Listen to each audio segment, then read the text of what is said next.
Chapter 71. The Opening of the Competition.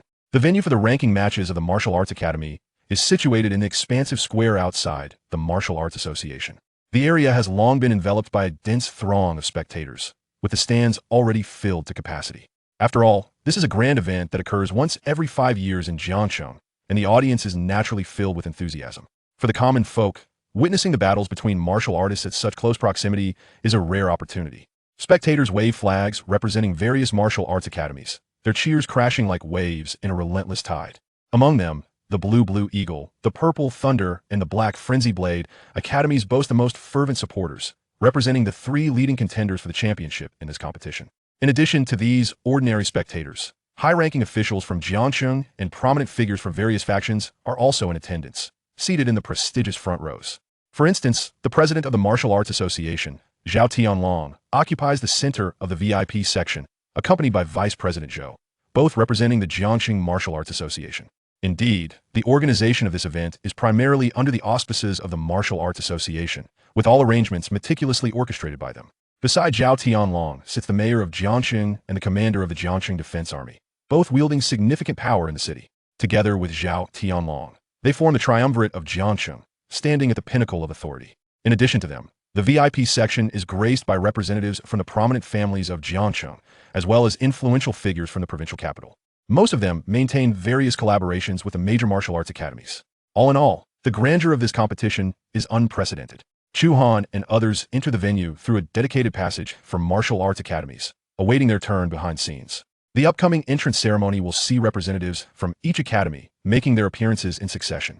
Suddenly, 3 resounding booms echo from outside, followed by a salute of fireworks. The host delivers an opening address before announcing the entry of the various martial arts academies. Naturally, the first to enter is the reigning champion, the Blue Eagle Academy, amidst thunderous applause. Led by the academy's master, Lan Kuei, a grand procession strides into the venue, exuding an impressive aura. The atmosphere among the spectators ignites instantly, as those waving the Blue Eagle Academy's flags become wildly ecstatic, vociferously chanting the slogan for a three-peat. The members of the Blue Eagle Academy reciprocate the fervor of their fans with enthusiastic waves from the stage, embodying the sentiment of being the people's choice. Clad in a black combat outfit, Lan Kuei emanates the formidable presence of a 6th-tier martial artist, exuding an air of authority without uttering a word. He walks expressionlessly at the forefront of the procession, a barely perceptible smile gracing his lips. He feels a profound sense of satisfaction regarding the popularity of his academy. "Dad, the audience is almost entirely cheering for us. Our academy is destined to claim the championship this time."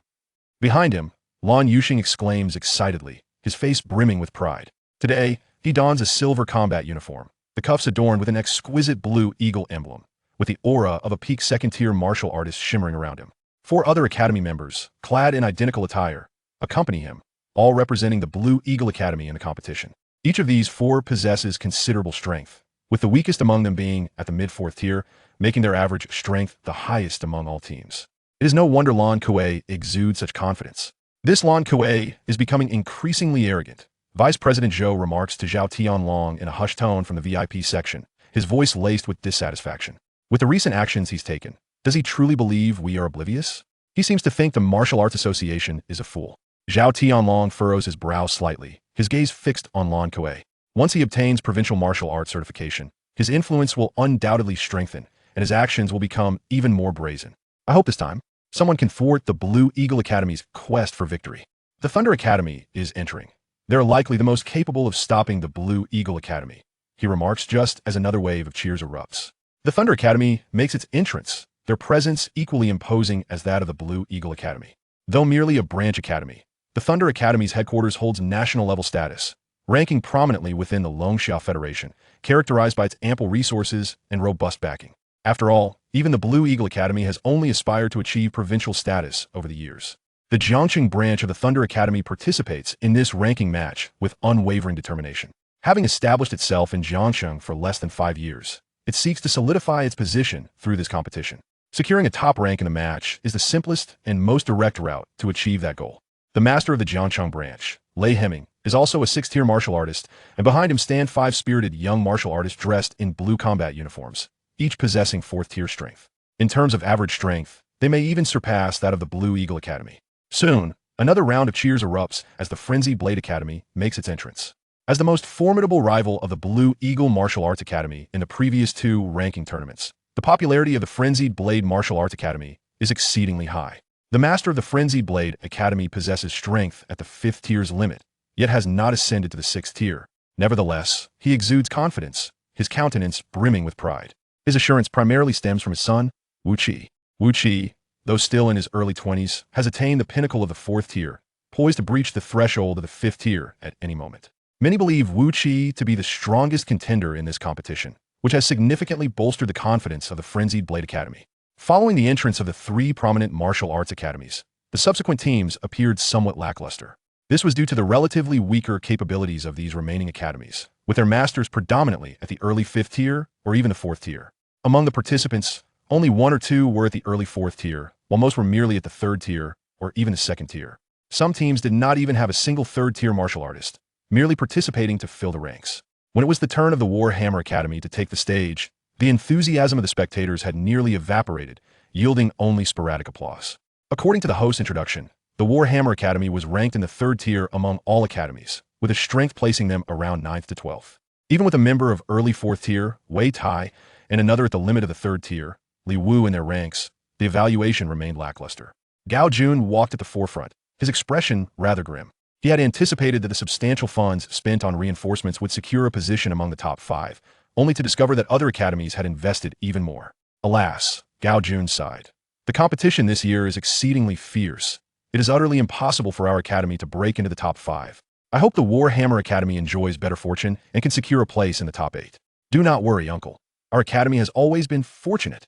Zhang Xue replied with a hint of a smile, her gaze laden with meaning as it fell upon Chu Han. Is that Chu Han? In the stands, Zhao Tianlong suddenly straightened his posture, a look of confusion crossing his face. How did he end up in the Warhammer Academy's team?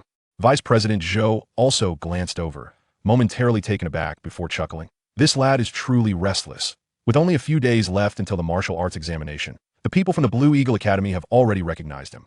Indeed, over at the Blue Eagle Academy, Lan Kuei's expression darkened instantly.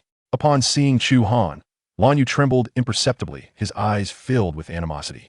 The 2 instances in which he had been vanquished by Chu Han had left a profound shadow in his heart. It felt as though the pain from the slap that had sent him flying the previous day had returned. Gritting his teeth, he murmured, "Dad, how could Chu Han be here? Is he deliberately trying to create trouble for us?" Beside him, Lan Biao's expression was equally grim as he stated, "This fellow possesses an unsettling strength. I indeed underestimated him last time, but this time we are prepared and need not fear him." Lan Kuei took a deep breath, his gaze turning icy. For now, let's disregard him and focus on securing the championship. Once we obtain the Provincial Martial Arts Academy certification, we will have ample time to deal with him. He turned to a young man behind him, who sported a streak of white in his hair, his aura of energy subtly concealed, with much of his strength hidden. This individual was indeed the greatest trump card of the Blue Eagle Martial Arts Academy in this competition. "We shall not be defeated," Lan Kuei declared confidently, already contemplating the prospects of elevating the academy's status. Chapter 72. Disposing of Lan Yu.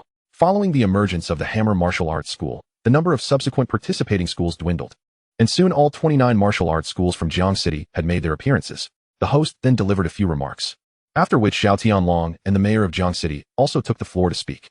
Once these tedious formalities were concluded, the host finally introduced the competition process. The first stage of the competition comprised a single elimination format, divided into 2 rounds. Initially, the competitors from each martial arts school drew lots to select their opponents for battle. With 29 teams totaling 145 participants, there were 145 numbered lots. The individual drawing number 1 would face number 145, number 2 would face number 144, and so forth. The victors of the first round would proceed to a second round of draw, competing against other winners. Every victory would earn points for the respective martial arts schools, while the 73rd contestant, who received a bye in the first round, would automatically advance to the second, albeit without earning any points. Ultimately, the top 16 schools, based on total victories, would move on to the second phase of the tournament. As soon as the announcement concluded, staff members wheeled out several transparent lottery boxes filled with numbered cards. Contestants from each school stepped forward in succession to draw lots. Chu Han followed closely behind Wei Feng, reaching into the box to retrieve a card marked with the number 1. Wei Feng drew number 7. Li Wu drew number 44, while the other 2 contestants drew numbers 111 and 87, respectively. Gao Jun approached the group, lowering his voice to advise, "Do not be complacent in the first round. Secure victories where possible. If you encounter a significantly stronger opponent, concede and preserve your strength. Before long, all contestants had completed their draws. The contestant with the bye in the first round was not pleased, as his skills ranked among the top competitors, and participating in battle would most likely have guaranteed him a victory point. However, by receiving a bye, he forfeited that opportunity. Additionally, some contestants from the same school would not need to fight, automatically granting their school a victory point. Weaker contestants would concede, while stronger ones would advance to the next round. As number 1, Chu Han was the first to step onto the competition stage. The arena was vast, accommodating 8 battles in different sections for the first round. Positioned centrally, Chu Han faced off against the contestant numbered 145, hailing from an obscure martial arts school and possessing early-stage third-tier strength. Upon seeing such a young opponent, the contestant's eyes gleamed with delight. Fortune favors me. I did not expect your school to send a freshly graduated student to fight. I hope you're as formidable as you seem. Chu Han smiled faintly in response. As the battle commenced, Chu Han exhibited strength that exceeded the opponent's expectations. Despite the fierce exchange, he found himself evenly matched. At that moment, he was under a gravitational force 10 times his weight, limiting his capabilities to that of an early-stage third-tier fighter. As such, he was able to contend with this opponent. However, unbeknownst to his adversary, Chu Han was rapidly acclimatizing to the tenfold gravity. Initially, the opponent posed a slight challenge, but soon that pressure dissipated. With a resounding thud, Chu Han, feeling no more resistance, delivered a powerful punch that sent his opponent crashing to the ground, swiftly concluding the bout. He hoped for a more formidable opponent in the next round. Chu Han secured a victory point and advanced to the subsequent round, while the other competitors from the Hammer Martial Arts School also began their matches. Wei Feng and Li Wu enjoyed favorable outcomes, securing victories, while the other two simply lacked the requisite strength and were decisively defeated. Other schools, such as the Blue Eagle Martial Arts School and the Mad Blade Martial Arts School, each achieved 5 victories. Unfortunately, the Thunder Martial Arts School fared poorly, with 2 of its contestants drawing number 1, resulting in only 4 victory points. Next came the second round of draws, where 73 contestants would select from 73 numbers, with one contestant, number 37, once again receiving a bye. This time, Chu Han drew number 22, and his opponent was number 52. As he stepped onto the stage, he was startled to discover that the contestant holding number 52 was none other than Lan Yu. He had not anticipated crossing paths with Lan Yu so soon, and a cruel smile crept across his face. The sight of a nemesis stirred emotions. Lan Yu's gaze was filled with animosity as he declared, "Chu Han, this battle shall serve to erase the humiliation you have inflicted upon me." Lan Yu's aura began to surge rapidly. Upon learning that his opponent was Chu Han, even Lan Kuei advised him to concede. However, after witnessing Chu Han's performance in the first round, Lan Yu noticed a perceived decline in his strength, igniting a glimmer of hope. The contestant previously defeated by Chu Han possessed only early-stage third-tier abilities, while Lan Yu, at the pinnacle of the second tier and endowed with dual talents, believed himself to be superior. Thus, he viewed this as an opportune moment for vengeance.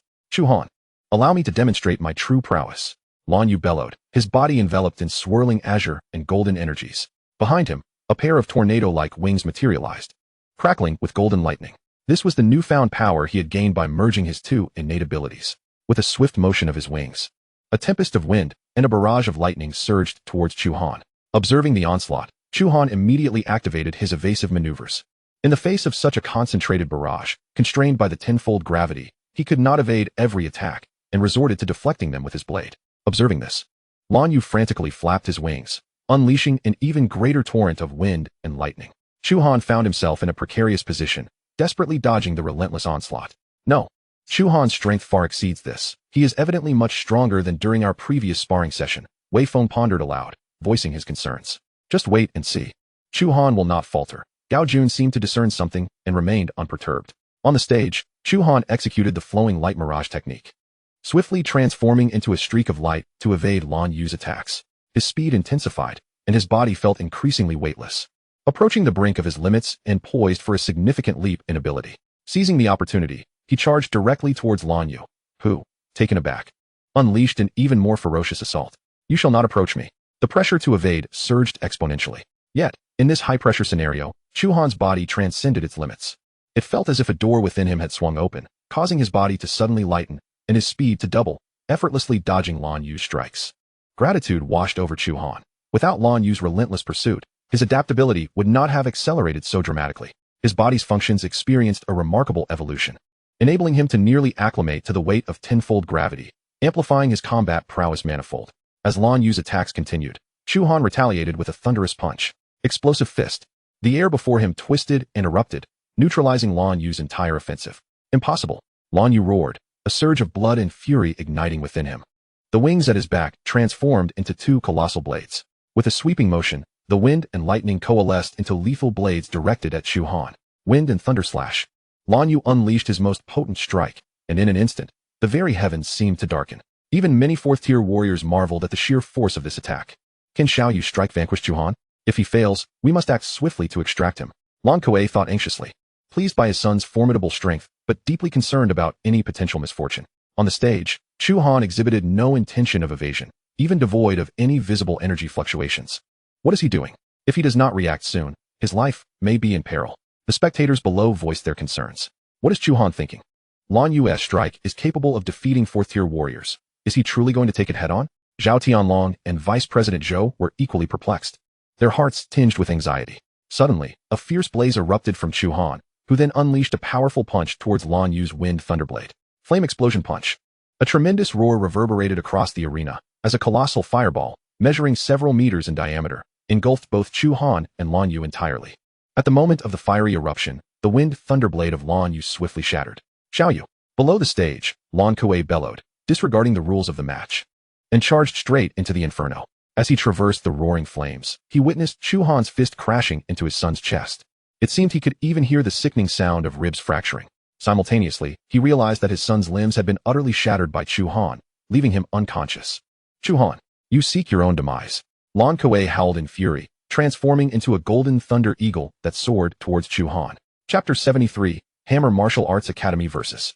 Mad Blade Martial Arts Academy. In the face of Lan Kuei's wrathful assault, Chu Han merely smiled faintly. He swiftly retreated, evading the flames, while simultaneously manipulating the fire to coalesce rapidly, the terrifying heat beginning to converge towards Lan Yu's location. Lan Kuei, realizing he had been deceived, roared in frustration, abandoning his pursuit of Chu Han to assist his son in mitigating the fire's injuries. Boom! A crack of thunder echoed, with Lan Kuei's full power unleashed. The flames on the arena dissipated in an instant. In the center of the arena, he cradled Lan Yu's lifeless body, the murderous intent radiating from him uncontrollably. In that moment, a chill swept through the entire venue, as all present felt an unsettling aura. How had Lan Yu sustained such grievous injuries? It appeared that without prompt medical attention, his demise was inevitable. Some of the more formidable martial artists recognized the severity of Lan Yu's condition. Understanding why Lan Kuei openly expressed his murderous intent, this young man named Chu Han had struck far too harshly. After all, this was merely a contest between martial arts academies. He had undoubtedly stirred a grave calamity, as the head of the Lan Academy would likely seek vengeance on the spot. Chu Han had thoroughly offended Lan Kuei. What could have possessed him to act in such a manner? Gao Jun, observing the scene unfolding on stage, wiped the cold sweat from his brow, silently lamenting. Chu Han had grievously injured Lan Yu on behalf of the Hammer Martial Arts Academy, and given Lan Kuei's vengeful nature, the Hammer Academy would undoubtedly bear the brunt of his wrath. At that moment, he fervently wished that they would not encounter the Lan Academy in the next stage of the competition. Second brother, take Xiaoyu to the Martial Arts Association's medical room for immediate treatment. Lan Kuei urgently administered several medicinal pills to the unconscious Lan Yu before entrusting him to his brother for assistance. He then whirled around to glare at Chu Han. Do you intend to avenge your son? Chu Han retorted with a mocking smile. At this, Lan Kuei's expression darkened further, his murderous intent coalescing into a palpable force enveloping Chu Han. His strength was formidable. Chu Han sensed an aura from Lan Kuei that rivaled that of the Raven Chief, albeit before the latter had been injected with substantial dark blood agents. Chu Han, you shall surely meet your demise today. Lan Kuei, consumed with rage, charged forth like a streak of golden light. Chu Han placed his hand on the gravity knob at his chest, but refrained from twisting it, for someone had stepped forward on his behalf. A thunderous lion's roar reverberated throughout the competition hall. A shadow materialized, blocking the path of the golden light, and the collision of energies sent the golden light reeling back. Lan Kuei, this martial arts ranking match is not the arena for settling personal grievances. Your son's injuries were merely an unfortunate consequence of youthful recklessness. I will not permit you to retaliate against Chu Han, Zhao Tianlong declared with righteous authority. Yet, it was evident to all that he was favoring Chu Han, and rather excessively at that. No wonder Chu Han dared to act with such ferocity. It seemed he had the backing of Zhao Tianlong. Zhao Tianlong, you may shield him for a moment, but you cannot protect him indefinitely. Lan Kuei recognized the disparity between his strength and that of Zhao Tianlong, and thus could only force himself to endure. Engaging Zhao Tianlong would yield no advantage. Rather, it would jeopardize his academy's eligibility in the competition. He could only leave with a lingering threat, turning away from the arena. Master. The members of the Lan Academy were seething with rage, unable to tolerate Zhao Tianlong's blatant favoritism. Typically, it was they who bullied others. Now, they had suffered a significant setback before Chu Han and Zhao Tianlong. Continue the match. Lan Kuei commanded, striding towards the medical room. Once out of sight of the crowd, he finally could not suppress the blood that surged forth. Meanwhile, Chu Han descended the stage slowly under the gaze of all. Many martial academies now taking note of this formidable opponent. The competition resumed under Zhao Tianlong's announcement. Soon, the second round concluded entirely. For the Hammer Martial Arts Academy, Chu Han and Wei Feng emerged victorious in the second round, while Li Wu faced defeat. Cumulatively, the Hammer Academy garnered 5 victory points in the first stage's 2 rounds. Next, the rankings for the first stage were compiled. The Lan Academy and the Mad Blade Academy stood tied for first place with 9 victory points, while the Thunder Academy followed closely in second with 8 points. The fourth place had only 6 victory points. Both the Hammer Academy and the other 2 academies secured 5 victory points, thus sharing 5th place. This ranking surprised many. Wei made it into the top 5. Gao Jun was the most elated, never anticipating such outstanding results for the Hammer Martial Arts Academy in the first round. Yet, amidst his excitement, a hint of concern lingered. As Chu Han had irreparably severed ties with the Lan Academy, he fervently prayed that they would not face the Lan Academy in the second stage of the competition. Next came the draw for the elimination rounds of the second stage. Without a moment's respite, the host began to explain the rules of the second stage. There were a total of 16 numbers drawn, with the white number 18 representing the upper bracket and the black number 18 the lower bracket. Teams from each half would not encounter each other before the finals. The Lan Academy and the Mad Blade Academy, having finished as the top 2 in the previous competition, served as the 2 major seeds, each receiving the number 1 spot in their respective halves. Other academies dispatched representatives to draw numbers, with number 1 battling number 2, number 3 against number 4, and so forth, with victorious academies advancing to the top 8, while losing academies faced immediate elimination. The announcement of the rules ignited excitement among the audience, who instinctively turned their gaze to the Thunder Academy. As a burgeoning force in martial arts, the Thunder Academy's strength closely matched that of the Lan and Mad Blade Academies. Regardless of which half they entered, they would pose significant challenges to the seeded academies and might even eliminate them. Others from the various academies were equally anxious to avoid sharing a half with the Thunder Academy, lest they miss their opportunity to reach the top 4. I hope my good fortune continues today, Gao Jun thought, beads of sweat forming in his palms as he stepped onto the drawing stage amidst the eager gazes of the crowd. Soon, all 14 academies had drawn their numbers. The matchups for the upper and lower brackets were instantly revealed. When the audience saw that the Thunder Academy had drawn the white number 5, the arena erupted with excitement. The Lan Academy had drawn the short straw, as they would face the Thunder Academy early on. The members of the Mad Blade Academy were likely celebrating quietly, for in the lower bracket, they had no opponents. Look, the Hammer Academy, where Chu Han belongs, has drawn the black number 8. What splendid luck. The Lan Academy seeks vengeance, but will have no opportunity. Gao Jun returned to his team, his face alight with joy. It seemed his good fortune had not yet waned, and they aimed to reach the bracket finals to challenge the Mad Blade Academy. The competition commenced swiftly. The elimination rounds required each academy's participants to take turns ascending to the stage to engage in combat against their opponents. The defeated must yield, while the victorious shall press on, until every contender from a martial arts school has met their downfall. This is a true elimination tournament. Once defeated, there is no opportunity for a comeback. Thus, the intensity of the battles far surpasses that of the initial phase. The Warhammer Martial Arts School has been fortunate. In the first 2 rounds, they faced opponents of lesser strength. With the remarkable performances of Chu Han, Wei Feng, and Li Wu, they effortlessly advanced to the divisional finals. Their next adversary will be the Frenzied Blade Martial Arts School. In the upper bracket, the Blue Eagle Martial Arts School, despite the absence of a single contestant, achieved a resounding victory, culminating in a showdown with the Thunder Martial Arts School. Next comes the eagerly anticipated semifinals. First up, the Frenzied Blade Martial Arts School will face the Warhammer Martial Arts School. Chapter 74. Chu Han vs. Wu Qi, the Clash of Blade Techniques. The Warhammer Martial Arts School's progression to this stage has been largely due to fortune. Against the Frenzied Blade Martial Arts School, they will soon face inevitable defeat. Indeed, this battle holds little promise of excitement. Let it conclude swiftly, for we are eager to witness the clash between the Thunder Martial Arts School and the Blue Eagle Martial Arts School. Warhammer Martial Arts School, concede your defeat. The audience on stage largely holds little faith in the Warhammer Martial Arts School, urging them to exit promptly. However, Gao Jun remains unfazed, with a smile. He states, reaching the top 4 has already exceeded my expectations. In the fight against the Frenzied Blade Martial Arts School, let us all do our utmost, but please, avoid injury. Thank you, Headmaster Gao. Wei Feng and Li Wu readily agree. Chu Han merely nods in acknowledgement, his gaze settling on Wu Qi of the Frenzied Blade Martial Arts School. Among all the competitors from the Frenzied Blade, only Wu Qi commands his respect. Although Wu Qi has yet to reach the 5th tier, he exudes the presence of a finely honed blade, poised for lethal precision. Chu Han silently assesses Wu Qi as an exceptional swordsman. As the match between the Warhammer Martial Arts School and the Frenzied Blade Martial Arts School commences, the host announces the start. Each team sends forth their first representative.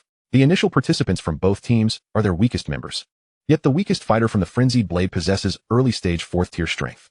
Upon entering the arena, he swiftly defeats 3 members of the Warhammer Martial Arts School. Li Wu fights valiantly, but ultimately fails to secure a victory, although he significantly depletes his opponent's energy and inflicts some injuries. Next, it is Wei Feng's turn. His strength also lies within the early stages of the 4th tier, allowing him to achieve an easy victory. The Warhammer Martial Arts School finally overcomes the first contestant from the Frenzied Blade, avoiding a complete sweep. The second contestant from the Frenzied Blade also possesses early-stage 4th-tier strength, with a wind-based energy attribute. His capabilities closely match Wei Feng's, leading to an intense struggle. Ultimately, both combatants strike their opponents simultaneously, rendering them both unable to continue. At this point, only Chu Han remains for the Warhammer Martial Arts School.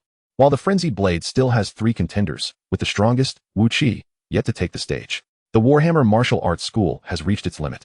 The next battle will feature the Blue Eagle Martial Arts School against the Thunder Martial Arts School. The audience begins to murmur, rallying behind the Frenzied Blade as they anticipate the swift defeat of the Warhammer's last fighter. The third contestant from the Frenzied Blade is a young man with a buzz cut, exhibiting mid-stage 4th-tier strength. Upon his entrance, he arrogantly gazes at Chu Han. Now, the entire audience is eager to see your school tumble from the stage. I advise you to concede before you suffer bodily harm. You merely triumphed over an arrogant scion of a noble family. Facing me will not be as easy. Bang! He barely finishes his taunt before Chu Han sends him crashing off the stage with a single strike. As Chu Han's body adapts to the tenfold gravity, his strength continues to surge. A mid-stage 4th-tier martial artist is no longer his match. Next, Chu Han casts a glance at the Frenzied Blades team. His voice calm, yet commanding. The arena falls into a hushed silence before erupting in cheers. No one anticipated that a mid-stage 4th-tier fighter would be so effortlessly dispatched by Chu Han. As the competition progresses to this point, surprises continue to unfold. Shortly after, the Frenzied Blade sends forth their 4th contestant, a tall young warrior nearing the late 4th tier. Yet, he too cannot escape the fate of being swiftly defeated, never even getting a chance to strike. With another punch, Chu Han concludes the battle once more. Wu Qi, it is your turn. Chu Han provocatively beckons Wu Qi with a finger. Wu Qi meets Chu Han's gaze, and an intense clash of wills ignites between them, electrifying the arena. The audience's enthusiasm surges, cheering for both warriors. Chu Han's prowess is astonishing. Not only has he vanquished 2 opponents, but he audaciously challenges Wu Qi. Clearly, he must have held back during his earlier battle with Lan Yu. Just how formidable is his true strength? This match is bound to be thrilling. Chu Han's dominant display has sparked a fervent interest in his impending confrontation with Wu Qi. Chu Han, you are indeed audacious. I wonder who among you and Wu Qi will become my final opponent, muses a martial artist with a streak of white hair from the Blue Eagles team. A glimmer of anticipation gracing his features. At that moment, Wu Qi suddenly smiles. Approaching with his long blade slung across his back, he declares, "Excellent. You have earned the right to be my adversary." Having perceived Chu Han's mastery of the blade through their earlier exchange of glances, Wu Qi is invigorated. He relishes the prospect of battling a fellow blade master, particularly one as talented as Chu Han. How about we compete in our blade techniques? Wu Qi proposes. Excitement evident in his voice. He slowly draws the formidable blade from his back, its surface glistening ominously. A flicker of surprise crosses Chu Han's eyes, followed by a nod of agreement. His foundational blade techniques have long been stagnant, and Wu Qi's suggestion aligns perfectly with his desires. Engaging with a true blade master promises to deepen his understanding. He too unsheathes his blood shadow blade, pointing its tip toward Wu Qi. In the next instant, both warriors spring into action. There are no flamboyant techniques, only the raw essence of their blade skills in a direct confrontation. The sharp clang of metal reverberates throughout the arena as Chu Han employs his Gale Blade technique against Wu Qi, seamlessly countering and sealing off all of Wu Qi's movements. Seizing the initiative, his strikes grow increasingly rapid, each one precisely targeting the flaws in Wu Qi's technique, forcing him to retreat repeatedly. How is this possible? Wu Qi exclaims internally, astonished. Having devoted himself to swordsmanship from a young age, his flowing blade technique has reached an extraordinary level. Yet he finds himself completely overpowered by Chu Han. Unbeknownst to him, Chu Han's Gale Blade technique has already ascended to the pinnacle of its form. Wu Qi abruptly retreats several paces, sheathing his blade. With a firm grip on the hilt, his demeanor shifts to one of quiet intensity. You are strong. But I wonder if you can withstand this strike. Chu Han feels a shiver run down his spine. He senses a profound change in Wu Qi's aura. The previously expansive energy begins to condense, coalescing around the blade's hilt, as if an invisible intent to strike is gathering in the air. This is the draw technique. He instantly comprehends that this is his opponent's ultimate move. The draw technique demands impeccable speed and timing from a swordsman, often deciding the outcome before the opponent can react. Prepare yourself. Wu Qi bellows, launching forward like an arrow released from its bow, his hand yanking the blade free from its sheath. Swish. A silver-white flash of blade light slices toward Chu Han's chest, moving with a velocity that defies comprehension. The speed of this attack exceeds the limits of a fourth-tier warrior. Chu Han's pupils constrict, bound by the tenfold gravity. He realizes that he cannot evade this strike purely by relying on his reflexes. Yet, in that fleeting moment as the blade light approaches, a sense of clarity washes over him. In that instant, he gains a new insight into the foundational techniques of the blade, elevating his understanding to an unparalleled height. Clang!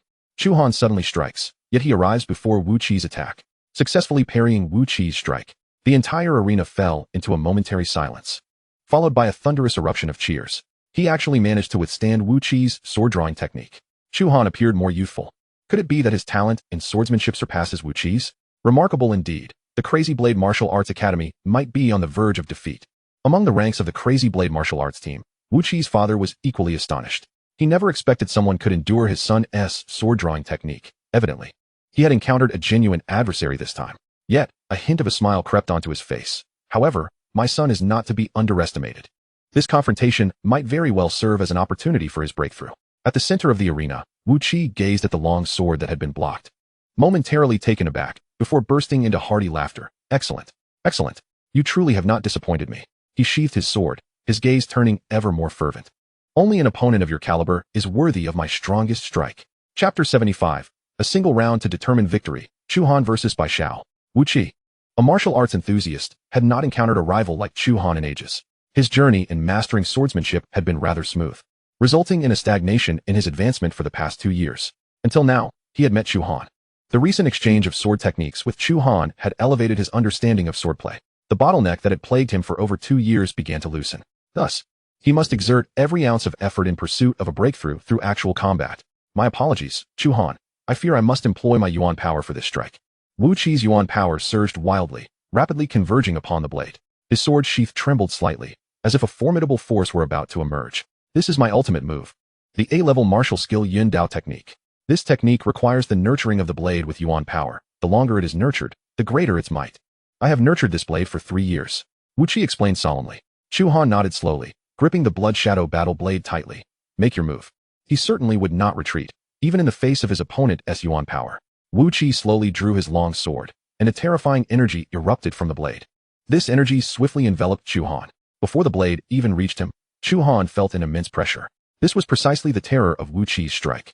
In the distance, within the Blue Eagle martial arts team, a white-haired warrior's pupils constricted sharply, his expression turning gravely serious. Even he was uncertain if he could withstand this strike. Should he engage Wu Qi, he would have no choice but to evade its edge. Chu Han, what will you do? The spectators in the stands fell silent, their eyes fixated on the arena, eagerly awaiting the final outcome. At this moment, Chu Han was entirely enveloped by Wu Qi's blade light. With both hands gripping the sword, he felt a profound realization within. In a flash, he unleashed his battle blade to meet Wu Qi's strike. Thanks to you, I have also completed my move. The 7th style of the Breaking Army 7 Styles. On the arena, 2 powerful forces collided instantaneously, erupting in dazzling sword light. All beheld as the red blade light consumed the white one. As the brilliance faded, Wu Qi's long sword lay severed into 2 pieces, while Chu Han's battle blade continued to radiate a fierce light. The victor was clear. I have been defeated. Wu Qi gazed at the broken blade in his hand. Yet, I must express my gratitude. Our battle has bestowed upon me much insight. A new understanding surged within him, compelling him to act without delay. When we meet again, I shall not be the one to lose. With those parting words, he leapt down from the arena and departed the venue. The members of the Crazy Blade Martial Arts Academy exchanged glances, only the academy head displaying palpable excitement. He is on the verge of a breakthrough. With Wu Qi's exit, the host promptly announced the victory of the Hammer Martial Arts Academy. I hereby declare that the Hammer Martial Arts Academy has triumphed over the Crazy Blade Martial Arts Academy, officially securing a spot in the finals. The crowd erupted into a frenzy, all spectators chanting Chu Han's name, filled with anticipation for the Hammer Martial Arts Academy's next match. I am eager to witness whether Chu Han can overcome the Blue Eagle Martial Arts Academy or the Thunder Martial Arts Academy. Such were the thoughts of the audience at that moment. Chu Han has grown stronger. It's no wonder he dared to confront Lan Kuei. In the VIP section, Zhao Tianlong spoke with barely concealed excitement. Vice President Zhou furrowed his brow. However, after today, Chu Han and Lan Kuei will be irreparably at odds. Should we intervene? Zhao Tianlong waved his hand dismissively. Chu Han has only requested my assistance in protecting his parents. He must have his own methods to address this. Unless absolutely necessary, we should refrain from intervening. That seems to be the only course. I hope he navigates the martial arts examination smoothly. At that time, Lan Kuei will lose any leverage against him. Amidst the cheers of the crowd, Chu Han returned to the Hammer Martial Arts Academy's ranks. All eyes were filled with admiration, gazing upon him as one would a hero. Brother Chu, your prowess is truly astonishing. I fear I may not even be your match. Gao Jun exclaimed with a broad smile, flattering him. At this point, Chu Han had instilled in him a hope of clinching the championship. He wished to elevate Chu Han to the status of a revered champion. Next, the highly anticipated battle of the next round commenced. Following Lan Yu's withdrawal, the Blue Eagle Martial Arts Academy recruited a fourth-tier warrior to take his place, consequently enhancing their overall strength. The 10 contestants from both academies were all fourth-tier warriors, resulting in an exceptionally fierce confrontation. The audience's cheers and roars surged in waves, driving the competition to a climax. Ultimately, both academies battled until only one fighter remained. Yuan Lin from the Thunder Martial Arts Academy faced off against Bai Xiao from the Blue Eagle Martial Arts Academy. The strongest contender of the Thunder Martial Arts Academy was a woman, while Bai Xiao, adorned with a single strand of white hair, was the warrior representing the Blue Eagle Martial Arts Academy. Their battle was intense, epitomizing the pinnacle of Yuan power and martial techniques. In the end, after Bai Xiao unleashed her fifth-tier strength, Yuan Lin swiftly succumbed. The Blue Eagle Martial Arts Academy lived up to expectations, achieving victory. Next was the final showdown of the martial arts ranking competition, pitting the Hammer Martial Arts Academy against the Blue Eagle Martial Arts Academy. With the announcer's declaration, the atmosphere in the venue reached a new peak. The audience's cheers crescendoed relentlessly. Meanwhile, Lan Kuei also returned to the competition site. He did not conceal the gloom on his face, his gaze toward Chu Han filled with murderous intent. Bai Xiao, if you can incapacitate Chu Han, I will honor the conditions you proposed earlier. Lan Kuei spoke darkly. Upon hearing this, a cruel smile spread across Bai Xiao's face. Master Lan, you said it yourself. Do not go back on your word. He stepped into the center of the arena, representing the Blue Eagle Martial Arts Academy as the first to take the stage. He then addressed Chu Han. Chu Han, there's no need for such complexities. Let us each represent our respective academies in a decisive battle. One round to determine the victor. Chu Han glanced at Bai Xiao, then at Lan Kuei. Is this your decision, or Lan Kuei's? Chu Han, Bai Xiao means to convey my sentiments. If you are afraid, you may surrender outright. Lan Kuei sneered. Chu Han turned to look at Gao Jun, who nodded affirmatively. The entire future of the academy now rested solely on Chu Han's shoulders, and Gao Jun naturally supported him wholeheartedly. Very well. Let it be a single round to determine the victor. Chu Han replied decisively. This indeed saved some time. Bai Xiao, the strongest contender of the Blue Eagle Martial Arts Academy, was also the only fifth-tier warrior. Chu Han, whose talent eclipsed Wu Qi's, was the greatest dark horse of this competition. The clash of these two formidable forces thrilled the audience. They chanted the names of Chu Han and Bai Xiao, elevating the atmosphere to its zenith. Chu Han, this duel today will leave you regretting your decision. Lan Kuei's gaze bore into Chu Han, as if he were observing a corpse. He held unshakable confidence in Bai Xiao. The battle between Chu Han and Bai Xiao was about to commence. As a fifth-tier warrior, Bai Xiao's strength was certainly not to be underestimated. His strength surpassed that of Wu Qi and Yuan Lin, each strike imposing immense pressure on Chu Han. Under the constraint of tenfold gravity, Chu Han encountered his most formidable opponent. Chapter 76, The Hidden Cards of Bai Xiao. From the very beginning, Bai Xiao held nothing back, launching a full-scale assault on Chu Han. His talent remained a mystery, yet his elemental affinity was clearly ice. Wielding a pale blue curved blade, he emanated a chilling aura. As if the air around them had already frozen, Bai Xiao swung his curved blade in an offensive maneuver, and Chu Han retaliated with his own weapon. In the ensuing fierce clash, Bai Xiao quickly found himself at a disadvantage. His swordsmanship paled in comparison to that of Wu Qi and was no match for Chu Han. With a swift lift of his right hand, he unleashed a palm strike through the air. Instantly, white icy elemental energy coalesced into several ice blades, hurtling towards Chu Han at breakneck speed. Chu Han, wary of the impending attack, swiftly employed his agility to evade the ice blades, only to realize that his movements had begun to slow. The surrounding ice elemental energy had indeed hindered his actions. Without hesitation, he infused his blade with fire elemental energy, cleaving through the incoming ice blades. Fire elemental energy, you say? Bai Xiao's eyes narrowed, and he raised his hand, invoking an ice prison. White ice elemental energy rapidly gathered around Chu Han, forming a colossal ice cage that entrapped him within. The walls of the ice prison were studded with sharp ice spikes. As Bai Xiao clenched his fist, the surrounding spikes lunged towards Chu Han. In response, Chu Han brandished his battle blade, the crimson light of the blade flashing as he severed the incoming ice spikes. Simultaneously, he unleashed a fiery explosion punch upon the ice prison, evaporating it entirely. A thick veil of white steam enveloped the arena, obscuring both him and Bai Xiao. In the next moment, an icy chill descended, and the dense mist crystallized into ice powder, cascading to the ground. The two figures re-emerged. Your strength is hardly impressive, Chu Han taunted. Seeking death? Bai Xiao was instantly provoked by Chu Han's words. He concentrated his elemental energy into his curved blade, which transformed into a pale blue razor-sharp weapon. Experience my technique. Ice Sealing Slash. Bai Xiao struck with his blade, unleashing a torrent of white ice elemental energy. Like a white ribbon, it descended upon Chu Han. Wherever it passed, the ground surrounding the arena was instantly coated in frost. Even the air became rigid and frozen. This move was Bai Xiao's ultimate technique. With his fifth-tier elemental energy, he doubted Chu Han could withstand it. Chu Han, however, remained unperturbed. The flames of the burning star within him erupted instantaneously. The fire elemental energy surged into his blade as he swung it forward. Boom! The collision of fire and ice was instantaneous, with the white elemental energy dissipating like melting snow. Bai Xiao's complexion changed dramatically, disbelief flooding his eyes. What kind of flame is this? It can actually suppress my ice elemental energy? He had practiced ice elemental techniques for many years. Yet this was the first time he encountered a fire elemental practitioner capable of so effortlessly dispelling his chill. In terms of elemental strength, Chu Han was far inferior. Yet he still managed to neutralize Bai Xiao's frost with ease. This indicated that Chu Han possessed an undeniably powerful fire affinity. But hadn't Lan Kuei claimed that Chu Han had no awakened talent? Chu Han offered no reply. Instead, he stamped his foot down with vigor. The fire elemental energy and the flames of the burning star erupted simultaneously, and a soft red blaze rapidly spread outward. The frost created by Bai Xiao was instantaneously dissolved, replaced by a searing heat that turned the air around them blistering. Bai Xiao was forced to retreat, hastily channeling his ice elemental energy to its fullest, conjuring an elemental shield to insulate himself from Chu Han's flames. However, mere elemental shields would not suffice to stop me. Although Bai Xiao was at the 5th tier, he posed less pressure than Wu Qi had.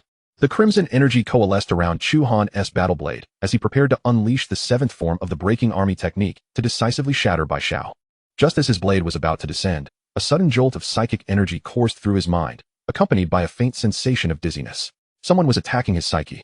Chu Han quickly traced the source of the mental assault, realizing it was Bai Xiao who was targeting him with psychic energy. It dawned upon him that Bai Xiao's true trump card lay in his rare psychic talent. No wonder Lan Kuei placed such faith in Bai Xiao. His psychic attacks were akin to a dimensional strike against practitioners of the same tier. Even a 6th-tier warrior would be vulnerable to his psychic onslaught. Unfortunately for Bai Xiao, he was now facing Chu Han. The psychic assault only brought about a mild distraction for Chu Han. His actions momentarily halted, providing Bai Xiao with an opportunity. No matter how powerful you are, what use is it when faced with my psychic attack? You are at my mercy. Bai Xiao reveled in his confidence, immediately thrusting his curved blade toward Chu Han's dantian.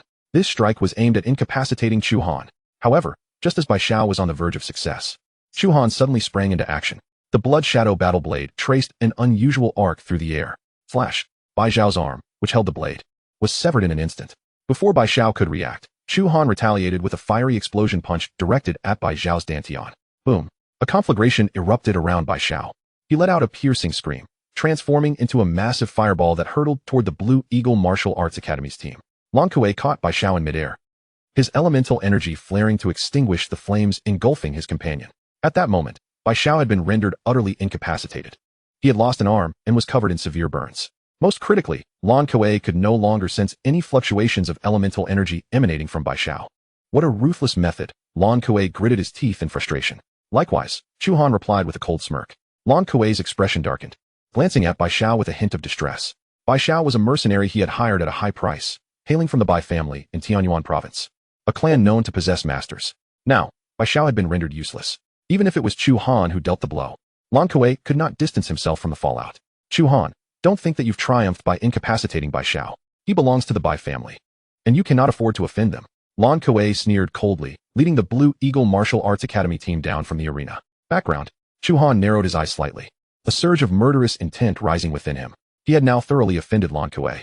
To clear his own name, Lan Kuei would undoubtedly embellish the story, casting all the blame onto Chu Han. When that time came, he would have not one, but two enemies. It seemed necessary to strike first. Chu Han mused to himself. At that moment, as the Blue Eagle Martial Arts Academy withdrew, the ultimate victor of this competition was already determined. Although the final battle had been somewhat bloody, it did nothing to dampen the enthusiasm of the audience. Everyone was chanting Chu Han's name along with that of the Hammer Martial Arts Academy. Let us congratulate the Hammer Martial Arts Academy for winning the championship of this martial arts ranking competition. The host took to the stage, excitedly announcing the final results. The cheers from the audience intensified. The Hammer Martial Arts Academy, which had initially garnered little attention, ultimately claimed victory thanks to Chu Han's formidable performance. It was universally acknowledged that the first place of the Hammer Martial Arts Academy was predominantly due to Chu Han's singular prowess. The name Chu Han was indelibly etched in the hearts of every spectator and all the dignitaries in the VIP section. Soon after, the members of the Hammer Martial Arts Academy advanced forward to bask in the glory of their championship. Gao Jun, as the Academy's master, represented the institution in receiving the first-place prize. He understood that from this day forth, the Hammer Martial Arts Academy would no longer remain obscure. Furthermore, Chu Han, as the most outstanding performer of this competition, was also entitled to an additional reward. The host handed a box containing a pill to Chu Han, stating, "This is the reward for the best performer of this event, a boundary-breaking pill." The mere mention of the boundary-breaking pill stirred a tempest within Chu Han's heart. Chapter 77, The Flame Demon Warblade. The boundary-breaking pill allows late-stage warriors below the 5th rank to ascend directly by one major tier. As long as one's cultivation reaches the late stage of the 14th rank, consuming the boundary-breaking pill enables an immediate breakthrough to the next level. Therefore, it is most advantageous for late-stage warriors of the 4th rank to consume it. This pill serves as a testament to the organizer's thoughtful intentions. Historically, the strongest contenders in the Martial Arts Academy ranking matches have typically been late-stage 4th rank or peak 4th rank at their limits. The victor's consumption of a boundary-breaking pill would allow them to instantly elevate their cultivation to the 5th rank. I currently have no need for the boundary-breaking pill, Chu Han reflected, accepting the wooden box from the host. His true cultivation was still at the limit of the 2nd rank, on the verge of breaking through to the 3rd.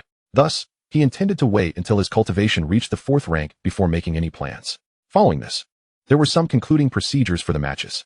Once everything was finalized, Gao Jun transferred the remaining 3 million into the accounts of Chu Han and his companions. "Chu Han, I have booked a private room at the Tianhai Hotel. Let us celebrate together tonight." Gao's family warmly invited everyone.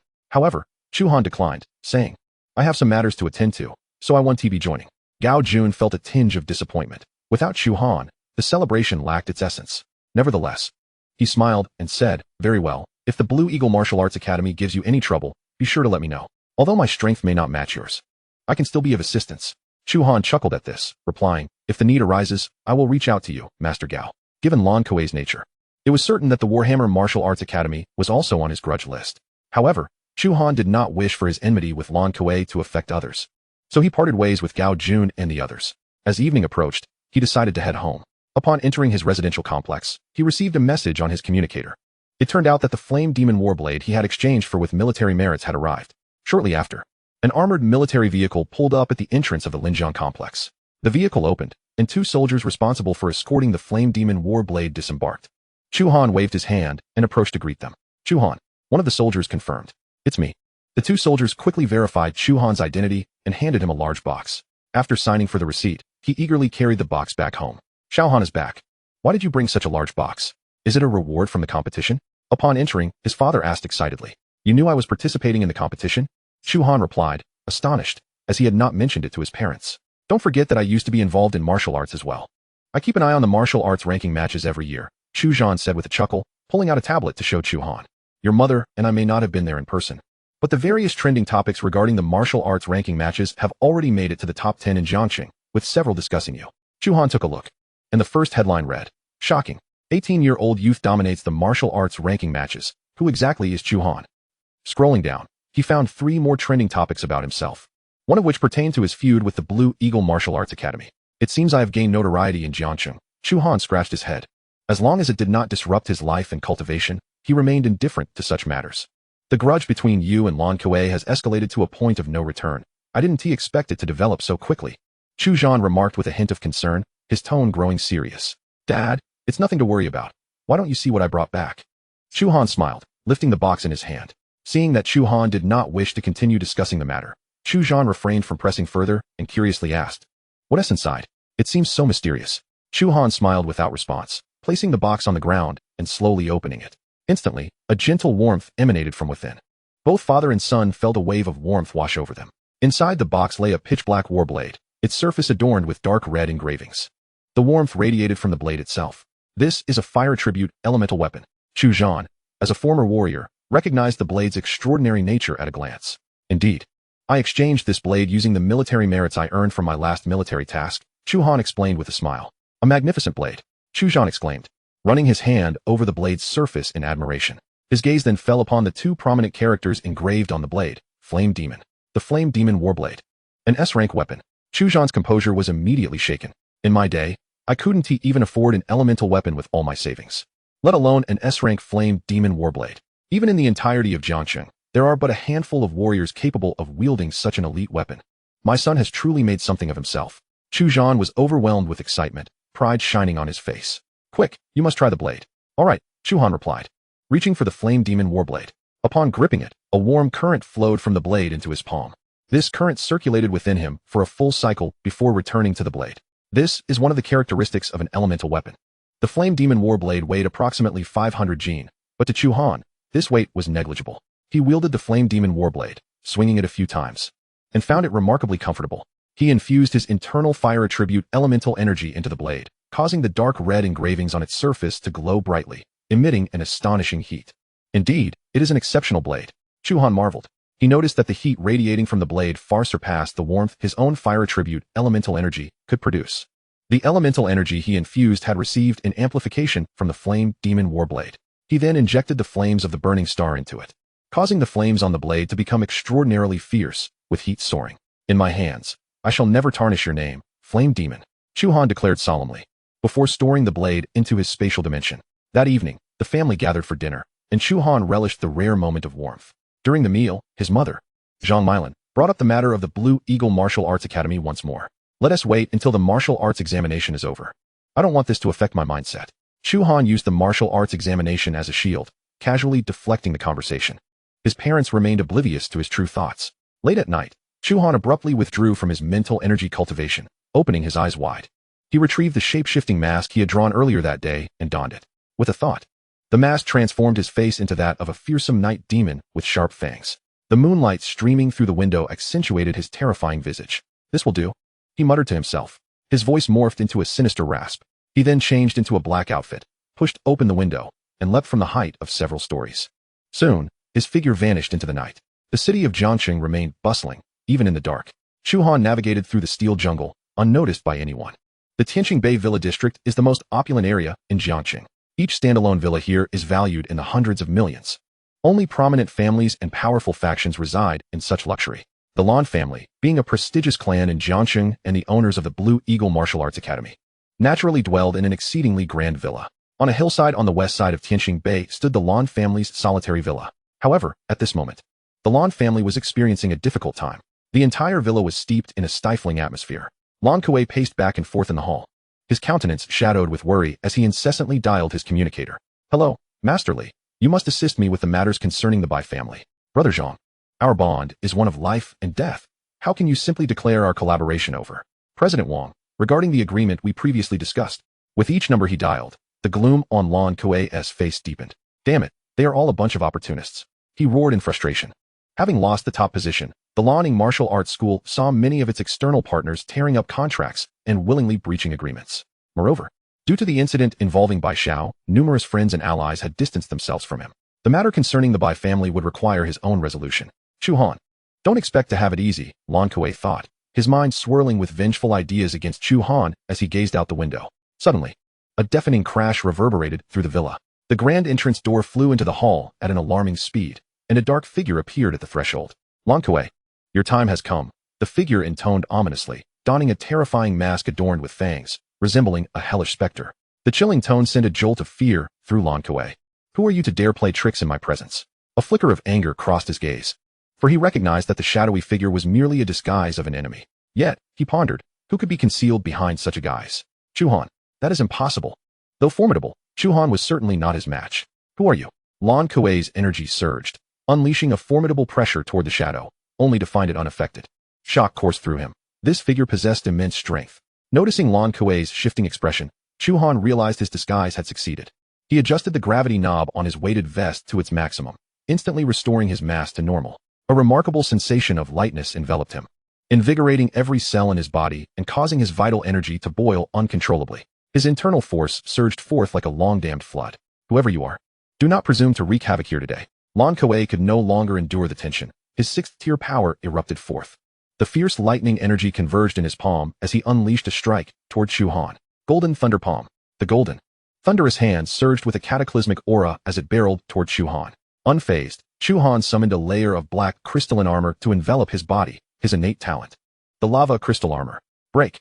Chu Han countered, launching an unremarkable yet powerful punch. With a resounding clash, the golden lightning shattered into a flurry of sparks, dissipating rapidly.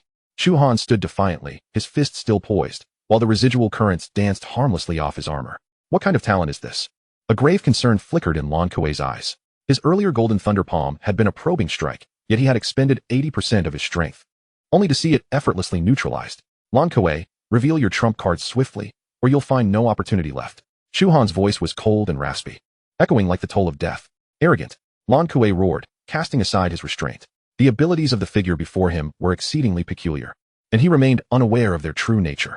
Thus, Lan Kuei resolved to unleash his most potent technique, striving for a decisive blow. His hands moved in rapid succession, forming intricate seals as his aura surged. Soon, a golden eagle's phantom materialized above him, reminiscent of the talent possessed by Lan Yu, Lan Kuei's kin. However, Lan Kuei wielded his talent with far greater finesse and depth. Accompanied by a piercing eagle's cry, the golden eagle gradually fused into Lan Kuei's being. In an instant, his aura surged once more, as the golden lightning energy coalesced within his grasp. Thunderclaw of the rending sky. With a thunderous roar, Lan Kuei's right hand morphed into a claw, reaching out toward Chu Han. Crackling sounds erupted as 5 golden claw marks tore through the air, raining down upon Chu Han. In response, Chu Han's gaze sharpened, and he gathered a substantial amount of fire energy in his right fist, launching a counterattack. Extreme Flame Exploding Fist. This technique, initially used to vanquish the leader of the Black Crow, had been refined by him. Although its power was somewhat diminished, it was now controllable, ensuring no harm would befall his arm. The two formidable assaults collided, and the ferocious flames swiftly engulfed the golden thunderous claws. The claws, imbued with a tearing force, gradually carved a path through the fire. The grand hall of the Lan family villa was instantly engulfed in a tempest of fire and lightning. Boom! Flames raged and thunder roared, causing the ground to collapse and walls to shatter. The villa faced an imminent catastrophe, as flames swiftly consumed the structure, igniting it completely. Amidst the inferno, the Thunderclaw struggled valiantly, yet its energy waned, dissipating within the flames. The sound of thunder vanished, and Lan Kuei, having his strength drained, found himself powerless to resist, succumbing to the surrounding inferno. Lan Kuei's anguished cry echoed throughout the villa, chilling the hearts of the Lan family members. For if Lan Kuei fell, they would be utterly defenseless. Through the flames, Chu Han swiftly navigated to Lan Kuei's side, delivering a crushing blow to his dantian. Lan Kuei collapsed, kneeling on the ground, struggling in vain to muster any strength. "Who are you?" he gasped, expending his last ounce of energy in a defiant shout. A light chuckle floated in the air. As he looked up, the mask worn by the figure before him began to dissolve, revealing a visage he loathed to the core. "It's you are Kacha." Lan Kuei's words were cut short, as Chu Han swiftly crushed his neck. Subsequently, Chu Han rifled through Lan Kuei's corpse, retrieving a ring. Infusing his energy into it, he soon felt a response. His consciousness connected with a spatial realm within the ring, which housed a plethora of treasures. The space was roughly 100 cubic meters, undoubtedly a D-rank spatial artifact belonging to Lan Kuei. Indeed, this is Lan Kuei's spatial equipment. I have struck gold. Chu Han rejoiced, suppressing his excitement as he stored the ring away. "Run. Get out of here." A familiar, gruff voice called from upstairs, accompanied by hurried footsteps retreating in haste. A cold smile crept across Chu Han's lips as the mask resurfaced on his face, and he darted after them. He soon encountered Lan Biao and a group of martial artists hastily carrying 2 stretchers as they fled the villa. Lan Biao, suppressing his anger, clasped his fists and addressed Chu Han. "Friend, may I ask what grievances you have with my elder brother? Since you have already slain him, could you find it in your heart to spare us?" Upon hearing this, the faces of all present were etched with desperate pleas, gazing at Chu Han with hope. Chu Han remained silent, his gaze fixed upon the 2 stretchers bearing the unconscious figures of Lan Yu and Bai Xiao. After a moment, he spoke with a faint tone. "Everyone else, aside from those of the Lanjia, may leave." Upon hearing this, the martial artists loyal to the Lanjia felt as if a great weight had been lifted from their shoulders. They hastily discarded their weapons, abandoned the stretchers, and fled in panic. "Return at once," roared Lan Biao, but not a single soul heeded his command, all quickening their pace to escape. A pack of useless cowards.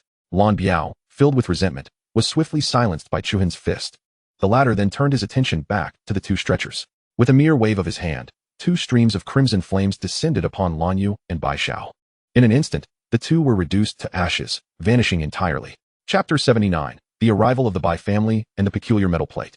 Chu Han set ablaze the remains of Lan Kuei and Lan Biao, ensuring their complete incineration. However, Just as he was preparing to depart, two figures materialized in the distance, blocking his path. These individuals moved with remarkable speed, capable of detecting Chu Han's presence even in the night, and their auras were formidable, each one surpassing Lan Kuei. Chu Han felt a flicker of astonishment. When had such a pair of sixth-tier experts emerged in Jiangqing? They were likely not from the city itself. As the two men beheld the burning Lanjia villa behind Chu Han, their expressions darkened. Who are you? What has transpired with the Lanjia? Was it you? One of them questioned urgently. The commanding tone grated on Chu Han's nerves. Although he wore a mask, the aura he exuded was deliberately concealed, leading these two to mistakenly perceive him as a weakling. He is clearly hiding something, the other remarked. Very well, I'll make him speak, one of them declared. Reaching out towards Chu Han. Quickly answer my questions. And do you recognize Bai Xiao? Bai Xiao. Chu Han's pupils contracted sharply. These two were indeed searching for Bai Xiao. They were members of the Bai family. Such speed was remarkable. Evidently, news of Bai Xiao's severe injuries had reached them. Instantly, a surge of murderous intent erupted from Chu Han. The hand reaching for him froze mid-air, caught firmly in Chu Han's grip. It's you. With a swift motion, Chu Han crushed the other's wrist. Ah! The man cried out in agony. Terror etched across his face as he stumbled backward, only to be met with a flash of red light that severed his throat. Recognizing the identities of his assailants, Chu Han acted decisively, eliminating the more arrogant of the two with a single strike. Though confident in his ability to triumph over both, he could not guarantee he would be able to subdue them both simultaneously. With one less adversary, the pressure on him was significantly alleviated. Who are you? The remaining individual gasped, hastily drawing his sword, his demeanor now one of caution. You shall never know, Chu Han replied coldly. What about Bai Xiao? What has become of him? Bai Xiao? Perhaps he was burned to death, Chu Han replied with an indifferent smile. You seek death. Enraged by Chu Han's words, the man lunged forward, his sword cutting through the air with a sharp, metallic energy aimed at Chu Han. Chu Han blocked the attack with his blade, which erupted in flames, surging toward his opponent. This is the Flame Demon Warblade. The man quickly withdrew, evading Chu Han's fiery assault. Indeed, I shall use your blood to consecrate my blade. Chu Han's aura intensified, and he unleashed his full power against his foe. The sudden appearance of these two had disrupted his plans, and if he delayed any longer, other experts from Jiangqing might also arrive, exposing his identity. He needed to act swiftly. First transformation of the heavenly fire 9 changes. Chu Han's aura surged dramatically, his power seemingly doubling in an instant. 7th strike of the breaking army. The red light emanating from his blade expanded rapidly, engulfing the man. Not good. The man's pupils contracted as he sensed an unprecedented peril. He hastily channeled his inner energy to form a protective shield while activating his metal-based innate talent to bolster his defenses against Chu Han's strike. Yet, as the red blade descended, all his defenses crumbled in an instant. With a swift motion, the red glow dissipated, leaving behind a corpse cleaved in two and a terrifying fissure stretching for dozens of meters. Phew, it's done. Chu Han released the state of the heavenly fire 9 changes. Feeling a wave of fatigue wash over him, he quickly ignited 2 more fires to incinerate the bodies of his adversaries before hastily vacating the scene. He returned home at breakneck speed, shutting the windows behind him, finding everything as it should be. A sense of relief flooded Chu Han's heart. He had successfully resolved the long-standing enmity with the Laniying Martial Arts Academy, finally achieving the long-sought vengeance that had weighed upon him for years. The only downside was that he had drawn the ire of the Bai family, a troublesome enemy. After the martial arts examination, he would not hesitate to pay a visit to the Bai family. Even if he was no match for their patriarch, the others might be a different story. Subsequently, he retrieved Lan Kuei's spatial ring from his storage. Within lay the majority of Lan Kuei's wealth, now claimed as Chu Han's spoils of war. Most notably, there was an impressive cache of energy stones. 343 lower-tier energy stones, and 115 mid-tier ones, a considerable fortune. Additionally, there was a set of A-grade battle attire, 2 sets of B-grade attire, and several C-grade outfits. In terms of weaponry, there was 1 A-grade warblade and 1 A-grade spear, alongside various B and C-grade weapons. In the realm of techniques, he discovered an A-grade manual titled Thunderstrike Technique, a B-grade martial art known as Golden Thunder Palm, and several C-grade techniques including Lightning Flowing Shadow Fist, Thunderbolt Finger, and Thunder Flash. He also found an abundance of pills, sufficient to sustain the training needs of an entire martial arts academy, evidently, Lan Kuei's life work. These training resources represented Lan Kuei's most significant assets, a veritable treasure trove estimated to be worth at least 10 billion federal coins. Beyond these training resources, there were some peculiar items, such as several boxes of designer umbrellas and over 100 assorted QQ lingerie pieces and stockings. Chu Han examined these with a critical eye, noting that Lan Kuei had a rather refined taste in such matters.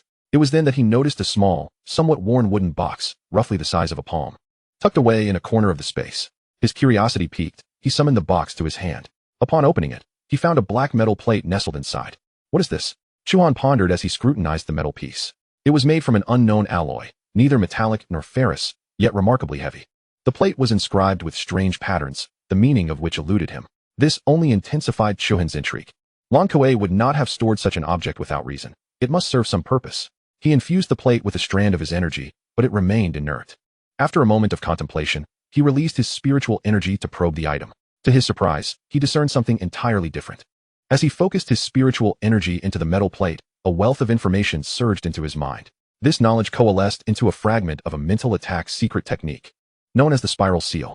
How fortunate that Lan Kuei possessed such a remarkable treasure. Chu Han's heart soared with joy.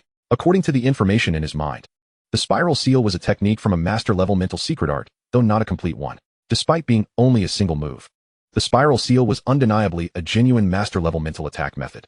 Furthermore, those below the Grandmaster level are also permitted to cultivate. Upon obtaining this secret method, Chu Han exhibited no hint of complacency and immediately immersed himself in the practice of the spiral seal. Chapter 80. Turmoil in Jiang City. While Chu Han was lost in his cultivation, the upper echelons of Jiang City were thrown into disarray by a single piece of news. At 1 o'clock in the morning, the communicator of the Martial Arts Association's president, Zhao Tianlong, rang out urgently. He sat up in bed and answered, "President Zhao, there's been a catastrophe. The Lan family has been exterminated." Instantly, Zhao Tianlong's drowsiness vanished, and his brow furrowed tightly. He promptly dialed Vice President Zhou's communicator, Old Zhou. Immediately notified the armed members of the association to gather at the Lan family's villa in 10 minutes. The Zhao family also resided in the Tianqingbei community, and Zhao Tianlong took the lead in rushing to the scene of the incident. Upon arriving at the Lan family villa, he discovered only a wasteland and raging flames. Shortly thereafter, Vice President Zhou arrived with his subordinates. The flames at the scene had already been extinguished, and the air was thick with ash. The fire was too fierce. Vice President Zhou squatted down, pinching a bit of ash between his fingers, his brow furrowed. Given the intensity of the blaze, the assailant must be a formidable fire attribute warrior. Their flames could even ignite and vaporize steel-reinforced concrete, leaving no trace behind. Zhao Tianlong's expression grew grave as he surveyed the ruins. Lan Kuei, Lan Biao, Lan Yu, they have all vanished without a trace. With Lan Kuei's 6th-stage strength, even if ambushed, it would be impossible for him to leave no signs of resistance. The perpetrator's strength is undoubtedly above his, and their actions were clean and decisive, clearly premeditated. Zhao Tianlong rubbed his temples, feeling a profound headache. The Lan family has operated in Jiang City for many years and wielded significant influence. Now, suddenly exterminated. The higher-ups will undoubtedly demand answers, and without any clues, it will be difficult to explain. At that moment, his communicator rang once more. Upon answering, his countenance turned even graver. "What is it?" Vice President Zhou inquired hastily. "Bai Xiao has also gone missing. He may have been killed alongside the Lan family." Zhao Tianlong spoke somberly. "The Bai family sent 2 6th-stage experts to retrieve Bai Xiao, but they too have vanished without a trace.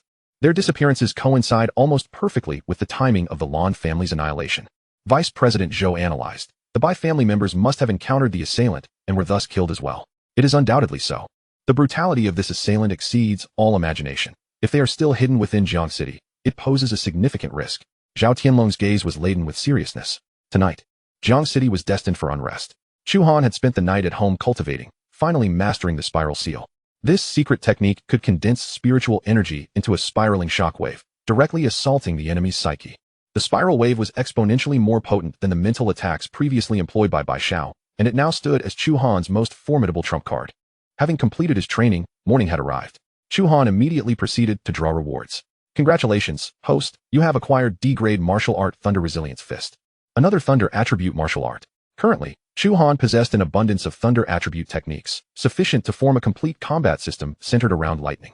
With just 2 days remaining until the martial arts examination, he decided to devote this time to focusing on Thunder attribute cultivation.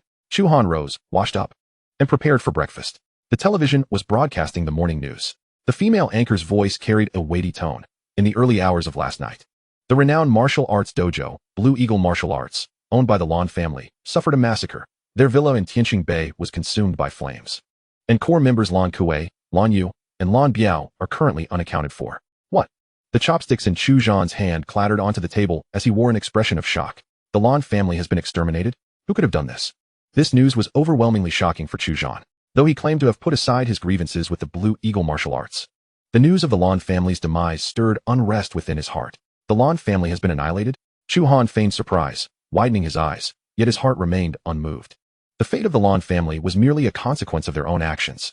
Sipping his porridge, he remarked nonchalantly, "The Lan family has long acted tyrannically, offending many. Perhaps it was some vengeful foe who eliminated them. Chu Han paused for a moment before nodding. That's true, but the method seems excessively ruthless. Just then, the doorbell rang. Chu Han rose to answer it, feeling a slight stir in his heart upon seeing the person at the door. Could it be that Zhao Tianlong has begun to suspect him? He maintained an air of calm, greeting warmly, "Uncle Zhao? What a rare visit, please come in." Zhao Tianlong entered the living room, his gaze lingering on Chu Han's face for a few seconds before he got straight to the point. "Chu Han, are you aware of the situation with the Lan family? I just found out." Chu Han gestured toward the news playing on the television. Zhao Tianlong scrutinized his expression, finding no trace of deceit, and remarked with a smile, "I came to ask if you know anything regarding the Lan family's extermination." "I know nothing." Chu Han hastily waved his hands, smiling. The Lan family, through their own misdeeds, surely brought this upon themselves. Perhaps a benevolent individual took it upon themselves to remove them. Zhao Tianlong could only smile wryly at this. He continued, "There's another matter to inform you of. Members of the Bai family have also gone missing, and they are very concerned about Bai Zhao's death. The news of your injuring Bai Zhao has reached the Bai family. They might come looking for trouble." "Thank you for the warning, President Zhao. I will remain vigilant," Chu Han replied lightly. "All right, take care of yourself. I will do my best to help you with the Bai family," Zhao Tianlong advised before taking his leave. "Safe travels, Uncle Zhao." Chu Han felt a weight of pressure from the existence of the Bai family. Yet, where there is pressure, there is motivation. His sole objective now was to grow stronger as swiftly as possible. In the ensuing 2 days, Chu Han practiced both the Thunder Elemental Art and the Thunder Strike technique, dramatically amplifying the Thunder attribute energy within him. Simultaneously, he diligently learned all the Thunder attribute martial arts at his disposal. This included Thunderbolt Stab, Raging Thunder Slash, Thunder Movement, Golden Thunder Palm, Lightning Shadow Fist, Thunderclap Finger, and Lightning Flash, all of which he mastered to perfection. Each martial art reached a consummate state. His 9-layer body refinement technique and mental cultivation had not been neglected either.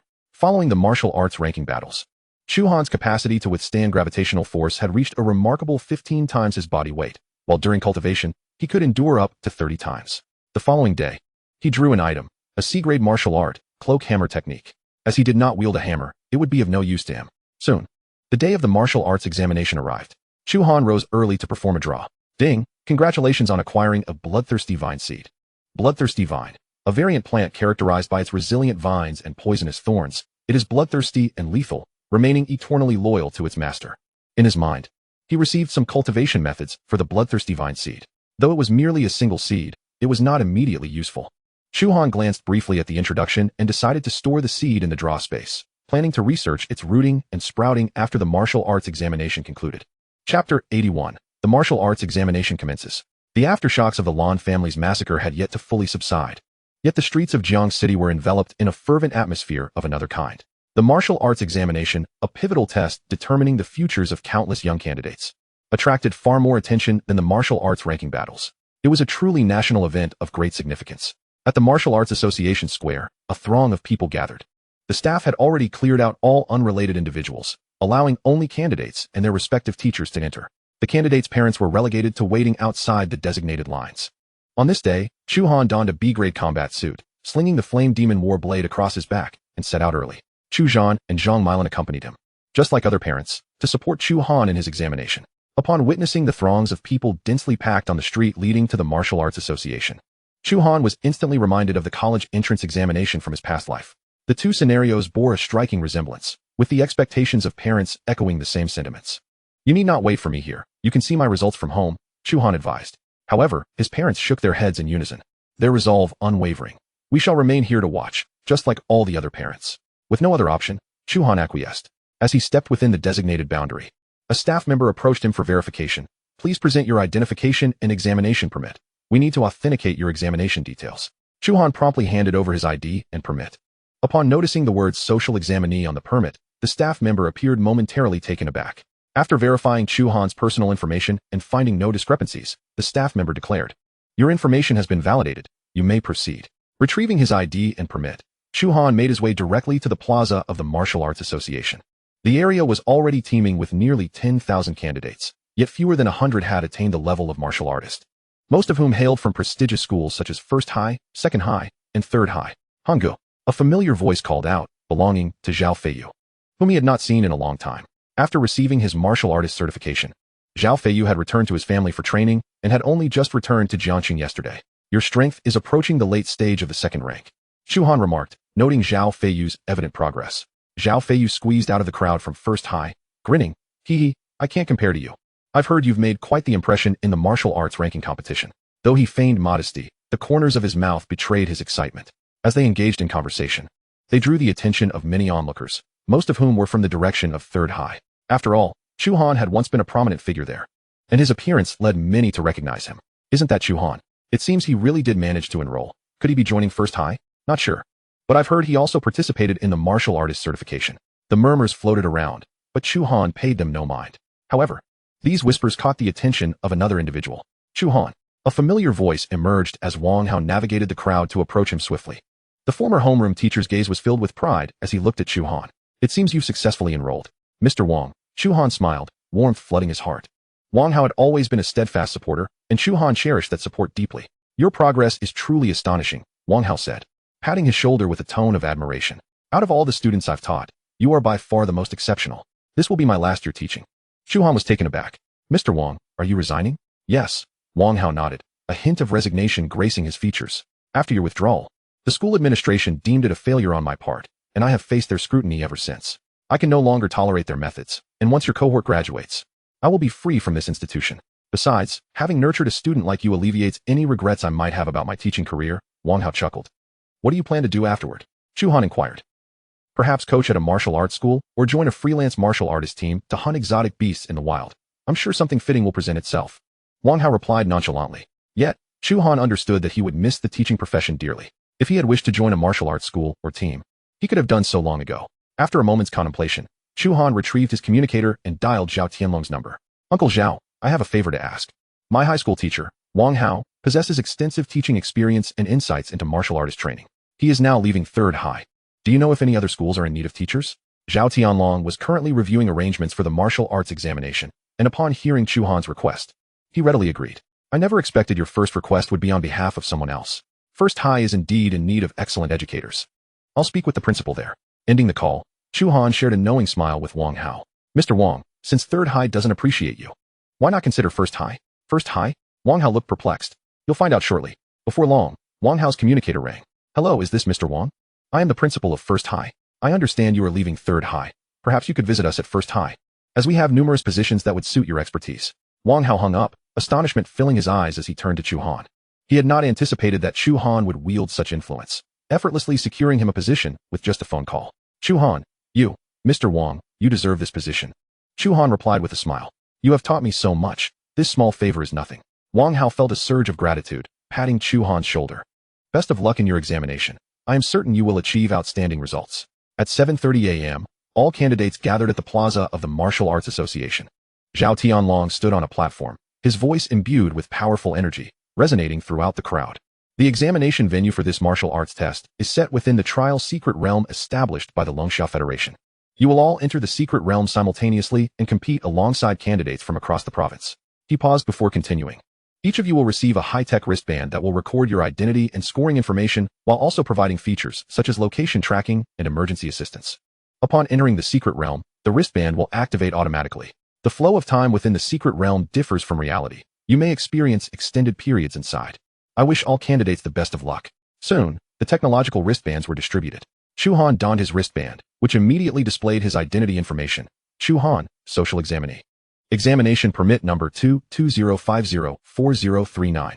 Once all candidates were prepared, the ground in the center of the plaza slowly cracked open, revealing 4 massive teleportation portals. The candidates entered the teleportation array in batches according to their numbers. Chu Han followed the crowd into the portal. As his vision blurred to white, the surrounding space began to twist and spin. When he regained consciousness, he found himself in an entirely new world. Before him lay a vast, unfamiliar primordial forest. Towering ancient trees obscuring the sky, seemingly endless in all directions. He was alone. All candidates had been assigned to different locations. The screen on his wristband illuminated, displaying a line of text. First phase of the martial arts examination. Traverse the death forest, time limit 24 hours.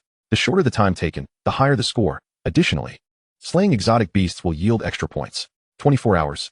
Indeed, the time flow within the secret realm is considerably accelerated, Chu Han mused.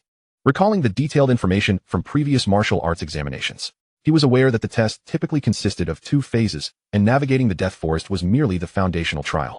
Those unable to succeed would forfeit their chance to attend the martial arts university. Glancing at his wristband, he noted that his current score stood at 0. accompanied by a countdown timer that intensified the sense of urgency. "Let us commence," Chu Han declared, swiftly entering the forest, racing through the underbrush.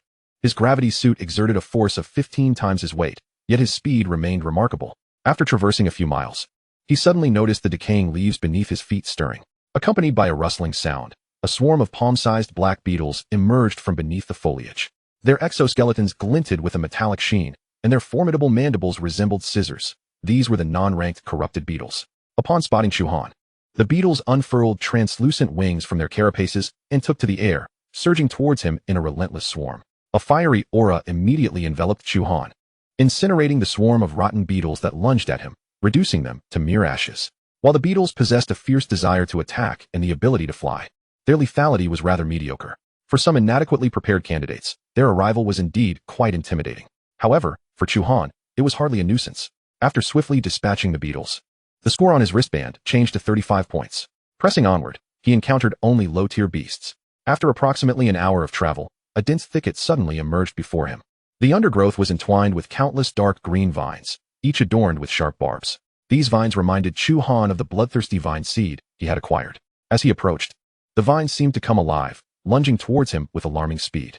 The barbs shimmered with a cold glint, promising severe lacerations if ensnared. Chu Han, uninterested in dodging or taking a detour, unleashed the blazing fire of the burning star within him. Wherever the crimson flames spread, the vines were instantly consumed. Soon, the inferno enveloped the entire area. Amidst the soaring flames, the vines writhed and struggled, but were swiftly reduced to cinders.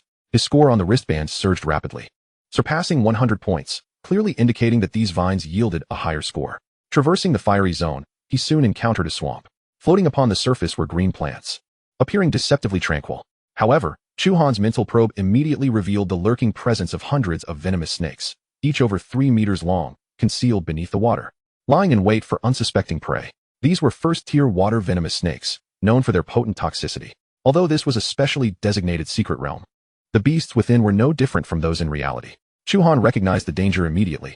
The congregation of such numerous first-tier venomous snakes beneath the swamp was clearly intended to deter candidates from approaching. Only the most formidable exam participants would contemplate crossing the swamp directly, whether circumventing or engaging in a battle of wits with the snakes. This swamp would undoubtedly consume a significant amount of time for the candidates. Nonetheless, encountering a first-tier beast ignited a flicker of excitement within Chu Han. Defeating such creatures would yield a higher score. Thus, without hesitation, he leaped into the swamp. In an instant, the water's surface erupted in ripples as several arrow-like figures surged toward him. Suddenly, a crackle of lightning burst forth from Chu Han, and in a flash, the encroaching water snakes were reduced to charred remnants, convulsing as they fell back into the water. The sheer power of the attack was impressive, a true testament to the efficacy of lightning-based strikes. His earlier assault on the water snakes, although merely an external manifestation of his energy, had left him pleasantly astonished by its potency. This marked Chu Han's inaugural experience utilizing lightning attributes in combat, and he was exhilarated. With a powerful stomp on the water's surface, he channeled a significant amount of lightning energy into the water. Instantly, the entire swamp began to boil, as numerous venomous snakes were jolted by the electrical surge, shooting out of the water in frantic disarray. This was precisely the spectacle Chu Han yearned to witness. With lightning crackling around his fists, he executed a swift movement, darting like a flash of lightning amidst the swimming venomous snakes. His fists flew out rapidly, each strike infused with the power of electricity.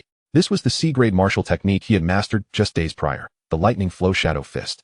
This technique emphasized the swiftness of 1S strikes, where a proficient practitioner could deliver dozens of punches per second. Coupled with the unique effects of lightning energy, it allowed for ultra-fast assaults on targets. Countless shadows of his fists cascaded over the surrounding water snakes, each impact resulting in explosive showers of blood, quickly staining the water crimson. By the time he emerged from the swamp, his score had already exceeded 500 points. Next, Chu Han vanquished a third-tier ancient locust tree that had attained sentience, eliminated a swarm of bloodthirsty second-tier man-eating flowers, and finally dispatched a group of first-tier spotted centipedes. Only then did he successfully navigate through all the core regions of the Death Forest. Upon reaching the forest's end and passing the first phase of the examination, his score had surpassed 1,000 points, and he had completed the traverse in a mere 3 hours. A notification confirming his passage appeared on his wristband, indicating a completion time of 3 hours, 5 minutes, and 13 seconds, with a score of 1373. By clicking the button on his wristband to return to the waiting area, a portal materialized before him. Upon stepping through, he found himself in a new space. Before the second phase of the exam commenced, he would need to await the arrival of other candidates. The flow of time in this new realm would decelerate, mirroring that of reality, ensuring that Chu Han would not have to wait excessively long. In the outer world, within the expansive chamber atop the Provincial Martial Arts Association, this location served as both a data center for real-time monitoring of candidate information across the province and the sole facility capable of controlling the secret examination realms. The martial arts examination was a monumental event in the Longxiao Federation. Thus, each time a secret realm was activated, numerous powerful figures would be present to oversee the proceedings. Among these formidable individuals, the true authority was the 8th-tier Grandmaster Chu Tianxiong, a figure whose mere stamp of his foot could send tremors throughout the province. Although the president of the Tianyuan Province Martial Arts Association was also present, he exhibited great deference in the presence of Chu Tianxiong.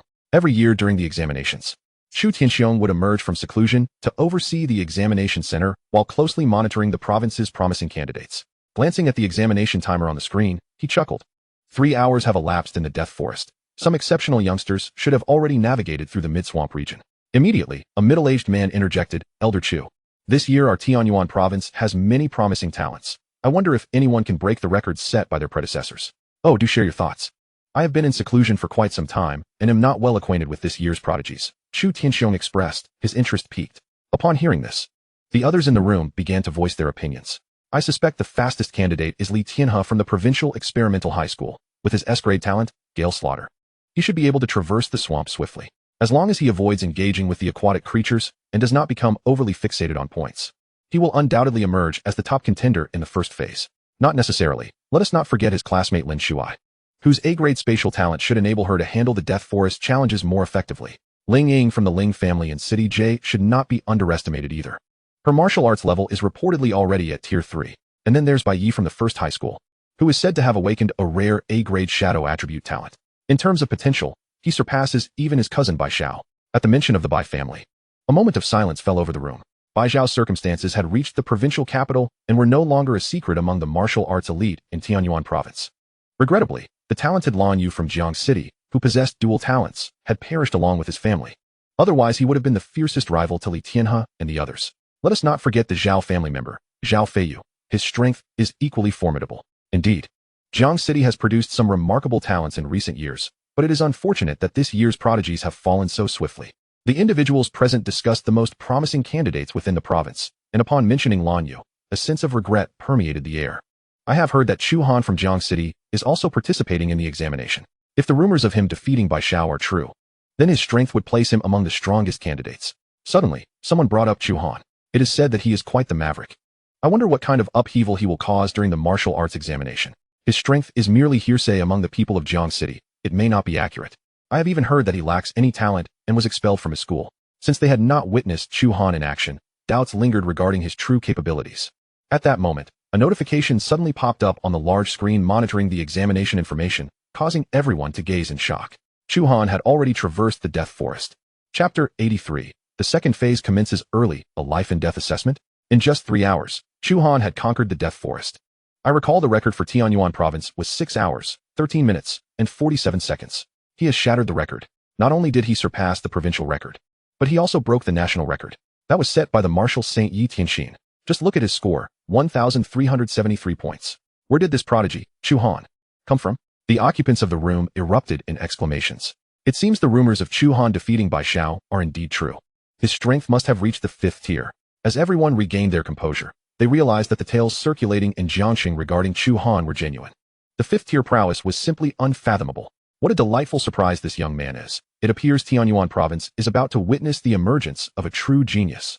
Chu Tianxiong's eyes sparkled with excitement as he stood up abruptly. Quick, tell me everything you know about Chu Han. The room buzzed with chatter as everyone shared the information they had gleaned from Jiangxing. Old Chu, Zhao Tianlong is in Jiangxing. Why not ask him? Someone suggested. Indeed. I shall contact that lad from the Zhao family personally.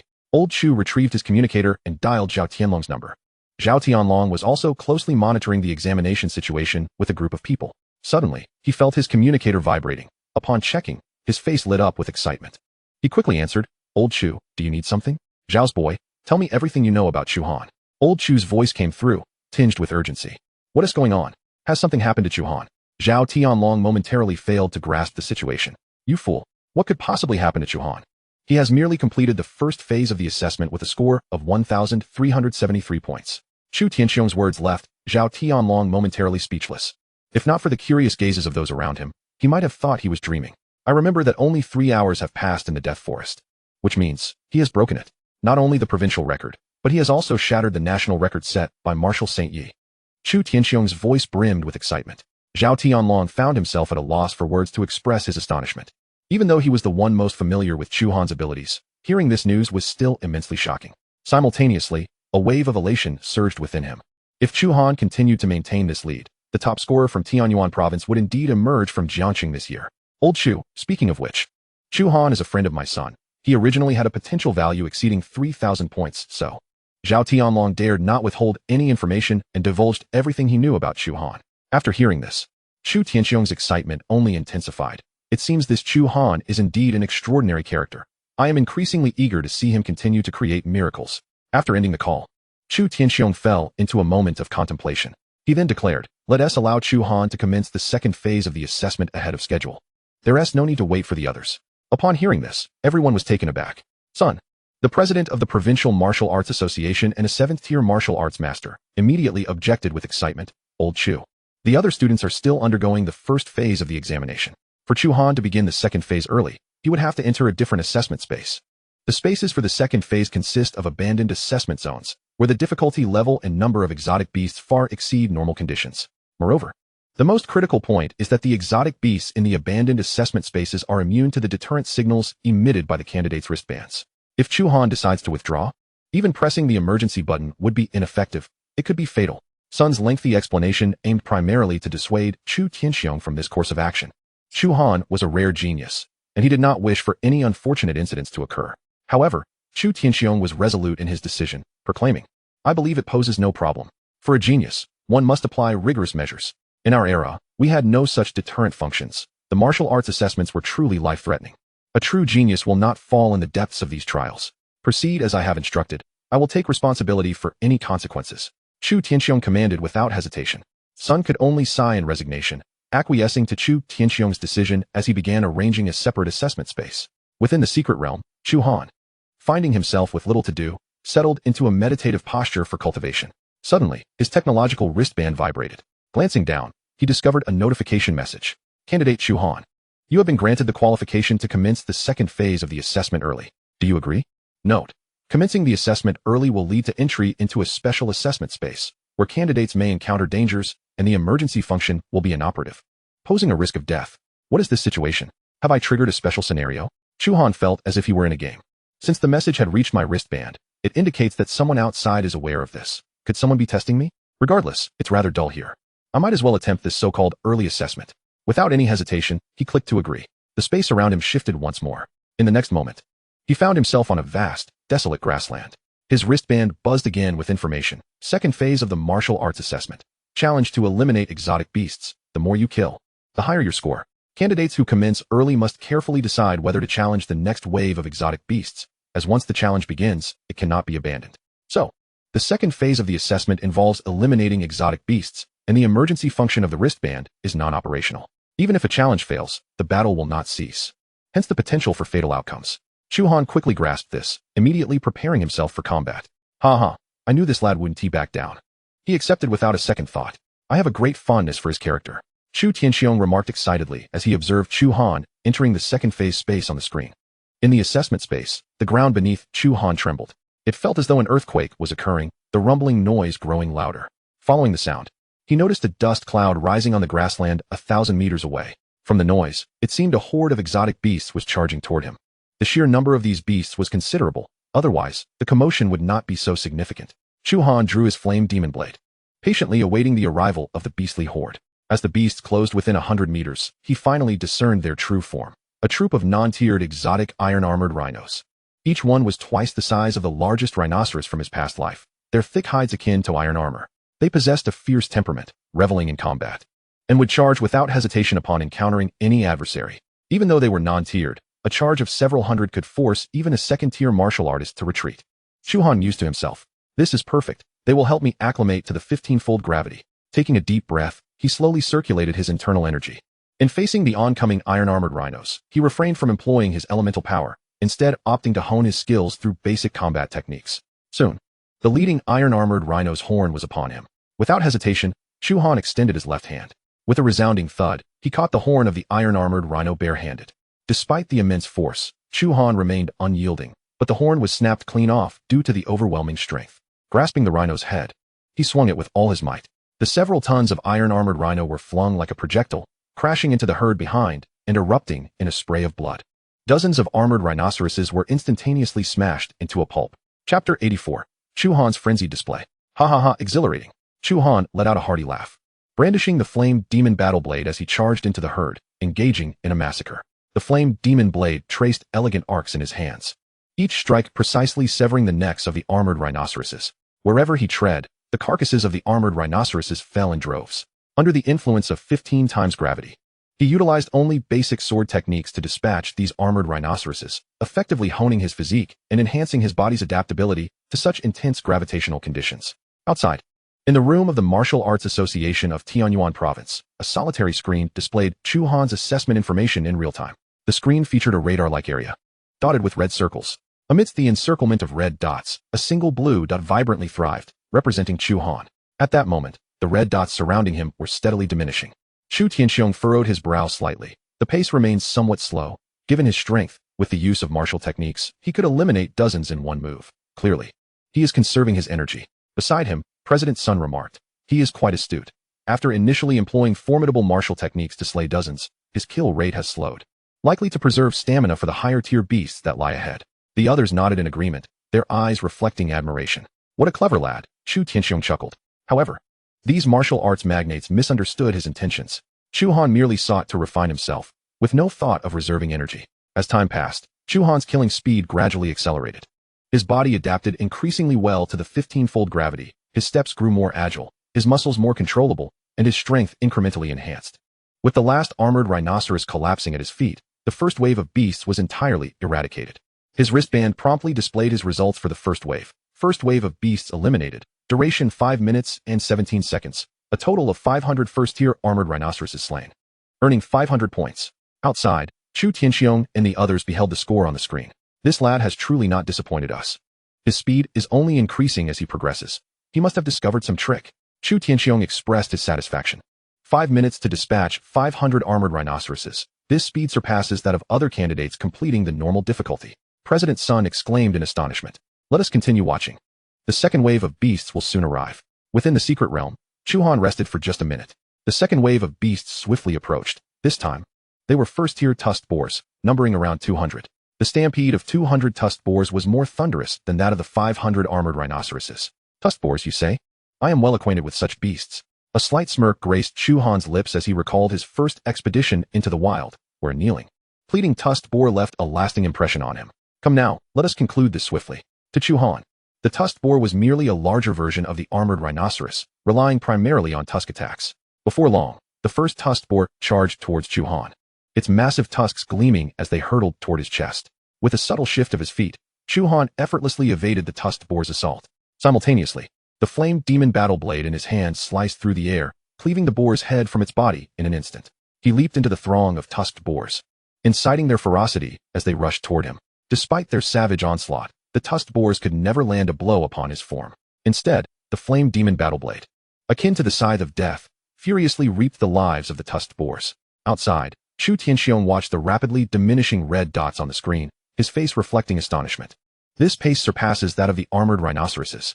The tusked boars possess greater speed and strength, yet he handles it with such ease. The second wave of beasts has become utterly meaningless. It is merely a means for him to accumulate points.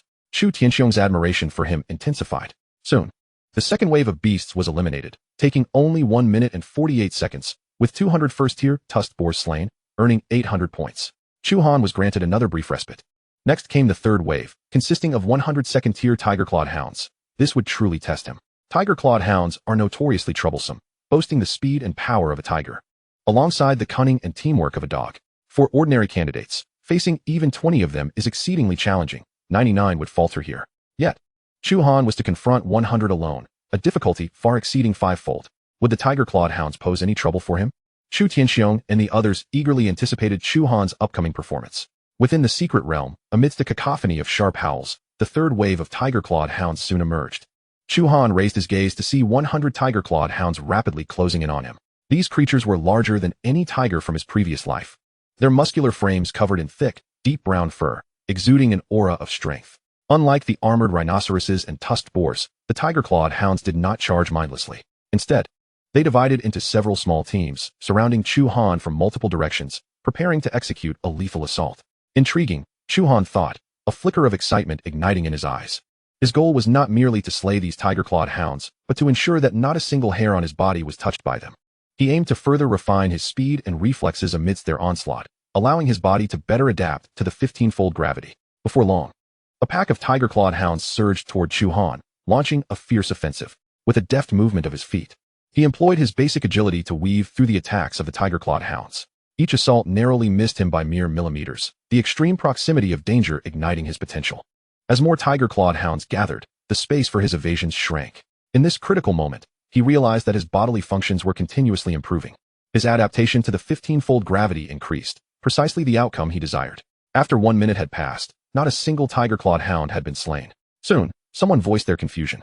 The screen displayed that the number of tiger-clawed hounds remained at 100, with no reductions. Meanwhile, the blue dot representing Chu Han was completely surrounded by a multitude of red dots, leaving no gaps. He is utilizing these tiger-clawed hounds to hone his agility.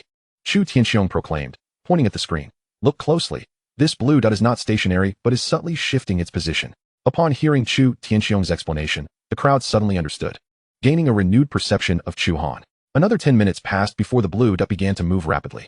Simultaneously, the surrounding red dots started to dwindle at an astonishing rate. It seemed he was on the verge of overcoming this wave. 1 minute later, the screen displayed Chu Han's results for the third wave. Duration 1 minute and 3 seconds. A total of 100 second-tier tiger-clawed hounds slain, earning 1,000 points. The room fell into a hushed silence. The third wave of beasts posed no threat to Chu Han. The encirclement of second-tier beasts fell far short of his limits. Next came the fourth wave, consisting of 50 third-tier beasts, which had become the limit for candidates in previous years. Last year's top scorer had faltered at the fourth wave of beasts. Chapter 85, Making History. Chu Han was set to challenge the sixth wave of beasts. Within the secret realm, Chu Han soon confronted the fourth wave of beasts. They were a group of colossal gorillas, standing at 5 meters tall, with exceptionally robust physiques. Their muscles resembled molten bronze, their bodies cloaked in thick, deep brown fur, brimming with an overwhelming sense of power. So, these are the third-tier beasts, wild gorillas. Chu Han immediately recognized them. The wild gorillas are renowned for their physical prowess, exhibiting tremendous strength, ironclad defense, and a penchant for reckless, full-frontal assaults, thriving in collective maneuvers. This particular group comprises 50 individuals, and their coordinated onslaught is nothing short of catastrophic. Their near-human resemblance endows them with a modicum of combat skills, even allowing them to mimic human martial techniques. To confront such extraordinary beasts, overwhelming force is undoubtedly the most effective strategy. Chu Han sheathed his sword and flexed his hands. Since you excel in strength, I shall meet force with force. Barely had he spoken when the lead wild gorilla charged at him. Noting Chu Han's diminutive stature, it cast him a scornful glance, raising its massive fists high before slamming them down onto the ground. The ground erupted with a deafening crash.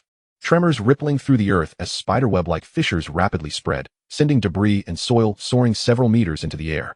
The other wild gorillas quickly followed suit, all pounding the ground with their fists. The cacophony of thunderous impacts echoed through the air. 50 wild gorillas unleashed their might simultaneously, transforming the terrain into a furrowed expanse engulfed in dust and debris. Any ordinary third or fourth-tier martial artist caught in the wake of their attack would surely sustain grievous injuries. After their assault, the wild gorillas ceased their actions, excitedly pounding their chests and roaring triumphantly, convinced that the feeble human had been reduced to a mere pulp. However, as the dust settled, Chu Han remained unscathed, standing resolutely in the crater left by their assault. "Is that all you've got?" he remarked, brushing off the dust from his attire as he gazed mockingly at the horde of wild gorillas, roaring in fury upon witnessing his resilience. The lead wild gorilla bellowed once more, its colossal fist descending towards Chu Han's head. Without flinching, Chu Han mirrored the action, launching a punch in response. A resounding crack echoed as their fists collided, and Chu Han's blow shattered the gorilla's arm, sending splintered bones and blood piercing through to strike its heart. The remaining wild gorillas, witnessing this, erupted into a frenzy, launching their assaults upon Chu Han. Yet, they met the same fate as their fallen comrade. Like a tiger unleashed amidst a flock of sheep, Chu Han rampaged through the wild gorilla horde, a whirlwind of unrelenting ferocity. Barehanded, he wielded pure strength to annihilate these aberrant beasts, leaving a gruesome tableau of severed limbs, shattered bones, and splattered blood in his wake. In a mere moment, he obliterated the entire group of wild gorillas. With the fourth wave of beasts vanquished in just 57 seconds, he accumulated 2,000 points. Glancing at the notification on his wristband, a thrill surged within him. The challenges posed by the beasts grew in intensity, and so did his rewards. Outside, the onlookers gasped in astonishment at Chu Han's performance. 57 seconds. His kill rate had accelerated. Chu Tianxiong stroked his beard with satisfaction, exclaiming, "Excellent. This is the hallmark of a true genius. This lad has yet to reach his limits. I am eager to see if the 4th and 5th tier beasts can compel him to unleash his full potential." Others nodded in agreement, their eyes brimming with anticipation. The 5th wave of beasts soon materialized before Chu Han, presenting him with 24th tier Earthstorm bears. Earthstorm bears? Now this promises to be interesting. A glimmer of excitement flickered in Chu Han's eyes. These creatures loomed like moving mountains, towering over 8 meters, their eyes glinting with bloodthirsty ferocity. The Earthstorm bears are 100-fold more savage than wild gorillas, reveling in the act of pulverizing their prey. They also possess a unique ability: control over Earth-based gravitational forces. For martial artists, this is a nightmarish capability. Once subjected to such gravitational constraints, a martial artist's power is severely diminished. Thus, even a warrior of a higher tier might find themselves at a disadvantage against the Earthstorm bears. For students undergoing the martial arts examination, this challenge is akin to a chasm. A grave expression crossed Chu Tianxiong's face as he contemplated the challenge ahead. The gravitational barriers of the Earthstorm bears are notoriously difficult to navigate. Even the legendary martial sage Yi Tianxin could barely slay 10 during his examination. I wonder how far Chu Han can go. However, beside him, President Sun remained optimistic. You make a valid point. It all hinges on his performance now. I can hardly wait. Within the secret realm, Chu Han found himself encircled by the 20 Earthstorm bears. He could distinctly sense the immense earth elemental energy pulsing within each of them. Control over gravity, is it? Let me test the limits of your weight, he mused, a smirk playing on his lips as he suddenly leapt forward, delivering a powerful punch directly into one of the bear's eyes. The explosive force of his strike instantly reduced the bear's head to a mangled mess. This act, undoubtedly, incited the wrath of the other Earthstorm bears. They roared in unison, their earthy energy rapidly emanating from beneath their feet, coalescing into a gravitational barrier with a diameter of several dozen meters, centered around each bear. Chu Han felt an immediate weight pressing down on him. 16 times, 17 times, 18 times, 25 times. These Earthstorm bears could generate a gravity field of up to 10 times. Coupled with the 15-fold weight he was already bearing, the pressure surged to 25 times. However, the gravitational barriers of the bears could not stack, which was a fortunate circumstance for Chu Han. Under 25 times the gravity, facing 4th-tier Earthstorm bears was undeniably perilous. Thus, he adjusted the dial on his chest to 1 times, instantly alleviating the pressure. The effects of the 10-fold gravity barrier became negligible in comparison. As the Earthstorm bears launched their coordinated assault, he unsheathed his flame demon battle blade, vanishing in a flash. When he reappeared, a crimson arc sliced through the necks of 2 bears, severing them with ease. In mere moments, he navigated through the chaos, dispatching the remaining Earthstorm bears with relentless efficiency. The 5th wave of beasts was eradicated within 24 seconds, earning him 4,000 points. As the new results flashed on his wristband, his total score soared to 9,673 points. Resolved, he exclaimed. He accomplished it in merely 24 seconds. Chu Han shattered the record set by Martial Sage Yi. Outside, those closely monitoring his examination felt as though they were in a dream. Chu Han had truly achieved the remarkable, surpassing predecessors with even greater speed and strength. The martial arts elite could no longer contain their jubilation, erupting in cheers. Yet, as the examination was not over, Chu Han was poised to challenge the 6th wave of beasts. Chu Tianxiong interrupted the celebratory atmosphere, his gaze fixed intently on the examination information screen. It displayed that Chu Han had opted to confront the 6th wave of beasts, with the challenge about to commence. The crowd collectively realized, having forgotten that the second phase of the examination included a 6th wave of beasts. Over the years, no one had ever reached this stage. Only a handful had witnessed the 5th wave of beasts. But now, Chu Han was advancing towards even loftier heights. The 6th wave consisted of 10 5th-tier beasts. How would he contend with them? One misstep could cost him his life. President Sun voiced his anxiety. Though Chu Han is undeniably powerful, comparable to a 5th-tier warrior, facing 10 5th-tier beasts is an insurmountable challenge. Old Chu, we must interrupt the examination. Send someone into the secret realm to rescue Chu Han, President Sun proposed, only to be firmly halted by Chu Tianxiong. No need. Chu Han is not the reckless type. As his seniors, we must respect his choices. Chu Han is forging a new chapter in history, and we are merely witnesses, observing from the sidelines. Chapter 86. The Spiral Seal unleashes its might, completing the 2nd phase. Chu Han once again adjusted the gravity around him to 15 times its normal weight. Concurrently, a formidable presence of exotic beasts emanated from the distance. This aura was in the sky. Chu Han glanced upward, and his gaze fell upon 10 colossal shadows plunging down through the clouds, darkening the sky. These were the 5th-tier Cyclopean vultures. Recognizing these creatures at a glance, a flicker of excitement danced in Chu Han's eyes. To his astonishment, he was to confront flying beasts this time, and among them were the particularly unique cyclopean vultures, standing over 5 meters tall with wingspans exceeding 15 meters. They possessed robust talons and razor-sharp beaks. Most peculiar of all was their head, which bore no eye save for a blood-red cyclopean orb, the size of an egg, emitting an eerie crimson glow from its pupil. Such creatures were exceedingly dangerous. Even Chu Han had to concede the formidable nature of the cyclopean vulture. What? The sixth wave of exotic beasts consists of 10 fifth-tier cyclopean vultures. Outside, Chu Tianxiong roared, causing the entire martial arts association building to tremble. He never anticipated that the sixth wave of the assessment would feature such a daunting presence. President Sun's expression turned grave as he remarked, "The corrupt aura of the cyclopean vulture can sear flesh and marrow, corroding meridians, while the red light from its eye can assault the soul. Even a sixth-tier warrior would need to evade the onslaught of 10 cyclopean vultures. Without aerial combat capabilities, facing 10 of these beasts was tantamount to courting death." Chu Tianxiong's heart sank. He had underestimated the situation. Quickly, Shao Sun, activate the special passage to the secret realm. I shall personally rescue Chu Han. He could no longer afford to concern himself with rules or the reputation of martial artists. The paramount priority was ensuring Chu Han's safety. Only a living prodigy could be deemed a true prodigy. Otherwise, it would merely be a lingering regret. Understood. I will attend to it at once. President Sun responded without delay, hastily notifying his subordinates to open the special passage to the secret realm. Within the secret realm, the 10 cyclopean vultures soared towards Chu Han with alarming speed. The gales they generated powerful enough to send third-tier warriors flying. Chu Han stood resolute against the wind, unfazed. One cyclopean vulture initiated an attack, flapping its wings fiercely, diving like an arrow, shattering the sound barrier, with its razor-sharp beak directed straight at Chu Han's head. This strike was swifter than any previous beast. In that instant, Chu Han's pupils constricted. He pivoted sharply, his body shifting like a phantom, narrowly evading the lethal beak.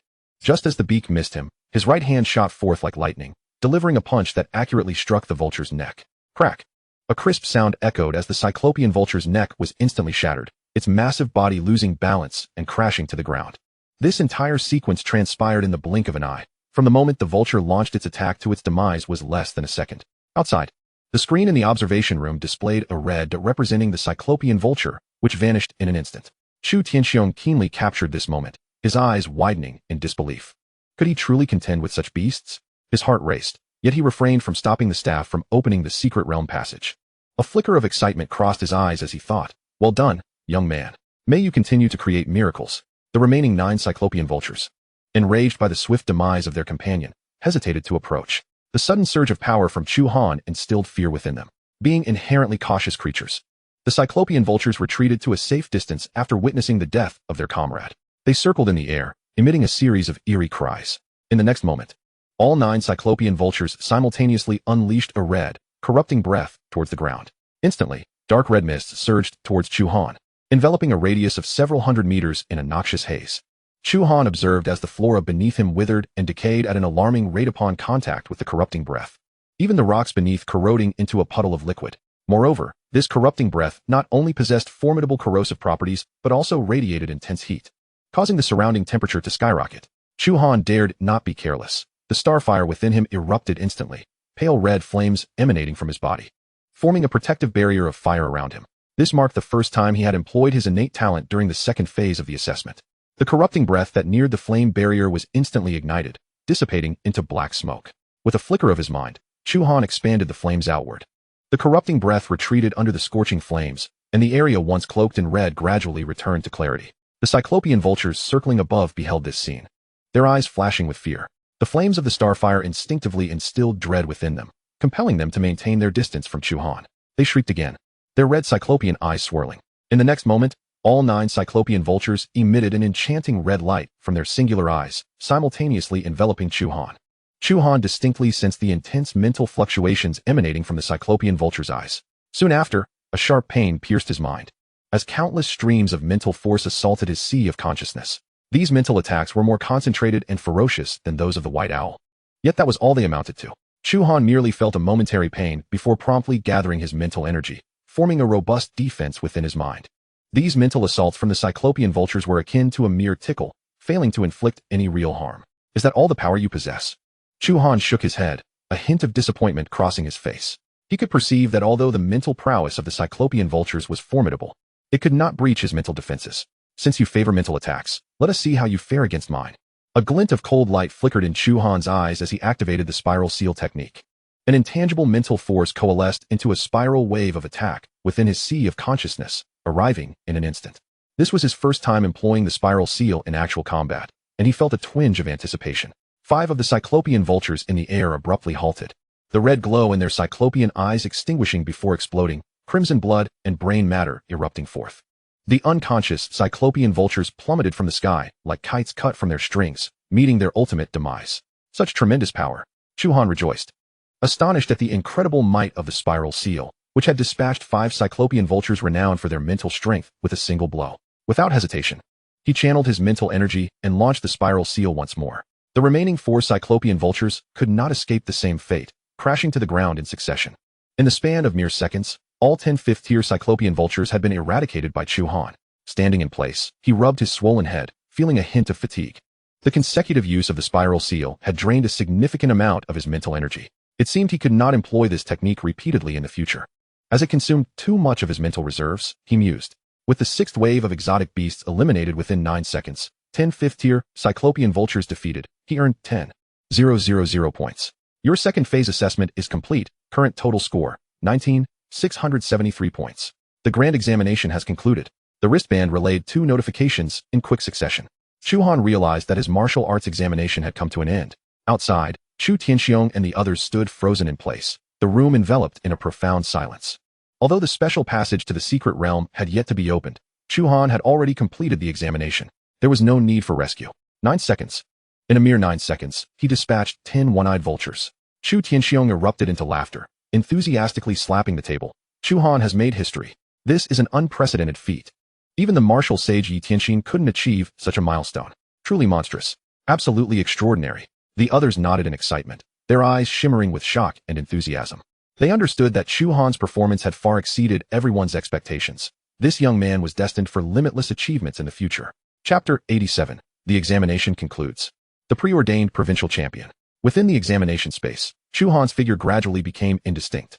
The notification from his wristband chimed. Your examination has concluded. You are about to be teleported out of the assessment space. Observing the twisting space, a smile crept across Chu Han's lips. This examination had provided him with immense training. His body had fully acclimatized to the effects of the 15-fold gravity. He adjusted the gravity multiplier on his chest to 20-fold, and the discomfort returned once more. Henceforth, my standard gravity will be 20-fold. As the fluctuations in the surrounding space gradually stabilized, Chu Han discovered that he had arrived in a completely unfamiliar location. It was a highly concealed chamber, constructed entirely of dark metal, devoid of windows, with only a heavy iron door directly ahead. In the center of the room stood a stone table, surrounded by 4 stone chairs. Where am I? Has the teleportation from the secret realm malfunctioned? Chu Han felt a bit dazed, realizing that his technological wristband provided no indicators or information. Just as he contemplated checking, perhaps even breaking down the door, the iron door suddenly emitted a series of clicking sounds and slowly swung open to the left. At that moment, a figure entered, a stranger, an elderly man. The elder wore simple training attire, his hair a mix of white and gray, and his face adorned with a gentle smile. He appeared to be an ordinary neighborly elder. Yet Chu Han dared not underestimate him for a moment. This man was none other than Chu Tianxiong. As he approached, Chu Han sensed an extraordinarily profound aura. It was a depthless power, akin to a calm sea, serene on the surface, yet harboring boundless energy beneath. The elder's strength was undoubtedly at the master level. Chu Han's heart raced as he instantly recognized that this individual was far from ordinary. The shock he felt from this elder surpassed even that of Lin Baiwei's mentor. Master Fan. The elder's cultivation was likely at the 8th tier of martial arts, a grandmaster. My young friend Chu Han. Congratulations on passing all assessments of the martial arts examination, Chu Tianxiong said, his tone warm, yet carrying an undeniable authority. Your performance has exceeded all our expectations. Chu Han quickly replied, Senior, your praise is too much. It was merely good fortune. Fortune? Ha. Chu Tianxiong laughed heartily, taking a seat at the stone table and gesturing for Chu Han to join him. To resolve 10 fifth-tier one-eyed vultures in 9 seconds, and to disregard the gravitational barriers of the earth-bursting bear, this cannot simply be attributed to luck. Your talent rivals that of the martial sage Yi Tianxin from years past. You are a pillar of our Longxia Federation's future. A chill ran down Chu Han's spine at the mention of Yi Tianxin, a name that resonated deeply with him. He was the most legendary martial artist of the Longxia Federation in nearly a century, having reached the martial sage realm at a young age and repeatedly turning the tide in critical moments. an absolute cornerstone of the Federation. To be compared to such a figure by the elder was an immense honor. Senior, you flatter me. Martial Sage Yi is a legendary powerhouse. And I can only strive to catch up, Chu Han humbly replied, though he could hardly contain his excitement. It seemed that his remarkable performance in the secret realm had indeed drawn the attention of some influential individuals.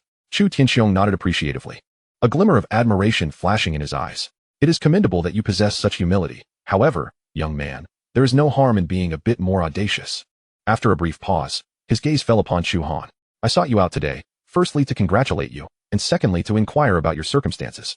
According to the information we gathered, you did not awaken any talents while at Jiangxing No. 3 Middle School. How is it that you have undergone such an astonishing transformation in such a short span of time? Anticipating this line of questioning, Chu Han responded candidly. After my failed awakening, I continued to train at home and unexpectedly awakened my talent. At that moment, I found it quite miraculous. As he spoke, he activated the lava crystal armor, enveloping himself in a searing aura. The power of the star-bending flame was contained within, though not externally released. It still emanated a formidable heat. This is my talent, the lava crystal armor, which also harbors the power of flames. I suspect it might be an S-class talent. Chu Han disguised his two talents as one to explain the source of his strength. Chu Tianxiong rose and approached Chu Han, scrutinizing the lava crystal armor with intense astonishment and excitement. He could distinctly sense the overwhelming flame power contained within the armor, far surpassing that of an ordinary S-class talent. S-class? Haha. This is not merely S-class. Even among S-class talents, it ranks at the very top. With such a talent, it is no wonder you have progressed so rapidly. His voice trembled with excitement, filled with fervor. This is splendid.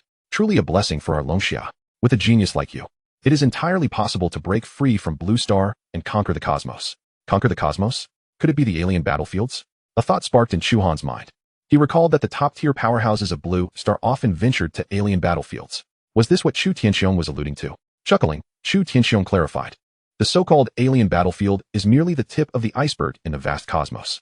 Blue Star is but an inconspicuous speck in the grand universe, akin to a grain of sand in the ocean. The human race in the universe is numbered in the trillions, with Blue Star's humans being among the weakest. On the cosmic stage, countless powerful races exist, alongside even more brutal competition. True prodigies are striving for the status of the Blue Star human race, fighting bloodily across the universe.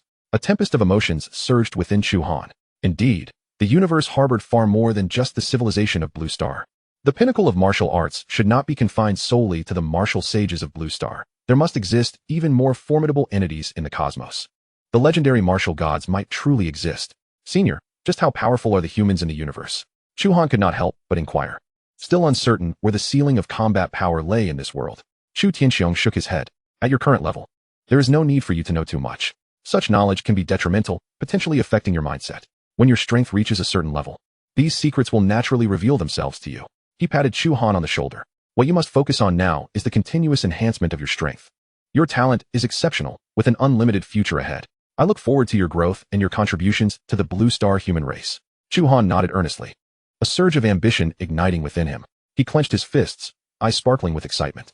One day, I shall venture into the cosmos, ensuring that the name of the Blue Star human race resonates throughout the stars. Chu Tianxiong laughed heartily. Excellent. Such ambition. Come, I shall introduce you to someone who is eager to meet a young genius like yourself. With that, Chu Tianxiong turned and walked towards the iron door. Following closely behind, Chu Han's heart remained unsettled. The vastness of the universe, the competition among races, and the pinnacle of martial arts, all of these fueled his determination. Chu Tianxiong led Chu Han to a conference room, pushing open the door to reveal a martial arts master already seated inside. The aura emanating from this individual indicated that he too was a master-level powerhouse. Chu Han silently marveled. This person was none other than Sun Hejin, the president of the Provincial Martial Arts Association. Upon witnessing Chu Han's arrival, President Sun felt a surge of excitement. He promptly rose and warmly addressed Chu Han, saying, Chu Han, congratulations. Your performance in the secret realm has been nothing short of astonishing, a truly rare talent in a century. Even Elder Chu has sung your praises. He is the president of our Martial Arts Association in Tianyuan Province, so you may simply refer to him as President Sunday Chu Han, not daring to be dismissive. Smiled and replied, Thank you for your kind words. President Sunday, may I inquire if my results have been released? President Sun laughed heartily. Results? Your total score is nearing 20,000 points, undoubtedly making you the top scholar of this martial arts examination. It was a foregone conclusion, already anticipated. Anticipated? Chu Han revealed a hint of confusion. You may not be aware, but aside from you, the other candidates are still undergoing the first phase of the Death Forest assessment. Many have not even completed half the journey. President Sun explained with a smile. I see. So my early assessment was deliberately arranged? Chu Han queried. Indeed. Although you completed your assessment early, your score has shattered records, even surpassing the examination results of the legendary Yi Wuxing from years past. Your position as the top scholar is assured, President Sun affirmed. A wave of joy washed over Chu Han. Although he had anticipated his results, the confirmation still ignited a thrill within him. The title of provincial top scholar would grant him considerable advantages, and most importantly, it was a fulfillment of his parents' expectations. He thought of his parents, who were waiting outside the Jiang City Martial Arts Association for his examination to conclude. Yet now, it seemed he was in the provincial capital. When can I return? Chu Han asked President Sunday. From now on, you may rest assured and wait for the assessments to conclude. We will arrange your return home afterward. During this time, you are welcome to train at the Provincial Martial Arts Association, and you may freely utilize the resources available here, President Sun replied. Thank you, President Sun. Chu Han nodded in understanding. After all, he was still officially a candidate in the martial arts examination. Appearing outside before the examination's conclusion might cause some concerns. Very well. I shall not keep you further. Elder Chu surely has more to discuss with you. President Sun bid farewell to Chu Han, emphasizing that as president, he needed to oversee the entire provincial examination. Young Chu, soon your name will resonate throughout the province, and in the future, it will echo across the nation. Elder Chu Tianxiong remarked with a smile. Chu Han pondered Elder Chu's final words. Elder Chu, an 8th-tier powerhouse, seemed to be the only individual in the province whom President Sun held in such high esteem. You are Chu Tianxiong, the Grandmaster Chu. Chu Han immediately thought of a name and inquired of Elder Chu. Haha, I didn't expect you, young lad, to recognize me. Elder Chu did not deny it. Chu Han's eyes brightened with excitement as he exclaimed, Elder Chu, I never imagined I would meet your esteemed self. Your legendary feats of subduing the 8th-tier black serpent dragon 20 years ago have become an exemplar for all in the province, and even the nation. Elder Chu Tianxiong was the person his father, Chu Han, admired most. In Chu Han's childhood, he frequently heard his father speak of him. During that battle against the 8th-tier black serpent dragon, Elder Chu Tianxiong saved countless lives. Chu Han held profound respect for such formidable figures. Haha. A true hero does not dwell on past glories. Elder Chu waved his hand, and a tome materialized before him. You possess a fire attribute talent. And as a token of our meeting, as well as my investment in you, I bestow upon you this martial art. Elder Chu Tianxiong generously placed the tome into Chu Han's hands, insisting, no refusals. Upon examining the tome, Chu Han noticed the bold characters embossed on its cover. 9 Dragons' True Fire Technique. This is a relic from one of my sworn brothers. He entrusted me to pass it on to a true genius, a pillar of the nation, to help him continue the ideal of safeguarding humanity, Elder Chu said. A hint of sadness in his voice as he spoke of his brother.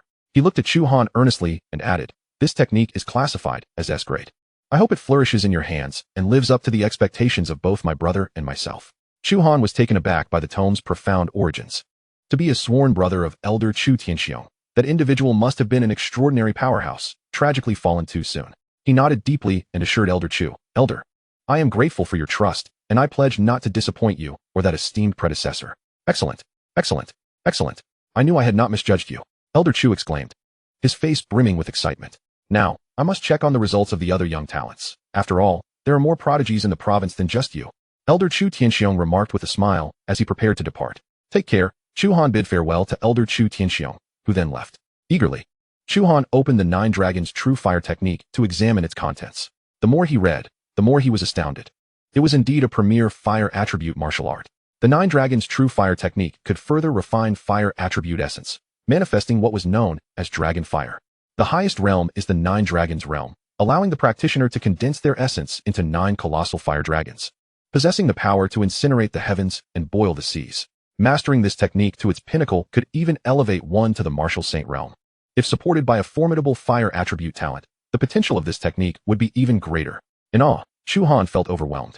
He committed all the incantations of the technique to memory before safely storing the tome within his spatial realm. An S-grade cultivation secret. Even his 10,000-fold talent could not immediately comprehend it entirely. The profound depths of the technique required not only insight, but also the support of one's own strength to grasp higher realms. Chu Han was not anxious to fully understand it just yet. He needed only to cultivate the first layer for the time being. Leaving the conference room, he made his way to the Martial Arts Association's training facility. Following the incantations of the 9 Dragons' True Fire Technique, he commenced his cultivation.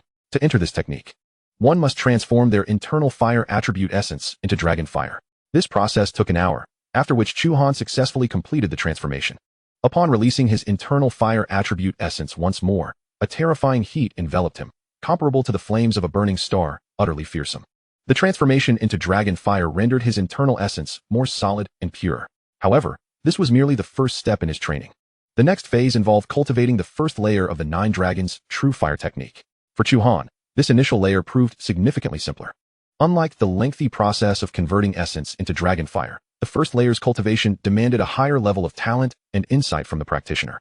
Remarkably, Chu Han completed the cultivation of the first layer of the 9 Dragons True Fire technique in just 10 minutes. At that moment, a colossal red fire dragon coiled around him, emanating a destructive aura. The fire dragon extended over 10 meters in length, with clear scales, claws, and whiskers. Engulfed in roaring dragon fire, a true manifestation. Under Chu Han's command, the fire dragon could flexibly adjust its form, expanding to over 20 meters or shrinking down to a nimble serpent, dancing in his palm. Let us test an attack. Chu Han raised his hand, and the fire dragon instantly transformed into a streak of red light, crashing into the wall of the training room. Boom! A resounding explosion echoed as the fire dragon collided with the alloy wall, unleashing a terrifying wave of heat. The several-meter-thick alloy wall melted into dark red molten metal under the searing dragon fire, leaving behind a gaping hole. Fortunately, the other side of the hole was also part of the training room, sparing any harm to others. What tremendous power! Truly worthy of an S-grade technique. Chu Han marveled. He had not even utilized the power of the Burning Star Flame, yet the impact was astonishing. He could further integrate the Burning Star Flame into the fire dragon, amplifying the attack's potency several-fold. The only drawback was the considerable consumption of essence when controlling the fire dragon. But that was a minor detail that left Chu Han immensely satisfied. In just over a brief hour, this cultivation technique had propelled his strength to new heights, filling his heart with profound gratitude towards Chu Tianxiong. Chapter 89. Results are out, bewildered geniuses. Knock, knock. A series of knocks echoed from outside the training room. Chu Han opened the door to find several staff members from the Martial Arts Association. Mr. Chu, what has transpired inside? We detected high energy fluctuations and damage to the walls. With a hint of helplessness, Chu Han pointed to the large hole in the wall. I'm afraid this was an accident during my training. The staff members were taken aback, gazing at Chu Han as if he were a monster. The ability to cause such destruction through cultivation was indeed a testament to the individual whom the president had designated for special attention. Surely, I am not required to compensate for this. Chu Han inquired about his primary concern. Of course not. The president has stated that as long as Mr. Chu's safety is assured, you may do as you please, one of the staff members replied with a smile. That's a relief. Chu Han nodded and glanced at the time on his wristband. With some time remaining before the martial arts grand examination concluded, he resumed his training. It was not until midday that the grand examination finally came to an end. Although only 4 hours had passed outside, 30 hours had elapsed within the secret realm. Chu Han was able to exit the training room, encountering the radiant faces of Chu Tianxiong and President Sunday. I presume the results across the entire Tianyuan province have been quite favorable, or else these two esteemed figures wouldn't be so joyful, he mused. Chu Han, I can arrange for someone to take you back to Jiang City at any time. Feel free to stay a few more days if you wish. President Sun said with a smile. Chu Han shook his head with a grin. I only wish to return to Jiang City. My parents are waiting for me outside the Martial Arts Association. Very well, I shall make the arrangements immediately. President Sun acted swiftly, pulling out a communicator to organize the transport. At that moment, a flicker of surprise crossed Chu Tianxiong's face, quickly transforming into delight. Have you already mastered the first layer of the 9 Dragon True Fire technique? Chu Han nodded, extending his right hand as a fire dragon emerged from his palm, swirling around him. Indeed, this is the sensation of dragon fire. Chu Tianxiong exclaimed, his face flushed with excitement. This is splendid. It seems I did not misallocate this technique. Thanks to Elder Chu's generous gift, I have achieved such results, Chu Han replied with a smile. After bidding farewell to Chu Tianxiong, Chu Han boarded the special vehicle arranged by President Sun en route to Jiang City. Simultaneously, the squares of various martial arts associations throughout Tianyuan province were abuzz with activity. Candidates were being teleported out of the secret realm in waves. Parents hurriedly approached to greet their respective candidates, filling the squares with a cacophony of voices. Some candidates celebrated their outstanding results with jubilant families, while others wore despondent expressions, their families enveloped in silence. Amidst the crowd, Chu Han and Zhang Milan anxiously scanned for the familiar figure of Chu Han among the newly arrived candidates. Why hasn't He Xiaohan emerged yet? Chu Han asked impatiently. Do not fret. He may simply be at the back, Zhang Milan reassured him. At that moment, Zhang Milan's communicator chimed. Upon checking, her face lit up with joy. It's our son. Mom, Dad, don't wait there any longer. Due to some matters, I've been teleported to the provincial city and am on my way back to Jiang City now. You should head home first. Chu Han's voice resonated through the communicator. Xiaohan, how did you perform? His parents were eager to know about his results. I did exceptionally well. Barring any unforeseen circumstances, I will be the provincial champion. Chu Han stated confidently. This delightful news was one that needed to be shared with his parents promptly. Really? You're not deceiving us, are you? Zhang Milan felt a wave of dizziness, struggling to fully believe the news. Of course not. Rest assured, the provincial results will be published tomorrow morning. And you will have plenty to celebrate then, Chu Han replied with a smile. Wonderful. Your father and I will head back now, Zhang Milan exclaimed, hanging up and embracing Chu Han in excitement. Chu Han, equally thrilled, lifted Zhang Milan into a joyful twirl, oblivious to his own weakened condition compared to an average person.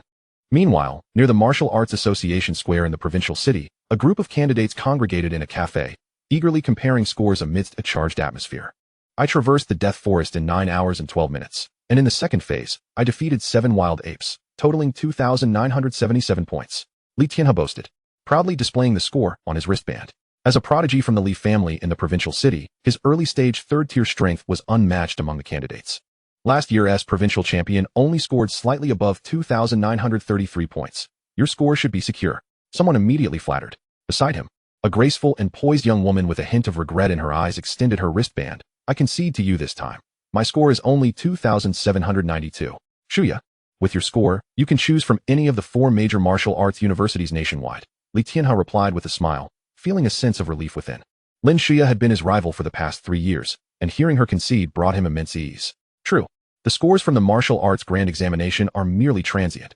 Once I enroll in the Modu Martial Arts University, I will surely surpass you. Lin Shuya was not one to concede easily. Ah, so your goal is Modu Martial Arts University. I, on the other hand, aim for Jingwu University. Li Tianhe, as a prodigy, had already set his sights on his desired institution.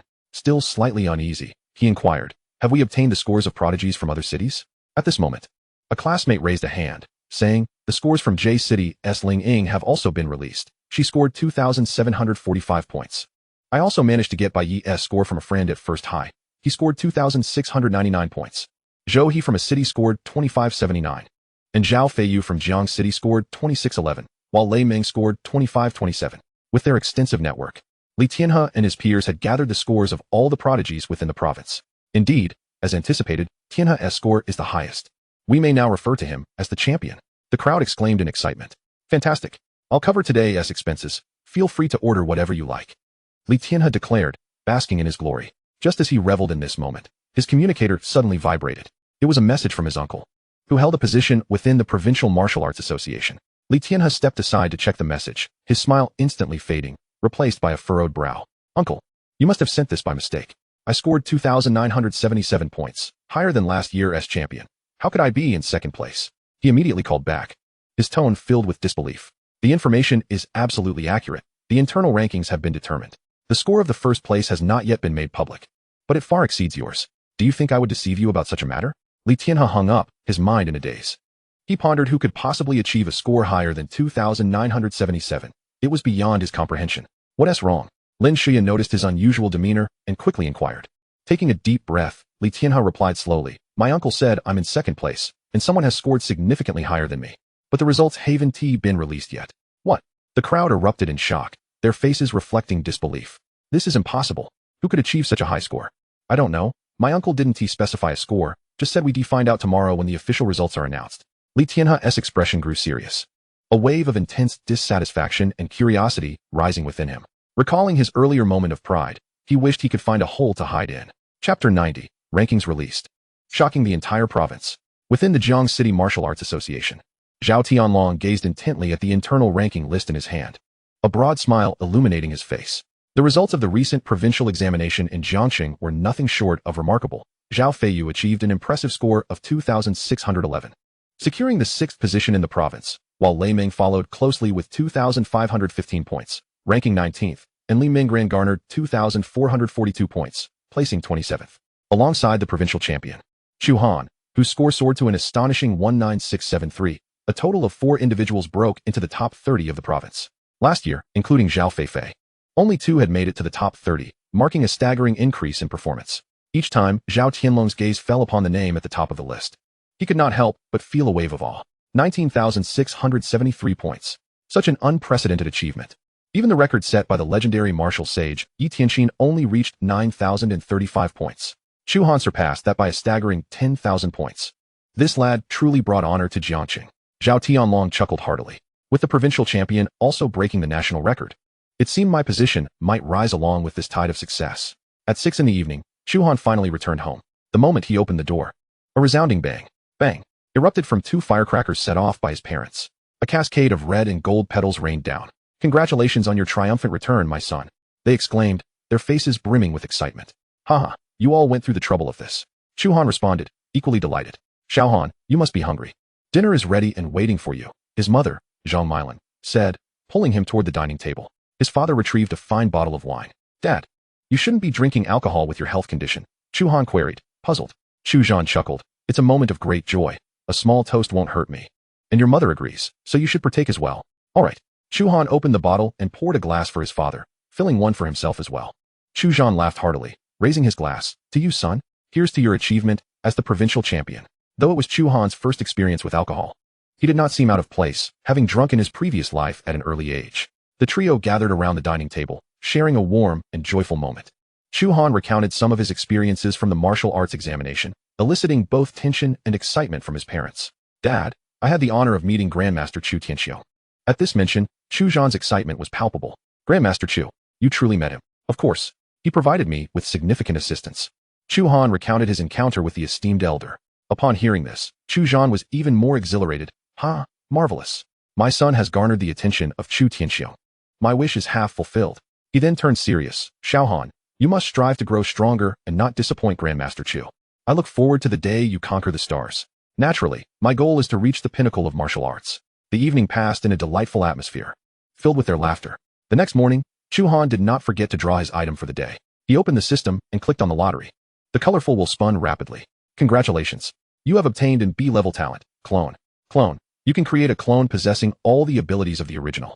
With the clone's power at 80 of the original.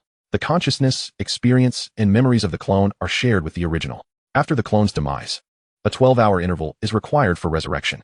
A new talent. Chu Han's eyes brightened.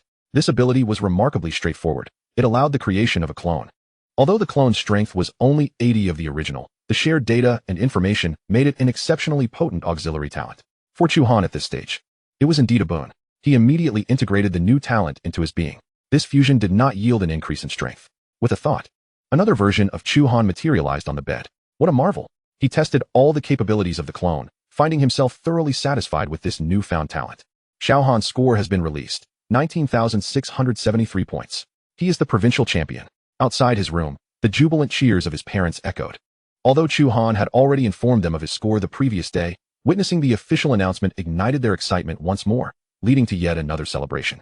At 6 o'clock that evening, the provincial results were uniformly announced. Countless candidates and parents eagerly anticipated this moment, all yearning to discover their rankings. In the provincial capital, Li Tianhe and Lin Shuang were among the first to access the rankings. Upon seeing the name and score at the top, they were left utterly dumbfounded. First place, Chu Han, total score 19,673. Second place, Li Tianhe, total score 2,977. Third place, Lin Shuang, total score 2,792. 19,673 points. Li Tianhe's eyes widened in disbelief as he thought he had misread the figures. Refreshing the page repeatedly, he confirmed the score was indeed accurate, leaving him utterly stunned. How is this possible? He surpassed me by nearly 17,000 points. The previous provincial record was only 3,200 points. Even the national examination record set by the martial sage, he had been shattered. The news spread like wildfire across the province, igniting a media frenzy. Major outlets in Tianyuan province rushed to report, and leading news websites prominently featured Chu Han's photo on their front pages. The headlines were striking. Super genius Chu Han. 19673 points breaks national record, claims provincial champion. Overnight, Chu Han's name became a household one, elevating him to celebrity status across the province. Even within the entire Longxia Federation, many were keenly watching this development. Subsequently, both the Tianyuan province and Jiangxing conferred rewards upon Chu Han for his champion status. The Jiangxing government, in collaboration with the Martial Arts Association, presented him with a standalone villa in the Riverside community, along with a startup fund of 30 million federal coins. The Tianyuan provincial government rewarded him with 2,000 lower-tier energy stones, 200 medium-tier energy stones, and a custom-made A-level combat suit. Such bountiful rewards were indeed extraordinary.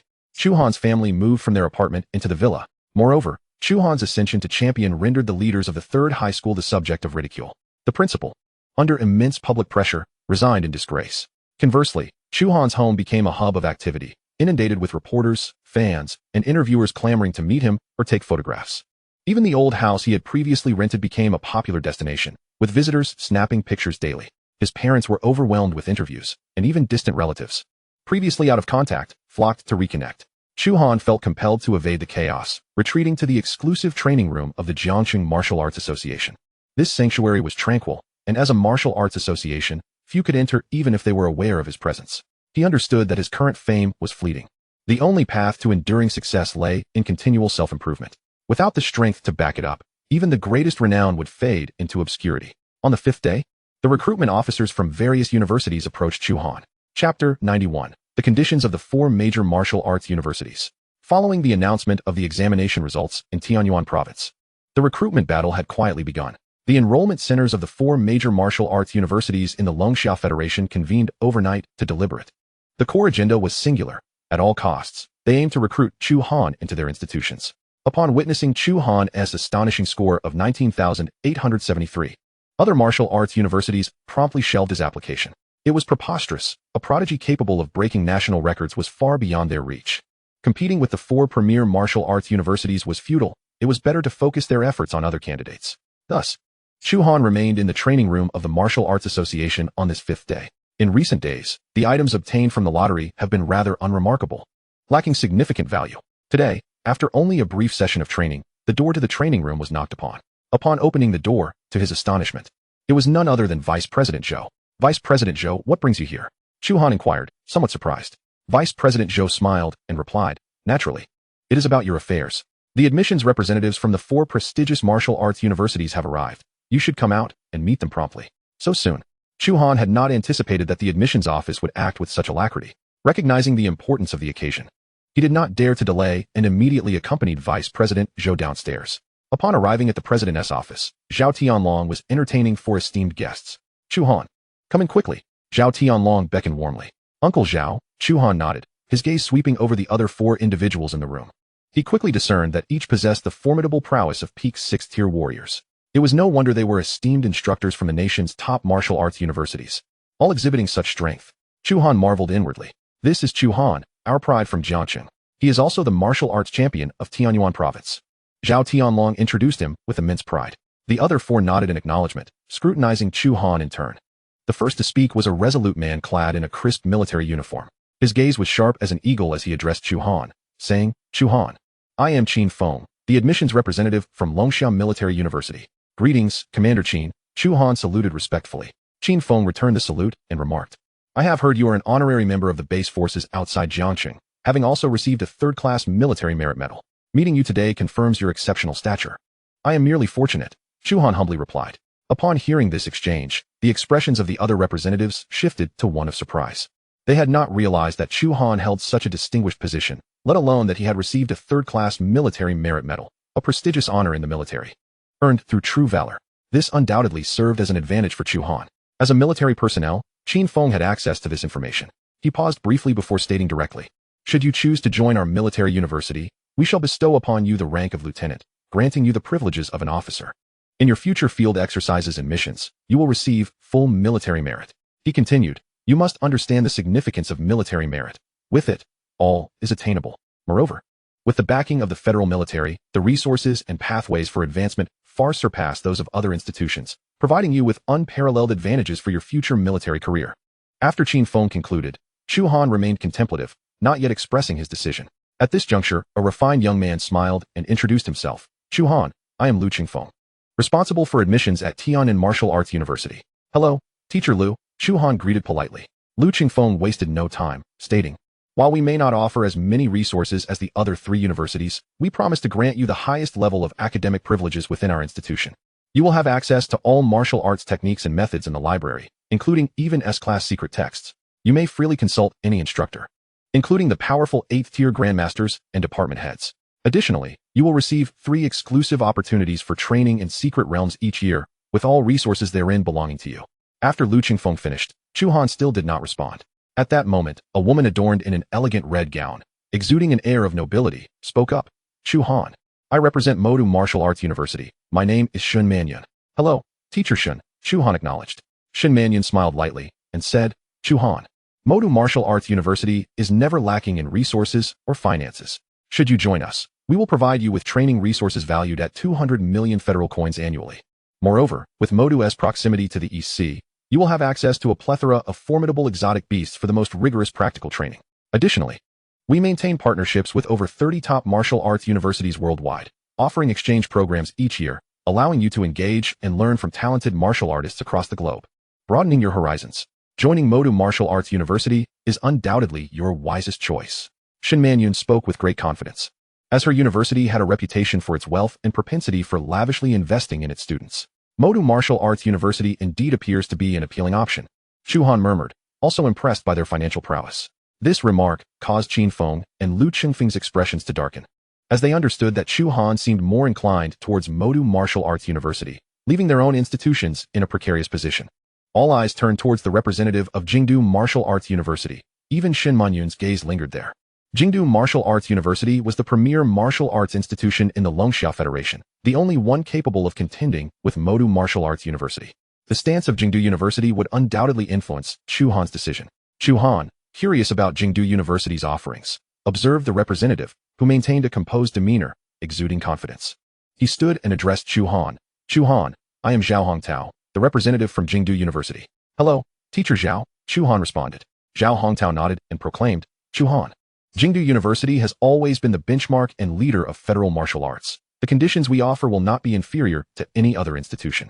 First, we provide training resources valued at 100 million annually, alongside an immediate reward of 10,000 academic credits upon enrollment. Our academic credits can be exchanged for any resources, techniques, or secret realm opportunities, and are required for participation in various activities within the university.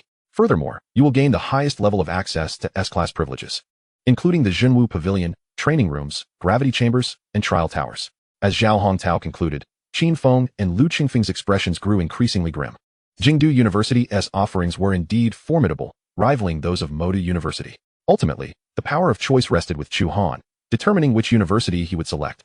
In truth, Chu Han had always aimed for Jingdu University. Given the equivalency of the conditions, he felt a stronger inclination towards it. After a moment's contemplation, he looked up at Zhao Hongtao and inquired, Teacher Zhao, if I were to join Jingdu University, would I be able to enter the Sky Academy? At these words, the expressions of all four representatives shifted simultaneously. Even Zhao Tianlong, who had been standing quietly off to the side, displayed an expression of surprise. How do you know about the Sky Academy? Zhao Hongtao's eyes widened slightly, revealing his astonishment. The other three representatives turned their gaze towards Chu Han, their expressions filled with intrigue.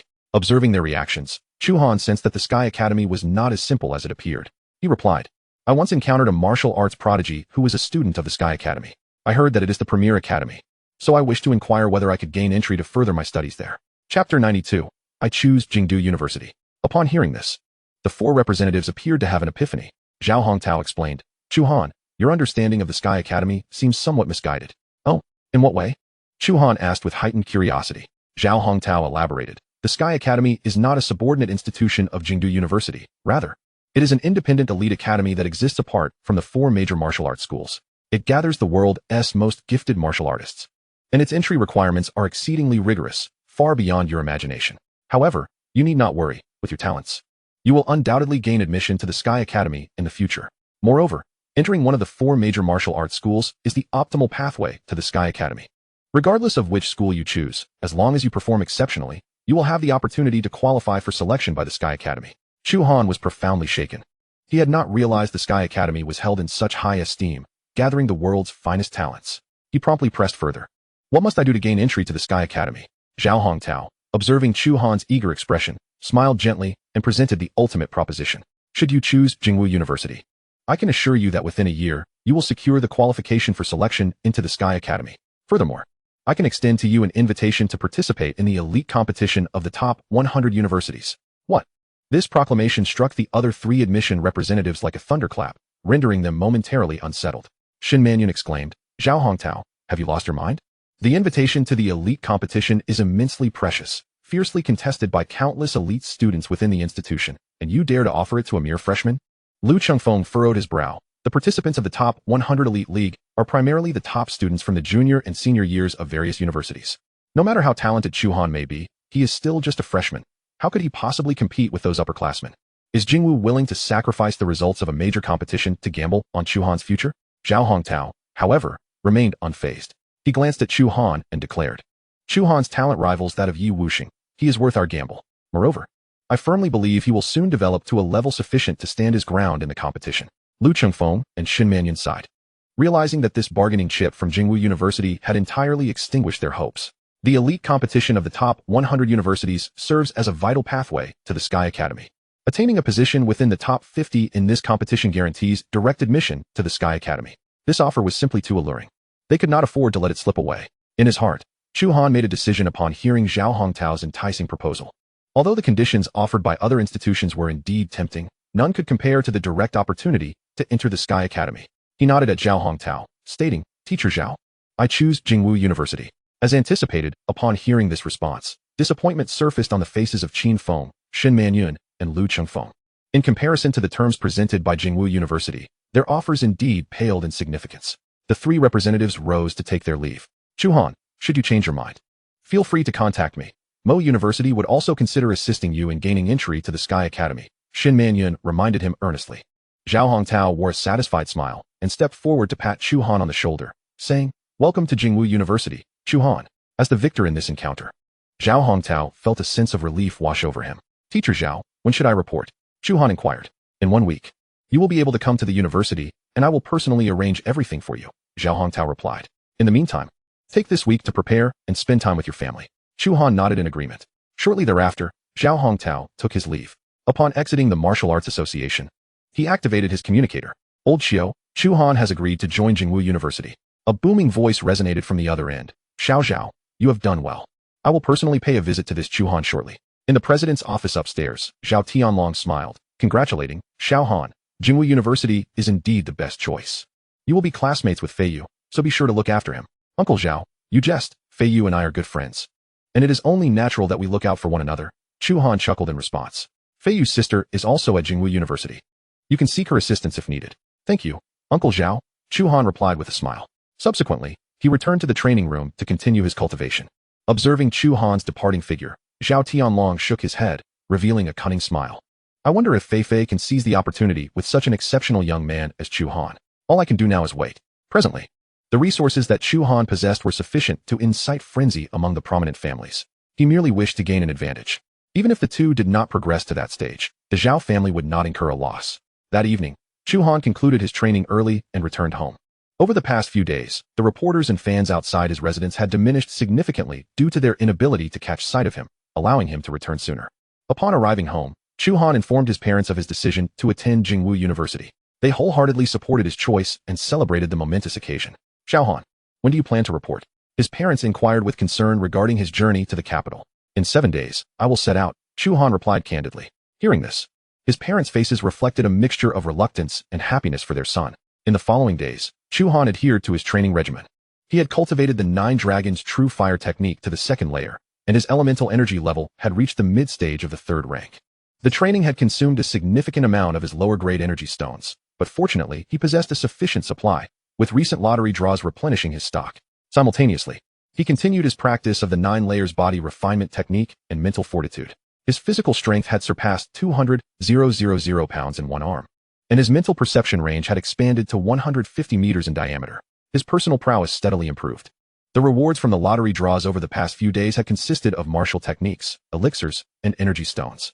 3 days prior, he had drawn an A-grade alloy chamber, capable of withstanding attacks from master-level martial artists, which he installed in the basement of his villa. On the 5th night, while engaged in his mental training, Chu Han was abruptly awakened. Within his perception range, a multitude of martial artists had materialized. This sensation indicated the presence of adversaries. Moreover, there was a master-level powerhouse among them. Chu Han was taken aback. He hurriedly exited to knock on his parents' door. Mom, Dad, hurry to the basement. Xiao Han, what is happening? They asked, alarmed. There are enemies. Chu Han had no time for lengthy explanations and swiftly guided his parents to the villa's underground. The embedded alloy chamber in the basement immediately proved its worth. After securing his parents, Chu Han felt a sense of assurance. He quickly made his way outside the villa, only to discover a group of masked martial artists had surrounded the premises. There were 16 individuals in total, 4 at the 6th rank and 12 at the 5th rank, along with the unseen master-level expert lurking in the shadows. Their collective strength was formidable. Such a force did not exist within Jiangxing. The only faction possessing such power and harboring enmity towards him was the Bai family. Chapter 93, The Bai Family Strikes. Chu Han versus Master. Upon noticing Chu Han's emergence, the group realized their cover had been blown. Chu Han surveyed the assembled figures with a calm demeanor. Whom do you seek? A sixth-rank martial artist stepped forward, his eyes narrowing with malice as he fixed his gaze on Chu Han. You are Chu Han. Come with us. Once we arrive at our destination, you will understand what is required of you. And if I refuse? Chu Han retorted with a hint of derision. Then do not blame us for taking matters into our own hands. The martial artist's eyes gleamed with murderous intent. He was Bai Zhao's father. Ever since he learned of Bai Zhao's incapacitation at Chu Han's hands, he had been consumed with the desire for vengeance. The news of his son's demise only intensified his resolve. Even now, as Chu Han stood as the top student in the province, he would not relinquish the opportunity for retribution. Upon seeing Chu Han in the flesh, the bloodlust within him could no longer be contained, surging forth alongside his elemental energy, enveloping Chu Han in an overwhelming oppressive aura. The other martial artists, witnessing this, began to shift positions, poised to strike at any moment. Let us see what you've got, Chu Han thought as he subtly adjusted the gravity suit's dial, reducing the gravity from 20 times back to 1. Instantly, he felt as though he had shed his chains, moving with unparalleled lightness. Let me show you the fruits of my recent training. Without hesitation, he focused his mind, and the spiral seal was activated in an instant. Invisible mental energy coalesced into 4 spiraling waves of attack, precisely striking the consciousness of the 4 sixth-rank martial artists. Cries of agony erupted immediately. The 4 sixth-rank martial artists clasped their heads in distress, their eyes glazing over as they lost consciousness in an instant. They had never anticipated that Chu Han possessed such a formidable mental attack technique, suffering devastating injuries in the blink of an eye. In a flash, the tide of battle had irrevocably shifted. With a swift flick of his wrist, Chu Han summoned the flame demon battle blade into his grasp. Infusing the blade with fiery, elemental energy, a crimson radiance erupted along the edge. Die, Chu Han uttered in a low voice, executing the flowing light phantom technique to its utmost. His figure transformed into a streak of red light, momentarily darting past the bodies of 4 unconscious 6th-tier martial artists.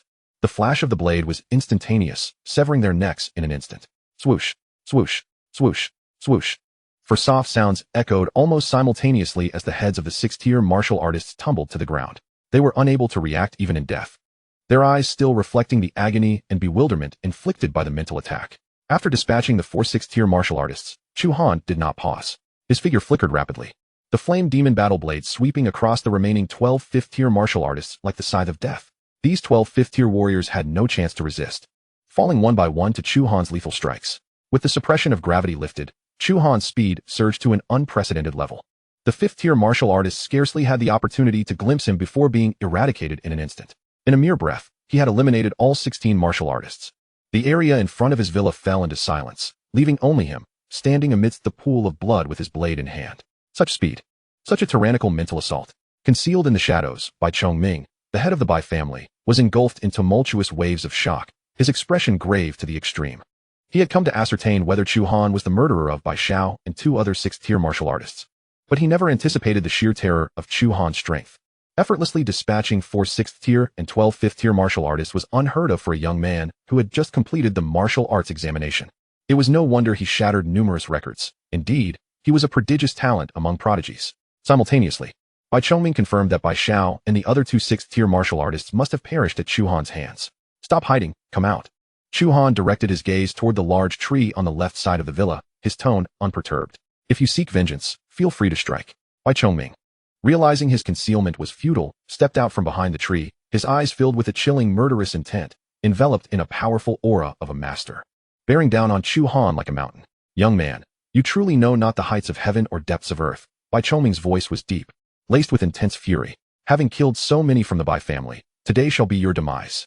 He was acutely aware that Chu Han was the top scholar of the province, under the close scrutiny of the federal elite. If he failed to eliminate Chu Han today, once Chu Han entered the capital martial arts university, the Bai family would have no further opportunity for revenge. Thus, he needed to act swiftly, resolving the matter with utmost haste, lest the other martial artists from Jiang City become aware of the situation. Indeed, it was a member of the Bai family. Chu Han understood immediately. His suspicions were confirmed. Only the Bai family could mobilize such forces. Even a master-level warrior had personally intervened. He fixed his gaze on Bai Chongming, coldly stating, Bai Xiao and the other 2 from the Bai family brought this upon themselves. I bear no blame. Fallacious reasoning. Bai Chongming bellowed with anger, deeming further words futile. Prepare to die. The master-level elemental energy erupted instantaneously, a torrent of white energy cascading toward Chu Han. Bai Chongming's elemental affinity, like Bai Zhao's, was ice. However, the chilling power he unleashed was 100-fold that of Bai Xiao. Chu Han felt his body grow instantly numb and sluggish.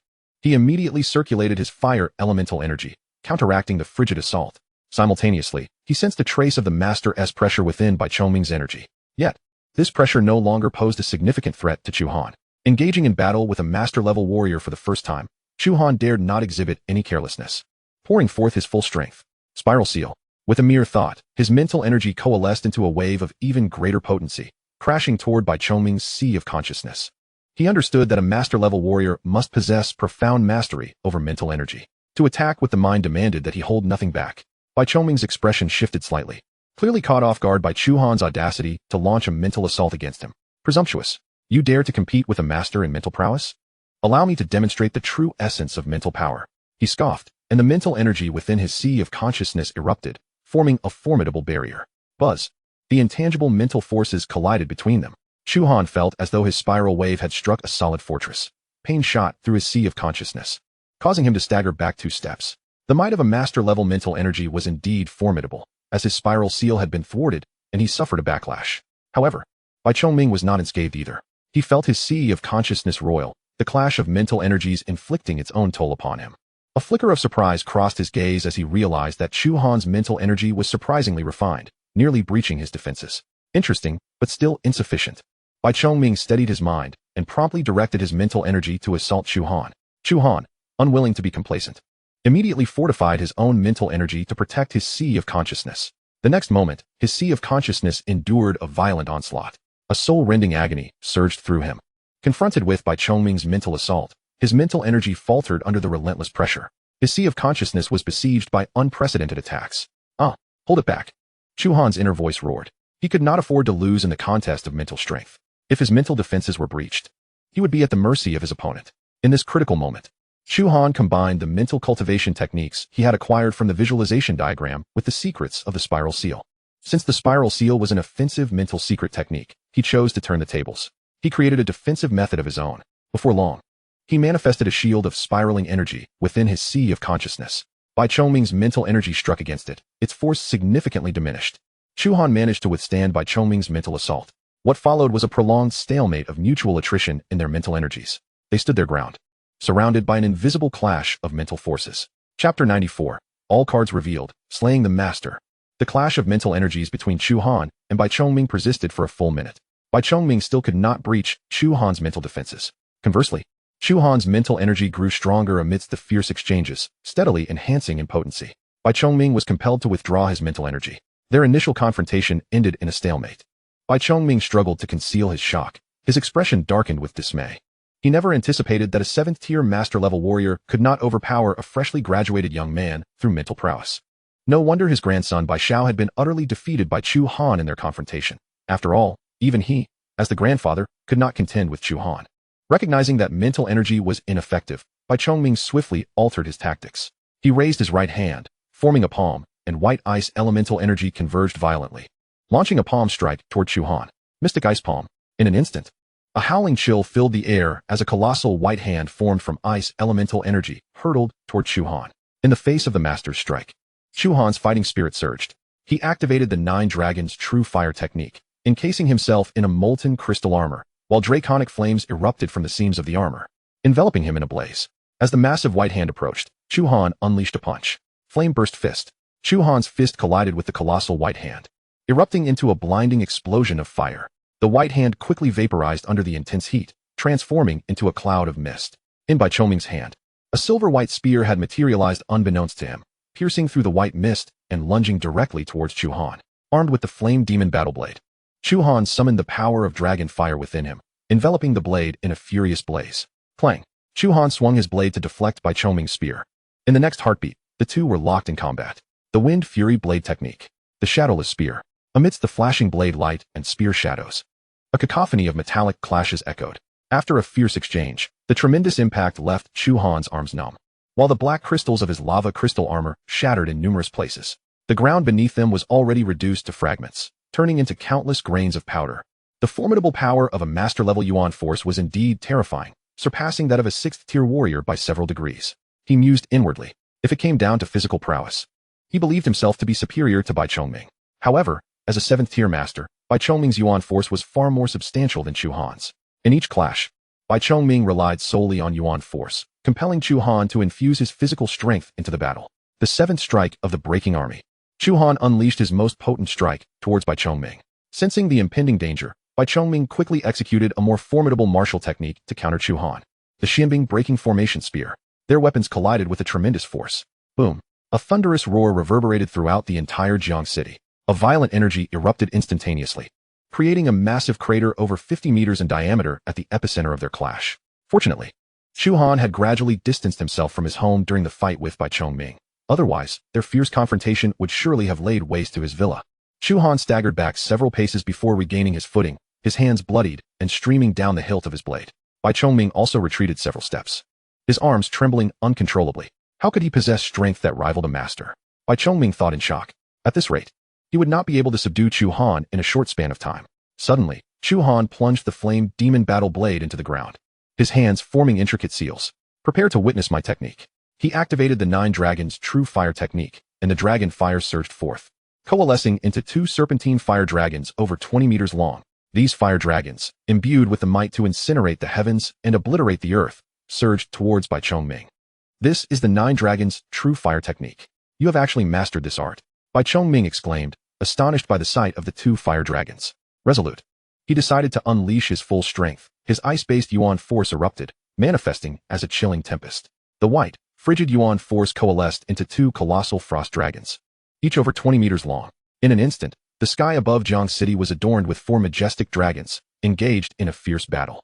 The winds roared, the clouds swirled, and the world transformed. The roars of dragons echoed throughout Jiang City. All who beheld these 4 dragons believed that a miracle was unfolding that night.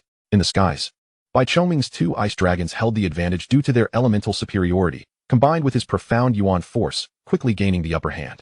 Conversely, Chu Han's 2 fire dragons found themselves at a disadvantage. Aware that prolonged engagement with Bai Chongming would be detrimental to him, Chu Han commanded the 2 fire dragons to charge directly at Bai Chongming.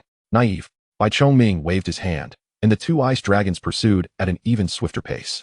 Just as the fire dragons were about to reach Bai Chongming, they were intercepted. Under Bai Chongming's command, the 2 ice dragons entwined their massive forms around the fire dragons, binding them so they could not escape. Though the 9 Dragons' true fire technique is formidable, your Yuan force will soon be depleted, Bai Chongming taunted, sensing the advantage. Yet, he noticed a triumphant smile curling at the corners of Chu Han's mouth. Flame of the burning star emerge, Chu Han shouted, integrating the entirety of his burning star flame into the 2 fire dragons. In that moment, the burning star flame fused completely with the dragon fire. The flames on the 2 fire dragons erupted violently, and the terrifying heat instantaneously melted the 2 ice dragons. With an aura of annihilation that consumed all, they surged towards Bai Chongming. Not good, Bai Chongming cried out, feeling a profound threat to his life. He immediately summoned all his ice-based Yuan force, erecting multiple layers of ice shields around himself for defense. Boom. The fire dragons collided with the ice shields, erupting into a sky of flames. In the next moment, the ice shields constructed by Bai Chongming began to dissolve layer by layer, until they were ultimately engulfed by the sea of fire. Bai Chongming screamed in agony, throwing himself desperately into the inferno. Flames still clung to him. His hair had been completely singed, and much of the exposed skin on his face had been burned away, rendering him a pitiful sight. Roaring in fury, he unleashed another surge of Yuan force, extinguishing the flames on his body, his gaze now imbued with intensified malice. He retrieved a white pill the size of a dove's egg from his spatial gear and swallowed it without hesitation. I never thought I would need to resort to something like this to deal with you. In the next moment, Bai Chongming's aura soared, swiftly restoring him to peak condition. Chu Han, your trump cards have been exhausted, while I still possess ample Yuan force. Are you ready to meet your end? Bai Chongming proclaimed with triumphant laughter. Chu Han's complexion had turned somewhat pale. Controlling the 2 fire dragons and integrating the burning star flame had taken a significant toll on his Yuan force. It must come to an end. Bai Chongming roared, charging forward with his spear. You are indeed correct. It is time to conclude this. A cold smile crept across Chu Han's face as the burning star flame within him surged violently once more. Heavenly Fire 9 Transformations. First transformation. Chu Han's aura suddenly escalated at a terrifying speed. In an instant, his presence nearly matched that of Bai Chongming. Bai Chongming's expression shifted dramatically, disbelief flooding his eyes. What kind of secret technique is this? It can forcibly enhance one's strength. Chu Han remained silent. He was solely focused on ending the conflict swiftly. In a flash, he appeared before Bai Chongming as if teleporting. The flame demon battle blade, infused with the burning star flame and dragon fire Yuan force, slashed towards Bai Chongming's neck. The speed of this strike was several times faster than before, the blade's light flashing in an instant. Bai Chongming's heart raced in alarm. He attempted to evade, but it was far too late. He could only raise his spear in defense. Boom. Another thunderous sound erupted, and Bai Chongming was sent crashing into the ground by Chu Han's strike. Uffed. Bai Chongming spat a mouthful of blood, retaliating with frenzied strikes at Chu Han. The two fell into a life-and-death struggle. The intense battle raged on for less than 30 seconds, both warriors nearly depleting their yuan force. The effect of Chu Han's first transformation of the Heavenly Fire 9 transformations began to wane, and his aura plummeted rapidly. Bai Chongming fared little better, barely mustering the last remnants of his yuan force to thrust his spear at Chu Han. Chu Han, prepare to die? Uffed. The flame demon battle blade pierced through Bai Chongming's body in an instant. He turned in shock, realizing that Chu Han had somehow appeared behind him. No. This is another Chu Han. Swish. The flame demon battle blade ascended in a swift arc, cleaving Bai Chongming in two. In an instant, he lost all vitality. His eyes wide with disbelief and regret. Chu Han sheathed his blade, his form becoming ethereal before ultimately vanishing from sight. To his surprise, it was only through the use of a clone that he managed to conclude this battle. Indeed, confronting a master was no easy feat. Chapter 95. Vengeful Battle, Teacher? After vanquishing Bai Chongming, Chu Han sat cross-legged on the ground. He retrieved several restorative pills from his spatial gear and consumed them all. Additionally, he placed several lower-tier energy stones upon himself, activating the 9 Dragons' True Fire technique to rapidly replenish his yuan force. In this battle, he had truly revealed all his trump cards. Having slain a master was no small feat, an accomplishment unprecedented in its own right. Chu Han had genuinely witnessed the might of a master, and this confrontation had yielded him immense gains, especially the experience gained from battling with a master, along with breakthroughs in spiritual power, has significantly enhanced his strength. This will undoubtedly benefit his future cultivation endeavors. Once his internal energy had recovered somewhat, he approached the corpse of Bai Chongming and removed a silver bracelet from his wrist. This was a C-grade spatial bracelet, containing the wealth of Bai Chongxi. Additionally, from the other 16 warriors, Chu Han also discovered a C-grade spatial equipment. Naturally, he accepted it all with a smile. Subsequently, with a wave of his hand, he stored all 17 corpses within the spatial realm. The bloodthirsty vine seed he acquired days prior required high-quality blood and flesh as nutrients to take root and sprout. The corpses of Bai Chongming and his companions, all powerful warriors in life, were perfectly suited for cultivating the bloodthirsty vine. He then summoned flames to incinerate all traces of blood on the ground. However, he found himself unable to erase the signs of battle left in front of the villa. Should Zhao Tianlong and others come to inquire, he planned to claim he had overexerted himself during cultivation. At worst, he would need to pay for some repairs, a cost he could easily afford. He then examined Bai Chongming's inheritance within the spatial bracelet. As the head of the Bai family and a master-level powerhouse, Bai Chongming's wealth was far more extravagant than that of Lan Kuei. He possessed several S-grade weapons, armor, and martial skills, with an even greater number of A-grade items.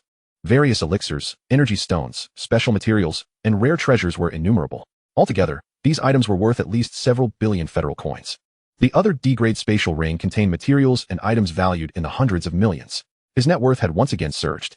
Now, he possessed no fewer than 5 pieces of spatial equipment. However, among the spoils, there was little he could immediately utilize. He intended to keep them, planning to sell them along with Lan Kuei's inheritance later.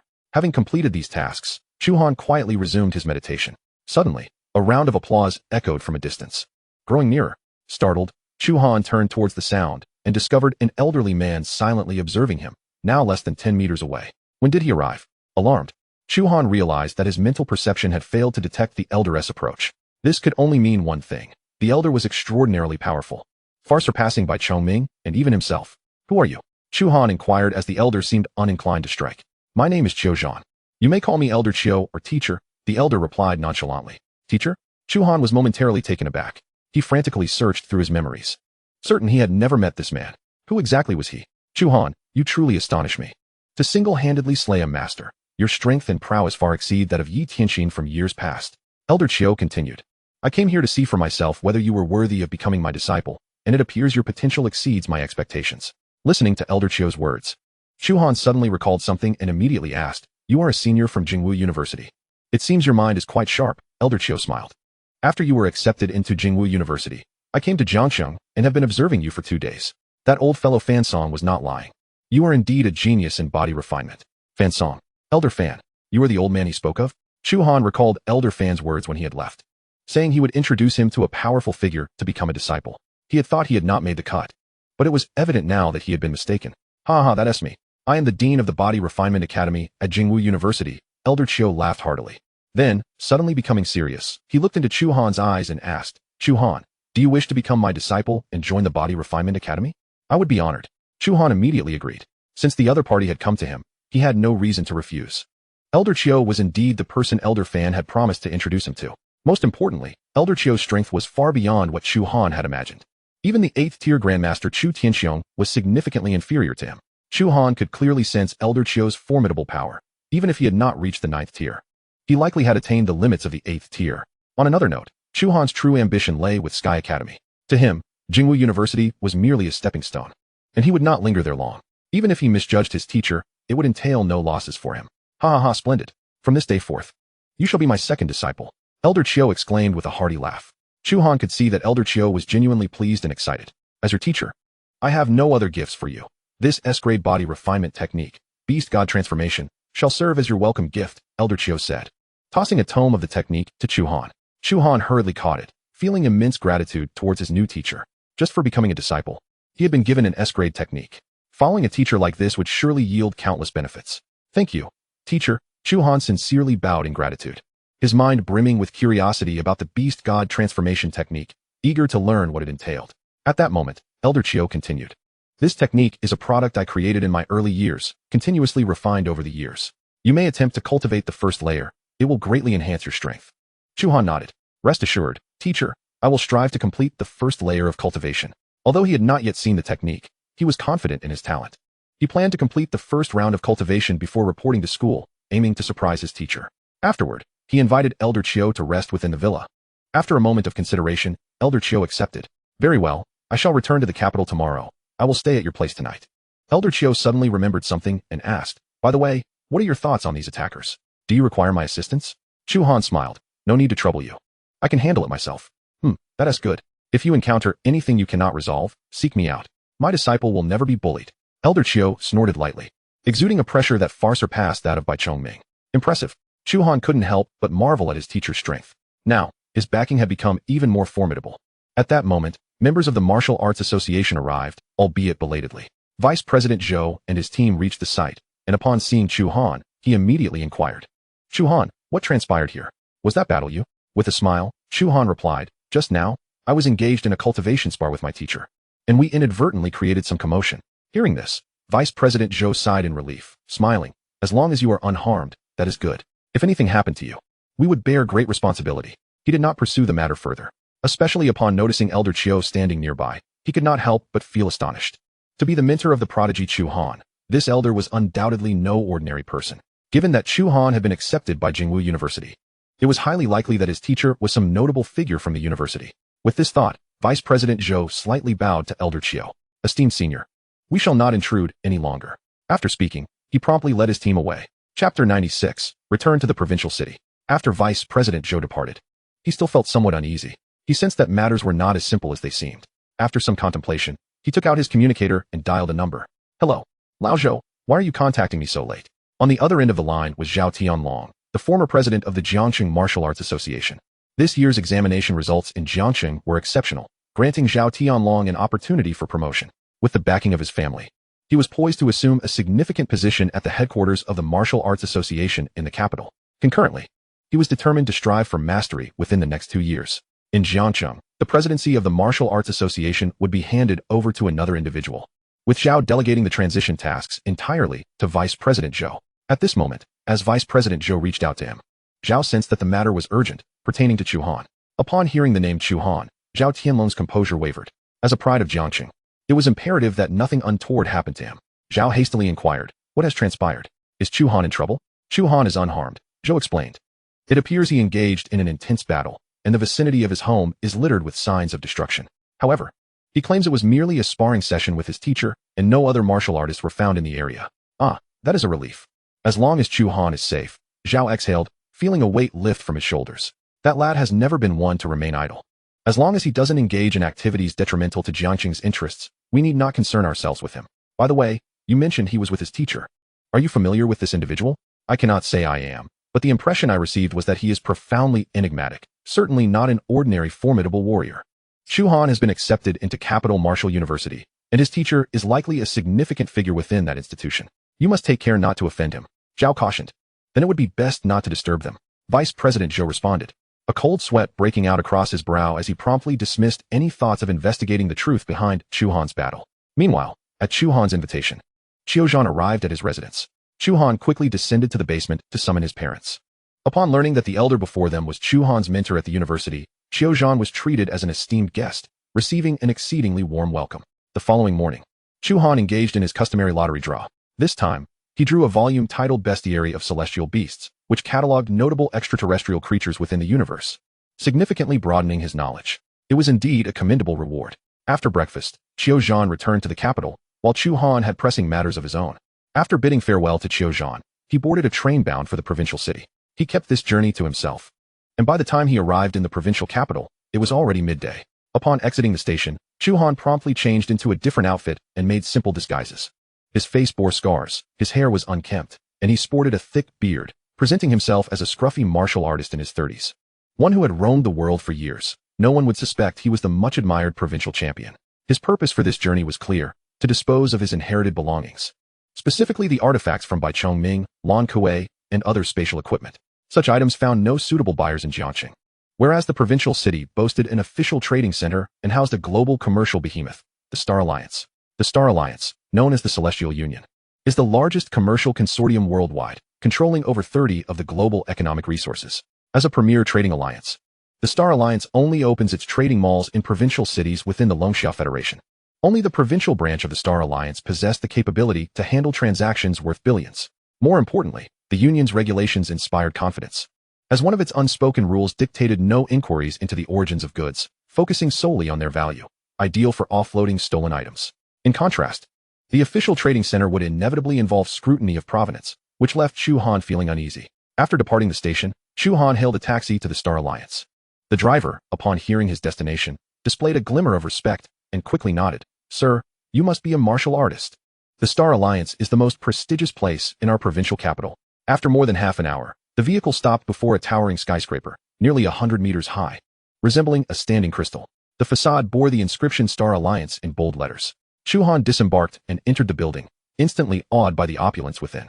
The lobby soared several meters high, with a vast dome ceiling embedded with lights simulating the night sky, casting a gentle glow. The floor was laid with black dragon-patterned stone, flanked by verdant plants infused with energy, exuding a refreshing aroma. In the distance, behind the service desk, a massive holographic screen displayed various trading information from the Star Alliance. Most striking, however, were the service personnel in the lobby. The men were tall and handsome, clad in matching white shirts and black trousers, while the women donned professional attire, their beauty and grace reminiscent of carefully selected models. The Star Alliance, as a premier consortium, maintained high standards for its staff, requiring not only advanced education and professional skills, but also attractiveness and poise as critical selection criteria. He approached the service desk, where a young woman with a sweet smile greeted him with a gentle voice. "Hello, sir. How may I assist you today? I wish to sell a batch of items. Your current level is too low. Please connect me with someone with higher authority for the transaction," Chu Han requested. The woman paused momentarily, still maintaining her smile. "May I inquire what type of items you wish to sell? What is their approximate value? We will arrange an appropriate representative based on your situation. There are many types: martial arts techniques, weaponry, materials from exotic beasts, etc., collectively valued at no less than several billion." Chu Han replied nonchalantly. "Several billion?" The smile on her face faltered, replaced by shock. Having worked at the Star Alliance for 3 years and attended to numerous high-profile clients, she knew that transactions of such magnitude were exceedingly rare. She could not afford to be negligent and quickly said, "Please hold on, sir. I will report this immediately. Kindly wait in the adjacent lounge." Chu Han nodded and took a seat on a couch in the lounge. Before long, a middle-aged man in a black suit, exuding a calm demeanor, approached with quick strides. The man greeted him with a warm smile. "Good day, sir. I am Wang Bo, the manager of the Star Alliance branch, responsible for handling large-scale transactions. I understand you have a business worth several billion to discuss?" Wang Bo's gaze swept over Chu Han, a hint of confusion flickering in his mind. The man before him was dressed plainly, exuding only the aura of an ordinary third-tier martial artist, hardly fitting the profile of a client capable of producing such a substantial volume of goods. Nevertheless, he dared not show any sign of disrespect. Very few would dare to cross the Star Alliance in this world. "That would be me."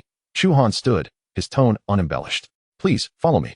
We shall discuss matters in the VIP room," Wang Bo invited enthusiastically. Chu Han nodded and followed Wang Bo into a spacious VIP room, lavishly adorned, 10 times more extravagant than the trading center's private rooms. Each detail exuded an air of affluence. Chu Han settled onto the sofa and got straight to the point. I possess a batch of cultivation resources that I wish to sell outright. I am uncertain if you can accommodate such a request. Do not jest, sir. There is no item in this world that the Star Alliance cannot handle. Present it, and we will ensure you receive the most satisfactory price, Wang Bo replied with a smile. Very well. Chu Han retrieved a spatial ring, the very one he had acquired from Yishao. He had placed all the items he intended to sell within it. Handing the spatial ring to Wang Bo, he stated, most of the items I wish to sell are contained within this. Feel free to inspect at your leisure. Wang Bo's eyes brightened. The mere act of producing a piece of spatial equipment was enough to affirm Chu Han's capabilities. He felt a surge of excitement and promptly accepted the spatial ring. Chapter 97. Sudden Wealth. Purchasing Nirvana Pills. Wang Bo infused his vital energy into the spatial ring, allowing him to examine its contents. His expression shifted from shock to gravity in an instant. Your possessions are truly astonishing. Wang Bo inhaled deeply, and the gaze he directed at Chu Han transformed entirely. Initially filled with skepticism, he was now wholly convinced that this seemingly ordinary man possessed the strength to produce goods worth billions. Wang Bo excitedly enumerated the items within: 1 S-rank martial technique, for S-rank weapons and armors, a total of 13 A-rank techniques, martial skills, weapons, and armors, and more than 80 items below A-rank. There were 26th tier elixirs, 105th tier elixirs, and over 1,000 elixirs of lower tiers. Additionally, 100 kilograms of A-rank forging materials and 400 kilograms of materials from beasts below the 7th tier, and 2 pieces of D-rank spatial equipment. Wang Bo's face flushed with excitement, his voice nearly reaching a shout by the end. Each of these items was a coveted treasure in the market, with some being priceless rarities. Altogether, one could conservatively estimate their total worth to exceed 50 billion. Sir, the value of your goods is extraordinarily high. Wang Bo composed himself and spoke gravely. I need to report to my superiors immediately to apply for the highest level of pricing and payment authority. Please bear with me for a moment. I shall return shortly. Chu Han nodded in silence. It seemed this transaction had surpassed Wang Bo's authorization limits. Wang Bo hurriedly exited the VIP room, his heart racing with exhilaration. If he could finalize this deal, a substantial commission awaited him, enough to sustain him for an entire month. He promptly contacted his superior and provided a detailed report. Upon hearing the list, his superior was equally astonished and promptly granted Wang Bo the highest level of authority, instructing him to ensure the completion of this transaction. After terminating the communication, Wang Bo re-entered the VIP room, wearing an even more enthusiastic smile as he addressed Chu Han. Sir, I have obtained the highest level of authorization. For the items you wish to sell, my final offer is 58 billion. What do you think? 58 billion? Chu Han felt a stir within. This price exceeded his expectations. He had cleared out all the techniques, martial skills, weapons, armors, and materials he deemed unnecessary. What remained were only energy stones, elixirs, and spare weapons and battle attire. Important techniques such as the 9 Dragons True Fire technique, the 9-fold Body Refinement technique, the Heavenly Fire Transformation, and the Spiral Seal were deliberately omitted from the selling list. He had also sold 2 pieces of spatial equipment, which accounted for the elevated price. Very well, Chu Han nodded. He then produced an anonymous bank card. Please transfer the funds to this card. Certainly. Please hold on. Wang Bo eagerly set to work. Within a minute, 58 billion federal coins had been transferred into Chu Han's card. Meanwhile, Chu Han transferred all the items from the spatial ring into Wang Bo's spatial equipment. This transaction was now complete. Including the funds in his own account, his total wealth had surged to nearly 60 billion, marking a 30-fold increase in his net worth. After the transaction, Wang Bo beamed as he handed Chu Han a golden card. Sir, the Star Alliance has classified you as a B-level premium client. This is your gold card, which entitles you to an 80% discount on future purchases at the Star Alliance. Oh, I shall gladly accept it. Chu Han replied with a smile. Subsequently, Wang Bo presented him with a business card. Sir, this is my card. I hope we can collaborate more in the future. Should you wish to sell materials or purchase items, please feel free to reach out to me. Chu Han accepted Wang Bo's card, placing it into his spatial ring. I do require assistance in procuring an item, so I would appreciate Manager Wang's help with that. Wang Bo responded with a smile. I am at your service. What item are you looking to purchase? After a moment of contemplation, Chu Han stated, an A-rank Nirvana elixir, 7th tier life fruit, or life water, any of which can aid in healing martial injuries. Wang Bo was taken aback upon hearing the list. The items Chu Han mentioned were all exorbitantly priced. Please hold on, let me check. Wang Bo immediately accessed the item sales list within the Star Alliance's branch mall system. His brow furrowed as he searched. What is it? Chu Han inquired. Wang Bo, with a hint of apology, replied, Sir, currently at the Star Alliance branch in Tianyuan province, only the Nirvana elixir is available. The life fruit and life water require a month's advance reservation. If you are in a hurry, you may only purchase the Nirvana elixir. Then I shall take the Nirvana elixir, Chu Han replied decisively. Before coming, he had thoroughly confirmed the effects and values of several items. Given his father's current condition, an A-rank Nirvana elixir would be sufficient to restore him to peak form, perhaps even elevate his strength further.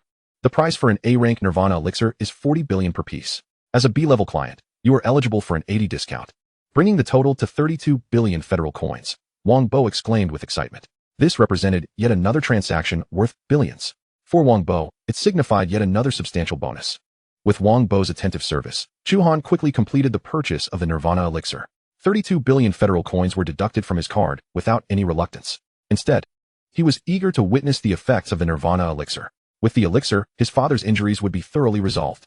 Chu Han also procured some elixirs for his mother to enhance her beauty and strengthen her health before departing from the Star Alliance. He did not immediately return to Jiangcheng, but made a trip to the Bai family's residence. To his astonishment, the Bai family's villa was now deserted. Not a single family member was in sight. After circling the villa, he realized the Bai family had hastily evacuated. He then visited the various enterprises owned by the Bai family, only to discover that these had also been transferred. In the span of a single night, the Bai family had completed their evacuation plan. Quite swift in their actions, indeed. A cold smile crept across Chu Han's face. Bai Chongming had evidently been well prepared. It was likely he had arranged an escape route before setting off to Jiangcheng to eliminate him. In just one day, not only had the family vacated, but their businesses had also been disposed of. Such decisiveness was somewhat unexpected. In truth, Chu Han was not particularly concerned. Among those remaining from the Bai family, the only one with the potential for vengeance was Bai Yi. Bai Yi had also ranked among the top 5 in the provincial examinations and was likely already enrolled in a prestigious university. There, Chu Han would find it difficult to take action against him. Bai Yi? Chu Han murmured to himself, a glimmer of murderous intent flashing in his eyes. This potential threat would not be forgotten.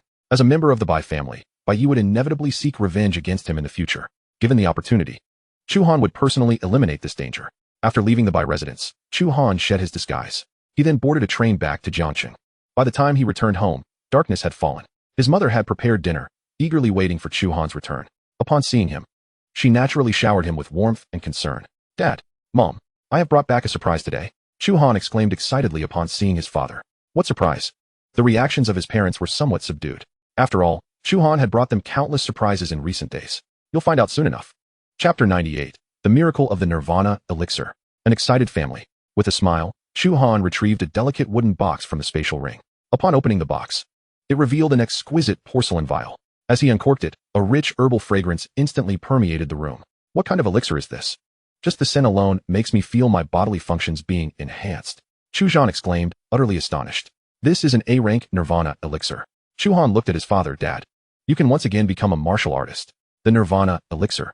This is indeed the Nirvana elixir. Upon hearing those words, Chu Han was instantly overwhelmed with excitement.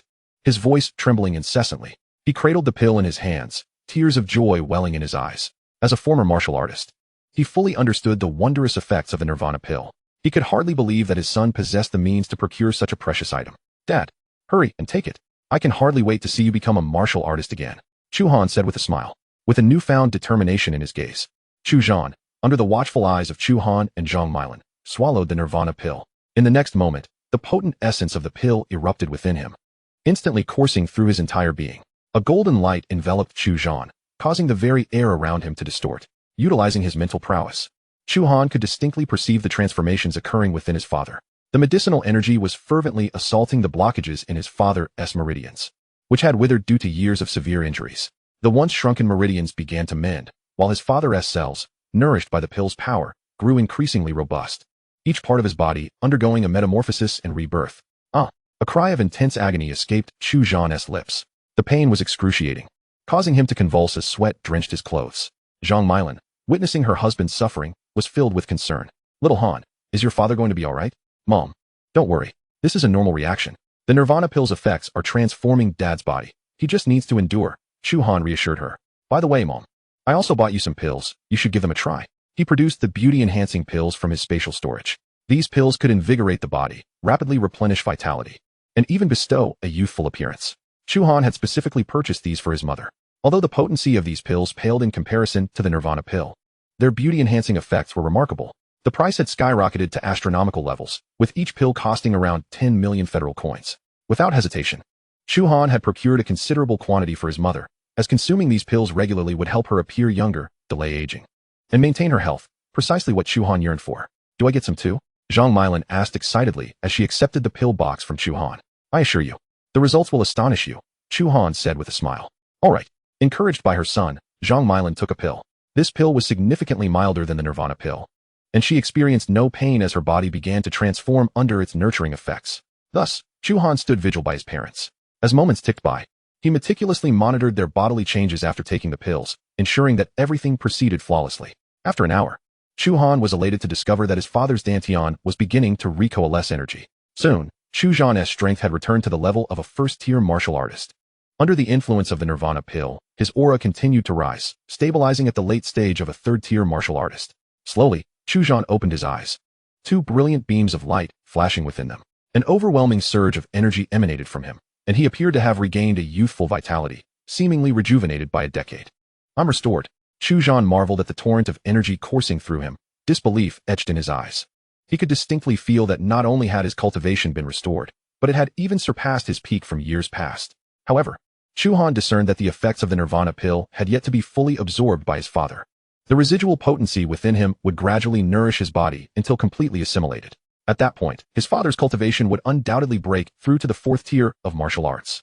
Am I dreaming? Chu Han thought, feeling as though the recent events were surreal and utterly unbelievable. The sensation of being filled with power was profoundly nostalgic. Overcome with emotion, he found himself momentarily speechless. Meanwhile, Zhang Milan had also finished absorbing the energy from her pill. She radiated a vigorous life force. The wrinkles on her face vanished entirely, and she appeared to have become 20 years younger, now resembling someone in their 30s. Chu Han brought a mirror before her. Upon seeing her reflection, Zhang Milan's eyes widened in disbelief. It's incredible. That pill is truly miraculous. She felt her thoughts swirling with astonishment, her mind momentarily blank. Mom, there's even more to be thrilled about. Dad has fully recovered, Chu Han said with a smile. Only then did Zhang Milan recall that her husband had also consumed a different pill, and she quickly turned to Chu Han, who was gazing at her with equal excitement. Unable to contain herself, she rushed to Chu Han's side, tears streaming down her face. This is wonderful. Old Chu, you finally returned. Chu Han embraced his wife tightly, his eyes glistening with tears. The regrets and pain of many years vanished in that moment. Chu Han quietly observed this scene, his heart brimming with happiness and satisfaction. He had finally accomplished one of his long-held goals. His father had returned to being a martial artist. It felt as if time had transported them back over a decade. Naturally, the three of them decided to celebrate. The atmosphere was warm and joyous. During the festivities, Zhang Milan curiously inquired, Little Han, the pills you gave us must have cost a fortune, right?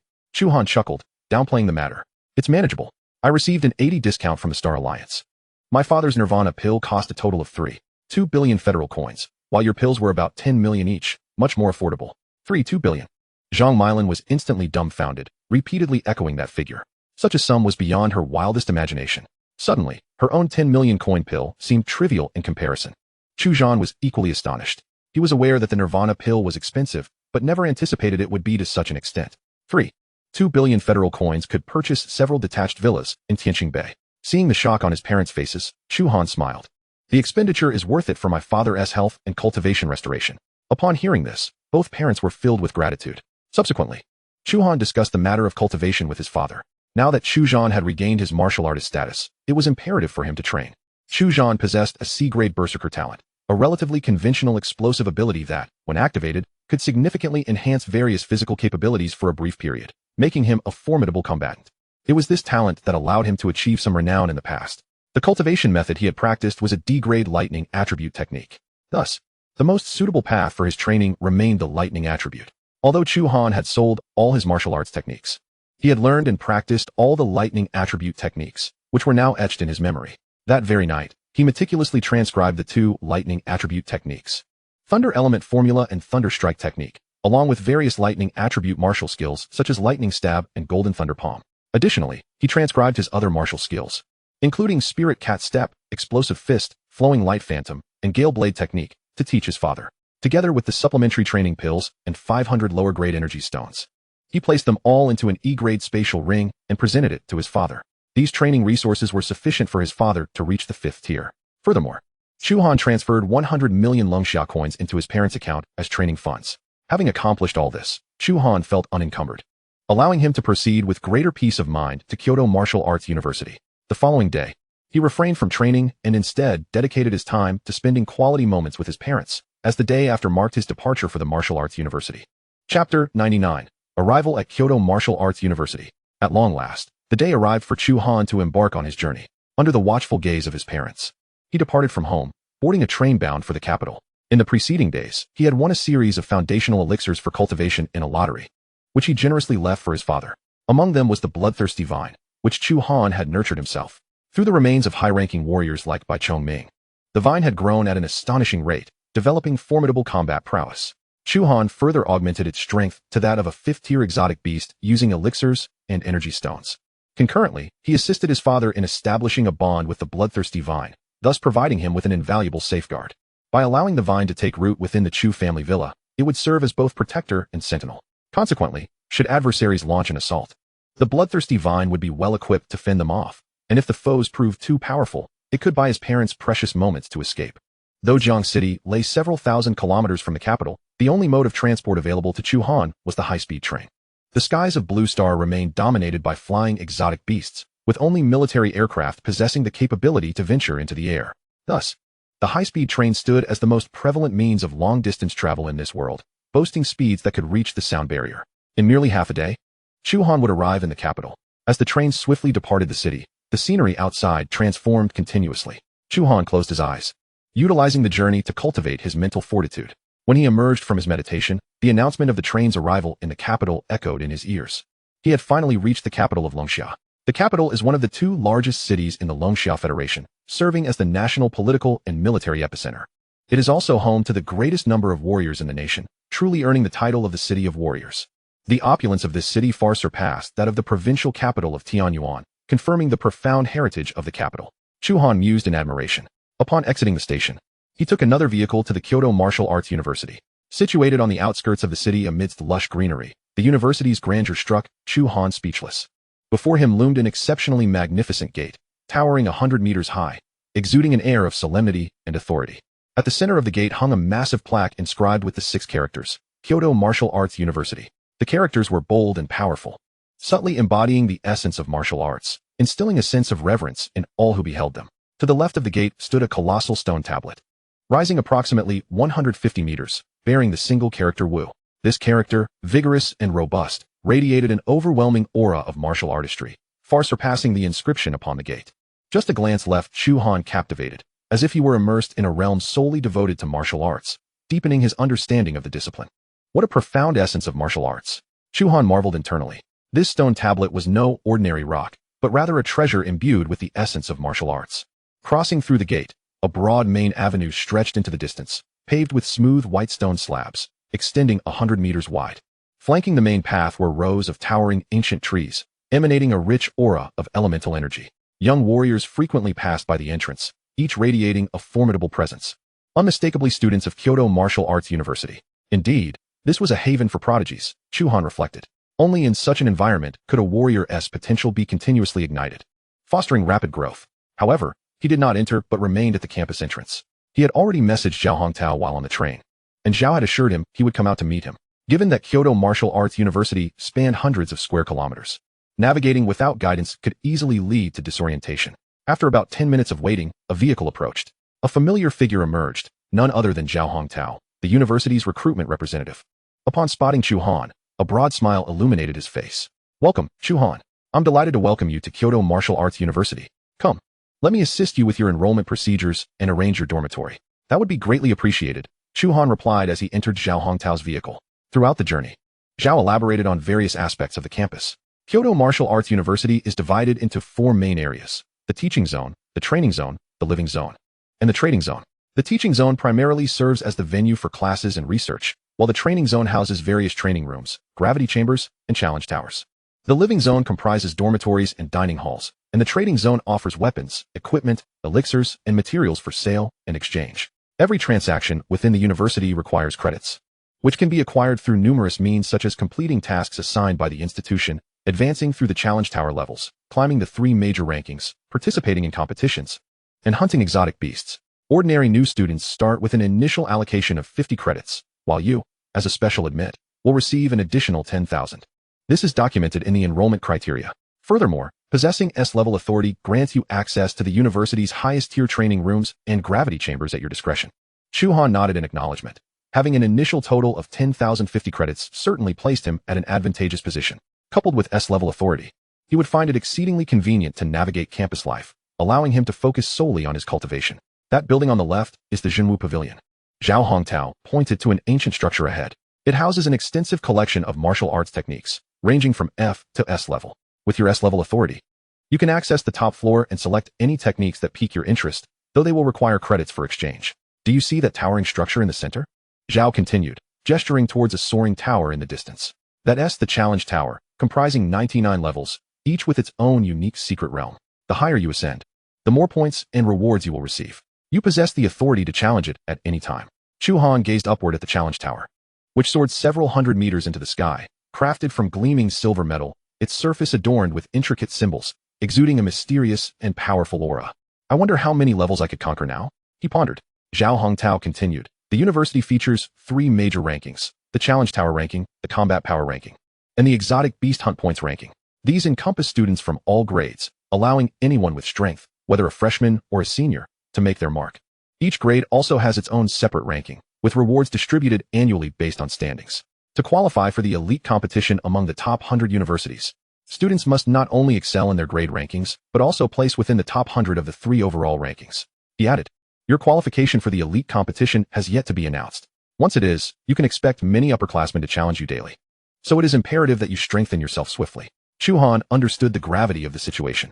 It made sense why the elite competition slot was so highly coveted. The requirements were indeed stringent. Zhao Hongtao had directly granted him a spot, which came with immense pressure. The vehicle eventually halted in front of an administrative building. The two entered Zhao Hongtao's office, where he promptly facilitated a series of enrollment procedures. The staff entered Chu Han's information into the system, binding it to a white card. This is your student ID for Kyoto Martial Arts University, the staff member announced, handing the card to Chu Han. Zhao Hongtao explained. It contains 100 million federal coins and 10,050 credits, which you can query and utilize at any time. Zhao Hongtao handed Chu Han a silver communication wristband, stating, this is a specially crafted communication device from the school, linked to your student ID. With this, you will no longer need to fumble for your student ID each time. Chu Han nodded, accepting the card and wristband. Subsequently, Zhao Hongtao guided Chu Han towards the dormitory area.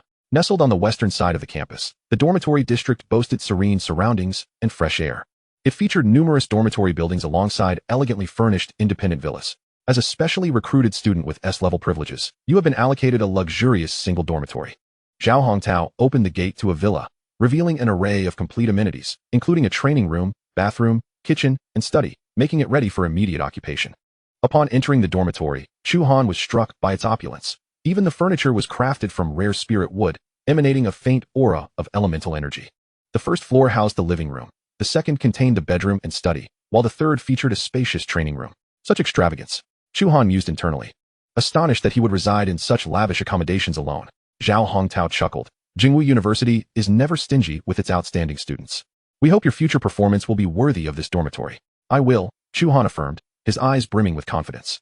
I have faith in you. Zhao Hongtao replied with a smile. Chu Han, I hear you have joined the Body Refinement Academy, and your personal mentor is Director Chiu. Yes. My teacher personally came to Jiancheng to recruit me 2 days ago, Chu Han acknowledged. It seems you are quite fortunate. As Director Chiu has not taken on a disciple in 30 years, Zhao Hongtao remarked. Oh, is it because he has high standards for his students' talents? Chu Han inquired. Indeed. Director Chiu's first disciple perished 30 years ago, slain by his nemesis, which is why he has refrained from accepting disciples for so long, focusing solely on attaining a 9th-tier breakthrough for vengeance. Your acceptance as his disciple indicates that your talent is formidable enough to make him set aside his reservations. Zhao Hongtao explained. I see, Chu Han replied solemnly, realizing the weight of his teacher's past. Thank you, Teacher Zhao. Had it not been for your insights, I might have remained unaware of these matters. Consider this a reminder. Even as you enter Jingwu University, vigilance is paramount, Zhao Hongtao chuckled. I shall not accompany you further. Take time to acclimate to your surroundings. Should you encounter any issues, feel free to contact me via the wristband. Thank you, Teacher Zhao. Chu Han said as they parted ways, his mind still contemplating Zhao Hongtao's words. The matter of his teacher's adversary weighed heavily on him. Should news of his status as Director Chiu's new disciple become public, it could attract deadly foes. Regardless, he resolved to enhance his strength promptly. Oh, I should contact my teacher, Chu Han thought, promptly dialing Director Chiu's number on the communication device. After waiting for a considerable duration, he received a message indicating that Director Chiu was currently on a mission in the wilderness and could not return. He was instructed to report to the Body Refinement Academy, where he could exchange for the blood essence of exotic beasts for his beast god transformation training. I must prioritize the training for beast god transformation. I cannot disappoint my teacher, Chu Han silently vowed. He rose from the dormitory, following the map on his wristband, traversing through the central square of Jingwu University. Arriving at the Body Refinement Academy, the students here were all formidable, with muscular physiques that radiated a ferocious aura, reminiscent of beasts. Indeed, this is the Body Refinement Academy. They all resemble muscle-bound demons, Chu Han mused. He could sense that the physical prowess of these students was extraordinarily impressive, far surpassing that of ordinary martial artists at the same level. As he approached the entrance of the Body Refinement Academy, two guards, resembling towering iron pillars, halted him with commanding presence. Halt! Who are you? What brings you to the Body Refinement Academy? They bellowed. My name is Chu Han. I am a new student reporting to the Body Refinement Academy, he stated, presenting his student ID and communication wristband to verify his identity. Chu Han, the disciple of Director Chiu? The guards exchanged surprised glances upon seeing the information on the wristband. Ah, so you are Chu. However, according to Academy regulations, even the director's disciple must pass an assessment to officially join the Body Refinement Academy. Chu Han furrowed his brow, as his teacher had not mentioned such a requirement. Nevertheless, he nodded. Very well, I would appreciate your guidance. The guards led Chu Han into the academy, where curious gazes followed him from the students they passed. The news of his acceptance as Director Chiu's disciple quickly spread throughout the Body Refinement Academy, igniting a flurry of excitement. What? Director Chiu has taken on a disciple? I must be hearing things. Didn't Director Chiu proclaim he would never accept disciples again? I heard this lad topped the provincial rankings in this year's martial arts examination, breaking national records. What's the use of high scores? The Body Refinement Academy values physical strength. I've applied 3 times, only to be ruthlessly rejected by Director Chiu. What makes this newcomer worthy of being his disciple? More and more students gathered, trailing behind Chu Han. Among the crowd were several talented individuals who had sought to be mentored by Director Chiu, only to be denied. Seeing Chu Han effortlessly obtain the opportunity they coveted filled them with resentment, hoping to witness his failure during the assessment. Such a significant event even drew the attention of the Academy's vice president, Zhou Tong. An elder with an aura as solid as a rock, he stood like a mountain. Upon Zhou Tong's arrival, the students in the Body Refinement Academy fell silent, parting to clear a path. Zhou Tong approached Chu Han, scrutinizing him from head to toe. You are Chu Han? Yes, Chu Han replied, not daring to be negligent, having gleaned the identity of this individual from the surrounding students' discussions. Good. Since you are Director Chiu's disciple, you must perform well and not bring shame upon your teacher. Zhou Tong nodded, saying little more. As a longtime friend of Director Chiu, he was well aware of his discerning eye and was eager to witness Chu Han's potential, to see if he could live up to Director Chiu's expectations. Soon, Chu Han was taken to a massive greenstone tablet. An elder seated beside it, eyes closed in meditation, emanated a master-level aura. The depth of Jingwu University truly housed hidden talents, as one could encounter masters so easily. Chu Han felt a renewed sense of awe at the university's profound heritage. Oh, it seems this year's newcomers have begun their enrollment. The elder opened his eyes, fixing his gaze on Chu Han for a few seconds before speaking. This is the entrance to the Body Refinement Academy's trial secret realm. You need only stand before it and inject your elemental energy to enter. To officially join the Body Refinement Academy, you must reach at least the 10th step of the heavenly ladder. However, as Director Chiu's disciple, I hope you can go further. Zhou Tong added. Understood, Chu Han responded, following the elder's instructions and channeling his elemental energy into the stone tablet. In the next moment, the surrounding space shifted, transporting him to a new realm. Concurrently, information about Chu Han appeared on the exterior stone tablet. Chu Han, 18 years old, mid-level of the 3rd stage. Heavenly ladder steps, 0. With a mid-level 3rd stage cultivation, he was not particularly remarkable among the newcomers. He must possess other talents. It remained to be seen how far he could ascend. Zhou Tong mused as he observed Chu Han's information. Can he possibly reach the 10th level? The 10th level? I doubt he'll even make it past the 5th. The challenge of the heavenly ladder cannot be surmounted merely through cultivation prowess. Indeed, this lad appears well-proportioned, hardly resembling a physical cultivator. He surely cannot withstand the pressures of the heavenly ladder. I wager he won't surpass the 8th level. The surrounding students erupted in raucous laughter. The senior students of Chu Han seemed to harbor little faith in his abilities. Meanwhile, within the secret realm, a colossal staircase loomed before Chu Han.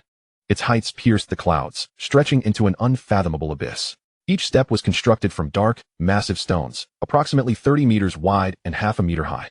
Was this truly the so-called test of the heavenly ladder? He could sense that each step emanated a distinct force, indicating that the challenge was far from trivial. Only by trying would he know. Chu Han lifted his foot and ascended the first step. Instantly, an invisible pressure enveloped him, pressing against his body. This pressure felt like a fusion of a master's oppressive aura and gravity, yet it had little effect on Chu Han. The pressure of the first step could be borne by a first-tier warrior. Chu Han continued to ascend, reaching the 10th level, where he finally sensed a shift in the surrounding pressure. The force at the 10th level was sufficient to crush an ordinary warrior at the initial stage of the 3rd tier. Yet it was merely the foundational threshold for the Physical Cultivation Academy. This benchmark would eliminate 70% of the freshmen at Jingwu University. Chu Han gazed upward, a flicker of anticipation igniting within him. How far could he ascend? Chapter 101. Breaking Records, the Wailing Physical Cultivation Academy. Chu Han had already reached the 10th level, and he had done so in just 1 second. Outside, a sensation of upheaval swept through the crowd. Chu Han's status on the heavenly ladder had surged from 0 to 10 in the blink of an eye. Such speed was terrifying. Just how formidable was this lad's physical strength? The skepticism on the faces of the surrounding students gradually faded, replaced by astonishment and disbelief. 10 levels was merely the beginning. Let me witness your limits. Zhou Tong's eyes glimmered with anticipation. The physical strength exhibited by Chu Han was nothing short of remarkable. Even the top talents of the Physical Cultivation Academy found it challenging to perform with such ease at this stage. Level 11. A gasp echoed through the crowd once more. The onlookers dared not divert their gazes from the stone tablet. The numbers inscribed on the tablet showed no sign of halting. Level 11 seamlessly transformed into 12, 13, 14, 19, 20. The cacophony of astonished exclamations gradually dwindled into silence. Reaching the 20th level was an achievement that even some sophomore students had yet to attain. To ascend to 20 levels required the physical prowess of a warrior, at least at the peak of the 4th tier. Most sophomore students were in the mid to late stages of the 4th tier. In mere seconds, Chu Han, as a freshman, had shattered the accomplishments that many had failed to achieve over the course of a year. Even Zhou Tong's eyes sparkled with excitement as he exclaimed, "This fellow appears far from his limits. Where did this little prodigy emerge from?" Within the secret realm, Chu Han did not linger. His steps remained steady, and in the blink of an eye, he was already at the 25th level. Under the pressure of the heavenly ladder, his body grew increasingly robust. He could feel that with each step he ascended, his physical form became more resilient, and his vitality surged.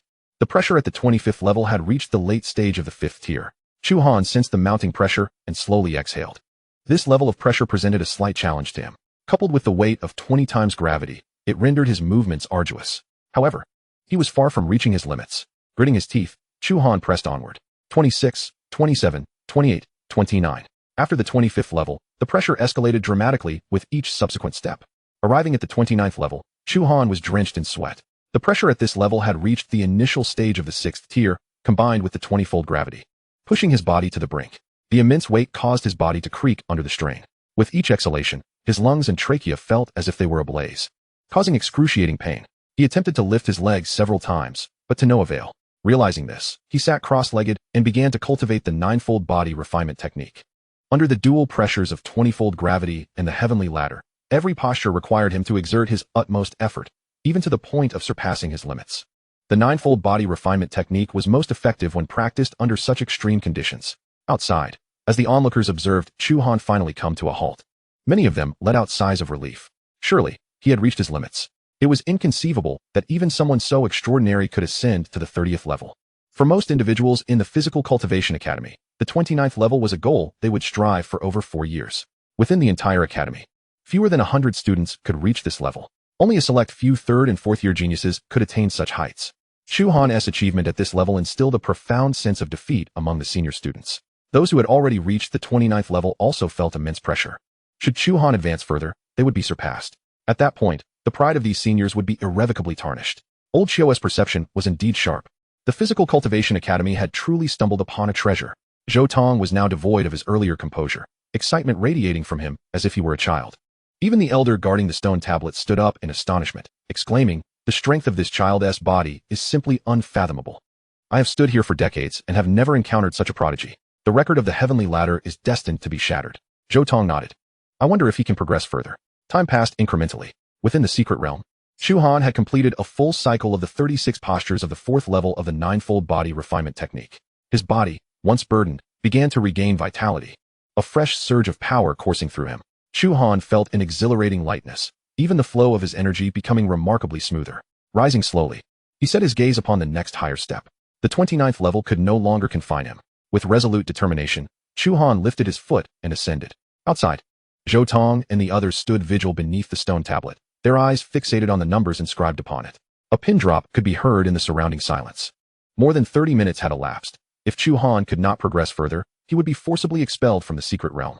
Suddenly, the numbers on the tablet shifted once more. The level changed from 29 to 30. He had done it. Zhou Tong was the first to react, his ecstatic roar resonating like thunder through the crowd. Heavens, this is nothing short of a miracle. Am I dreaming? Is this truly something a freshman can accomplish? This is utterly monstrous. I have never witnessed such a prodigious talent. The crowd erupted into cries of disbelief and awe. The pride of these senior students was utterly shattered. Chu Han had reached heights they could not attain even after 4 years. Everyone within the Physical Cultivation Academy understood that the leap from the 29th to the 30th level was akin to crossing an insurmountable chasm.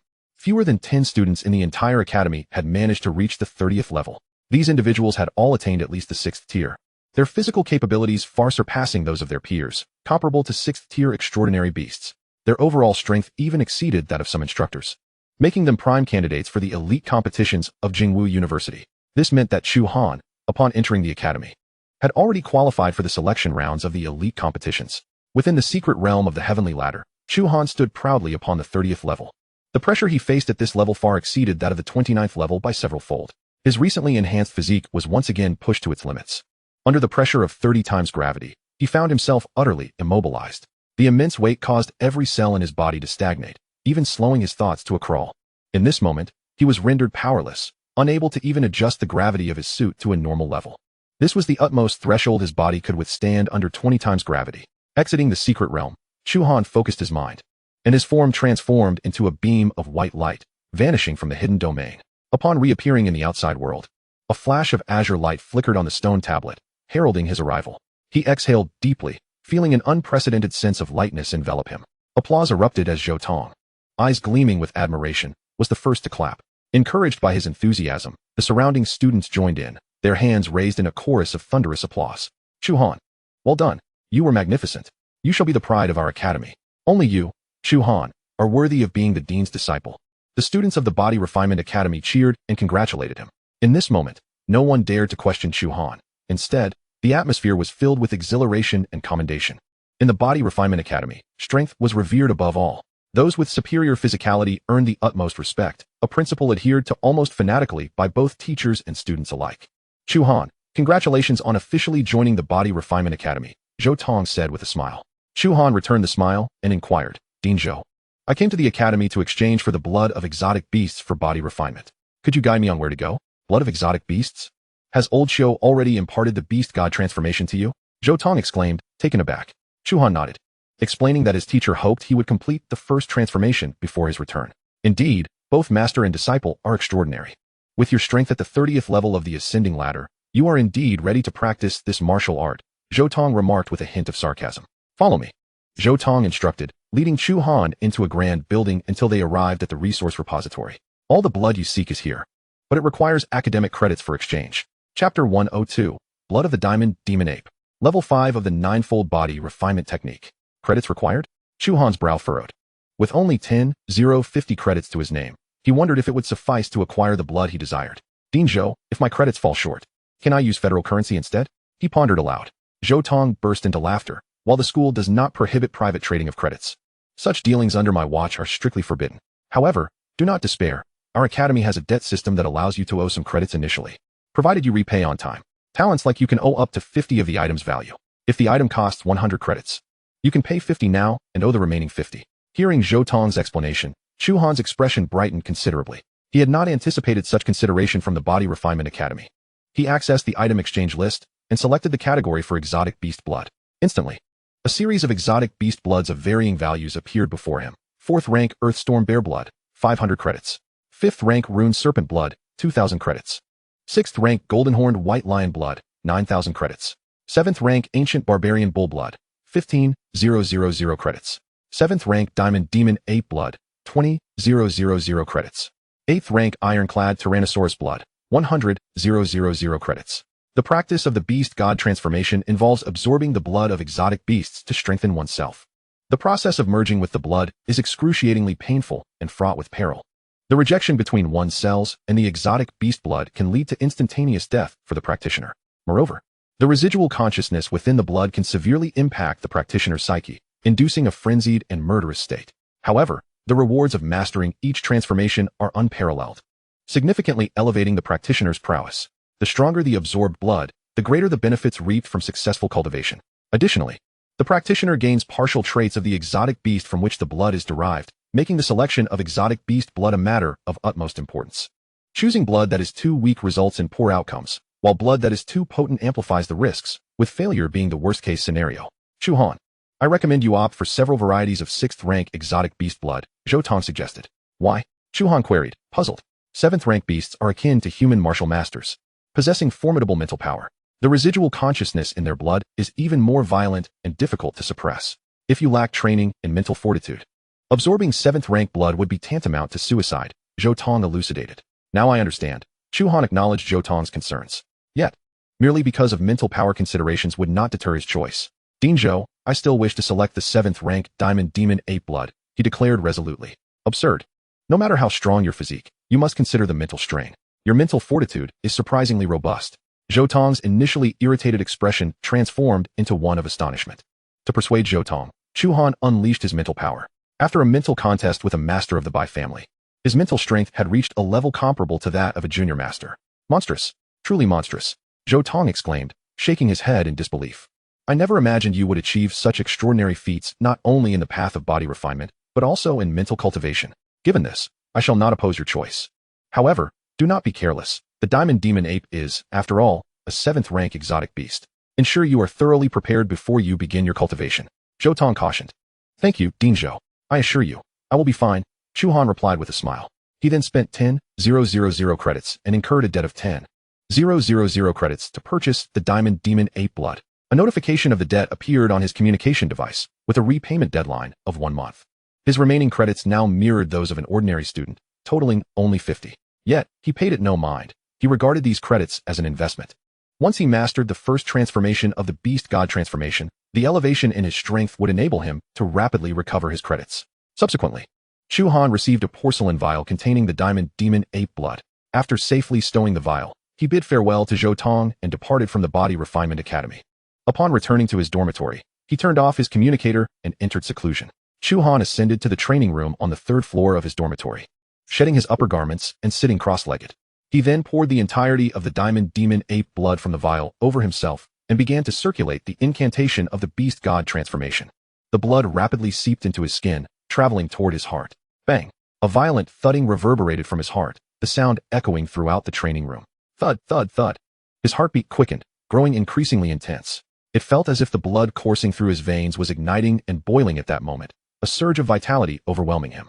Accompanying this was a terrifying heat emanating from each cell, coupled with excruciating pain.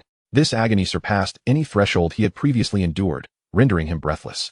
He collapsed to the ground, akin to a cooked shrimp, the relentless pain threatening to rip apart his very spirit. Even so, he did not abandon the circulation of the Beast God transformation. Allowing the exotic beast blood to enter his body was merely the first step. The subsequent process of merging with the blood was arduous and protracted. The need arose for him to allow his very cells to thoroughly absorb the energy contained within the blood essence of the Diamond Demon Ape, continuously purging impurities from his body to facilitate cellular evolution. Time passed incrementally, and a full day elapsed, yet only a fraction of the essence had been assimilated. The rate of fusion was far slower than Chu Han had anticipated, primarily due to the terrifying and violent nature of the energy inherent in the blood of the Diamond Demon Ape. Even for Chu Han, completely taming and absorbing it proved to be no trivial undertaking. However, this day was not without its rewards. Firstly, his pain tolerance had significantly increased, and secondly, he had comprehensively grasped the techniques of the Beast God transformation, reaching a level of mastery that allowed for effortless execution. There was no need for deliberate meditation on the mental techniques. His body could naturally cultivate, thereby enhancing the speed at which he absorbed the essence. Nevertheless, this pace still left Chu Han unsatisfied. On the 2nd day of fusion, while operating on the foundation of the Beast God transformation, he began training in the 9-fold body forging technique. Unexpectedly, he achieved remarkable results. The 9-fold body forging technique proved to be a universal method, aiding him whenever he encountered difficulties. With the support of the 4th level of the 9-fold body forging technique, the speed at which he absorbed the blood essence from the Diamond Demon Ape saw a significant increase. At this rate, within another 10 days, he could fully assimilate the essence. Yet it was still too slow. Chu Han remained dissatisfied with this rate of fusion. Thus, he commenced training in the 5th level of the 9-fold body forging technique, with the immense energy of the demon ape's blood to bolster him. Mastering the 5th level posed no issues. He immediately began practicing the 5th level's postures while simultaneously maintaining the Beast God transformation within him, effectively multitasking. As he completed the 5th level's postures, Chu Han discovered that the speed of his absorption of the exotic beast's blood had indeed undergone a significant enhancement. Upon completing a cycle of the 5th level's postures, the rate of fusion escalated by no less than 3-fold. His cells, subjected to the dual refinement of the demon ape's blood and the fifth level of the body forging technique, grew increasingly stronger and evolved rapidly. 3 days later, Chu Han successfully integrated the entirety of the demon ape's blood essence into his body. Simultaneously, his physique adapted completely to the intensity of the fifth level of the ninefold body forging technique. Every cell seemed to have undergone countless rebirths, each resurrection imparting a qualitative leap in Chu Han's physical strength. However, the cultivation of the beast god transformation was far from over. The technique required the activation of the blood essence energy within him to empower himself. In true combat, the beast god transformation would result in a transformation akin to a metamorphosis, potentially altering one's appearance. Yet, the next challenge lay in how to awaken the residual consciousness of the exotic beast within the blood essence. Chapter 103, The Clash of Mental Fortitude. The Transformation of the Demon Ape. Chu Han activated the mental formula of the beast god transformation, fully unleashing the energy of the diamond demon ape's blood within him. In an instant, a violent, bloodthirsty, and ferocious intent surged into his consciousness like a tidal wave, attempting to seize control of his mind. Chu Han felt an overwhelming desire for slaughter rise within him, his gaze turning crimson, as reason was threatened by a consuming madness. This was perilous. Alarmed, Chu Han immediately employed his mental strength to suppress this invasive intent. The next moment, a colossal ethereal image of the diamond demon ape materialized within his consciousness. Towering dozens of meters, the ape was covered in dark brown fur, its muscles bulging, eyes glowing crimson, exuding a cataclysmic aura.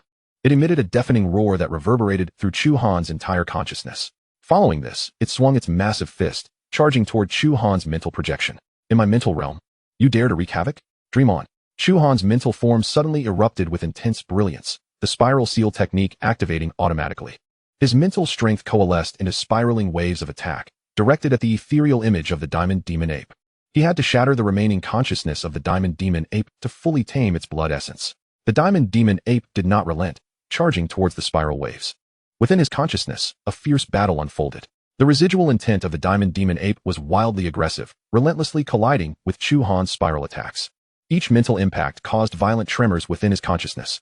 Yet, this was ultimately Chu Han's domain, under his relentless assault. The ethereal image of the diamond demon ape began to weaken.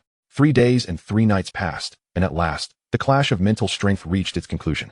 The consciousness of the diamond demon ape was thoroughly shattered by Chu Han, transforming into pure mental energy that merged with his own mental essence.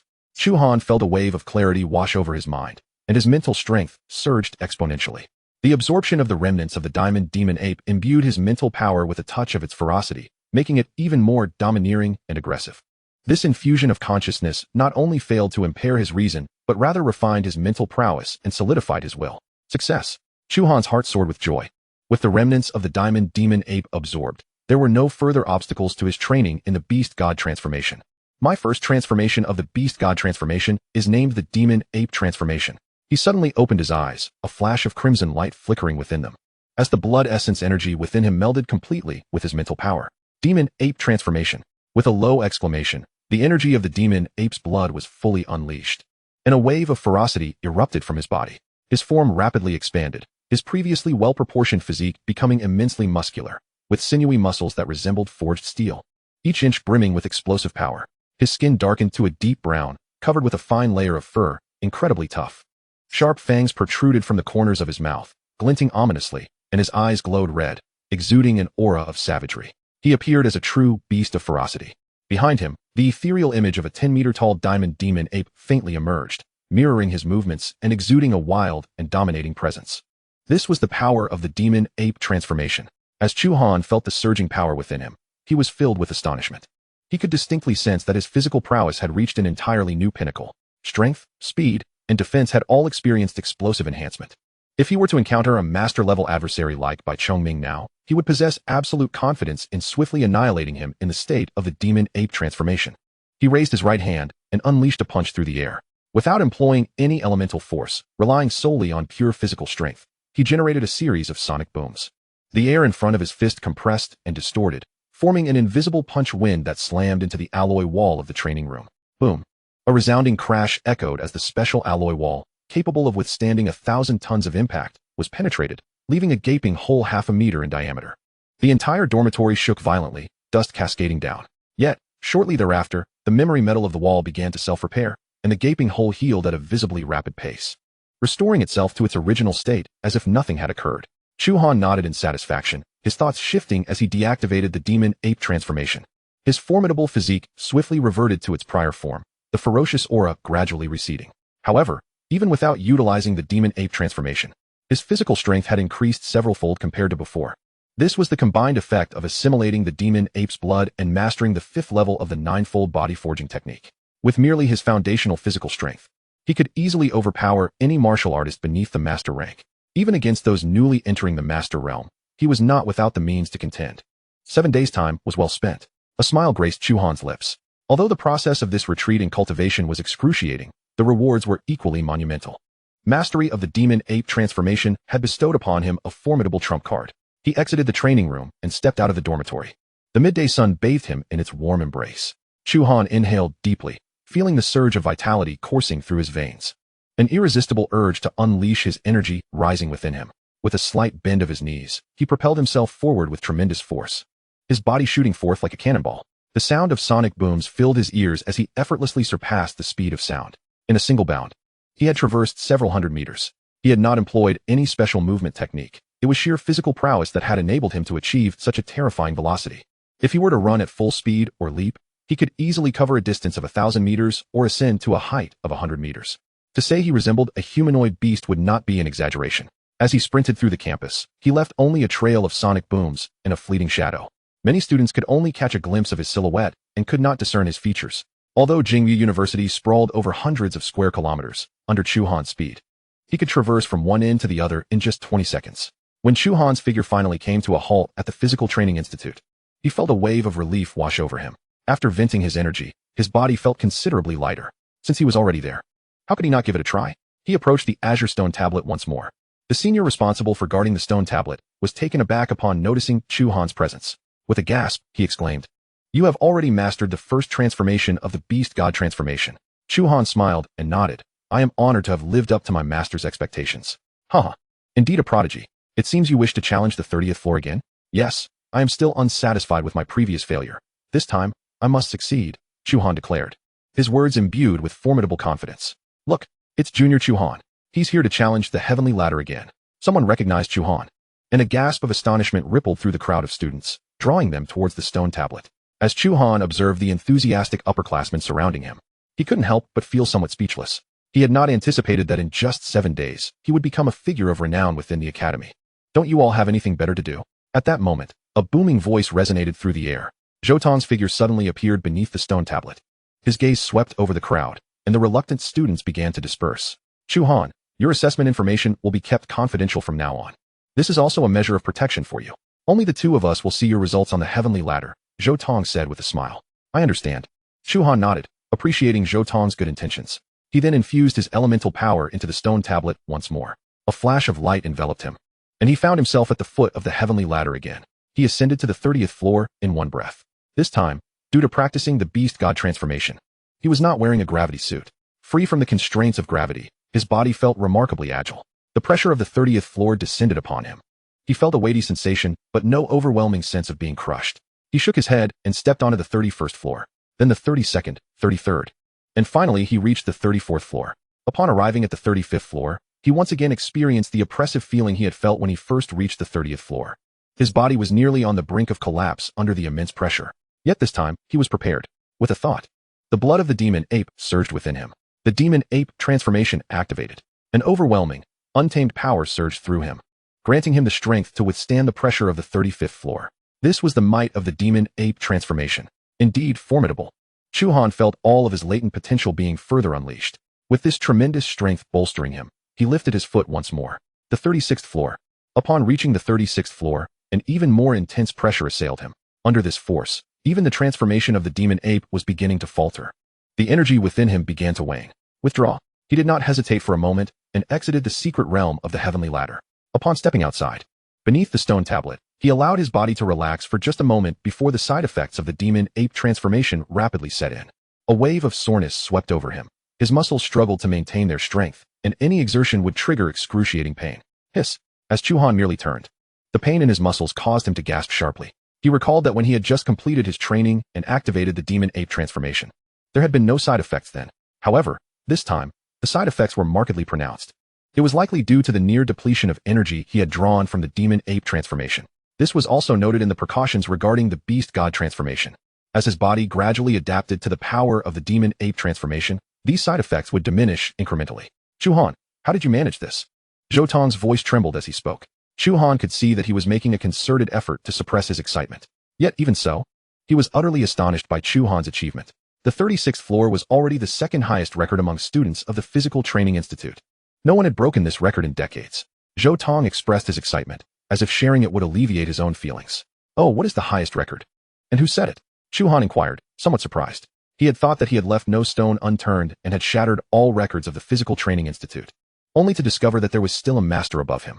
Upon hearing this, Zhou Tong's expression darkened instantly. He sighed and said, "It is the 39th floor record left by your senior brother.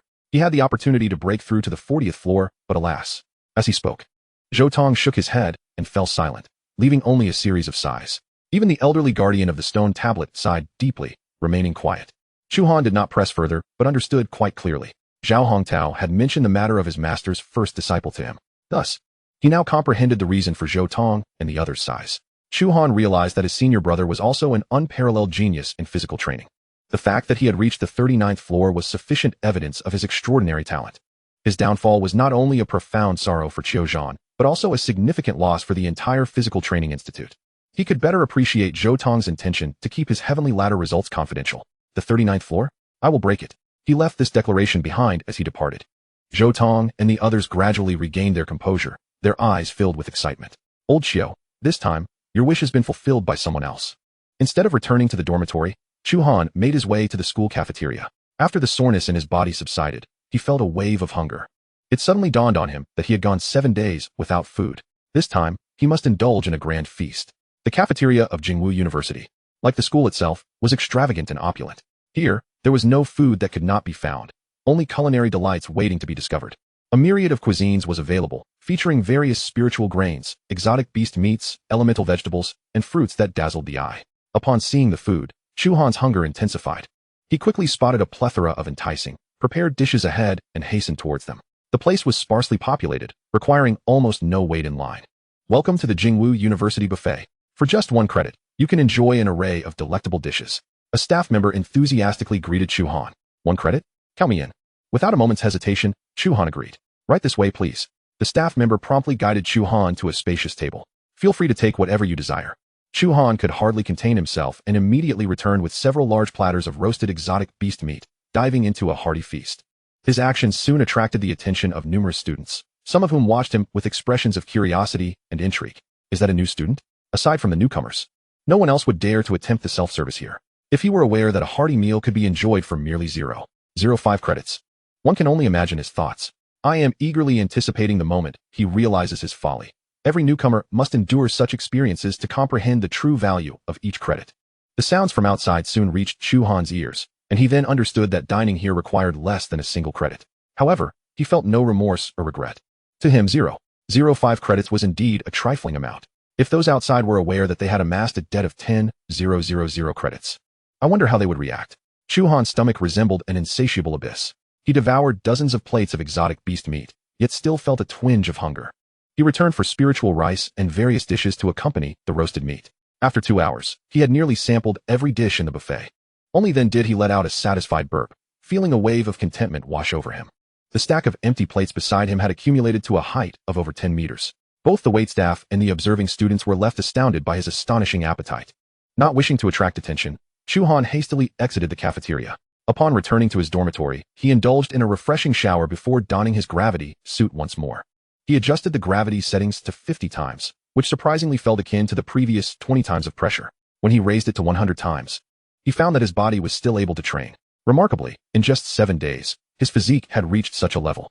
The multiple gravities before him no longer held the terrifying weight they once did. He activated his communicator and discovered dozens of unread messages, most of which were from his parents. He promptly called them for a video chat, reassuring them of his well-being, which put their minds at ease. After ending the call, a sudden thought struck him, and he sprang to his feet from the sofa. It had been 7 days since his last draw. He quickly accessed the lottery space and found that he had 7 draws available. Let the drawing commence. Utilizing all 7 opportunities, Chu Han concentrated, and the colorful wheel began to spin rapidly. Congratulations. You have obtained a B-grade weapon, a cold light dagger. Congratulations. You have received 100,000 federal coins. Congratulations. You have acquired 50 lower-grade energy stones. Congratulations. You have 1 10D-grade explosive pills, the Baoyuan pill. Congratulations. You have gained 10 pounds of C-grade spiritual rice. Congratulations. You have obtained the C-grade martial art, Xianling sword technique. Congratulations. You have received the advanced edition of the Mental Power Training Manual. Chapter 105, Advanced Edition of the Mental Power Training Manual. Chu Han's gaze lingered on the final item. Among these 7 draws, only this item possessed the highest value. The advanced edition of the Mental Power Training Manual was finally in his grasp. A surge of joy filled Chu Han's heart as he immediately integrated the information of this manual into his mind. The advanced edition of the Mental Power Training Manual contained various methods for utilizing mental power, including foundational attack techniques that required his mental power to break through to the second realm. At the second realm, mental power could enable direct mental attacks or even manipulate small objects. Although Chu Han had already cultivated the spiral seal, his mental intensity was comparable to that of a master, yet he had not yet broken through to the second level of mental power. This was primarily due to his lack of a training method for mental power. Now, with the advanced edition in hand, this dilemma could be easily resolved. He simply needed to engage in continuous practice, and eventually, his mental power would break through to the second realm. Moreover, the advanced edition provided him with the second, third, fourth, and fifth visualization diagrams of the nameless visualization technique. These diagrams would accelerate his mental power training speed. Eagerly, he delved into his practice. Several hours passed, and his mental power experienced significant growth. Although he was still some distance from breaking through to the second realm, the speed of his progress left him thoroughly satisfied. As evening approached, Chu Han received several messages from Zhao Feiyu on his communicator. "Hangge, you've been at Jingwu University for several days now. How about joining us for a gathering tonight?" Zhao Feiyu had sent him messages for several days, but today was the first time Chu Han had seen them. "Where?" Chu Han replied. Realizing he had no pressing matters, he agreed. Besides, training also requires a balance of work and rest. Moreover, the past 7 days of practice had already elevated his strength significantly. A bit of relaxation and socializing with friends would be beneficial. Soon, Chu Han's communicator bracelet lit up. After receiving his student ID, Zhao Feiyu contacted him using Jingwu University's internal communication system. Chu Han answered, and a holographic projection of Zhao Feiyu's smiling face appeared before him. "Hangge, head to the school gate. I'll pick you up." "All right," Chu Han replied. After changing into casual attire, he strolled to the entrance of Jingwu University. Although Jingwu University is situated far from the city center, students find it incredibly convenient to leave campus. A steady stream of various vehicles lined the school gate, most of which were luxury cars valued in the millions of federal coins. After all, students who gain admission to Jingwu University typically come from affluent backgrounds. These students are either scions of prominent martial arts families or prodigies sponsored by major powers. For them, a luxury car worth a few million is merely a means of transportation. As Chu Han gazed at the dazzling array of luxury cars before him, he felt a stirring in his heart. In his past life, he had a fondness for cars, yet lacked the financial means to indulge. Now, with a fortune in the billions, purchasing a luxury car would be a mere trifle, a way to balance work and leisure. While he was lost in thought, a silver-gray supercar roared into view. Its sleek, aerodynamic lines and low, thunderous engine hinted at its exorbitant worth. Surrounding students turned their heads, their eyes filled with envy and curiosity. It was the latest model of the Thunderblade series from the United States. Rumor has it that only 100 units exist worldwide, each valued at a staggering 30 million federal coins. My heavens, whose car is that? It's so ostentatious. The murmurs of astonishment filled the air. Although these students were generally wealthy, spending tens of millions on a car still exceeded the budget of most. Even if they had the means, they would hesitate to allocate such funds toward a vehicle. The flamboyant supercar transformed into a streak of light, ultimately coming to a halt in front of Chu Han. Upon closer inspection, he realized that the driver was none other than Zhao Feiyu. The window rolled down, revealing Zhao Feiyu's beaming face. "Hangge, hop in." Chu Han took his place in the passenger seat and noticed that Zhao Feiyu's aura had advanced to the 3rd tier. Clearly, he had not neglected his training after the martial arts examination. Observing the opulent interior of the supercar, Chu Han chuckled. "You certainly know how to make a statement. In the capital, being low-key means no one recognizes you. This is my Zhao family stronghold. I grew up here and know it far better than Jiang City." Zhao Feiyu laughed heartily, a glimmer of pride in his eyes. "So where are we headed?" "To the city center. That's where the real extravagance lies," Zhao Feiyu replied. "Sounds good," Chu Han nodded. Since arriving in the capital, he had been preoccupied with training and had yet to fully explore the city's splendor. With Zhao Feiyu as a free guide, it was a perfect opportunity to experience the vibrancy of the capital. Zhao Feiyu floored the accelerator, and the supercar roared to life. The scenery whizzed by, transitioning from the tranquil campus to the bustling city in a matter of minutes. The car ultimately halted near a bustling commercial street in the city center. Neon lights flickered along the street, skyscrapers towered overhead, and an array of high-end shops and restaurants lined the thoroughfare. Even at dusk, the streets were teeming with people, alive with energy. Follow me. Let us go meet up with the others. There are others? With a perplexed expression, Chu Han followed closely behind. Don't worry, they are all beauties. Zhao Feiyu led Chu Han to an exquisitely decorated high-end cafe, ascending the spiral staircase to the second floor. Upon reaching the upper level, Chu Han's gaze fell upon three young women seated by the window. Two of them had their backs turned to him, while the third was partially obscured. Yet the extraordinary aura they exuded set them apart from the rest of the cafe's patrons. It was evident that they were all young martial artists. One of the women was slender and donned a simple yet elegant white dress, radiating a gentle and serene energy. Recognizing her presence, Chu Han immediately identified her as Lin Baiwei, whom he had encountered previously. Her strength had evidently progressed significantly, now reaching the pinnacle of the second tier. Beside her sat another woman, her figure voluptuous in a form-fitting black outfit that accentuated her alluring curves. She emanated an aura of commanding authority, imbued with a fierce, beastly intensity, reminiscent of a lioness, and her energy bore a slight resemblance to Zhao Feiyu's. Chu Han surmised that she must be Zhao Feiyu's sister, Zhao Feifei. He could sense that her strength had reached the early stages of the fifth tier, making her a standout among second-year students. The third woman, seated opposite the duo, possessed a delicate visage and lively eyes. She also exhibited strength at the pinnacle of the second tier, her aura calm, yet subtly revealing a unique fluctuation. As Chu Han carefully sensed her presence, he discerned her formidable mental prowess, far surpassing that of her peers, indicating an awakening of talents related to the mental realm. It was clear that she was a talented martial artist, likely a new student at Jingwu University, presumably a friend or classmate of either Zhao Feifei or Lin Baiwei. Since ascending the stairs, Zhao Feiyu's gaze had been fixated on this woman, reluctant to look away. Chu Han silently chuckled, sensing an unusual dynamic at play. Sis Baiwei, I've brought someone, Zhao Feiyu announced with a smile as he approached. No sooner had his words left his lips than three pairs of eyes simultaneously turned to scrutinize Chu Han and him. A flicker of surprise crossed Lin Baiwei's eyes before she offered a warm smile. Chu Han, it's been a while. Chu Han nodded in return, smiling back at her. Zhao Feifei, however, examined Chu Han from head to toe, her gaze assessing, clearly evaluating his strength. She had heard of Chu Han's prodigious talent and undefeated prowess through her father and brother, who had subtly suggested she cultivate a relationship with him. Yet, she had never witnessed his capabilities firsthand. Although word had spread of his remarkable performance in the martial arts examination, she had never truly seen him in action, which piqued her curiosity. At that moment, with Chu Han standing shoulder to shoulder with Zhao Feiyu, his aura was calm and restrained, hardly reminiscent of the record-breaking examination champion. Meanwhile, the mentally gifted woman beside Zhao Feifei was equally curious. She instinctively released a thread of mental energy, attempting to gauge the depths of Chu Han's abilities. However, the instant her mental force made contact with his being, it felt as if it had collided with a slumbering ancient beast. A torrent of ferocious, bloodthirsty energy erupted forth, rebounding through her mental link. The intensity of that aura was so terrifying that it seemed capable of devouring everything, wreaking havoc within her mindscape. Her complexion turned pale, her chest heaving violently as she hastily withdrew her mental energy. Shock and trepidation filled her gaze as she looked at Chu Han, her body trembling slightly. She had never anticipated that this seemingly equal newcomer harbored such a terrifying force within. Noticing the woman's reaction, Chu Han raised an eyebrow, realizing her intentions were merely curious, devoid of malice. The overwhelming energy she had encountered was a remnant of the fierce spirit of the diamond demon ape that he had absorbed, instinctively surging forth when his mental space was intruded upon. Although it had been a defensive reflex, it nonetheless affected the woman across from him. Brother Han, this is my sister Zhao Feifei. Sis, this is Chu Han, the provincial champion from Tianyuan province, whose score shattered national records. Zhao Feiyu promptly introduced them. Zhao Feifei smiled. Chu Han, I have long admired your name. I am quite interested in your strength. I wonder if you would be willing to spar with me?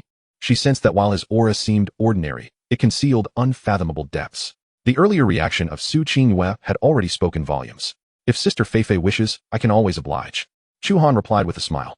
Although Zhao Feifei was formidable, she posed no threat to him. He could easily prevail in a single exchange. All right. If you both wish to spar, arrange it privately for another time. Our aim today is to enjoy ourselves, Zhao Feiyu interjected quickly. He pointed towards Lin Baiwei. This is my cousin Baiwei. I need not introduce her further, right? Chu Han smiled at Lin Baiwei. Miss Lin, the black maned lion cub should be doing well under your care.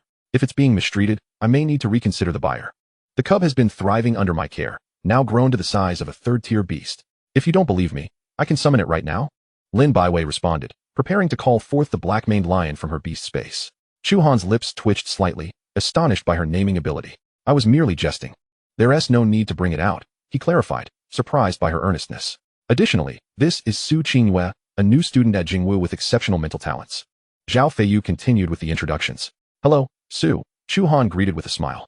Su Qinghua, regaining her composure, managed a strained smile. Hello, Chu Han. Her gaze towards him was filled with profound respect, and any thoughts of probing were cast aside. This man was simply too formidable. Chu Han, please take a seat. We have just arrived, Zhao Feifei invited. Chu Han nodded and settled beside Zhao Feiyu. The waiter soon approached with the menu. Chu Han casually ordered a cup of coffee, his eyes drifting to the vibrant night scene outside, filled with myriad thoughts. In his previous life, he had been exceedingly busy, seldom enjoying such moments of relaxation. Brother Han, your retreat must have significantly enhanced your strength. Zhao Feiyu inquired with curiosity.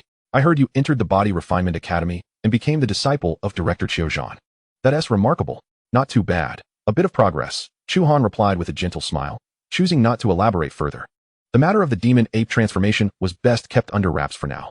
Zhao Feifei regarded Chu Han with a glimmer of admiration. The assessments for the Body Refinement Academy are no easy feat. Your success indicates your exceptional prowess. Here at Jingwu University, there are many hidden talents among the new students. Do exercise caution. Thank you for the warning. I will be vigilant. Chu Han nodded in acknowledgement. The group engaged in light conversation, sharing anecdotes about Jingwu University, tales of various prodigies, and the forthcoming new student challenge. Chu Han listened attentively, occasionally interjecting, gaining a deeper understanding of Jingwu University. He recognized that the days ahead would not be tranquil. The university's talented individuals were all prideful, and as the provincial champion who had broken national records, he would surely become a target. Even upperclassmen might come to challenge him. However, these individuals posed no threat to Chu Han. The new student competition felt more like child's play to him, hardly stirring his interest. It was not until he learned that the champion of the new student competition would receive a reward of 10,000 credits that he took a keen interest. Securing the championship would resolve his credit shortfall. When does the new student competition commence? Chu Han inquired with curiosity. Just 7 days later. Nearly all the freshmen had already enrolled. Zhao Feifei remarked, there is still time. Chu Han nodded. The timing of the freshman competition fell within his repayment deadline. With this thought, his interest in the competition peaked.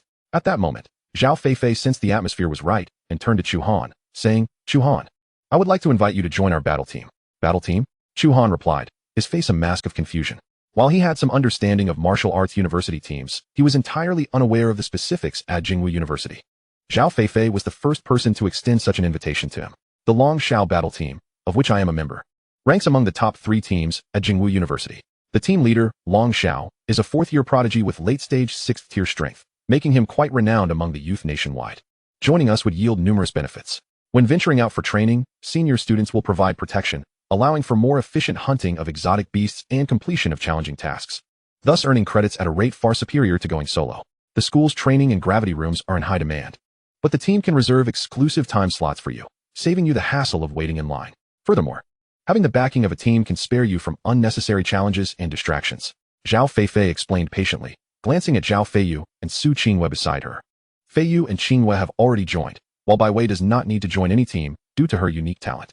With your aptitude and strength, joining a team would grant you access to more resources and connections, significantly reducing the hurdles you face and accelerating your rankings in the 3 major leaderboards. Come on, Han. Let's look out for each other at school. Zhao Feiyu chimed in eagerly, his eyes filled with anticipation. However, Chu Han shook his head, his tone calm as he replied. Thank you for your kind offer, Sister Feifei, but I still intend to refrain from joining any team. I am accustomed to solitary practice, and joining a team would disrupt my training rhythm. While it may be a wise choice for ordinary students, for me, it would undoubtedly be a waste of time. Thus, he resolutely declined. A flicker of surprise crossed Zhao Feifei's eyes, but she quickly smiled, saying, I won't press you. If you change your mind later, feel free to seek me out. Thank you. If I were to join a team, I would certainly prioritize the Long Xiao battle team. Chu Han replied with a smile. Chapter 107. A resounding slap. At that moment, several young martial artists resembling students approached. At the forefront was a tall, strikingly handsome youth exuding an air of arrogance. His gaze immediately fixed upon Zhao Feifei. Feifei, so this is where you are. I've been searching for you all day, he declared. Sujia, what brings you here? Zhao Feifei instinctively furrowed her brows, a hint of barely concealed disdain flickering in her eyes. Chu Han perceptibly sensed the shift in atmosphere and took a sip of his coffee. Zhao Feiyu leaned in to explain quietly, this is Su Jia, the vice-captain of the Long Xiao battle team, a direct descendant of the Su family from Jincheng, and a peak 5th-tier martial artist, making him one of the top students in his 3rd year. He has been pursuing my sister since last year, but after being rejected several times, he remains undeterred. What a thick skin he has. Su Jia's gaze swept across the table, recognizing Zhao Feiyu and Lin Baiwei. While Su Qinghua was merely a newcomer to the team, Only Chu Han was unfamiliar. Upon seeing Chu Han's handsome appearance and his engaging conversation with Zhao Feifei, an inexplicable surge of jealousy welled up within him, and his expression darkened. Having just overheard Chu Han's rejection of the team invitation, he seized the opportunity to provoke.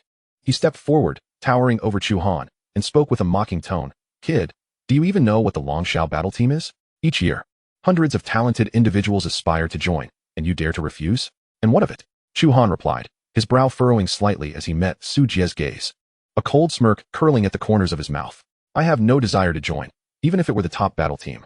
I wouldn't he spared a glance."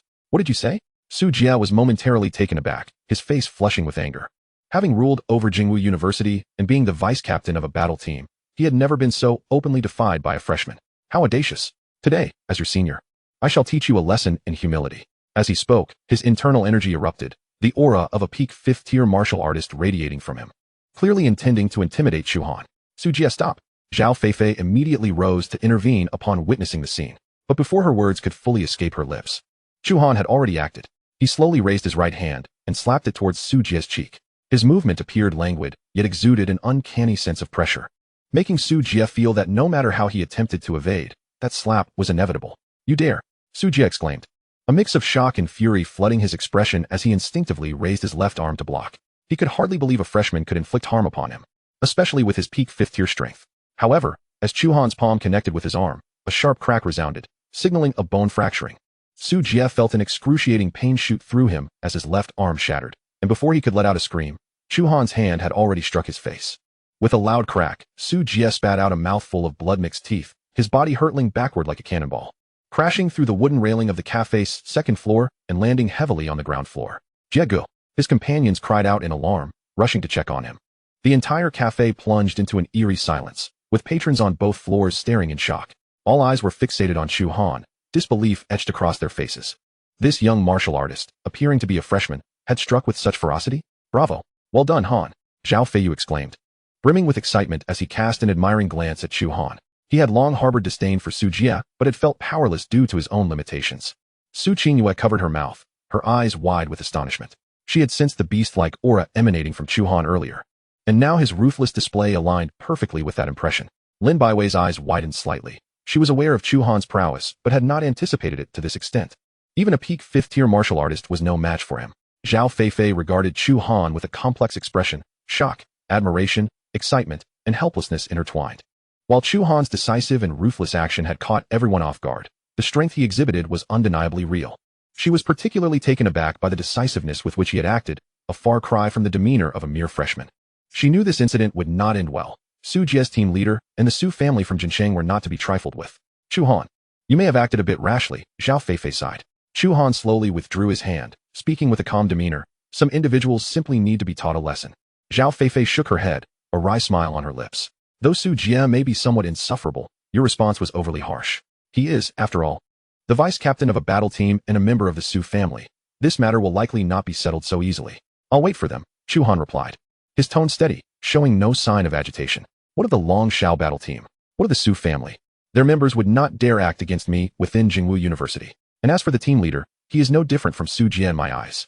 On the ground floor, Su Jie struggled to rise, only to discover his left arm was utterly incapacitated, and his cheek throbbed with unbearable pain, making it difficult to speak. "Jiegu," his subordinate rushed to assist him. Su Jie lifted his head, casting a venomous glare towards Chu Han on the second floor, his eyes brimming with hatred. "Kid, you will pay for this. I will not let you off so easily." Chu Han showed little interest in him, merely addressing Zhao Feifei and the others. "I apologize for disrupting your merriment. I shall take my leave." "Allow me to escort you," Zhao Feiyu promptly offered. Chu Han nodded and rose, making his way downstairs. Observing Chu Han's departing figure, Zhao Feifei let out a resigned sigh, remarking, "It seems that the freshman season at Jingwu University is about to become quite lively." Lin Baiwei softly added, "Indeed, Chu Han's prowess has surpassed our expectations."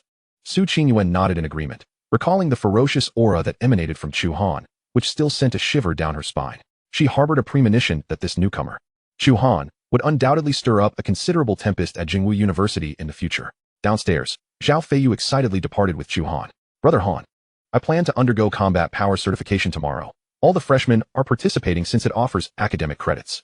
"Oh, combat power certification grants academic credits?" Chu Han's interest was piqued. "Indeed, I've heard that simply undergoing the certification awards 5 credits. and if one ranks in the top 500, there are additional credits to be earned. Then I shall give it a try as well. Excellent. Let us go together tomorrow. Chu Han bid farewell to Zhao Feiyu and returned to Jingwu University. The following day, he engaged in his routine lottery. Congratulations. You have obtained an S-class weapon, Thunder Spear. To his astonishment, it was indeed an S-class weapon, imbued with lightning attributes, which should fetch a handsome price. Chu Han's eyes lit up. He relished such fortuitous wealth. After breakfast and a brief session of cultivation, he set out to meet Zhao Feiyu, accompanied by Lin Baiwei and Su Qingwei. They too had come to participate in the combat power certification and were quite curious about Chu Han's power rating. Chapter 108, Combat Power Certification, Su Jia's Challenge. The combat power certification at Jingwu University took place within a grand building housing intelligent combat power assessment machines. By the time Chu Han and his companions arrived, a long queue had already formed. Typically, such a crowd would be unusual, but with all the freshmen enrolling recently, their first order of business was to undergo combat power certification. The newcomers jostled each other, their faces alight with excitement and anticipation. The certification not only assessed their individual strength ratings, but also offered 5 foundational credits. Moreover, those who ranked in the top 500 could earn additional credits. Most importantly, this ranking would serve as a significant reference for the newcomer strengths. Look, the freshman combat power rankings have been released, someone exclaimed. And all the freshmen eagerly activated their wristbands to check the rankings. Indeed, the list had emerged, albeit only recording the top 500. Zhao Feiyu was the first to open it, exclaiming with excitement. The top newcomer is Yun Ma Bai, with a combat power rating of 385. Gasps of astonishment followed. Yun Ma Bai's name firmly held the top spot, his score significantly surpassing the second-place score of 372 points. I've heard he is a prodigy from the Jiangnan family, having awakened an S-class ice attribute talent, and was already at the late stage of the 3rd tier before enrollment. What a pity he couldn't make it to the overall leaderboard, I've inquired, and the minimum score for the overall leaderboard is over 550 points. Achieving this score as a newcomer is already quite remarkable, the freshmen murmured among themselves. Suddenly, a name appeared on the screen. Like a dark horse shooting up to the 4th position, Li Tianhe, with a combat power rating of 366 points. It's Li Tianhe from Tianyuan province. Zhao Feiyu recognized him immediately, exclaiming, he is the second best in the province, just behind you, Brother Han. I never expected his score to be so high, propelling him into the top 4. Chu Han had heard of this name as well, as he had closely trailed behind him when the results were announced. A score of 366 was indeed impressive. Lin Baiwei's eyes flashed with admiration, and Su Qingwei nodded in agreement. Soon, it was time for Zhao Feiyu and the others to enter. Since they had registered in advance the previous day, they were allowed to cut in line. Before long, the 3 emerged one after another. How did it go? Chu Han inquired. Zhao Feiyu's face was beaming with joy. 332 points, ranked 415. I earned an extra 100 credits. Su Qingwei followed, her tone filled with gratitude. I scored 319 points, ranked 479, gaining an additional 50 credits. Only Lin Baiwei appeared slightly regretful. I scored 276 points and did not make the top 500 because the certification didn't account for my beast companion. However, I can challenge those on the leaderboard. If I win, I can replace their position. Everyone did well. Chu Han nodded, though their rankings were lower than 500. With over 2,000 freshmen, these standings were commendable. After all, this was a gathering of national talents. It's my turn now. Chu Han noticed the notification on his wristband and, with a smile, walked into the building. Brother Han is stepping up. The first place is about to change hands. Zhao Feiyu expressed his unwavering confidence in Chu Han. Upon entering the building, Chu Han was quickly guided to an enclosed space. In the center stood 5 testing platforms, each corresponding to the dimensions of strength, speed, reaction, elemental power intensity, and talent intensity. A mechanical voice resonated in the space. Candidate Chu Han, please complete the 5 tests in sequence. The comprehensive score will generate your final combat power value. Chu Han approached the first testing platform, and the strength measuring device automatically activated. He placed one arm on the tester and exerted force with vigor. The device's reading soared instantaneously, finally stabilizing at 225,000 kg. Single arm strength, 450,000 gene. Rating, SS level. Chu Han was quite satisfied with this power output, especially considering he was wearing a suit that amplified gravity by 50 times. In a flash, he moved to the speed testing device to conduct a speed test. He refrained from using any martial arts techniques, relying solely on his raw physical strength. His figure became a blur on the track, with the speedometer's digits fluctuating rapidly. Speed, 331 meters per second. Rating, S. This speed was nearly supersonic. Had he released the gravity restrictions, the figure would easily double. At the reaction testing platform, a myriad of energy beams shot toward him randomly, their density akin to a real combat assault. Chu Han's gaze sharpened as he employed his agility to evade. No matter from which direction the beams came, he deftly dodged them, suffering no hits throughout the entire test. Reaction speed, Peak of 6th tier, rating, SSS. Moving on to the elemental power testing platform.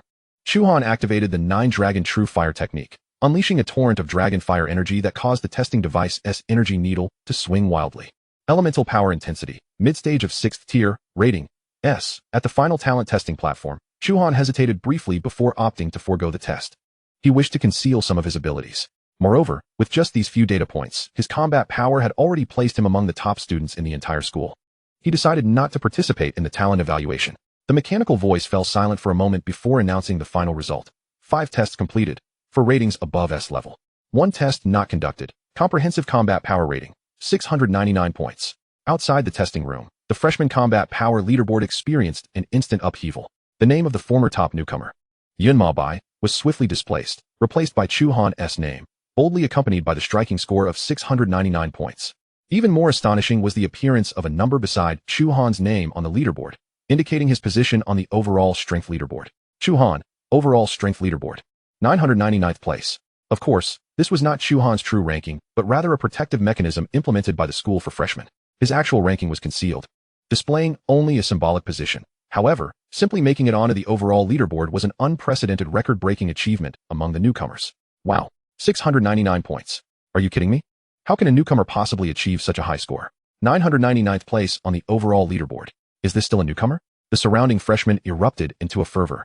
Disbelief etched across their faces. Chu Han's score was extraordinarily high, even catching the attention of some upperclassmen. Where did this prodigy come from? Meanwhile, Chu Han's wristband buzzed incessantly with notifications. His credit card unexpectedly surged with an additional 9,005 points. Of these, 8,000 points were awarded for his ranking on the overall leaderboard, while 1,005 points were a reward for being first in his grade. It turned out to be Chu Han, the provincial champion from Tianyuan province who had shattered the national record. Some individuals, upon uncovering Chu Han's identity through his information, instantly recognized his prowess. No wonder he was so formidable. A score of 19,873 on the major examination was certainly no mere boast. With a score of 699, it was evident that he had secured the top position in the freshman competition beyond any doubt. In the crowd, Yun Ma gazed at the screen displaying the score of 699, his expression shifting slightly. He clenched his fists, a flicker of reluctance crossing his eyes. But he quickly regained his composure. Chu Han, I shall refrain from challenging you this time. I will reclaim the top spot in front of the entire school. He aimed to seize back first place in the presence of all. Li Tianhe also clenched his fists, his face reflecting dissatisfaction.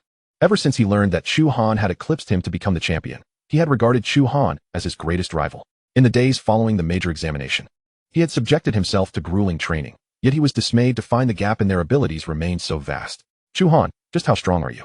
As Chu Han exited the building, he was met with fervent discussions among the crowd, discussions centered around him. Within the throng, Zhao Feiyu was enthusiastically giving him thumbs up. Brother Han, you're amazing. Lin Baiwei and Su Qingyue also wore expressions of admiration. At that moment, a sudden commotion arose as a group of members from the Dragon Roar battle team parted the crowd, advancing with an imposing presence. Su Jie stood at the forefront, his severed arm having been restored through gene serum, and the swelling on his face had considerably diminished, although his mouth still bore the stiffness of recently repaired teeth. Su Jie glared at Chu Han with a venomous gaze, seething with resentment. Chu Han, yesterday, you unexpectedly attacked me. Today, I challenge you publicly. Chu Han cast a fleeting glance at him, his tone indifferent. Not interested. Chapter 109, still a one-hit kill. Are you afraid? Su Jie questioned. I am only disinterested in defeated foes, Chu Han retorted with a cold smirk. Around them, the new students began to murmur. Su Jie is a third-year student with peak 5th-tier strength. Challenging a freshman is utterly disgraceful, isn't it? Indeed, even if he wins, he gains no honor, and if he loses, it's a tremendous embarrassment. Su Jie's complexion shifted from pale to flushed as he quickly defended himself. What do you understand? Chu Han's battle rating of 699 has already entered the overall leaderboard. He is no ordinary freshman. He is a once-in-a-century genius. What is wrong with me challenging him? Though Su Jie appeared somewhat disheveled, his strength was undeniable. His words resonated with a powerful aura of elemental energy, instantly silencing the surrounding new students. Seeing that Chu Han remained unmoved, Su Jie gritted his teeth and threw down the gauntlet. If you dare to accept the challenge, I wager 10,000 credits against you. If I win, my 10,000 credits will belong to you. If you lose, you owe me 10,000 credits. What do you say? Upon hearing this, Chu Han's heart stirred. Credits were precisely what he urgently needed. Since Su Jie was so eager to offer credits, he saw little reason to refuse. Why not seize this opportunity to decisively defeat Su Jie? He raised an eyebrow. 10,000 credits is too little. If we're to wager, let it be 50,000 credits. Do you have that? 50,000. The crowd erupted in astonishment. For a freshman, 50,000 credits were astronomical. Most freshmen wouldn't earn such an amount even after a year of hard work. Even for Su Jie, a third-year senior and vice-captain of a battle team. It was a significant sum, equivalent to several months of his credit earnings. Su Jie's face turned an ashen hue, taken aback by Chu Han's audacity to raise the stakes. Who gave him such courage? A freshman who incurred a debt of 50,000 credits would jeopardize their entire campus life. At that moment, all eyes were on him, and Su Jie found himself with no avenue for retreat. As a third-year senior and the instigator of the challenge, he could not back down. He gritted his teeth. Fine, 50,000 it is. But I doubt you can produce that amount as a new student. If you're afraid, just say so. Chu Han turned to walk away. All right, I accept. Su Jie shouted angrily. If you lose, you owe me 50,000 credits. The school will have a notarizer. Let's see how you evade payment. Very well. Chu Han responded with a cold laugh, agreeing to the terms. Good. I will meet you at the school's central arena at 2 o'clock. Su Jie declared before leading his entourage away. Chu Han, too, departed the scene, having drawn too much attention. This high-stakes wager swiftly ignited the entire Jingwu University. The vice-captain of the Dragon Roar battle team challenged the freshman champion. A 50,000 credit gamble. These pieces of news spread rapidly through campus forums and communication groups, quickly soaring to the top of the campus trending topics within an hour. The school administration did not intervene. Instead, they tacitly endorsed this public challenge. In the world of martial artists, strength is paramount, and such contests are inherently a form of training. By 2 o'clock in the afternoon, the area surrounding the school's central arena was teeming with spectators. The audience seats around the arena were filled to capacity, with many upperclassmen even skipping classes to witness the event.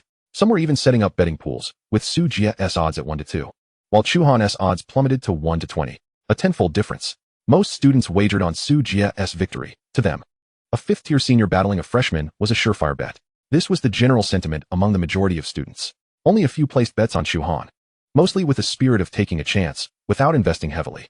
However, students from the Body Refinement Academy were particularly active, with a burly senior placing a 10,000 credit bet on Chu Han to win, prompting a wave of students from the Body Refinement Academy to follow suit. Are you all insane?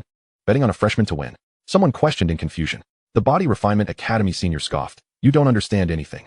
Chu Han is one of us from the Body Refinement Academy, a direct disciple of Dean Xiuzhan.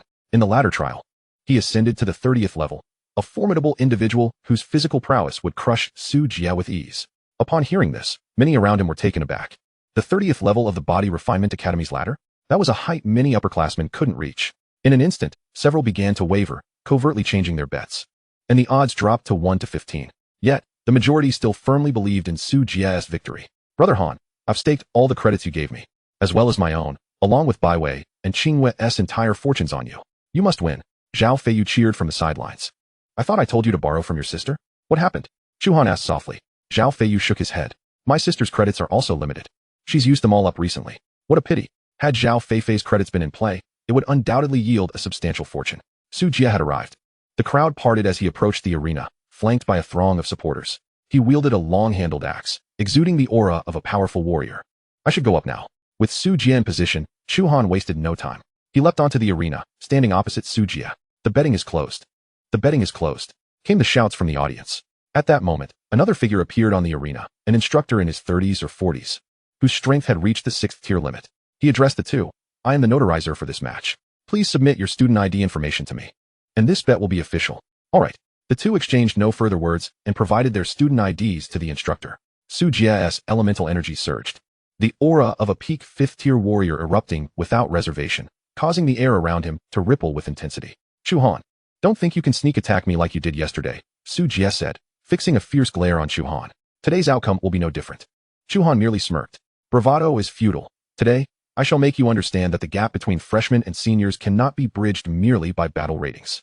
Su Jie gathered a dense energy of essence in both hands, poised to unleash his attack. Chu Han stood calmly in place, his demeanor unruffled, and casually remarked, Go ahead. I am pressed for time. To Su Jie, his composure was nothing short of blatant disdain. Seeking his demise, Su Jie roared, flames bursting forth from his body as he raised his battle axe high, aiming to cleave down upon Chu Han's head. The fiery mountain axe, the colossal axe, augmented by flames, carried with it a terrifying heat that began to distort the surrounding air, encompassing a radius of 100 meters around the arena. An oppressive wave of high temperature enveloped the vicinity. How formidable! Is this the true extent of Su Jie's power? Chu Han was in peril. After all, his opponent was a master at the pinnacle of the 5th tier. Gasps of astonishment rippled through the crowd below. A glint of ruthlessness flickered in Su Jie's eyes. He was going all out from the outset, intent on settling the matter with a single blow.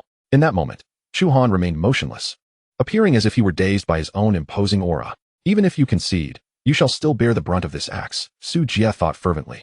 At that juncture, Chu Han made his move. In response to Su Jie's strike, he executed no flamboyant maneuvers. He merely extended his right fist slowly. His fist, imbued with overwhelming momentum, met Su Jie's colossal axe head-on. Boom! The clash of fist and axe erupted into a staggering explosion of essence energy within the arena. To the astonishment of all, Chu Han's fist shattered Su Jie's axe as if it were made of mere straw, and the force of his punch, breaking through the enveloping flames, struck Su Jie squarely in the chest. Crack! Accompanied by the sound of splintering bones.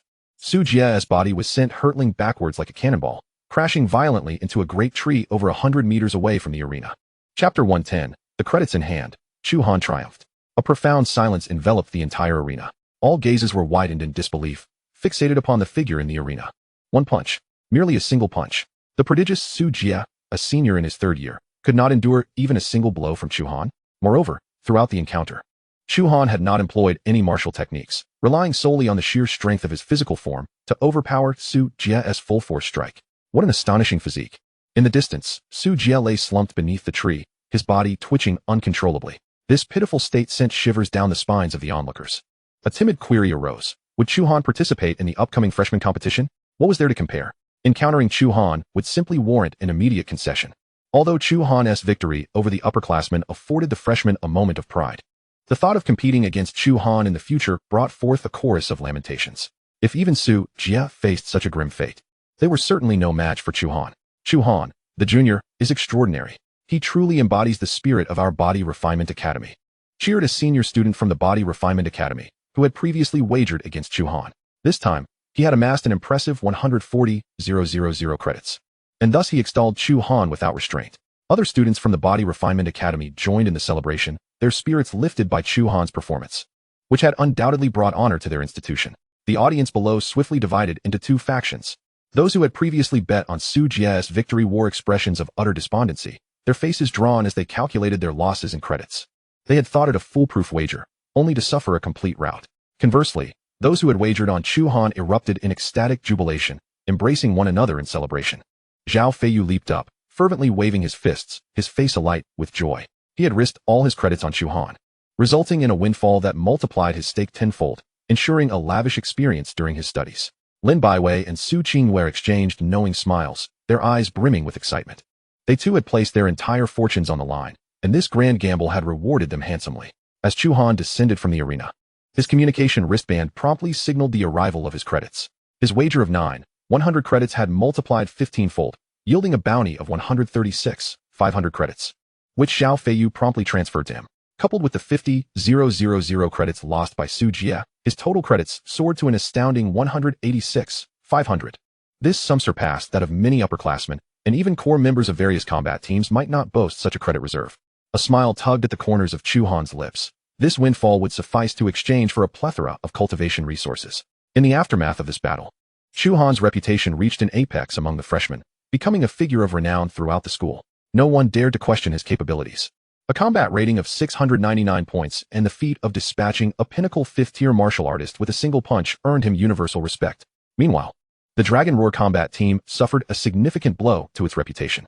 The fact that a vice-captain of the team had been felled by a freshman in a single punch was a source of considerable embarrassment. After being carried away by medical personnel, Su Jie submitted his resignation from the team shortly thereafter, clearly unable to bear the shame of remaining with the Dragon Roar. Chu Han paid no heed to the external clamor. First, he returned to the Body Refinement Academy to repay the 10,000 credits he had borrowed. As he stepped out of the academy, he felt a newfound lightness, unburdened by debt.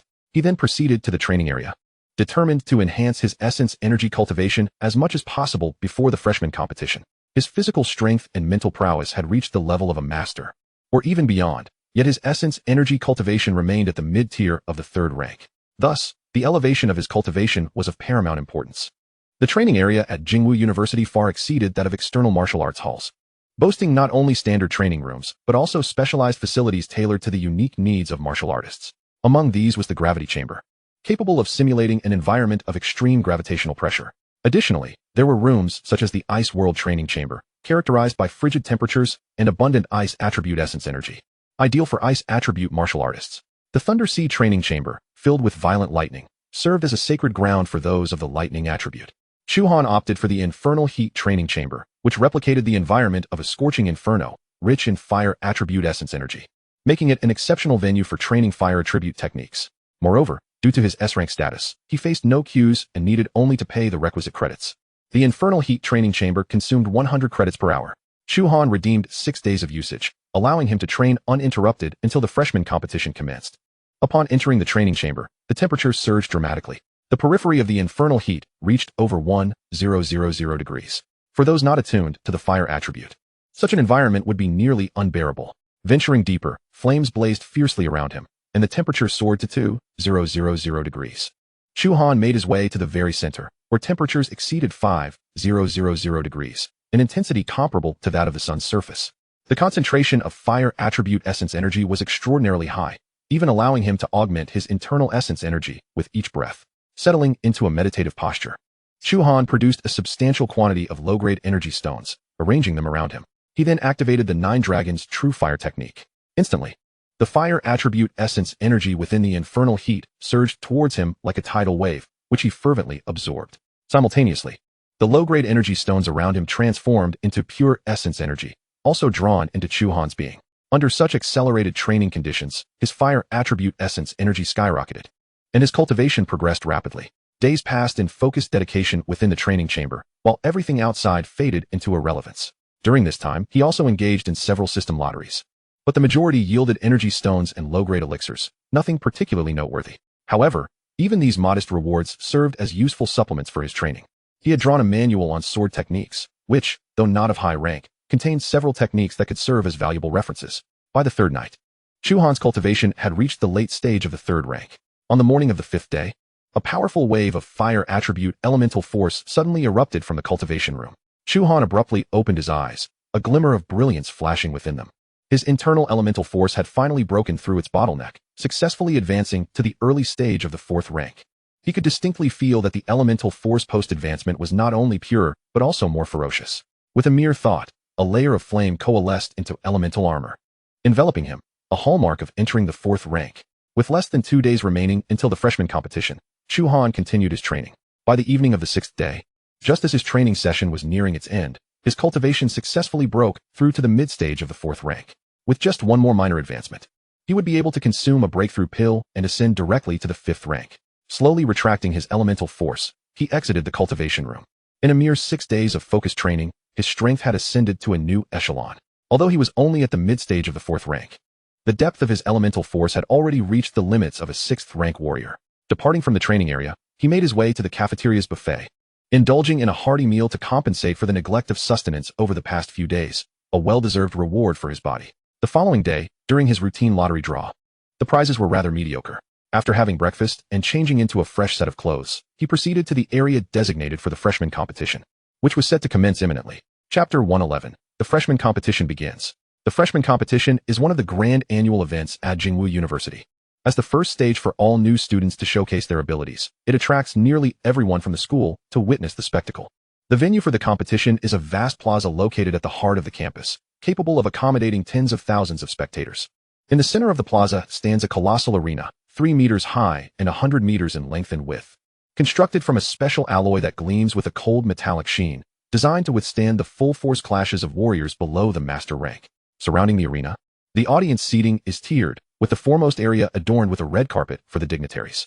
The plaza is already buzzing with excitement, filled to capacity with spectators numbering in the thousands. The university president, vice president, deans, and deputy deans of various colleges have taken their seats on the dais, exuding a stable and commanding presence that radiates the aura of master-level warriors.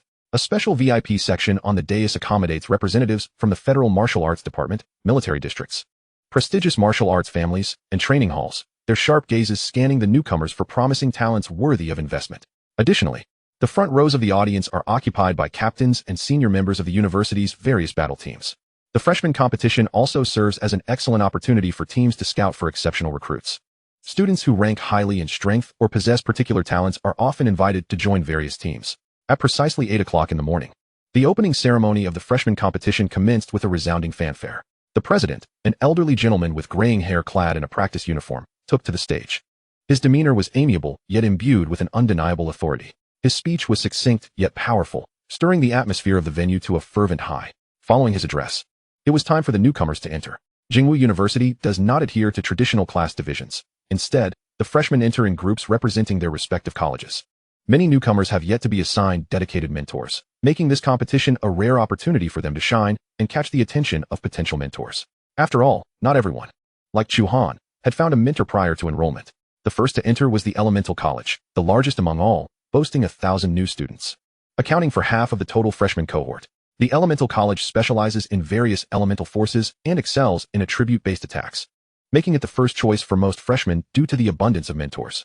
Following closely behind was the Weaponry College, consisting of over 300 students, specializing in weapon combat techniques with a focus on martial skill training. Subsequent entries included the Psychic College, Beast Mastery College, and the Auxiliary College, each taking their turn.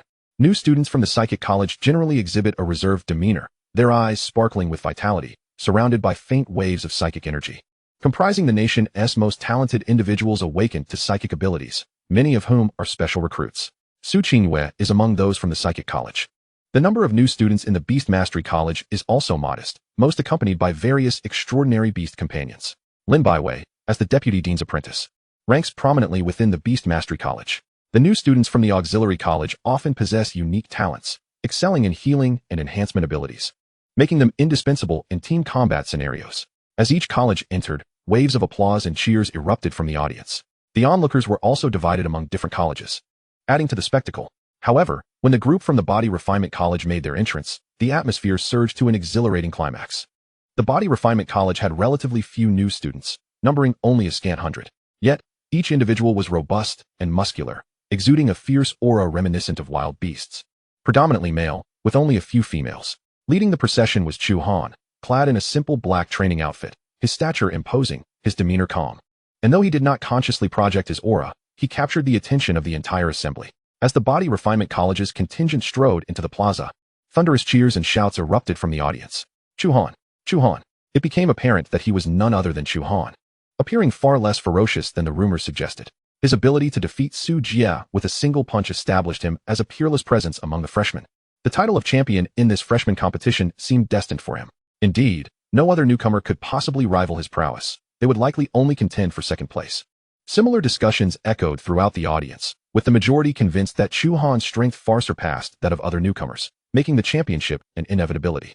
The tale of his swift defeat of Su Jia had already spread throughout the university, and coupled with his impressive battle score of 699 and record-breaking exam results, he had amassed a legion of supporters. Chu Han offered a slight nod to the audience, acknowledging them with grace, his steps steady and devoid of arrogance or impatience. The new students from the Body Refinement College followed closely behind him, chests puffed out with pride. Though their time at the university had been brief, they had all personally experienced the trials of the Body Refinement College and were acutely aware of the terrifying strength required to ascend to the 30th floor. They held him in the highest esteem and were eager to follow his lead. They were all unwaveringly convinced that Chu Han would bring glory to the students. Is this really Chu Han? In the audience, Long Aofei, the captain of the Dragon Roar team, wore a grim expression as he fixated on Chu Han, a fierce animosity flickering in his eyes. The incident of Chu Han swiftly defeating Su Jia had turned the Dragon Roar team into a laughingstock within the school, leading to the departure of several core members and a significant decline in their strength. As captain, Long Aofei harbored a deep-seated hatred for Chu Han. However, due to his position and the need for decorum, he refrained from personally challenging Chu Han, forced to watch as Chu Han continued to bask in the limelight. On the dais, the president and other leaders also turned their attention to Chu Han, their expressions reflecting admiration and anticipation. The president remarked with a smile, "Is this the young man who broke Yi Tianxin's exam record, achieving a battle score of 699? Truly extraordinary. I hear he has even mastered the beast god transformation of Qiuzhan. His talent is indeed remarkable, yet as part of the admission criteria, Zhao Hongtao has graciously promised him a coveted spot in the elite competition among the top 100 universities. It remains uncertain whether he can meet the lofty expectations of others," remarked the vice president. It is said that his ambition is also to attend Sky Academy, where he might just become the next Luo Yu. At the mention of Luo Yu, Both individuals displayed expressions of satisfaction. Luo Yu is undeniably the most exceptional prodigy that Jingwu University has seen in decades. At this moment, Chu Han also took note of the array of formidable figures seated at the podium. His gaze swept across the assembly, but found no trace of his teacher, Qiu Zhan. Only Zhou Tong represented the Body Refinement Academy. Chu Han observed that the aura emanating from the principal resembled an infinite sea of stars, unfathomable and more potent than his own mentor, Qiu Zhan. The principal's strength, it seems, has likely reached the 9th stage. Chu Han mused internally. Besides the principal, the vice president and the deans and associate deans of various colleges were all formidable masters at the 8th stage. Among them, several exuded an aura that was scarcely weaker than that of Qiu Zhan. Jingwu University indeed possesses profound heritage. Chu Han sighed inwardly. It is rare to encounter such masters. Yet here they are in abundance. Chapter 112, the battle begins. After all the freshmen entered, they stood around the arena in accordance with their college sequence. The host ascended the platform, microphone in hand, and his voice resonated throughout the square. Esteemed leaders, honored guests, teachers, and fellow students. Welcome to the inaugural competition for the new students of Jingwu University. This competition will employ a single elimination format, with opponents determined by a draw. The victors will advance, while the defeated shall be eliminated, culminating in the crowning of champions. The top 16 students, recognized for their strength, will act as seed players and will not participate in the initial rounds of elimination. The remaining students will vie for an additional 16 spots through single elimination matches. The earlier rounds will be simulated within a virtual realm, ensuring no consumption of energy or stamina. The rewards for this competition are substantial. The champion will receive 10,000 credits, an S-rank martial technique, and 5 opportunities to challenge the trial tower. The runner-up will be awarded 8,000 credits, 2 A-rank martial techniques, and 4 trial tower challenges. The third place will garner 5,000 credits, 1 A-rank martial technique, and 3 trial tower challenges. The fourth place will secure 2,000 credits, 2 B-rank martial techniques, and 2 trial tower challenges. The fifth place will earn 1,000 credits, 1 B-rank martial technique, and 1 trial tower challenge. Furthermore, the top 20 freshmen will gain access to the school's core secret realm for training. As soon as the announcement concluded, the freshmen erupted with enthusiasm. Credits, martial techniques, and trial tower challenge opportunities. Each reward was immensely enticing, enough to drive them to madness. Chu Han's eyes also sparkled with excitement. The trial tower challenge opportunities and core realm training were precisely what he needed. Not only would this provide him with greater cultivation resources, but it would also enhance his strength, preparing him for the forthcoming elite competition among the top 100 universities. Now, the artificial intelligence system will randomly assign opponents based on everyone's student numbers, ensuring the most suitable matchups according to individual strength assessments. The host's voice rang out once more. Shortly thereafter, a virtual screen with 4 sides emerged above the arena, scrolling through the student numbers. In no time, each individual was assigned an opponent by the system. Once all assignments were completed, the freshman competition officially commenced. The first round began swiftly. Chu Han and the other top 16 seed players were exempt from the initial rounds and returned to the exclusive seating area for seeds to watch. Over 2,000 students simultaneously entered the virtual battle realm, sparking over 1,000 battles that erupted instantly. However, these skirmishes concluded just as quickly. Time flowed at a far more accelerated pace within the realm compared to the outside world. Consequently, the audience was left with little more than the results of the matches, unable to witness the battles themselves. Naturally, the footage of the matches within the realm would be recorded, preserving the practical records for the students. When students actively request their mentors, these battle recordings will serve as reference material for mentor evaluations. The first round concluded, eliminating over 1,000 participants. Another 1,000 continued on to the second round of combat. The second round also transpired within the realm and soon ended. After the second round, only around 500 participants remained on the field. Zhao Feiyu, Lin Baiwei, and Su Qingwei successfully advanced through 2 rounds and were poised to win the third round. At the conclusion of the third round, only Lin Baiwei emerged victorious among the 3. Her S-rank talent, coupled with 2 formidable beast companions, made her battles exceedingly effortless. She had indeed become one of the dark horses in this competition. The 4th and 5th rounds continued within the realm, concluding just as rapidly, leaving only the final 60 competitors. In the 6th round, 28 participants would be eliminated, leaving 32. This round would also take place in the realm, swiftly determining the 32 who would advance. The subsequent matches, however, would shift to the physical arena outside, including the 32 who advanced, along with the 16 seed players. These individuals represented the top 48 of this year's freshmen. At this level, the true competition among freshmen began. Each duel would unfold on the actual arena. Before the commencement of the 7th round, the host ascended the platform once more. After 6 rounds of intense combat, the 32 advancing freshmen were all set.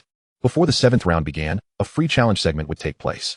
All freshmen eliminated in the previous 6 rounds could challenge any one of the 32 advancing competitors. If they succeeded, they would be granted a place among the 32. The defeated challengers would also have one more opportunity to challenge again. Upon hearing this, those freshmen who felt regretful for their eliminations ignited with renewed hope. It wasn't long before someone stepped forward, a tall contestant radiating a blood-red aura. His strength at the mid-third stage wasn't that Li Weigang, who placed 3rd in the provincial examination. It was no wonder he felt unwilling after falling in the 6th round. His prowess was formidable, and his failure to reach the 7th round must have been sheer misfortune.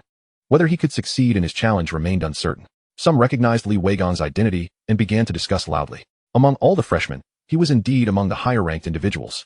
He approached the arena, announcing his intended challenge. "I wish to challenge Lin Baiwei from the Beast Taming Academy." This declaration instantly sparked a flurry of discussions. Who is Lin Baiwei? The name suggests she is a girl. Soon, her information appeared on the virtual screen above the arena. Strength rating, 276. Cultivation level, peak of the 2nd stage. Just from the information alone, it was hard to fathom how she managed to pass through 6 rounds consecutively. Many expressed curiosity about Lin Baiwei's capabilities. At that moment, someone remarked, "Do not be deceived by her information. She is from the Beast Taming Academy, and her 2 beast companions possess exceptional strength, making her quite formidable. Indeed, I faced her and was eliminated without the ability to retaliate." One eliminated freshman stepped forward to share his experience. It seemed that Li Weigang's choice was not a wise one. Many began to revel in his misfortune. In the next moment, Lin Baiwei appeared on the arena. With her exquisite features and gentle demeanor, she immediately captivated numerous onlookers, who began to cheer for her. Opposite her, Li Weigang's expression darkened, internally cursing his insufficient understanding of his opponent. "Nevertheless, my goal shall remain unchanged," Li Weigang declared, clenching his fists tightly. The battle was about to commence with the host's announcement. Lin Baiwei instantly summoned her 2 beast companions within the beast taming space, one being a peak 3rd stage white eagle, Snowball, and a 3rd-tier juvenile black-maned lion, Coalball. As the 2 exotic beasts emerged, the battlefield instantly transformed into a 3-on-1 scenario. Chu Han was astonished to discover that Coalball had grown to the size of an adult black-maned lion, a stark contrast to the cub that once hid in his backpack. An aura of regal dominance emanated from its entire being. Under Lin Baiwei's command, Coalball charged directly at Li Weigang. Armed with a long staff, Li Weigang immediately engaged in combat with Coalball. He initially intended to swiftly eliminate this black-maned lion with his martial skills, yet Coalball opted not to confront him head-on, relying instead on its agility to evade. In the midst of their struggle, a snowball from the sky transformed into a streak of white light, hurtling towards them with incredible speed. Li Weigang was compelled to divert his attention to counter the snowball's assault, rendering him increasingly beleaguered. With the collaboration of the 2 exotic beasts, Li Weigang soon found himself overwhelmed and ultimately defeated. Lin Baiwei emerged victorious. As the announcer declared the result, Li Weigang reluctantly descended from the arena. Despite his unwillingness, he had exerted himself to the fullest. How formidable! If he could not manage to confront both exotic beasts simultaneously, he had no hope of defeating Lin Baiwei. The new students advancing to the next round wore serious expressions. Li Weigang's challenge had drawn their attention to Lin Baiwei. Many felt a sense of trepidation at the prospect of facing her in the next round. Although Li Weigang had failed, it did not hinder the other challengers from stepping up. A total of 13 challenges ensued, with only one individual successfully advancing to the list of 32. Next came the true highlight of the 7th round. An hour later, all matches in the 7th round concluded.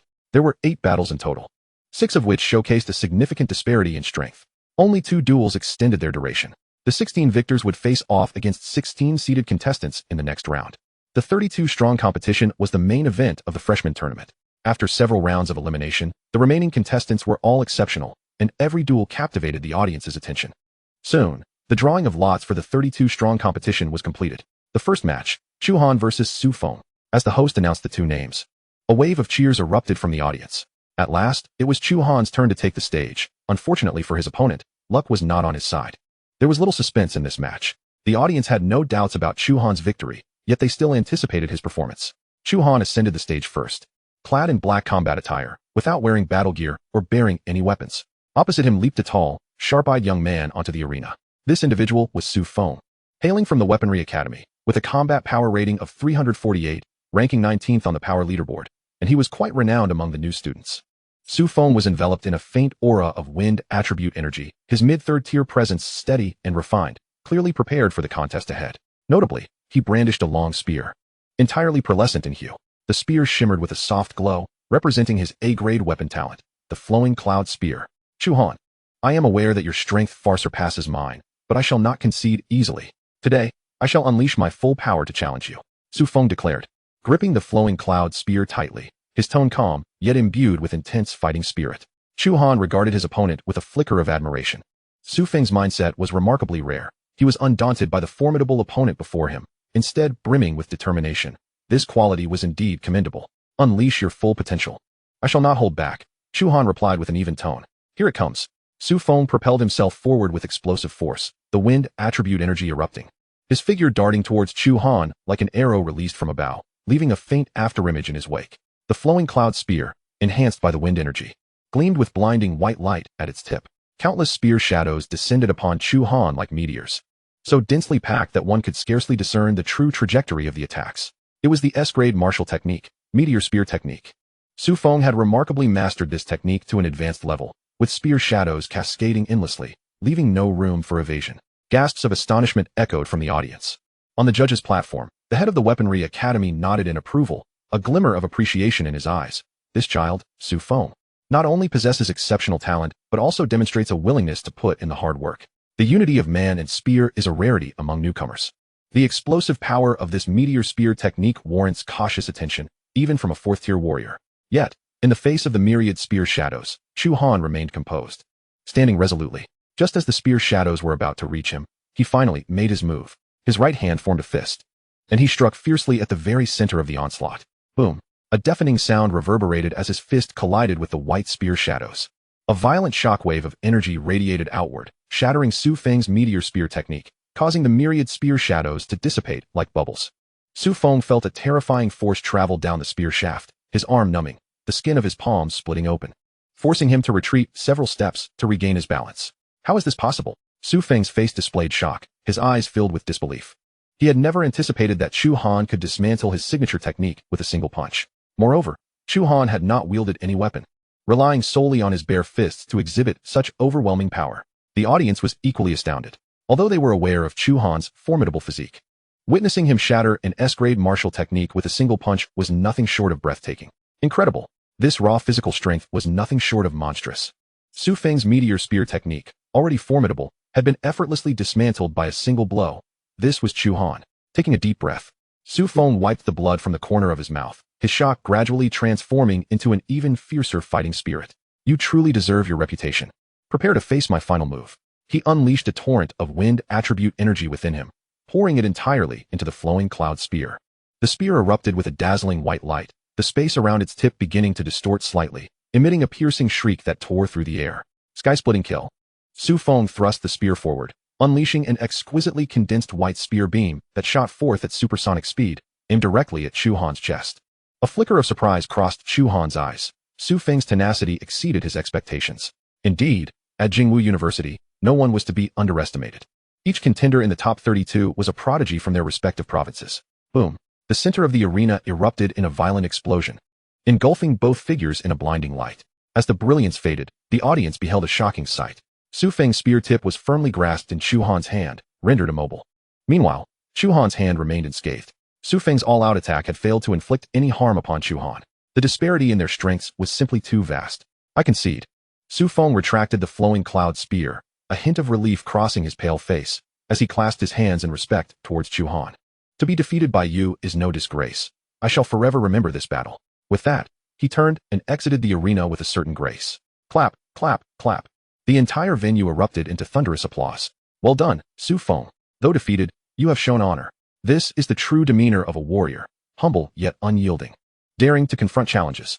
On the judges' platform, the leaders nodded in agreement. The principal smiled and remarked, "This child's character is remarkable. His future potential is limitless and warrants focused cultivation." The head of the Weaponry Academy beamed with pride. Su Feng performed admirably, showcasing the excellence of our academy. In the first match of the 32-strong competition, Chu Han advanced effortlessly with overwhelming strength. The audience's anticipation for the upcoming matches soared. Soon, the remaining 15 contests were completed.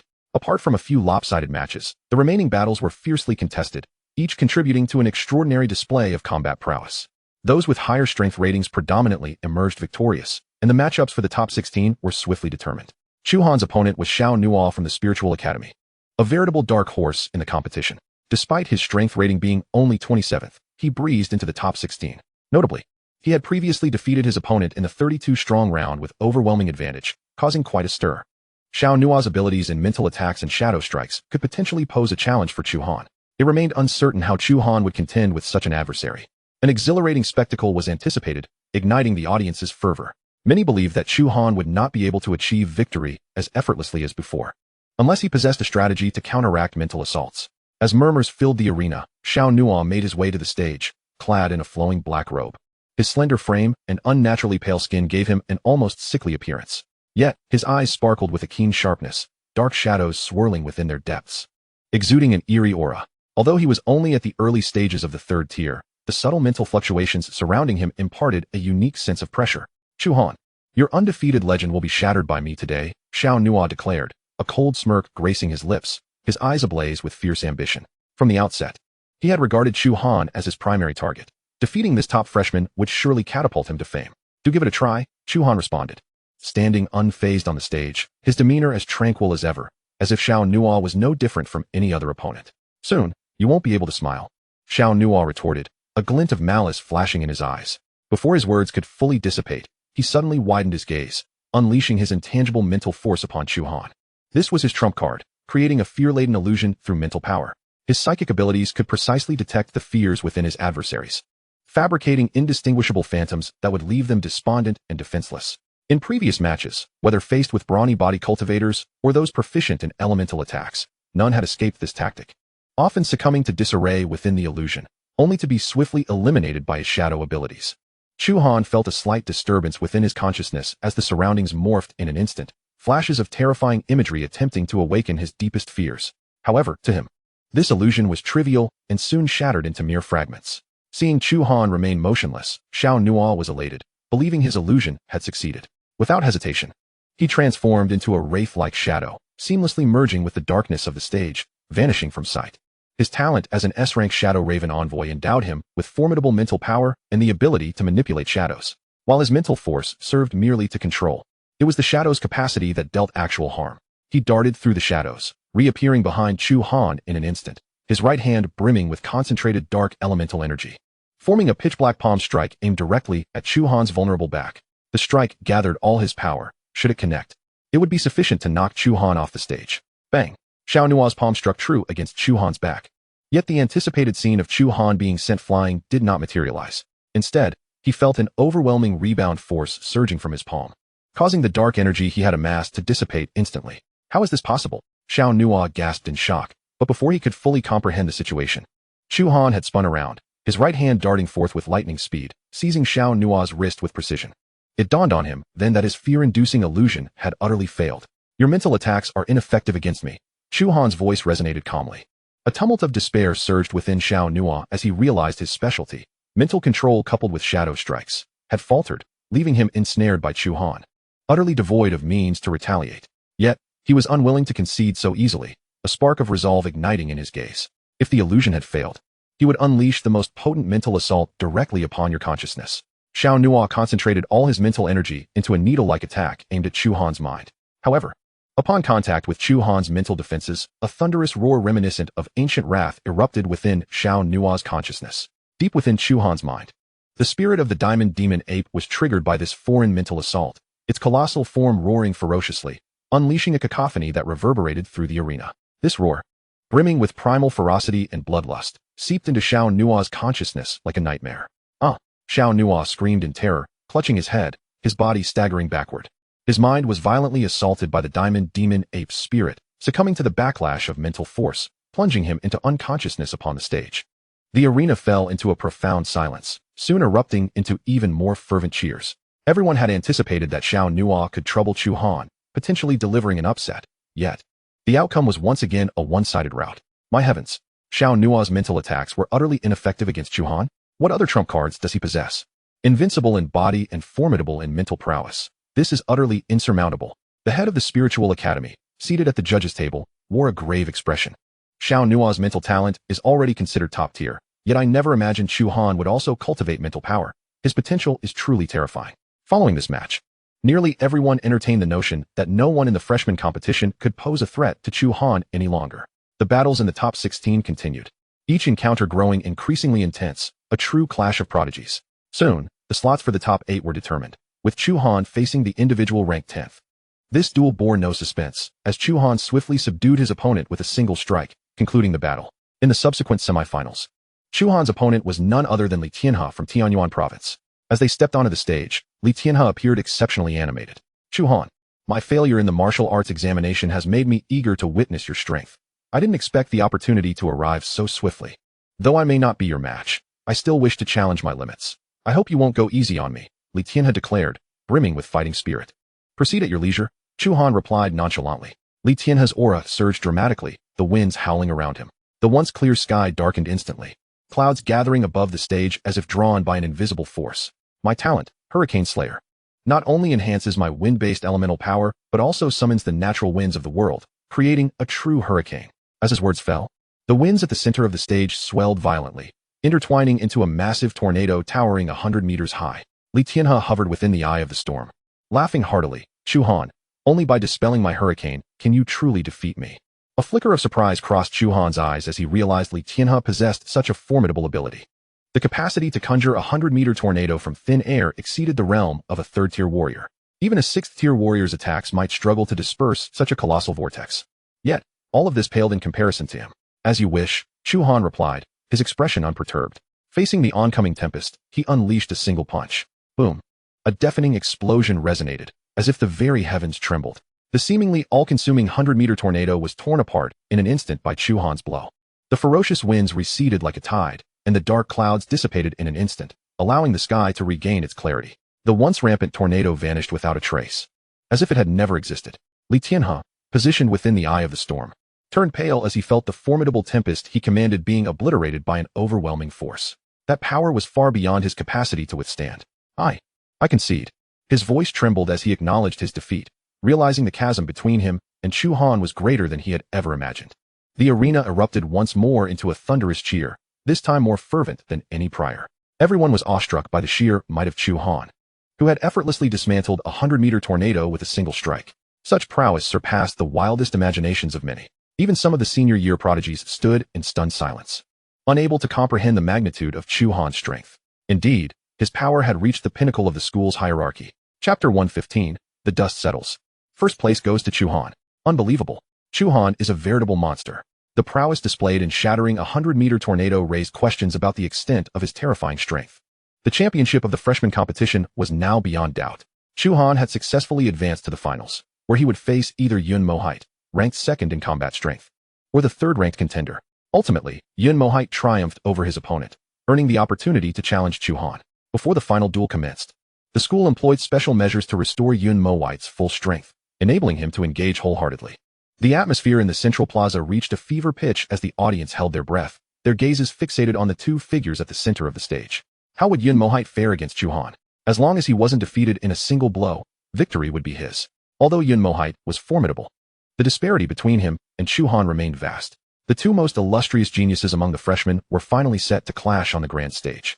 Clad in a light blue combat suit, Yun Mohite stood tall, surrounded by an aura of concentrated water elemental energy, his presence stable and powerful. Embodying the late stage of the third tier, his gaze was sharp as a blade, devoid of fear, ignited only by a fierce fighting spirit. Since the moment he lost the top spot on the combat strength ranking to Chu Han, he had suppressed his urge to challenge, waiting for the finals to engage in a clash devoid of reservations. Chu Han, I know everyone expects you to win, but I will not yield. Yun Mohite spoke slowly. Only in true combat can I accept defeat. Very well, I shall ensure your defeat is one you accept with grace. Chu Han nodded, his expression remaining tranquil. The finals officially commenced. Yun Mohite's aura surged as he unleashed all his hidden cards right from the start. His talent, the S-rank sea-splitting demon whale, manifested as a colossal whale spirit towering several dozen meters behind him. The gigantic whale, shimmering in deep blue, emitted a resonant whale call, causing the surrounding air to tremble. Sea-splitting demon whale, devour all, Yun Mohite shouted, as the whale's spirit opened its massive jaws, generating a terrifying suction that drew in the elemental energy within a 1,000-meter radius like a tidal wave. His body swelled in response to the influx of energy, muscles rippling with explosive power. His previously balanced form transformed into a manifestation of raw strength, as his water elemental energy surged dramatically, breaking through the constraints of the late third tier and entering the realm of a fourth-tier warrior. This was a secret technique to forcibly elevate his own strength, relying on his innate ability. Feeling the torrent of power within him, Yun Mohite's eyes glimmered with excitement. He raised his hand and struck out, Mystic Whale Palm. The light blue water elemental energy coalesced into a massive palm, crashing down like a whale striking the ocean, enveloping Chu Han in an instant. The gust of energy rushed forth, bearing down on Chu Han's form. In the face of this formidable attack, Chu Han responded with a punch. Boom. The collision of fist and palm unleashed a terrifying energy shockwave. Yun Mo-White's mystic whale palm was instantly shattered, dissolving into a mist of water droplets. Chu Han's strength, capable of dispersing a 100-meter tornado, easily surpassed that of Yun Mo-White's palm. Startled, Yun Mo-White did not falter. With a thought, the whale spirit behind him unleashed a precisely condensed water arrow, compressed into a deep blue projectile that soared at several times the speed of sound, ripping through the air with a sharp whistle as it shot towards Chu Han's chest. Chu Han's gaze sharpened, and he responded with another punch. The water arrow was similarly obliterated, scattering into countless droplets that rained down upon the arena. Having effortlessly countered 2 consecutive attacks, Yun Mo-White sighed. Chu Han, your strength is indeed formidable, but I have not yet lost. He roared, commanding the whale's spirit to absorb elemental energy once more. His body swelled again, muscles tensed. As his aura grew even more volatile. Come. He refrained from employing any martial techniques, channeling all his power into his fists. Relying on the might bestowed by the sea-splitting demon whale to strike at Chu Han, he aimed to confront Chu Han through the most primal form of physical combat. Bang! A colossal sound reverberated as Yun Mo-White's fist met Chu Han's single hand, the full force of his strike being effortlessly neutralized. A flicker of unwillingness crossed Yun Mo-White's eyes as he struggled to accept the vast disparity between them. Your strength is commendable, Chu Han's voice rang out. A rare compliment laced with acknowledgement. The moment his words fell, his fist struck Yun Mo-White's abdomen. With a resounding thud, Yun Mo-White was sent flying. The energy he had gathered dissipating like a deflated balloon, his inflated form returning to its original state. He landed heavily outside the arena, signifying his defeat. In this match, Chu Han emerged victorious. The crowd erupted into thunderous applause, echoing throughout Jingwu University. The dignitaries on the podium clapped in unison. The principal wearing a satisfied smile. Chu Han's first place is well-deserved. Beside him, Zhou Tong beamed with pride, as Chu Han's performance brought honor to the Body Refinement Academy. Yun Mo-White staggered to his feet, a hint of a relieved smile gracing his face. He had lost, but he did so with a heart at peace, recognizing Chu Han's strength as truly beyond his reach. Following this were speeches from the leadership and the award ceremony. The principal took to the stage to summarize the freshman competition, offering high praise to all participating newcomers, with particular commendation to Chu Han and Yun Mo-White. Subsequently, the awards were presented. Chu Han and others took turns receiving accolades from the principal and other leaders. Upon the conclusion of the awards, Chu Han's communication wristband immediately received a notification. 10,000 credits had been deposited. As the champion, he also received 5 opportunities to challenge the trial tower, along with an S-rank martial technique, which he would select at the Jinwu Pavilion. The day after the freshman competition, Chu Han arrived at the Jinwu Pavilion. Guarding the pavilion were 2 elders, their strengths unfathomable, at least on par with vice presidents. After verifying his identity, the elders granted him entry. It turned out that this year's freshman competition had concluded, allowing him to choose an S-rank martial technique at no cost. Additionally, as an S-rank authority, he could access all the techniques available here and exchange credits for any other techniques he desired. The elders conveyed some of the rules of the Jinwu Pavilion to Chu Han. Subsequently, he entered the pavilion. This year's top newcomer possesses formidable strength. The 2 elders murmured, gazing at his departing figure. Chu Han ascended directly to the 5th floor of the Jinwu Pavilion, where he was greeted by a spacious hall. This level was adorned with an array of S-rank martial arts techniques and skills, numbering in the dozens. The various techniques were distanced apart, separated by numerous layers of protective barriers. Even a 7th-tier warrior would find it impossible to forcibly acquire anything here through brute strength. Chu Han's objective this time was the S-rank fire attribute martial skills. Chapter 116, 3 S-rank martial techniques for accelerated training. Within the entire Jinwu Pavilion, there existed only 6 types of S-rank fire attribute martial techniques. Each exuded a formidable aura of fire elemental energy. Flame God Sword Technique, a sword technique proficient in single target breakthroughs and continuous slashes, priced at 70,000 credits. Heavenly Flame Palm, a palm technique focused on wide area fire attribute suppression, capable of unleashing a strike that could scorch the heavens and boil the seas, covering thousands of meters. With overwhelming power, priced at 80,000 credits. Flame Gale Fist, a fist technique that condenses fire elemental energy into a gale, delivering powerful flaming punches, priced at 60,000 credits. Flame Dragon Slash, a blade technique that can manifest a fire dragon apparition from condensed fire elemental energy, which autonomously pursues its target after being unleashed. Combining power with agility, priced at 70,000 credits. Meteor Fire Rain Spear, a spear technique that utilizes fire elemental energy to propel spear glimmers. forming a barrage akin to meteor fire rain, with unparalleled power and relentless strikes, priced at 70,000 credits. Explosive Flame Hammer, a hammer technique that condenses fire elemental energy within the hammer's body, causing fiery explosions with every strike, priced at 80,000 credits. Chu Han's gaze lingered longest on the Heavenly Flame Palm and the Flame Gale Fist. The expansive suppression capability of the Heavenly Flame Palm would perfectly compensate for his lack of area attack methods. Meanwhile, the characteristics of the Flame Gale Fist aligned seamlessly with his expertise in fist techniques, further enhancing his single-target lethality and long-range attack capabilities. However, upon encountering the Flame Dragon Slash, a sudden thought struck him. This blade technique bore similarities to the 9-Dragon True Fire technique he was cultivating. If he could merge the two, the power of the Fire Dragon would surely be magnified, far surpassing their individual uses. Together, these three martial skills could form a more complete combat system. Chu Han mused. He resolved to exchange his free opportunity for the most expensive, the Heavenly Flame Palm, and then purchased the Flame Gale Fist and Flame Dragon Slash, which together required a total of 130,000 credits. With over 180,000 credits at his disposal, he possessed ample resources to acquire both martial techniques. The remaining credits would sufficiently support his subsequent training and challenges in the Trial Tower, leaving him without any pressure. Having made up his mind, Chu Han utilized his communication wristband to record the information of the three martial techniques, then proceeded to confirm the exchange. Upon confirming the exchange of the Heavenly Flame Palm, Flame Gale Fist, and Flame Dragon Slash, 130,000 credits were deducted, leaving him with 5,500 credits. With a notification chiming, Chu Han completed his purchase.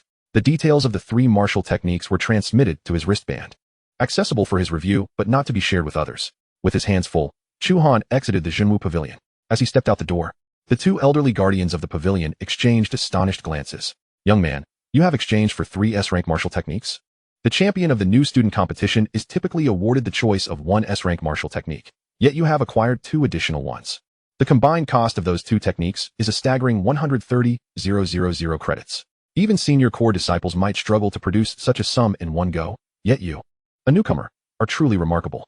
Chu Han nodded and smiled, replying, I believe these 3 martial techniques have a high degree of compatibility with my own practices, perfectly addressing my shortcomings, so I chose to exchange for them all. The elder on the left chuckled and remarked, the range of the Heavenly Flame Palm, the explosive nature of the Flame Gale Fist, and the agility of the Flame Dragon Slash, combined with your fire attribute techniques, indeed create a complementary synergy. However, young man, remember that the quality of martial techniques is more important than the quantity. 1 S-rank martial technique can benefit a warrior for a lifetime. The elder on the right added, simultaneously cultivating multiple S-rank martial techniques, especially across fist, palm, and blade disciplines, poses a significant challenge to your talents. It may easily distract your focus, and it might be wiser to choose one technique to master deeply. I understand. Thank you for your guidance. Chu Han nodded slightly as he departed from the Jinwu Pavilion. He then proceeded to the training area. Rather than opting for the elite Inferno training room, he selected the most ordinary basic training room. Although this type of room lacked elemental energy enhancements, its expansive space and high-level defenses were capable of withstanding the impact of S-rank martial techniques, making it ideal for his initial practice of the new skills. Chu Han first committed the technique's formulas and principles to memory, then began to learn them sequentially. The first technique he chose to master was the Heavenly Flame Palm.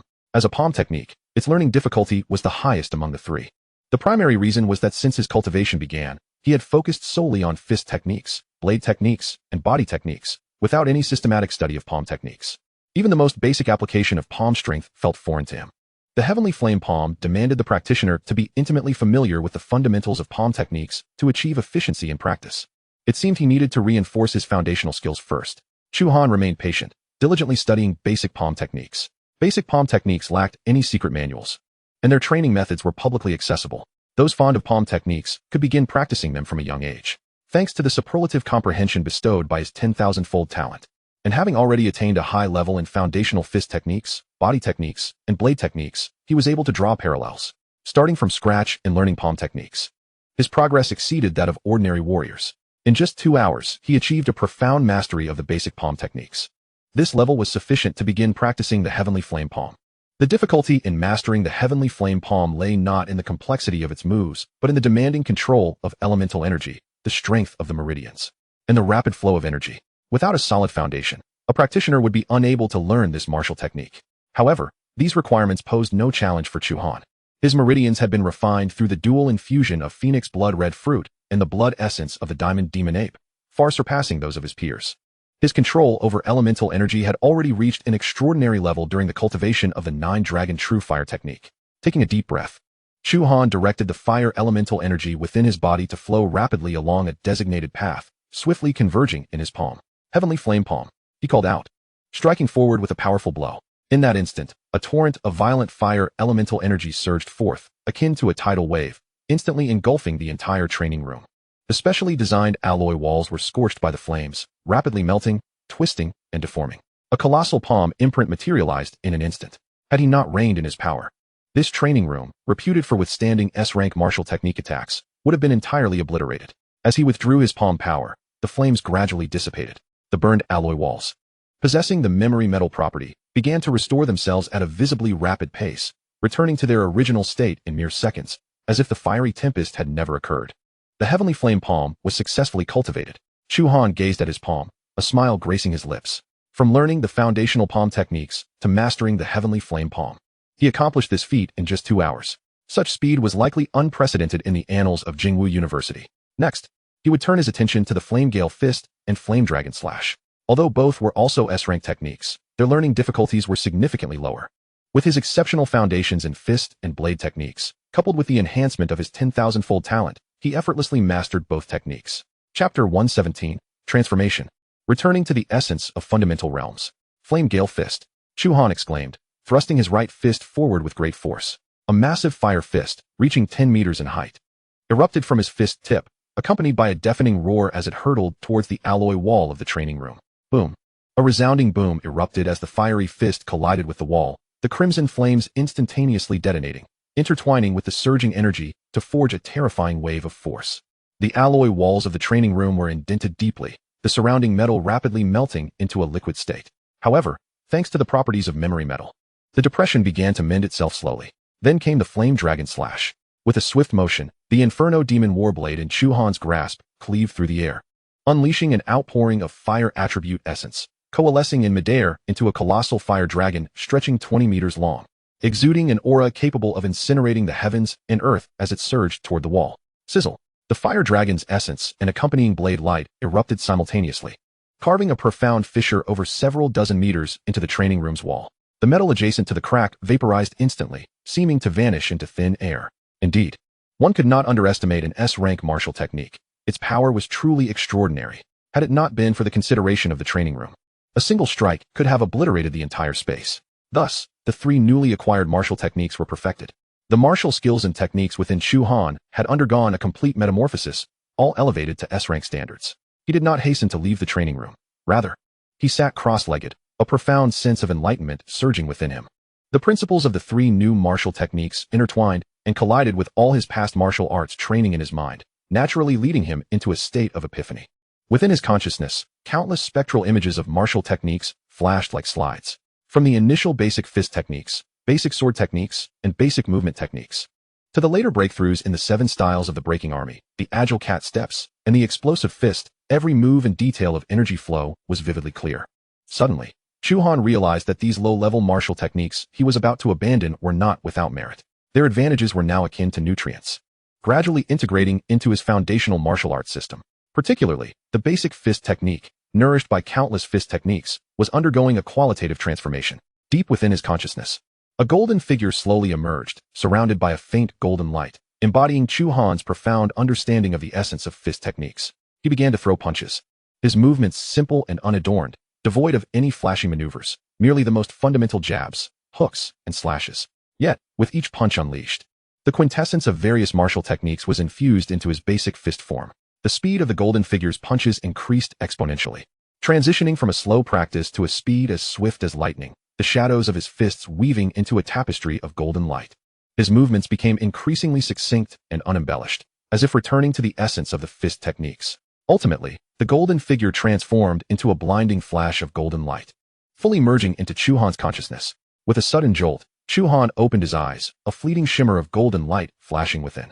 Without consciously channeling his energy, he instinctively raised his right hand and threw a punch. This punch, devoid of any enhancement from energy or martial techniques, was the purest, most fundamental strike. The wind from the punch howled, carrying an indescribable sense of oppression, as if embodying the supreme truth of the fist technique.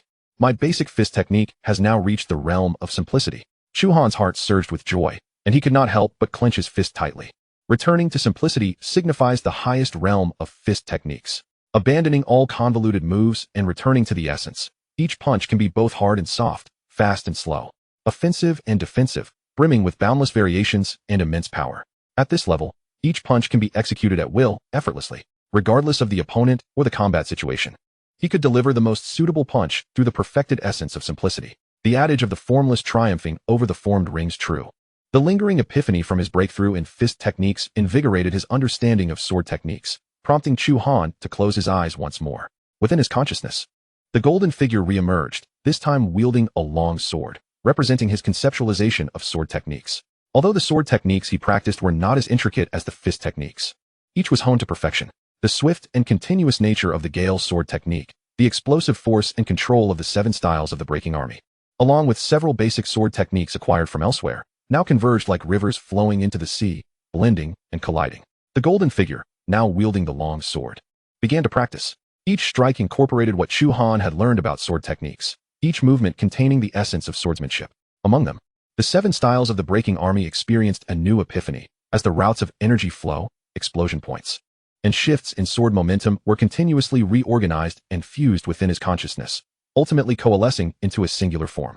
This strike, devoid of any complex maneuvers, embodied only the purest essence of force. As the golden figure swung the sword down, the space around the blade seemed to freeze, coalescing into an overwhelming momentum akin to an unstoppable advance in battle. This strike was termed the breaking army sword momentum. Chu Han mused to himself. As the golden figure executed the strike, a golden light burst forth, flooding his mind with countless revelations about sword techniques. He opened his eyes abruptly, retrieving the Inferno Demon Warblade from his spatial ring. The moment he grasped the hilt, an intangible sword momentum emanated from him. This was not the pressure of condensed energy, but rather an understanding of the essence of sword techniques, the nascent form of momentum. Chu Han slowly raised the warblade, his arms swinging as he executed a slash. There was no dazzling blade light, no violent fluctuations of energy, only a simple, unadorned scar etched through the air. Yet, as this strike descended, the air within the training room seemed to tear apart, forming an invisible sword energy that sliced toward the alloy wall ahead. Where the sword energy passed, the space trembled slightly, and a massive crack appeared in the alloy wall without any obstruction. This was the power of momentum, independent of energy intensity, yet capable of unleashing might that far surpassed one's own realm through an understanding of martial arts. It is worth noting that the comprehension of momentum is something even many master-level warriors may not attain. In this moment, having grasped the sword momentum, Chu Han had shattered conventional wisdom within the martial arts world. With the formation of the breaking army sword momentum, his insights into basic sword techniques reached an unprecedented height. The golden figure within his consciousness resumed practicing the basic sword techniques, slashes, cuts, chops, and stabs. Each strike encapsulated the essence of returning to simplicity. The basic sword technique, too, had reached the realm of simplicity. Chu Han opened his eyes, reveling in the harmonious essence of the sword within his consciousness, his heart brimming with joy. At this moment, wielding the Inferno Demon Warblade, he felt a profound sense of unity between himself and the sword. Chapter 118. The Transformation of Movement Techniques and Palm Techniques. Arrival at the Trial Tower. Chu Han sheathed the Inferno Demon Warblade, his eyes sparkling with excitement.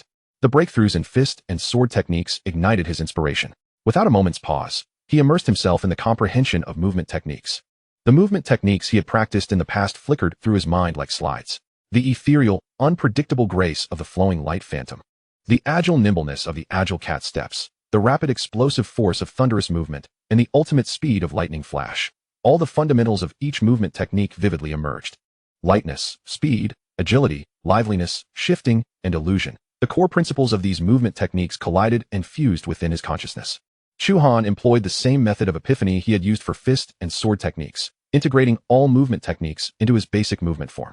Deep within his consciousness, the golden figure reappeared, beginning to practice the basic movement technique. The movements of the golden figure transitioned from complexity to simplicity, each step, turn, sudden stop, and change of direction aligning perfectly with the fundamental truths of movement techniques, discarding all unnecessary embellishments.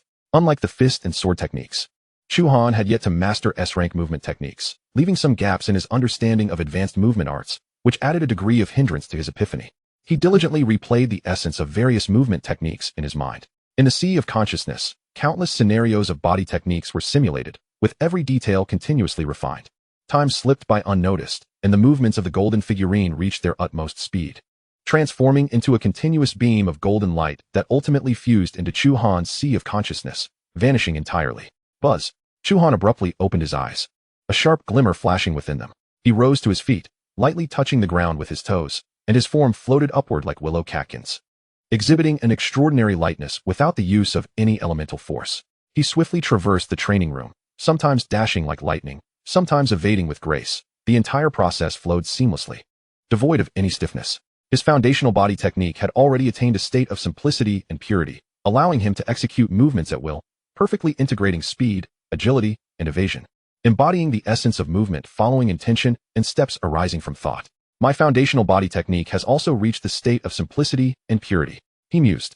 Next, it was time to focus on palm techniques. In the realm of martial arts, all paths ultimately converge. The mastery of the foundational techniques of fist, blade, and body laid the groundwork for the comprehension of palm techniques. Although Chu Han's foundation in palm techniques was initially the weakest, the insights accumulated from practicing the sky-burning palm surged forth in an instant through associative learning. Within the sea of consciousness, the shadows of palms intertwined with those of fists, blades, and body forms, drawing upon the essence of the other three foundational techniques for power application, elemental force control, and rhythm mastery. His foundational palm technique improved at a visibly rapid pace, ultimately reaching a state of extraordinary proficiency.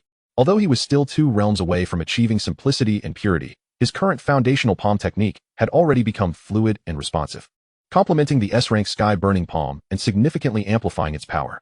With the foundational techniques of fist, blade, and body achieving simplicity and purity, and the palm technique reaching extraordinary proficiency, he had completely mastered 3 S-rank martial techniques, along with an understanding of blade momentum.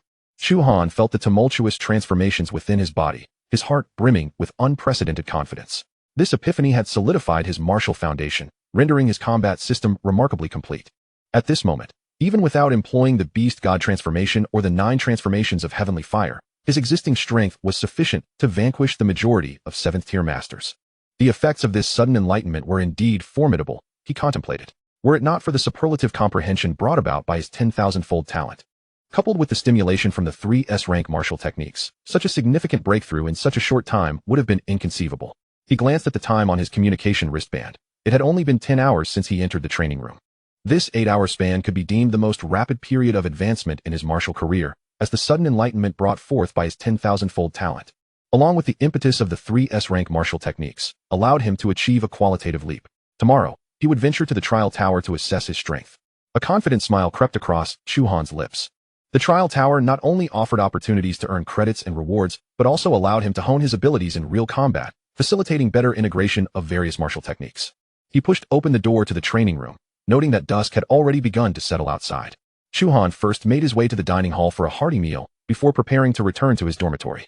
At that moment, a new message arrived on his communication wristband. It was from Chu Han. Come to my office. Chu Han's heart leapt with joy. Chu Han had returned to campus at noon today and was currently at the Body Refinement Academy, inviting Chu Han to meet him. Without delay, Chu Han altered his course and hurried to the Body Refinement Academy. Inside the office of the Academy's dean, Chu Han's desk was adorned with Chu Han's various records, including data on his ladder ascension, strength certification, battle records against Su Jie, and the freshman competition. Chu Han nodded approvingly as he reviewed Chu Han's performance since entering the school. This child, I have taken him as my disciple, and I have indeed gained some advantage. His strength has been forged through his own efforts, he mused, his face glowing with pride and satisfaction. Suddenly, there was a knock at the door. Come in. Chu Han stepped inside. Teacher, you're back, he greeted. Chu Han laughed heartily. Though this mission was somewhat arduous, I managed to return in one piece. Your ladder ascension levels and performance in the freshman competition were commendable. You did not bring me shame. His words exuded a sense of ease. But Chu Han understood that the mission was far from the simplicity Chu Han portrayed. Given that Chu Han was near the 9th tier, any mission that posed a challenge to him would undoubtedly involve foes of 8th tier, or even higher. At that moment, Chu Han noticed that Chu Han's aura seemed considerably diminished, with an unmistakable hint of fatigue etched upon his brow. Even as he spoke, a shadowy pattern flickered beneath the skin of his neck, a sign of internal injuries resurfacing. Unable to restrain himself, Chu Han inquired, Teacher, do you have internal injuries? Chu Han's body stiffened slightly, a flicker of surprise crossing his eyes before he replied with a smile. It's nothing. I'm merely a bit fatigued from the recent mission. A few days of rest will suffice. Teacher, you need not conceal the truth from me. Chu Han regarded him with unwavering determination, stating, the flow of elemental force within you is somewhat obstructed, and there are signs of internal injuries manifesting in your neck. Furthermore, Your aura has diminished significantly. It is likely more than mere fatigue. Chu Han fell silent for a moment, the smile on his face gradually fading, replaced by a semblance of helplessness and reluctance. He sighed deeply and began to confide. You've indeed discerned the truth. I shall not hide it from you any longer. For many years, I have been stuck at the 8th tier limit, unable to break through. In my quest for advancement, I forcibly cultivated the beast god transformation to its 4th transformation, the thunder dragon transformation. Each transformation of the beast god transformation imposes increasingly tyrannical alterations upon the physical body, and the 4th transformation requires enduring both the onslaught of thunder and immense force. In my eagerness for success, I neglected a gradual approach, resulting in numerous internal injuries, with conflicts arising between the powers of each transformation, which I have been suppressing through sheer will. During this recent mission, the battles were too frequent, and the adversaries were formidable. I sustained some external injuries in the fray, which unexpectedly triggered the eruption of my internal injuries and power conflicts. Chu Han's tone bore a hint of bitterness as he continued. Currently, my body is heavily injured. Even after consuming the Nirvana pill, I can only temporarily suppress the condition. It cannot be cured. My strength has regressed to the mid-8th tier, and I cannot even unleash half of my power. I must rely on rest to maintain my condition while seeking out methods of healing. A fierce unwillingness flickered in his eyes as he clenched his fists tightly. I had hoped to advance further and challenge the 9th tier, yet I find myself in a situation of regression. It is truly laughable. Listening to Chu Han's words, a stir of emotion welled within Chu Han. He understood his teacher's urgency to break through, primarily fueled by a desire for vengeance for his elder brother. Otherwise, Chu Han would not push himself so relentlessly. After a moment of contemplation, a resolution formed in his heart. Teacher, I may have a way to assist you. Chu Han lifted his gaze, his eyes filled with resolve as he declared. I once obtained an S-rank body refinement technique called the Ninefold Body Refinement Art. This technique may prove beneficial for your injuries. Chapter 119. The Astonished Chu Han and the Conditions of the Sky Academy. The Ninefold Body Refinement Art is the greatest source of confidence in Chu Han's journey. It has enabled him to attain overwhelming strength against peers, allowing him to escape precarious situations multiple times, all thanks to the Ninefold Body Refinement Art. This technique is indeed the core and most vital martial art he possesses, its value far surpassing that of other S-rank techniques. While the thought of offering this technique to Chu Han stirred some inner conflict within him, he quickly reminded himself that Chu Han was not only his teacher, but also his greatest ally. The stronger his teacher became, the more secure his own position would be. In the short term, he could not surpass Chu Han, and the latter's presence served as a safeguard. Chu Han was momentarily taken aback, a flicker of surprise crossing his gaze. An S-rank body refinement technique? He mused. Over the years, I have encountered numerous body refinement techniques, and even practiced several. Yet none have resolved the issues within me. The efficacy of your technique. He did not doubt Chu Han's sincerity, but rather the uniqueness of his internal injuries, which were a result of forcibly cultivating the 4th transformation of the beast god transformation, rendering ordinary techniques ineffectual. Teacher, you should give it a try and you'll see. Chu Han spoke with unwavering confidence, harboring absolute faith in the Ninefold Body Refinement technique. As Chu Han gazed into Chu Han's resolute eyes, warmth blossomed in his heart. He understood that Chu Han had his best interests at heart, and naturally, he felt compelled to trust his disciple. Very well, I shall give it a go. Chu Han nodded, a smile gracing his features. He was pleasantly surprised by the unexpected gift his disciple had brought him, regardless of the technique's efficacy. He felt an overwhelming gratitude towards Chu Han. With a gentle smile, Chu Han immediately locked eyes with Chu Han. Simultaneously, he summoned his mental energy to convey the essence of the Ninefold Body Refinement technique into Chu Han's consciousness. Chu Han was momentarily taken aback, astonished by the advanced state of Chu Han's mental prowess. A wave of joy surged within him as he willingly accepted the influx of Chu Han's mental energy. Instantly, the principles, postures, and energy flow routes pertaining to the Ninefold Body Refinement technique became ingrained in his mind, merging seamlessly with his memory. Teacher, follow the methods outlined above. Commencing with the first level. Progress steadily and do not rush. I am confident that your internal injuries will soon be alleviated. As Chu Han closed his eyes, the postures and mantras of each level of the Ninefold Body Refinement technique flashed through his mind, leaving him momentarily stunned before his expression grew increasingly solemn. The intricacies of this technique surpassed his wildest imaginings. Its understanding of physical refinement reached heights he had never before encountered. After merely contemplating it in his mind, he recognized that this body refinement technique was far more profound than any he had previously studied. Excellent, excellent, excellent, Chu Han exclaimed repeatedly, his eyes reflecting his fervor. This technique was nothing short of miraculous. Chu Han, you have truly assisted me immensely. The fatigue and despondency that had once clouded his face vanished, replaced by a rekindled sense of hope. Then, please begin your practice, Chu Han remarked with a smile, observing Chu Han's excitement. Not so fast. I summoned you for a reason. There are matters I wish to discuss, Chu Han replied, suppressing his eagerness to begin training. I want to talk about your senior brother. My senior brother? Chu Han feigned ignorance. Chu Han nodded, a flicker of sadness crossing his face as he sighed, and recounted the details surrounding his eldest disciple. Your senior brother's name is Shirley. By accepting you as my disciple, I have broken a long-standing taboo. You may soon face threats from my enemies. Prepare yourself mentally. I do not wish for my second disciple to meet an untimely demise as well. Chu Han candidly shared some of his past secrets with Chu Han. Although Chu Han was already aware of much, he was nonetheless shaken by the revelations. He voiced his most pressing concern. Teacher, what is the name of your adversary?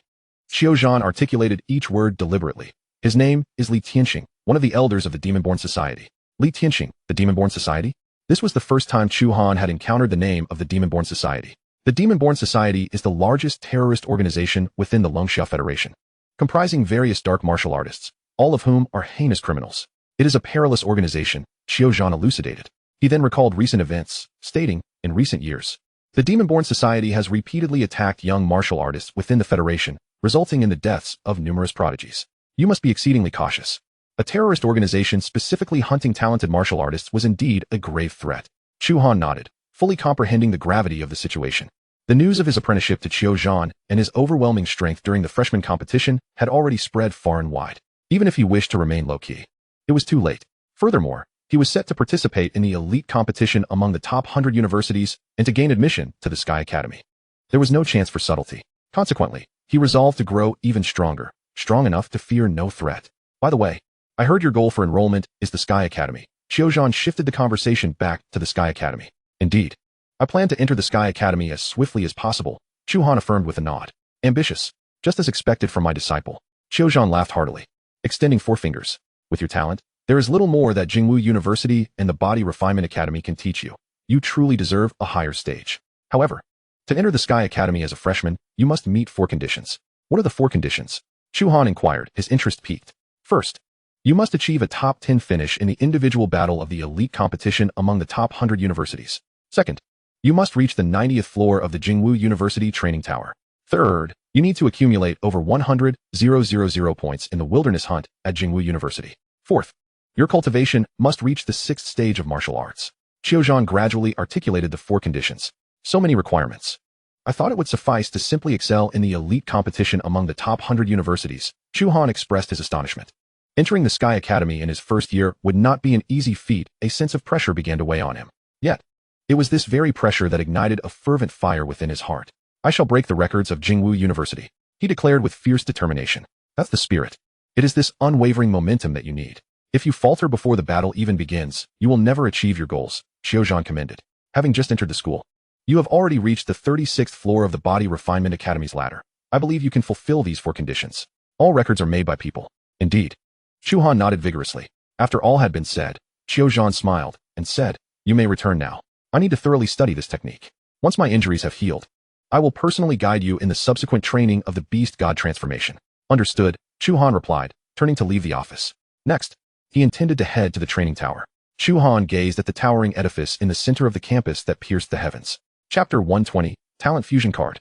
New Talent, SS Rank. The following morning, Chu Han began the lottery. As the colorful wheel came to a halt, the system's voice chimed. Congratulations. You have obtained a Talent Fusion Card. Talent Fusion Card. Confuse 2 talents to produce a new talent. The new talent's level has a chance to evolve. And the closer the quality and attributes of the fused talents are, the higher the chance of evolution. To his astonishment, it was a Talent Fusion Card. This was a rare treasure. A flash of elation crossed Chu Han's eyes. After a phase of misfortune, he had finally encountered a stroke of good luck. Such an item capable of merging talents was indeed a rare find. He currently possessed an S-rank talent, Burning Star Flame, an A-rank talent, Lava Crystal Armor, and a B-rank talent, Clone. Ignoring the clone, if he could merge Burning Star Flame with Lava Crystal Armor, he might just birth an even more formidable talent. Without a moment's hesitation, Chu Han ascended to the training room, seated himself in meditation, and activated the Talent Fusion Card. Please select the 2 talents you wish to fuse. The system's prompt resonated once more. Chu Han experienced no hesitation as he directly selected Burning Star Flame and Lava Crystal Armor.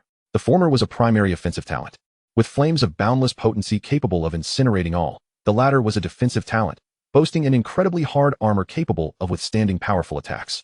The combination of one talent focused on offense and the other on defense promised immense potential. As he made his selection, the Talent Fusion Card transformed into a radiant blue light, enveloping Chu Han entirely. He felt an exhilarating lightness as his consciousness detached from his physical form, entering a realm of chaotic void.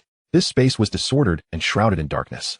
Suddenly, two blinding beams of light ignited at either end of the space.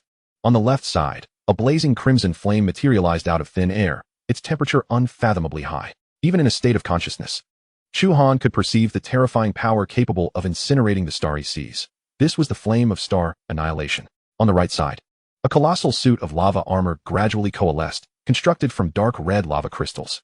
The crimson patterns within the armor glowed with flickering firelight, embodying the lava crystal armor. The two innate abilities manifested within the chaotic space, and as though drawn by an unseen force, they began to slowly converge towards one another.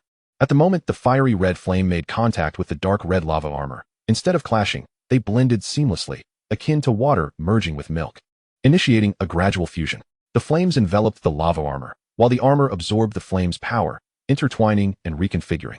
Ultimately, they transformed into a gigantic humanoid figure of blazing fire, resembling a colossal fire giant. This fiery giant was engulfed in the all-consuming red flames, adorned with dark red scaled armor, each scale shimmering with an interplay of metallic and fiery brilliance. Merely standing still, it exuded an aura of dread capable of annihilating the heavens and the earth. Suddenly, the fire giant raised its right hand and pointed towards a void within the chaotic space. The moment its fingertip descended, a torrent of red flames erupted, morphing into a massive fireball that soared into the distance.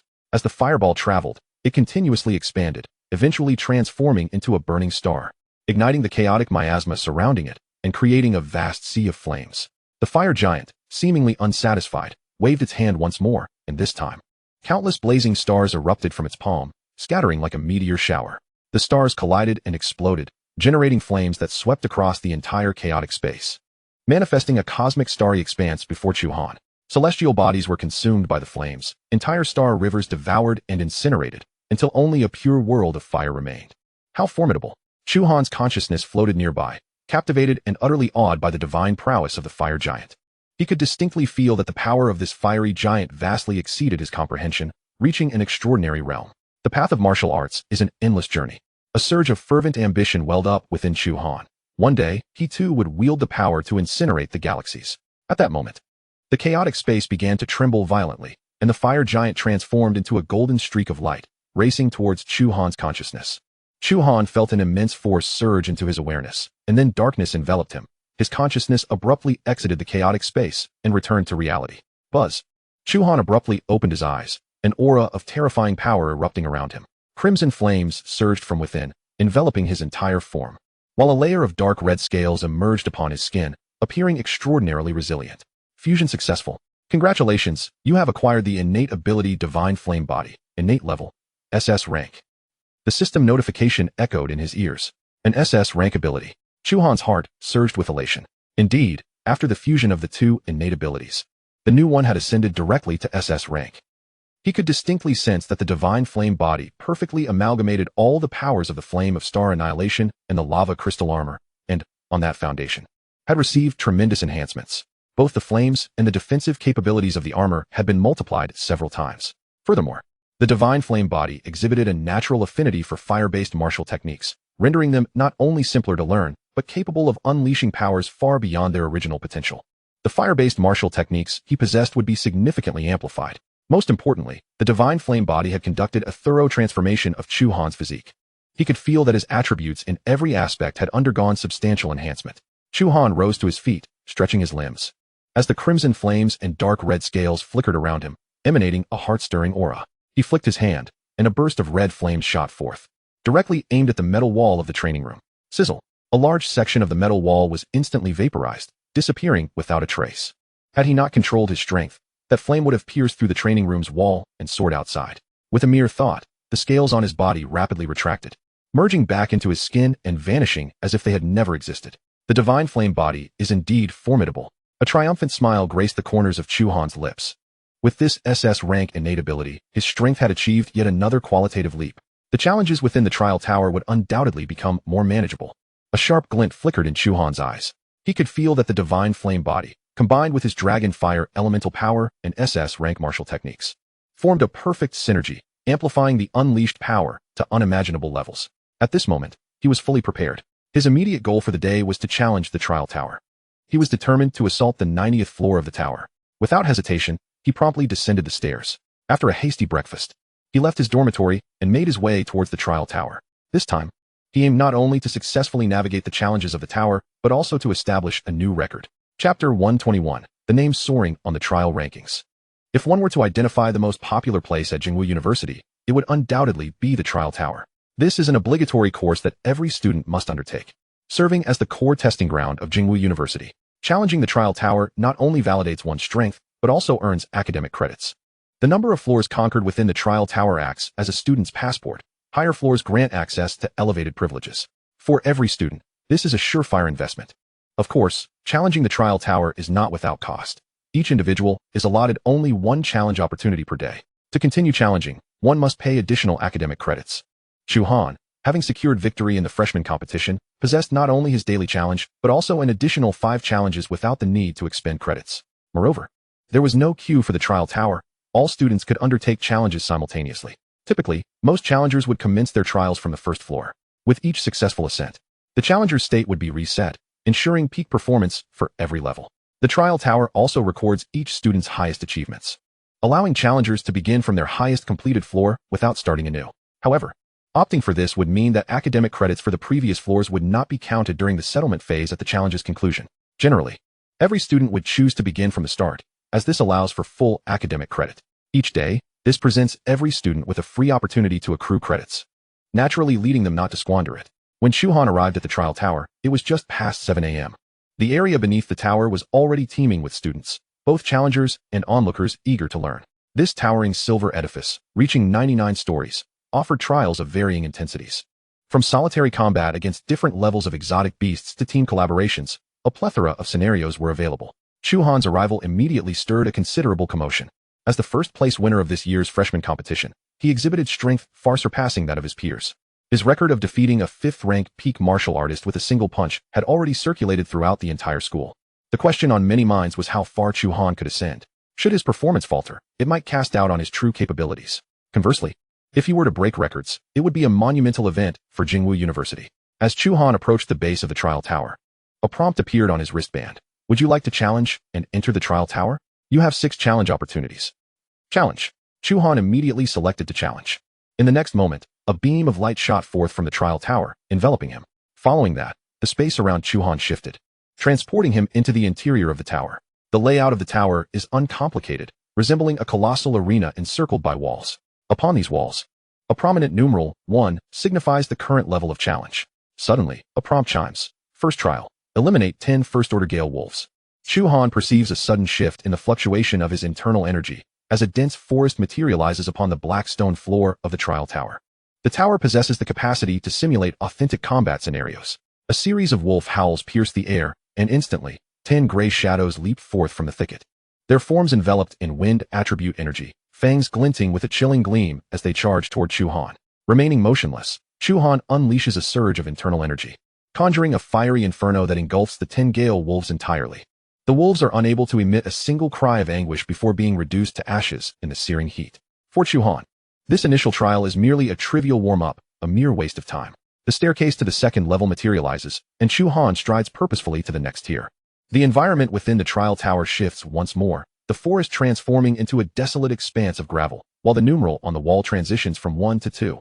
Second trial. Eliminate 21st-order earth scorpions. Before long, 20 scorpions, gleaming ominously in the sand, emerge. Once again, they are incinerated to ash by Chu Han as flames. As he progresses through the subsequent levels, Chu Han advances with ease, akin to a tempest. At the 110th level, his adversaries are all first-order beasts, their numbers increasing incrementally. Levels 11 through 20 present second-order beasts as opponents. Even the newest students are typically capable of reaching the 20th level. Beyond this point, the difficulty escalates, with levels 20 to 30 featuring third-order beasts or mechanical puppets. This trend continues. By level 40, opponents possess 4th-order strength, and at level 50, they are 5th-order. Chu Han breezes through to the 60th level in a mere span of minutes. Commencing from the 60th level, the trials intensify significantly. 60th trial. Defeat a 6th-order early-stage mechanical puppet, which will generate combat strategies tailored to the challenger's weaknesses. The scene within the trial tower transforms into a metallic chamber. A silver, blade-wielding mechanical puppet appears before him, emanating the aura of a 6th-order martial artist, accompanied by a bone-chilling frost. in response to Chu Han's fire attribute abilities. This puppet manifests ice attributes in an attempt to counter him. However, despite the specificity of its abilities, its power has its limits. A sixth-order foe is no match for Chu Han. With a swift gleam from his flame demon battle blade, the mechanical puppet is swiftly cleaved in two, reduced to ashes. Chu Han presses forward, ascending to the 61st level. Meanwhile, in the external world, a new name appears on the leaderboard of the trial tower. Chu Han, 60th level. Ranked 544. The leaderboard records only the top 1,000 students, and to breach into this echelon, one must surpass at least the 59th level. At the time of his passage through 59 levels, his name was absent from the board. Yet, upon conquering the 60th level, he catapults into the top 600. This signifies that among all students across various grades at Jingwu University, only 544 individuals have triumphed over the 60th level of the trial tower. Look, Chu Han's name has appeared. A startled exclamation arises, drawing the attention of all towards the leaderboard. He has indeed surpassed the 60th level. This achievement has shattered the freshman record at Jingwu University. At level 60, even some newly ascended 6th-order warriors find it insurmountable. Just how formidable is Chu Han? It is no wonder he was able to swiftly eliminate Su Jie, who has languished at the 59th level for 6 months without advancing to the 60th. Among the 3 major leaderboards, he has yet to appear on the hunting leaderboard, hasn't he? Outside the trial tower, students of Jingwu University engage in fervent discussions, as if sharing in his triumph. This is a natural phenomenon. Fluctuations in the 3 major leaderboards garner widespread attention. Each ascent to the leaderboard results in others descending. Those who rank on the board are rewarded by the institution. Chu Han's rank shifts once more to 531. He has now surpassed the 61st level. Though only 1 level higher, his ranking has surged by 13 positions. Chapter 122. A true man should conquer 90 levels. Concurrently, within the principal's office, an urgent meeting convenes among the principal, vice principal, and Zhou Tong regarding Chu Han's ranking in the trial tower. Zhou Tong, representing the Body Refinement Academy, is present, while Qiu Zhan has entered seclusion since last night. On the virtual screen before them, Chu Han's trial tower achievements are displayed. What are your thoughts? Should we safeguard Chu Han's achievements? The principal inquires. The vice principal promptly responds, I believe it is necessary. The combat strength leaderboard has already secured his rank, and the trial leaderboard should likewise be protected. I concur. The Body Refinement Academy's ladder ranking has also concealed Chu Han's true accomplishments, Zhou Tong affirms. Suddenly, a new alteration appears on the screen. Chu Han has surpassed the 62nd level, his rank now 519. Mere seconds later, he surpasses the 63rd level, and his rank shifts to 503. Too swift. His limits extend far beyond the 60th level. Clearly, rank protection is warranted, the principal decisively concludes. As Chu Han conquers the 64th level, his leaderboard position stabilizes at 500, ceasing to fluctuate. The true extent of Chu Han's ranking remains known to only a select few. Recently, the Demon Society has been growing increasingly restless, seemingly concocting some nefarious plot. Nevertheless, the talents of Jingwu University shall not be allowed to fall into the hands of outsiders. A palpable aura of strength and determination emanates from the principal, revealing his 9th-order martial prowess. Within the trial tower, Chu Han has now surpassed the 70th level and is striving for the 80th. He notes that from the 60th level onward, the difficulty of each tier escalates strategically. At levels 60 to 70, the adversaries are confined to the early stages of 6th-order strength. At levels 70 to 80, their power is restricted to the mid-stages of 6th order. Beyond level 80, foes reach the late stages of 6th-order strength. At Jingwu University, fewer than 100 individuals have managed to conquer the 70th level, predominantly upperclassmen of notable rank, along with a few exceptional juniors. This level represents the most fiercely competitive arena among the school's elite. Only those who rank within the top 100 across all 3 major leaderboards qualify for selection in the top 100 elite university competition. However, it is anticipated that a new name will soon emerge on this list. Chu Han has shattered records by swiftly surpassing the 80th level in under 10 minutes. This speed and achievement would undoubtedly incite a frenzy throughout the entire institution. According to Lao Qiu, Chu Han's aim is the 90th level, Zhou Tong remarks, attempting to maintain composure as he observes the fluctuations in Chu Han's ranking. The 90th level? It seems his aspirations indeed extend to the Sky Academy. Jingwu University is merely a stepping stone for him, the vice principal sighs. What is there to lament? The records of Jingwu University deserve to be challenged. I am merely curious to see if he can breach this threshold. The principal's face radiates with excitement, eagerly anticipating Chu Han's ultimate achievements. Within the trial tower, Chu Han swiftly ascends to the 85th level. This level represents the current highest record at Jingwu University, one that only the top-ranking individual across all 3 leaderboards, Xiahou Yu, has successfully traversed. However, this is not the historical record for Jingwu University. Xiahou Yu has only recently advanced to his senior year and has an entire year left to pursue the subsequent levels. Commencing from this level, The difficulty of each trial escalates once more. The adversary on the 85th floor is a 6th-tier late-stage lava behemoth, whose physical strength rivals that of a 7th-tier aberrant beast. Its defenses are astonishing, and it possesses the ability to manipulate molten rock for offensive maneuvers. Should challengers fail to uncover its weaknesses, they are destined to be halted at the 85th floor. However, before Chu Han, this lava behemoth could only endure for a mere 10 seconds before being reduced to a pile of crushed stone by a sheer brute force. The opponent on the 86th floor consists of mechanical puppets simulating the cooperative combat of two 6th-tier late-stage martial artists. In the face of Chu Han's overwhelming might, they faltered even more swiftly than the lava behemoth. The 87th floor presents a 6th-tier void worm capable of triggering spatial tremors, its spatial abilities proving quite troublesome. Yet, under Chu Han's rapid assaults and extensive area attacks, it too succumbed swiftly. On the 88th floor, he encountered a pinnacle mechanical puppet that amalgamated various elemental forces. A foe devoid of any apparent weaknesses. Yet, confronting Chu Han, its power ceiling was soon breached, shattered by a single punch. These trials, which had previously ensnared numerous senior students in failure, posed little obstacle to Chu Han. His solid martial foundation, rooted in the essence of simplicity, allowed him to adeptly navigate a myriad of attacks, while his 3S rank martial techniques and the might of his blade rendered him virtually unstoppable. He moved with the precision of a finely tuned combat machine, executing each strike with impeccable efficiency and evading with perfect timing, swiftly ascending to the 89th floor. Upon entering the 89th floor, the scene morphed once more into a secluded metallic hall, at the center of which stood two dark gold puppets, exuding an even more ferocious aura. These were two pinnacle 6th-tier mechanical puppets, not only formidable in strength, but also capable of flawless cooperation. Their combined might rendering them the most formidable guardians below the 90th floor of the trial tower. Chu Han had now reached the 89th floor, marking the highest record at the school in recent years. He had already attained the prowess necessary to participate in the elite competitions of the top 100 academies. In the principal's office, 3 high-ranking officials were closely monitoring the fluctuations in Chu Han's information. Only those who attained the 6th-tier limit and brushed against the threshold of mastery had the opportunity to surpass this level, and they were uncertain if Chu Han could achieve it. As he sensed the aura of the two puppets, a hint of excitement curled at the corners of his mouth. Since entering the trial tower, he finally grasped the true pressure of combat. Under the constraints of 50-fold gravity, he could unleash power nearing the 7th tier. Perfect. This would serve as an excellent opportunity to validate his strength against these two puppets. Very well. Let me witness the true strength of the cooperative combat between pinnacle 6th-tier puppets. Chu Han's internal energy surged with fervor, the Inferno demon battle blade in hand. An indomitable aura emanating from him. He no longer held back, merging the corporeal strength constrained by 50-fold gravity, his dragon fire elemental energy, and the foundational essence of his martial arts into a singular force, launching a genuine assault on the two puppets. After a fierce battle, Chu Han effortlessly dispatched the two puppets. His current prowess exceeded even his own expectations, as these puppets had only managed to delay him for 30 seconds. Chu Han pressed onward, finally reaching the 90th floor. His breath quickened, excitement surging within him. The 90th floor, one of the 4 conditions for entering the Sky Academy, filled him with anticipation. Chu Han felt the fluctuations of his elemental energy erupt violently, as the scene transitioned from the metallic hall to an expanse of void suspended with countless fragments of rock.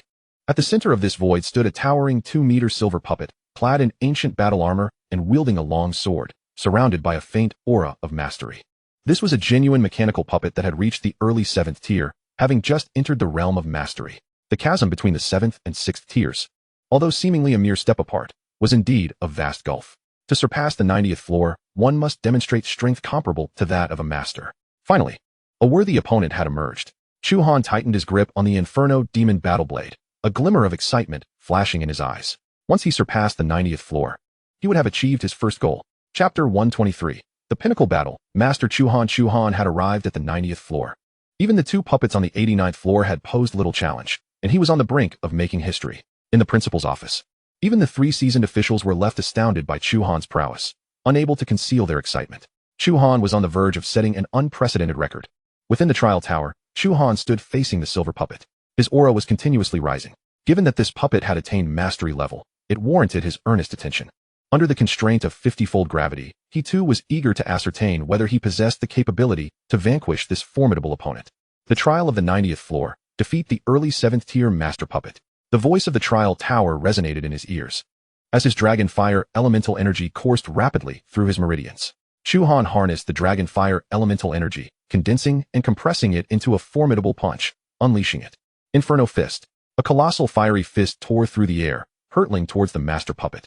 The puppet immediately raised its sword, slashing forth a chilling white light that collided with the fiery giant fist. Boom! A tremendous explosion erupted as the forces of ice and fire clashed violently, engulfing the air in a shroud of white mist. Boom, boom, boom. Chu Han unleashed a flurry of punches, each one manifesting as a massive inferno fist. The advantage of the inferno fist lay in its ability to deliver successive strikes. Swish, swish, swish. The master puppet was undeterred, its shadowless sword light flickering as white sword beams howled forth, clashing against Chu Han's fiery punches. After a series of exchanges, all of Chu Han's inferno fists were severed. The sword techniques employed by this puppet were undoubtedly of S-rank caliber. Seeing his inferno fists prove ineffective, Chu Han immediately lunged forward, unleashing his inferno demon battle blade in a crimson arc aimed at the puppet. The puppet swiftly countered with its sword. Clang! The clash of blade and sword resonated with a metallic roar. In an instant, Chu Han and the puppet engaged in a flurry of over 100 strikes. Discovering that the puppet's swordplay was exquisite, making it challenging to discern any openings. Thus, he concentrated his blade's momentum, delivering another decisive slash. His blade, imbued with overwhelming momentum, pressed forward, causing the surrounding void to tremble and sealing all potential escape routes, forcing the master puppet to meet his attack head-on. This was the essence of blade momentum, pressing upon the opponent with force, rendering evasion impossible. As their weapons connected, the master puppet found itself at a disadvantage. Despite its mastery-level status, it lacked the understanding of momentum's power. Confronted with Chu Han's blade momentum, it was utterly powerless to resist. The puppet retreated, channeling its elemental energy into its sword, as silver energy coalesced at the blade's edge, forming a half-meter-long energy blade. It sought to counter Chu Han's blade momentum with its elemental advantage. Boom! Another tremendous crash echoed as Chu Han's blade momentum was forcibly halted by the puppet's energy blade. Chu Han continued his onslaught, executing the most ferocious sword techniques with unrelenting fervor. The puppet's responses were calm and precise, as it wielded its long sword. The sword energy surged, effortlessly deflecting all of Chu Han's attacks. Its combat logic was exceptionally meticulous, with seamless transitions between offense and defense, embodying the epitome of a flawless combat machine. Although Chu Han's attacks were fierce, they remained unable to penetrate the puppet's swordplay defense. Relying solely on his sword techniques would not suffice to overcome this opponent. In a flash of inspiration, Chu Han activated his Inferno God Body, red scales enveloping his form. As flames capable of incinerating all surged around him, he was prepared to unleash the power of his innate gift. Since the fusion of his talent, this SS rank ability had yet to be employed. At this moment, it was perfectly suited for the task. He immediately mobilized his Dragon Fire Elemental Energy and Inferno God Flames, concentrating them upon his blade. With the augmentation of the Inferno Demon Battle Blade, a 1-meter-long red energy blade coalesced on the blade's surface, standing in stark contrast to the puppet's energy blade. With a sweeping strike, Chu Han brought his blade down, and the puppet once more met his attack with its energy blade. Boom! This time, the puppet's energy blade faltered under the might of Chu Han's strike, severed in two. The momentum of Chu Han's battle blade surged forward, continuing its descent towards the puppet's shoulder. The silver armor of the puppet shimmered with a layer of white ice elemental energy shield. However, in the face of Chu Han's divine flame, the shield was instantly vaporized and shattered. With a sharp whoosh, the blade's aura struck the puppet's silver armor, producing a piercing sound of metal grinding against metal. A massive crack appeared on the shoulder of the master puppet, severing one of its arms from its body. Yet, as a mechanical entity, the master puppet could only execute the most precise commands.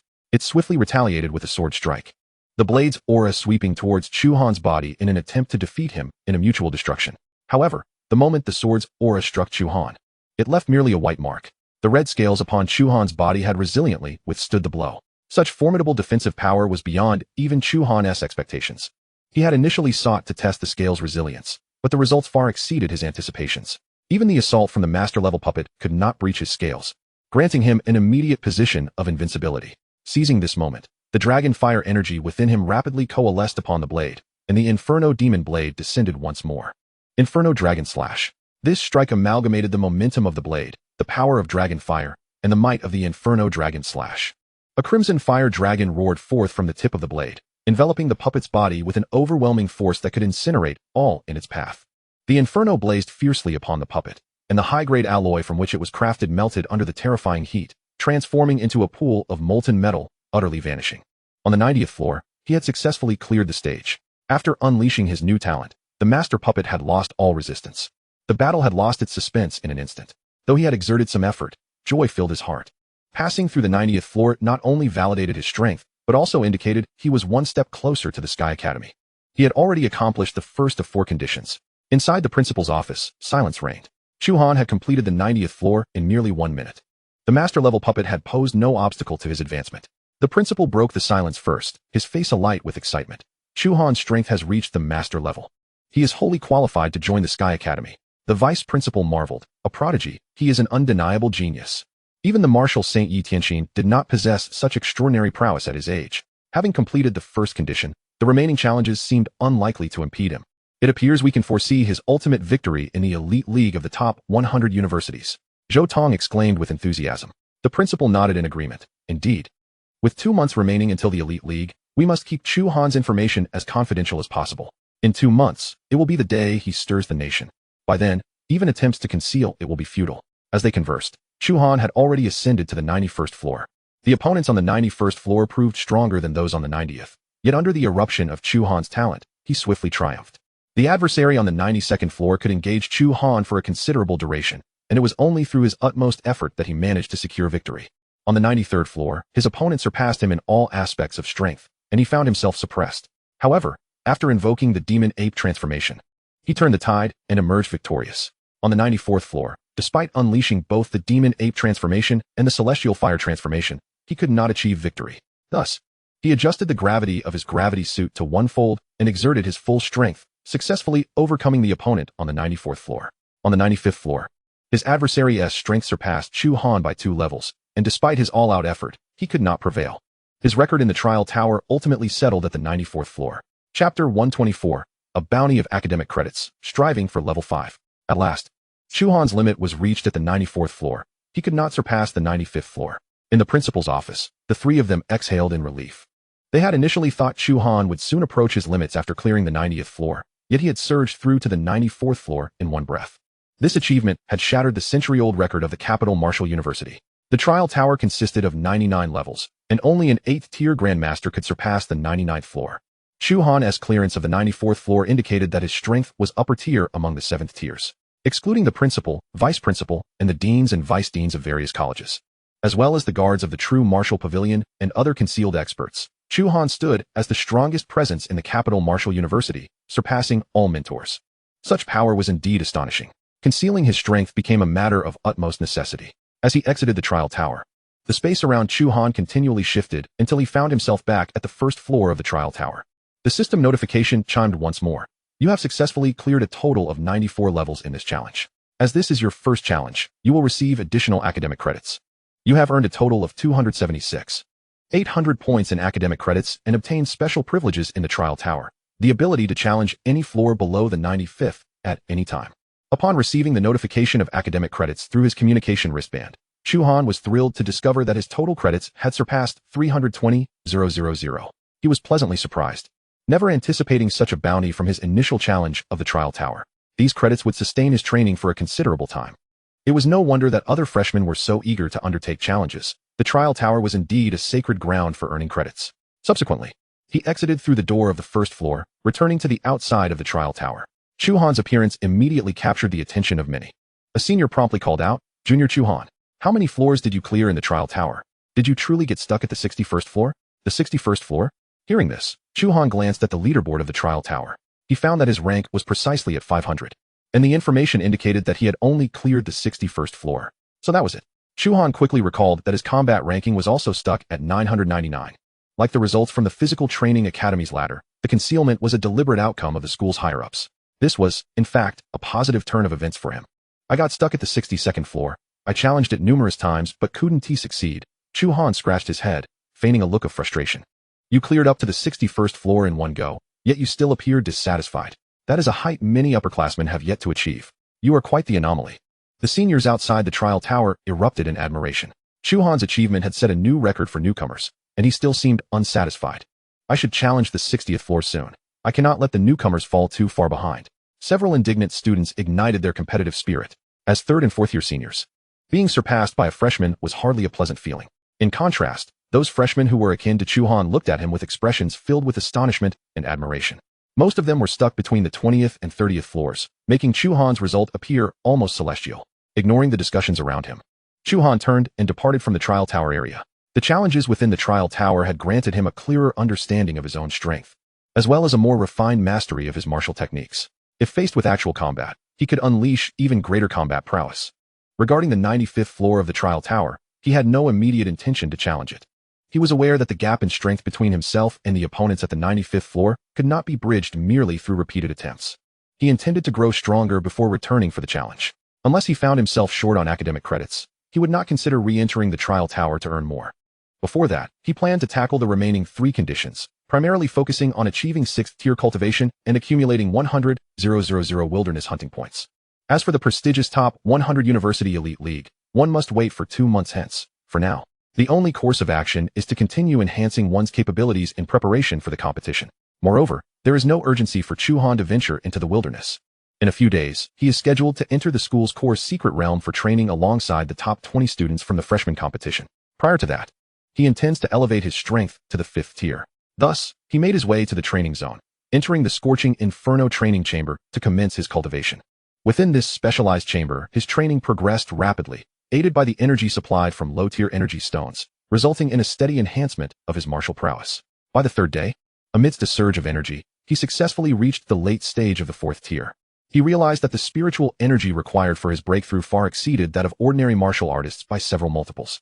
After consuming hundreds of low-tier energy stones, he managed to achieve this advancement. It was time to challenge the 5th tier. Chu Han opened his eyes, a glint of determination flashing within. He retrieved the breakthrough elixir he had acquired during the competition at Jiangqing Martial Arts Academy, a treasure for early-stage martial artists seeking to transcend their limits. He aimed to harness the elixir's potency to ascend to the 5th tier in one fell swoop.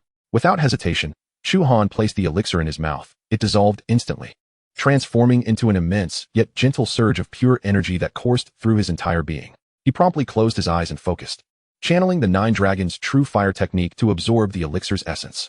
The potency of the breakthrough elixir was remarkable. Chu Han could distinctly sense the rapid growth of the spiritual energy within his dantian. Immersed in his cultivation, he exerted all his efforts to penetrate the 5th tier's threshold. Time passed incrementally, and as the elixir's energy was gradually refined, Chu Han's cultivation soared to the peak of the 4th tier, merely a step away from the 5th tier. Yet, at that moment, the rate of energy growth suddenly slowed, revealing that he had fully absorbed the elixir's potency. Just as he had suspected, Chu Han opened his eyes, his expression devoid of surprise. The spiritual energy he required for his cultivation far surpassed that of an average martial artist. Indeed, a single elixir was insufficient for him to breach the 5th tier. It seemed that he would require more breakthrough elixirs. Rising to his feet, Chu Han stretched his limbs and departed the training chamber. He made his way to the school's trading zone, where he could procure the elixirs he needed. Soon, he located the breakthrough elixir in the elixir section. To his dismay, each elixir was priced at a staggering 5,000 credits. Chu Han cursed under his breath. Nevertheless, even at 5,000 credits, most students would purchase a breakthrough elixir upon reaching the late stage of the 4th tier, as it could save them a considerable amount of training time. Thus, the expense was well worth it. After a moment of contemplation, he waved his hand decisively, purchasing 6 breakthrough elixirs in one go. With over 320,000 credits at his disposal, spending 30,000 on elixirs posed no burden for him. 6 breakthrough elixirs should suffice for him to ascend to the 5th tier. After completing the transaction through his communication wristband, he placed the 6 elixirs into his spatial ring and returned to the training chamber. Chapter 125. Breaking through to the 5th tier, the freshman trial secret realm opens.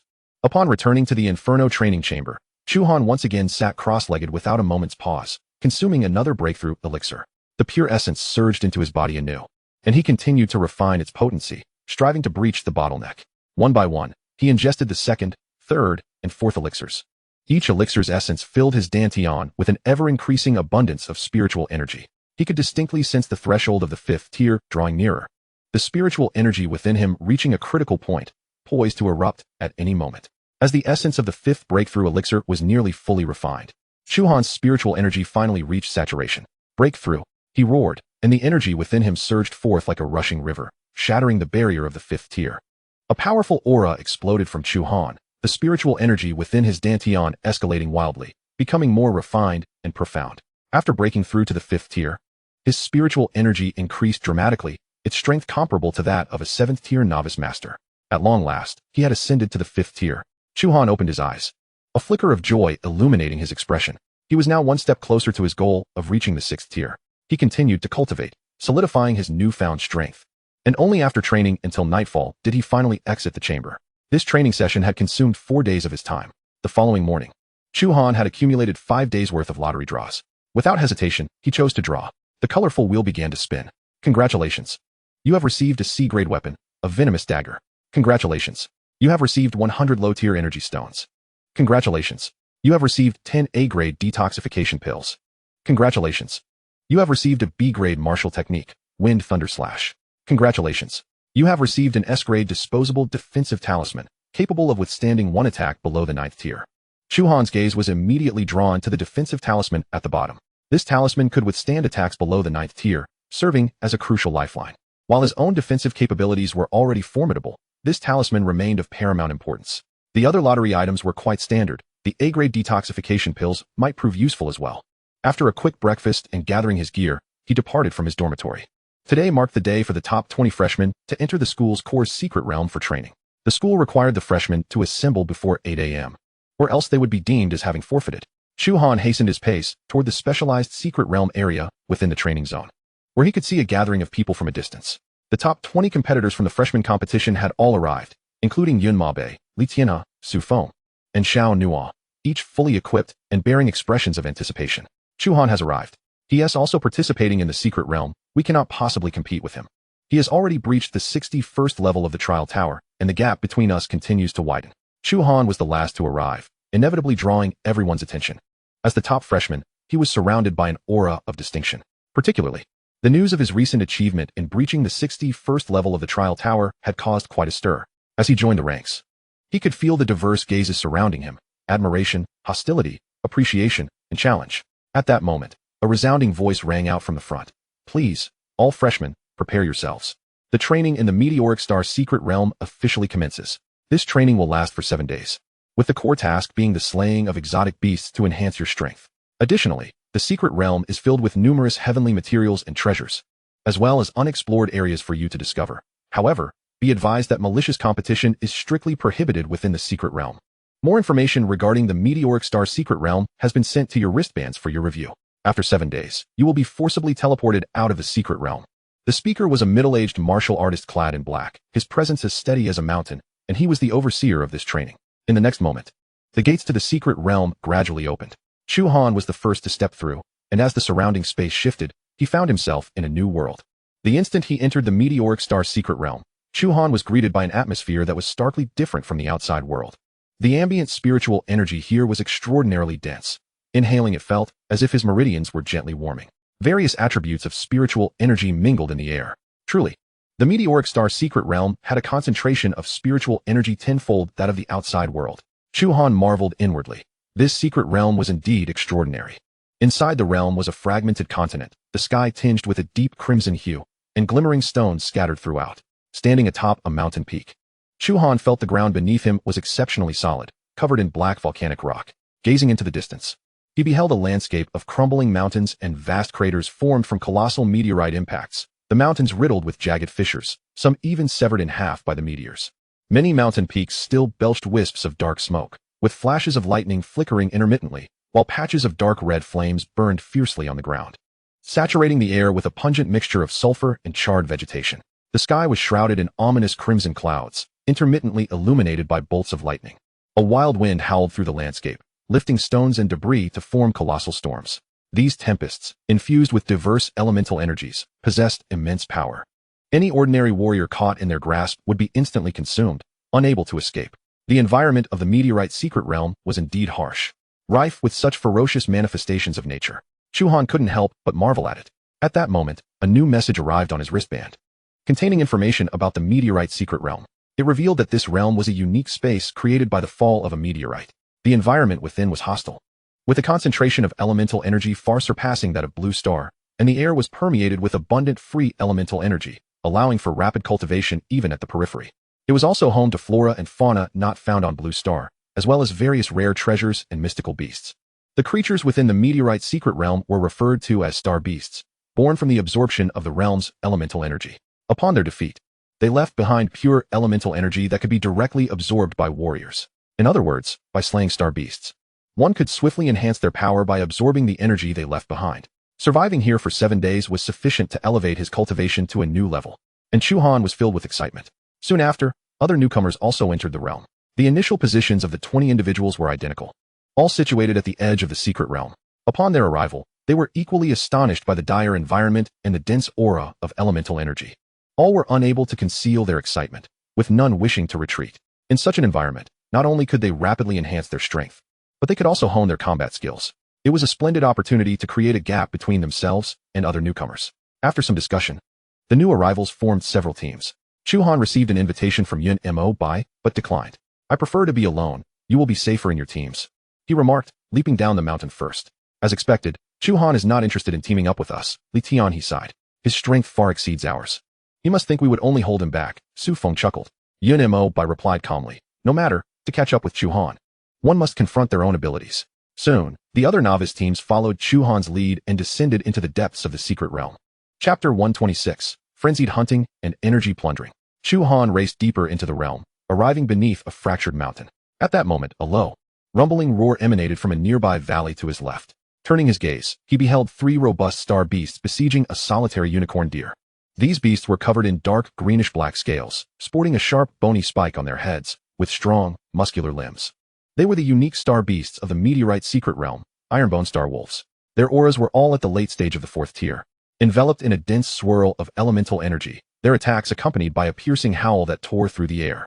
The information Chu Han had gathered about the secret realm included descriptions of its special star beasts, enabling him to recognize their identity. The unicorn deer was also a star beast, known as the star pattern deer. At the early stage of the 5th tier, its single horn radiated a soft silver glow, continuously emitting star energy to form a protective shield against the ironbone star wolves' onslaught. However, the 3 wolves coordinated their attacks seamlessly, and the shield of the star pattern deer began to crack under their relentless assault, its energy gradually waning. Rather than intervening immediately, Chu Han observed the battle with keen interest. He noted that the elemental energy released by these star beasts during their attacks was far superior to that of the beasts on Blue Star, and their tempers were markedly more ferocious. With a resounding crash, the shield of the star pattern deer finally shattered. Seizing the opportunity, one ironbone star wolf lunged forward, its claws sinking deeply into the deer's neck. The star pattern deer let out a heart-wrenching cry as its body collapsed, its life force rapidly dissipating. At that moment, an unexpected phenomenon occurred. A sphere of pure elemental energy suddenly emerged from the carcass of the star pattern deer, splitting into 3 and drifting towards the 3 ironbone star wolves, which absorbed it into their bodies. Consequently, the elemental energy aura of the 3 wolves experienced a slight enhancement. Indeed, killing star beasts yielded absorbable elemental energy. A glimmer of understanding flashed in Chu Han's eyes. Even the star beasts benefited from slaughtering one another. This meteorite secret realm was tailor-made for those seeking to elevate their power, with its rich elemental energy and the direct absorption of star beast energy. It was no wonder the Academy designated this place as a training ground for the top 20 newcomers. Just as the 3 ironbone star wolves finished absorbing the star energy and prepared to depart, Chu Han sprang into action. Like a wraith, he dashed forth, his flame demon battle blade slicing through the air in a deadly arc, swiftly severing the heads of the 3 ironbone star wolves. In an instant, their heads and bodies parted ways, collapsing lifelessly to the ground. Simultaneously, 3 spheres of elemental energy shot into Chu Han's body, resulting in a slight increase in the energy within his dantian. He felt his elemental energy surge, solidifying his early-stage 5th tier cultivation. The efficiency is remarkable, Chu Han thought. Elated, slaying 3 late-stage 4th tier star beasts was akin to cultivating for half a day in the outside world. Moreover, the elemental energy was incredibly pure, requiring no arduous refinement, allowing for direct absorption and saving a considerable amount of time. He promptly set off in search of more star beasts. Before long, he encountered a group of 15 5th-tier starfire boars. With a single palm strike, he unleashed the burning heaven palm, engulfing the 15 boars in a torrent of flames, reducing them to ashes. The 15 energy spheres melded into his body, further enriching the elemental energy within his dantian. Continuing his advance, he encountered various star beasts along the way, from the early-stage 4th-tier star pattern serpents to the mid-stage 5th-tier rock-armored star bears, and finally to the 6th-tier star iron rampaging bull. Chu Han welcomed them all. Leveraging his formidable strength, he bulldozed his way through. With each star beast he defeated, he absorbed the transformed star energy, witnessing his cultivation soar at a visible pace. As he pressed on, he arrived at a valley engulfed in raging flames. Lining the rock walls on either side of the valley were clusters of fiery red herbs, their leaves adorned with intricate black patterns. These were a wondrous spiritual herb known as fire pattern grass, unique to the meteorite secret realm. Surrounding the fire pattern grass was a dense aura of fire elemental energy, and it possessed significant medicinal value. For fire attribute warriors, consuming it could refine their internal elemental energy, enhancing their cultivation. However, it was particularly effective only for lower-tier warriors. Chu Han had previously consumed the phoenix blood vermilion fruit, rendering such herbs ineffective for him. Nonetheless, the value of fire pattern grass was not to be underestimated. Selling it to the academy could yield 10 credits per plant. With thousands of these herbs in sight, it was a golden opportunity for credits that he couldn't pass up. Chu Han waved his hand, unleashing elemental energy that swept through hundreds of fire pattern grass plants. In an instant, he collected them into his spatial ring. Just then, a deep roar echoed from the depths of the valley, and a massive star beast lumbered into view. This beast resembled a giant bear, towering at over 10 meters. Its body encased in dark red lava armor, with 3 sharp bone spikes protruding from its back, and flames blazing from its head. Clearly reaching the pinnacle of the 6th tier, Lava Star Bear, Chu Han recognized this creature, known for its affinity for fiery regions. The fire pattern grass served as its sustenance. A glimmer of excitement flickered in Chu Han's eyes. A 6th tier pinnacle Lava Star Bear could undoubtedly yield a substantial amount of elemental energy, propelling his cultivation forward.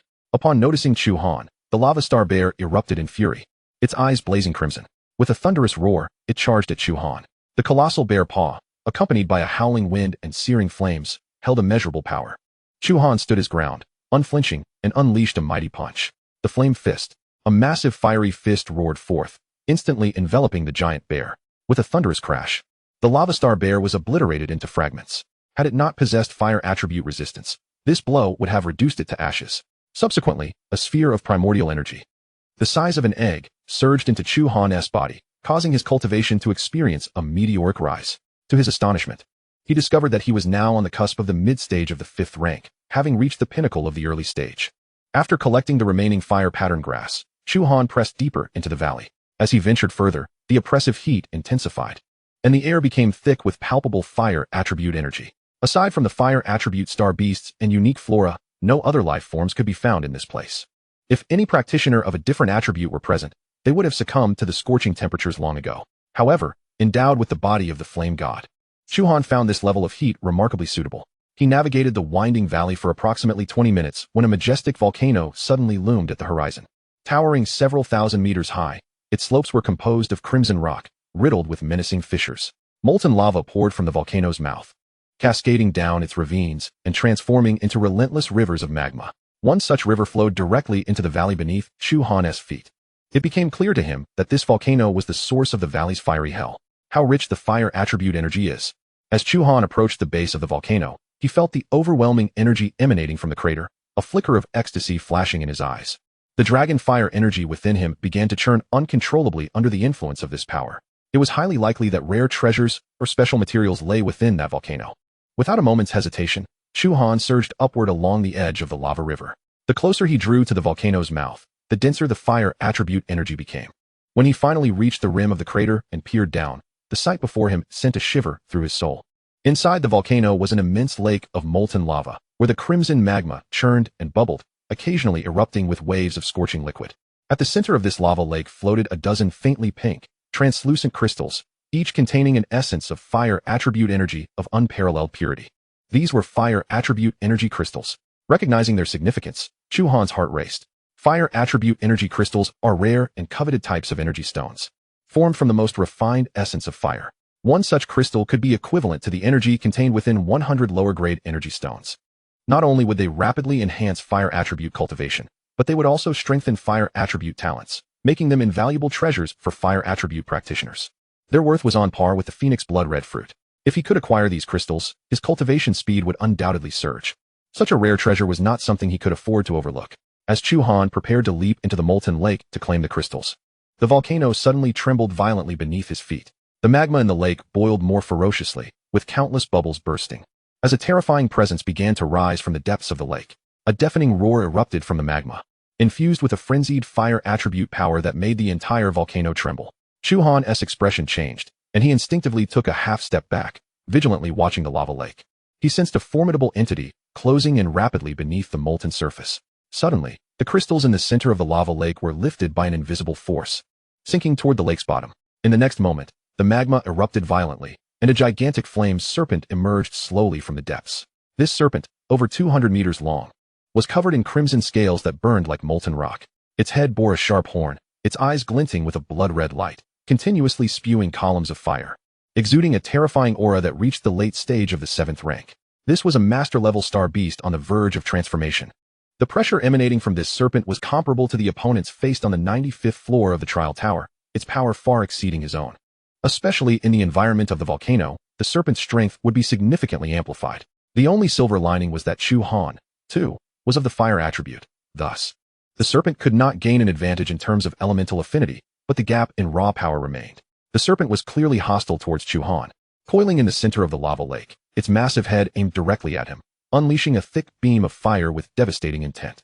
As the fire column surged forth, the air ignited instantly, and the very fabric of space began to warp, creating a cacophony of explosive sounds. Unfazed, Chu Han did not evade, but instead activated his body of the flame god. In the next instant, he was engulfed by towering flames. The area within 100 meters vaporizing in an instant, surrounded by an aura of terrifying heat. Yet, when the flames dissipated, Chu Han stood unscathed atop the lava. His body cloaked in red fire, not a single injury to be found. It seems your flames are lacking somewhat. Chu Han adjusted his gravitational force to 1 times normal, then forcefully stomped down on the lava, propelling himself hundreds of meters into the air, gazing down upon the serpent. Take this, channeling the dragon fire energy within him. He fused it with the flames of the flame god and struck downward with an open palm. The heaven-burning palm. A torrent of flames erupted from his palm, instantly enveloping the sky above the volcano, descending upon the giant serpent with astonishing might. The serpent's eyes, as large as a truck, flickered with a hint of trepidation as it sensed danger and pressure from Chu Han's strike, indicating that his flames were indeed more potent. A glimmer of greed appeared in the serpent's gaze. If it could consume this human, it would acquire his fiery powers. With a fierce lash of its tail, the blood-red appendage swung toward the immense palm imprint in the sky. Boom! The serpent's tail collided with the heaven-burning palm, producing a thunderous roar. The violent explosion of fiery energy ignited the air above the volcano, transforming it into a sea of flames. The serpent's tail pierced through the inferno, racing toward Chu Han with astonishing speed. Chu Han, unwilling to remain complacent, immediately unleashed the energy of the demon ape's bloodline. Transformation of the demon ape. His aura surged dramatically, his form expanding instantaneously, muscles rippling beneath the red scales that adorned him, exuding an aura of ferocity akin to that of a deity. As the serpent's tail bore down upon him, Chu Han delivered a punch with unadulterated power, devoid of any martial techniques. Boom! Another resounding crash echoed as his fist struck the serpent's tail, sending it crashing violently into the magma below. The volcano erupted in a tumultuous wave, molten rock spraying up to 100 meters high, causing a torrential rain of lava to fall around the mountain. Even suspended in midair, Chu Han was propelled backward by the tremendous shockwave, his arm tingling slightly. What immense power! Chu Han marveled internally. Despite the terrifying strength of the demon ape transformation combined with his body of the flame god, he found himself at a disadvantage in a contest of strength against this 200-meter-long serpent of the late 7th rank. The physical might of this serpent far surpassed his expectations. As Chu Han steadied himself, the volcanic crater beneath him trembled violently, and the magma within the lake surged wildly. Suddenly, a colossal figure, engulfed in flames, erupted from the depths, the wrathful fire serpent.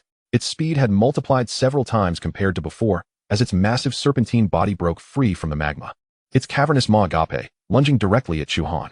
With a focused gaze, Chu Han unleashed a torrent of elemental energy from beneath his feet. Utilizing this power, he soared upward, narrowly evading the serpent's direct assault. However, the serpent seemed to have anticipated his move, as its enormous tail swept across, instantly blocking Chu Han's escape route. Becoming smarter, are we? Chu Han sneered coldly, as the dragon fire energy within him surged furiously, merging flawlessly with the flame god's fire, causing a radiant blaze to erupt around him. Drawing forth the Inferno Demon Battle Blade, its dark crimson blade was swiftly enveloped in flames, the momentum coalescing into an overwhelming force. Flame Dragon Slash. With a low growl, Chu Han gripped the blade tightly and swung it down with ferocity. A crimson dragon of fire, exceeding 50 meters in length, roared forth from the blade, carrying an aura capable of incinerating all in its path, and struck fiercely against the serpent's head. Boom! The collision between the flame dragon and the serpent's head resulted in a cataclysmic explosion of elemental fire energy, unleashing a terrifying tempest of energy. The serpent let out a mournful wail as its scales shattered, revealing deep, bone-exposing wounds. Yet, its ferocity was ignited, and despite its grievous injuries, its assault showed no sign of abating. With a fierce determination, it braced itself against the aftershock of the flame dragon slash and opened its massive maw wide, inhaling deeply. An overwhelming suction force erupted, drawing in the flames, magma, debris, and even the surrounding air into its gaping mouth. Chu Han felt an immense pulling force, uncontrollably drawn toward the serpent's maw. This is bad. A jolt of alarm surged through Chu Han as he instinctively released his elemental energy to resist the force. Yet, the serpent's suction was far more potent than he had anticipated. In less than a second, he was yanked to the edge of its mouth. Since you wish to consume me, then so be it. Chu Han resigned himself to the inevitable, ceasing his struggle and allowing the force to draw him into the serpent's belly. As he entered the serpent's mouth, an unbearable heat assailed him. The interior of the serpent's maw resembled a colossal furnace, with temperatures soaring well beyond hundreds of thousands of degrees, capable of melting anything. The inner walls were coated with a viscous, magma-like liquid that writhed incessantly, emanating a dual thread of corrosion and combustion. However, Chu Han remained unfazed, channeling the full power of his flame god body, his dark red scales enveloping him as red flames blazed upon his surface, forming a formidable barrier. The surrounding heat not only failed to harm him, but the flames he emanated also caused the serpent's inner walls to contract violently. As the serpent swallowed Chu Han, a flicker of triumph passed through its eyes. It immediately summoned the fire energy within its body, intent on thoroughly refining Chu Han. Yet, it soon discovered that no matter how fiercely it summoned its flames, it could not breach Chu Han's defenses. Instead, it felt a sharp pain erupting from within its belly. Brandishing the Inferno Demon Battle Blade, Chu Han methodically dismantled the serpent's internal structure, inciting a furious rage within the creature. It was the first time it had encountered an adversary capable of retaliating even after being consumed. Writhing its body, it coiled tightly, concentrating all its strength to crush Chu Han. Chu Han felt the walls of the serpent's body constricting around him, immense forces converging from all directions, attempting to crush him to death. This must end. Yet, Chu Han was not without preparation. The elemental energy within him was primed and ready, making this the perfect moment for counterattack. 9 transformations of heavenly fire. First transformation. Chu Han roared, his elemental energy surging explosively, his aura amplifying tremendously. Activating the 9 transformations of heavenly fire while in the state of the demon ape transformation unleashed his most formidable power. With the Inferno Demon Battle Blade in hand, he concentrated all his energy into the momentum of the blade and struck fiercely against the serpent's inner wall. This strike contained all of Chu Han's strength and comprehension, the blade's momentum cutting through with fiery ferocity. The magma-like liquid within the serpent's belly was cleaved apart in an instant, the resilient flesh wall tearing asunder. A red blade of light piercing through the serpent's interior. With a thunderous sound, the serpent's vast form was cleaved open from within, a gaping wound spanning several meters. Blood and magma erupting forth and cascading into the lake below. Chu Han emerged from the fissure in the serpent's belly, his body splattered with serpent blood. Yet his spirit remained unyielding. The fire serpent's massive body stiffened momentarily, convulsing before plummeting into the magma lake, creating a titanic splash. Its life force rapidly dissipated, the crimson glow in its eyes dimming as it succumbed to death. As the serpent perished, its carcass transformed into a colossal sphere of elemental energy, infused with rich fire attribute energy, floating above the magma lake. This sphere of energy boasted an unprecedented purity, far exceeding that of ordinary star beast energy. In the next moment, the energy sphere shot into Chu Han's body, instantly morphing into a torrent of elemental energy that surged through his meridians and dantian. The weakness from releasing the 9 transformations of heavenly fire and the demon ape transformation was swiftly mitigated as this elemental energy nourished him, restoring his vitality rapidly. Seated cross-legged at the edge of the volcanic crater, Chu Han devoted himself to the 9 Dragons' true fire technique, hastily refining this essence of elemental energy. He felt the elemental energy within his dantian growing exponentially. His cultivation soared, leading him to a breakthrough, reaching the mid-stage of the 5th level. As Chu Han slowly opened his eyes, his aura was steady and refined, the mid-stage of the 5th level instilling him with renewed confidence. He had drawn one step closer to his goal of the 6th level. He gazed at the center of the magma lake, where the molten lava began to settle following the serpent's demise. The previously scattered fire attribute crystal stones began to rise again, untouched by the battle. These crystals are still here. A smile crept onto Chu Han's lips as he leaped into the lava lake, collecting all the crystals into his spatial ring. He then dove deeper into the magma, searching downstream, yet found no additional fire attribute crystals, returning empty-handed. Nonetheless, this harvest was sufficient to satisfy him. With these fire attribute crystals, his cultivation could further advance, and the flame god body would receive even greater nourishment. Without a moment's hesitation, he settled cross-legged at the volcanic crater, clasping a fire spirit crystal core in his palm, immediately activating his technique to begin the refinement. The 9 Dragons' true fire technique operated at full capacity, drawing forth the fire attribute energy from the crystal continuously into his body. This energy was incredibly pure, possessing no wildness, making it exceedingly easy to refine. Chu Han distinctly felt his dantian's elemental energy expanding rapidly, and the flames of his flame god body growing increasingly refined. The rumors of fire attribute crystals enhancing one's talent were indeed true. Time passed quietly as he cultivated the high temperatures and rich fire attribute elemental energy of the volcanic crater, providing an exceptional environment for his training. He became immersed in the process. 1, 2, 3. The fire attribute crystals were consumed one after another, transforming into pure energy that integrated within him. With each crystal refined, Chu Han's cultivation steadily progressed. Upon reaching the 10th crystal, his elemental energy peaked at the mid-stage of the 5th level, on the verge of a breakthrough. Moreover, the enhancement of the flame god body was strikingly evident, with the potency of his flames increasing by at least 30% and the defensive capabilities of his scales bolstered by 50%. As he refined the 12th crystal core, his elemental energy finally reached saturation. He did not pause, continuing to refine the 13th crystal, decisively breaking through the bottleneck of the late 5th level.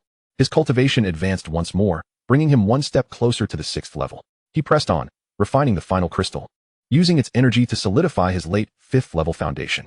As the last vestiges of energy were refined, Chu Han slowly opened his eyes, a flicker of crimson flame dancing within them before it swiftly receded, restoring a serene composure. The entire process of refinement and absorption spanned 3 days, during which Chu Han experienced a remarkable augmentation in his abilities, officially breaking through to the late stage of the 5th rank, with his total yuan force more than doubling. His flame god physique was significantly enhanced, with the potency of his flames, the defensive capabilities of his scales, and his affinity for fire all greatly elevated. Concurrently, his 9-dragon true fire technique also ascended to the 4th tier, propelled by the power of the crystal. Rising to his feet, he stretched his limbs, the sound of cracking joints echoing within him. A formidable aura erupted from his being, sweeping across the entire volcanic crater. Now at the late stage of the 5th rank, bolstered by the enhancement of the flame god physique, he felt prepared to once again challenge the 95th floor of the trial tower. Excitement surged within Chu Han. The gains from these 3 days of cultivation had far exceeded his expectations. Not only had his cultivation level ascended dramatically, but his innate talents had also grown stronger, resulting in an explosive increase in his power. Descending the mountain, Chu Han hastened toward the core region of the secret realm. The landscape grew increasingly treacherous, crimson lava stones gradually giving way to dark, obsidian rocks, leading him to a massive meteorite crater over 1,000 miles in diameter.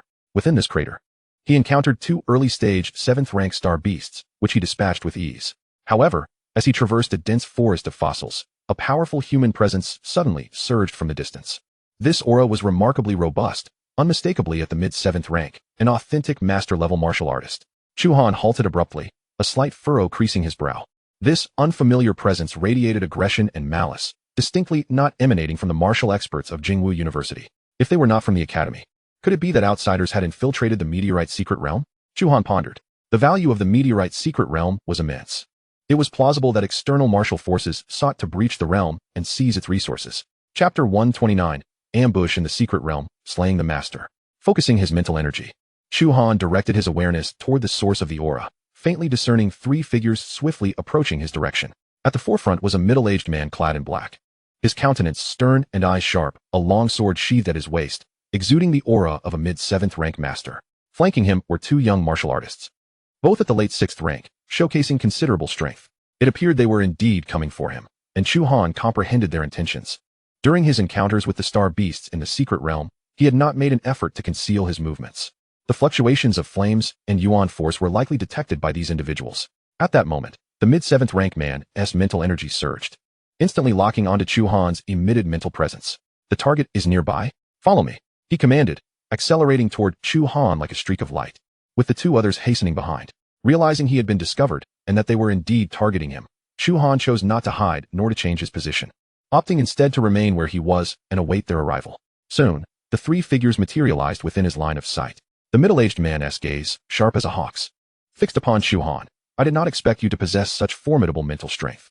Indeed, a genius. Alas, your tricks are rather juvenile when set against my prowess. Chu Han remained silent, his gaze sweeping over the trio, his heart already confirming they were not from the academy. A sneer curled the lips of a 6th-rank man nearby as he disdainfully remarked, "So, you are the top freshman from Jingwu University this year?" "That would be me." Chu Han replied nonchalantly. "Your late 5th-rank cultivation is indeed remarkable. No wonder you have become the primary target for this mission," another 6th-rank martial artist observed. Scrutinizing Chu Han intently, the middle-aged man nodded in agreement. "Such talent must serve our organization. They shall find you invaluable." Chu Han regarded the 3 with a calm demeanor, his tone indifferent. "Who are you? Why have you come to the meteorite secret realm of Jingwu University? You need not concern yourself with our identity just yet. Comply and accompany us, and you may spare yourself some suffering," the middle-aged man responded. At this, Chu Han's heart stirred. These individuals were not here to kill him, but rather to recruit him into their so-called organization. If they sought to act, it likely extended beyond just him. Perhaps other freshmen had encountered adversaries from this organization as well. Since he could not extract any crucial information, he saw no reason to continue feigning ignorance. A glint of cold light flashed in Chu Han's eyes, and his mental energy surged forth. Spiral seal. 3 invisible spirals of mental force shot toward the trio like phantoms. The 3 were entirely unprepared for the assault from a late 5th-rank Chu Han, and the sudden mental onslaught caught them off guard. The 2 6th-rank young martial artists were instantly struck, their mental energy shattered and awareness collapsing, leaving them dazed and immobile. Although the middle-aged man, a master with stronger mental fortitude, was better equipped to resist, he too was taken aback.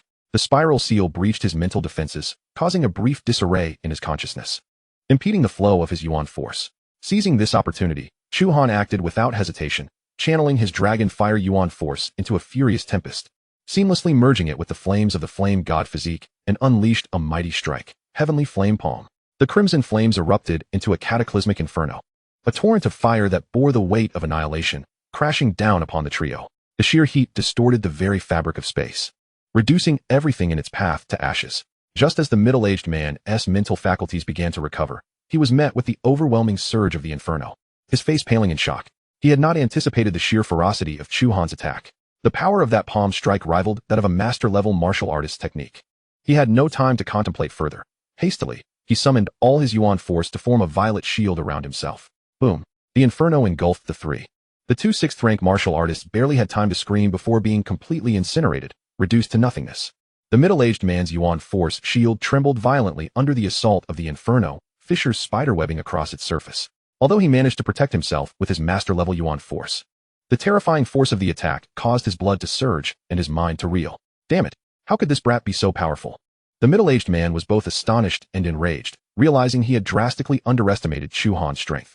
Chu Han provided no opportunity for him to regain his composure. Activating the blood energy of the demon ape within him, he roared, "Demon Ape Transformation." A savage and domineering aura erupted from him, overwhelming the surroundings. Flame Fist. Chu Han bellowed, his fists clenched tightly, enveloped in crimson flames, hurtling towards the middle-aged man like cannonballs. Each punch carried an overwhelming force, relentless and unyielding. Just as the middle-aged man was beginning to recover from the inferno's impact, he found himself besieged by Chu Han's torrential assault, struggling to catch his breath. Attempting to retaliate, he quickly realized that Chu Han's speed and power were insurmountable, leaving him no room to counterattack. He could only desperately channel his yuan force to defend himself. But the shield continued to shatter under the onslaught, cracks widening, and his blood surged chaotically, filling him with a sense of utter humiliation. How could he, a mid-7th-rank master and a formidable figure within the organization, endure such treatment? Being relentlessly beaten by a mere late 5th-rank junior, with no chance to fight back. Brat, do not push your luck. The middle-aged man roared, attempting to consolidate his yuan force for a counterstrike. But as soon as he began to channel his power, Chu Han's fist struck his chest, shattering the yuan force shield in an instant. The entire figure was sent soaring like a severed kite, flying over 100 meters before crashing heavily into a colossal fossil tree, spewing forth a mouthful of blood. In a flash, Chu Han pursued, drawing his Inferno Demon Battle Blade, its dark red blade ablaze with roaring flames. "Inferno Dragon Slash," he exclaimed, as the blade sliced through the air, unleashing a massive fire dragon that roared forth with an annihilating force, charging towards the middle-aged man. The man let out an enraged bellow, unleashing all the elemental energy within him, a violent purple energy storm erupting into the sky in a desperate attempt to resist. The fire dragon collided with the purple tempest, resulting in an explosive eruption of energy. The purple storm held for barely half a second before being instantly shattered by the fire dragon. Bereft of protection, the middle-aged man was engulfed by the flames, emitting a heart-wrenching scream. Amidst the inferno's scorching embrace, his elemental energy rapidly dissipated, his life force waning. He struggled in vain, ensnared by the fire dragon, utterly immobile. Moments later, the middle-aged man succumbed to death. As the flames gradually subsided, Chu Han reverted from his demonic ape transformation. After multiple uses of the transformation, the side effects of reverting had diminished significantly. He gazed upon the lifeless body of the middle-aged man, his expression betraying no emotion. There were likely more enemies lurking within the secret realm. As a student of Jingwu University, he could not afford to ignore such matters. Chapter 130. The Freshman in Crisis. Chu Han examined the middle-aged man's body, discovering no spatial equipment. He then stored the corpse within his spatial ring. Without pausing, he turned swiftly to retrace his steps. The other 19 freshmen, possessing comparatively weaker abilities, were unlikely to have ventured this deep into the secret realm. To locate them, he would need to search near the edges of the realm. His form transformed into a crimson blur, dashing through the fossil forest and meteorite craters at a speed far exceeding that of his earlier journey. Meanwhile, in different regions of the meteorite's secret realm, the other 19 freshmen found themselves ensnared in peril. They had formed 4 small teams to explore, but were simultaneously ambushed by unfamiliar warriors. The attackers were all at least late-stage 5th-tier cultivators, with several 6th-tier warriors among them, far surpassing the freshmen in strength, leaving them utterly defenseless. On the peaks of the northeast entrance to the secret realm, Yun Mabai and Li Tian's team was besieged by 3 6th-tier warriors. Though exceptionally gifted, their attacks proved utterly ineffective against such foes. With a resounding crash, Li Tianhe was sent flying by a palm strike, crashing into the rock face and spitting blood. Yun Mabai attempted to intervene, but was relentlessly suppressed by the adversary's sword techniques, barely managing to defend himself, his face etched with frustration. In the southwestern marshlands, another team was surrounded by 4 late-stage 5th-tier warriors, huddled fearfully at the marsh's edge. As Chu Han sprinted furiously, he expanded his mental energy to its utmost limits, casting an invisible net over a radius of thousands of meters in search of his classmates or enemies. Suddenly, a flash of white light streaked through the sky. Chu Han's mental energy locked onto it instantly, recognizing it as Lin Baiwei's spirit beast, the white eagle named Snowball. At that moment, Snowball was bloodied and wounded, frantically fleeing. Evidently having just escaped from combat, Lin Baiwei and her companions had also come under attack. A heavy weight settled in Chu Han's heart. If even Snowball was forced to flee in such a state, the situation must be dire. Without hesitation, he threw back his head and let out a long howl that pierced through the clouds. Hearing the call, the white eagle hesitated mid-flight, its keen eyes scanning below. Quickly, it adjusted its course and dove toward Chu Han. Although they had only met twice, the eagle had a profound memory of his formidable aura. As a creature of considerable intelligence, it understood that Chu Han was its master's sole hope for salvation. The white eagle descended, landing just a short distance from Chu Han. Emitting urgent and plaintive cries, its eyes filled with desperation. "I understand. Your master and the others have been attacked by warriors, haven't they?" Chu Han asked in a grave tone. The eagle nodded vigorously, flapping its wings against the ground, urging him to act. Chu Han retrieved a healing pill from his spatial ring, flicking it toward the eagle, which caught it perfectly in its beak. "Ingest this to heal, otherwise, your speed will be too slow to keep up with me." The pill dissolved instantly, its pure medicinal energy rapidly mending Snowball's wounds, the injury on its abdomen visibly healing, and the blood on its wings gradually congealing. The eagle's eyes sparkled with excitement as it cried out again, before soaring into the sky, transforming into a streak of white light as it flew away. Seeing this, Chu Han immediately followed suit. The white eagle flew at an astonishing speed, easily surpassing the speed of sound. Yet, Chu Han was not sluggish either. Propelled solely by his legs, he sprinted across the ground, keeping pace with the airborne eagle. The duo traversed the secret realm at high velocity, covering several dozen kilometers in mere minutes. Ahead lay a vast meteorite crater. In Chu Han's mental energy, sensed the fluctuating energies within. 5 unfamiliar warriors had cornered Lin Baiwei, Su Feng, and 3 other freshmen in the center. The newcomers utterly devoid of the ability to resist. In the crater's center, Su Feng and 2 other boys were battered and bloodied, immobilized by the elemental energy binding them. Lin Baiwei cradled the broken-legged black-maned lion, tears streaming down her face, yet her eyes burned with hatred.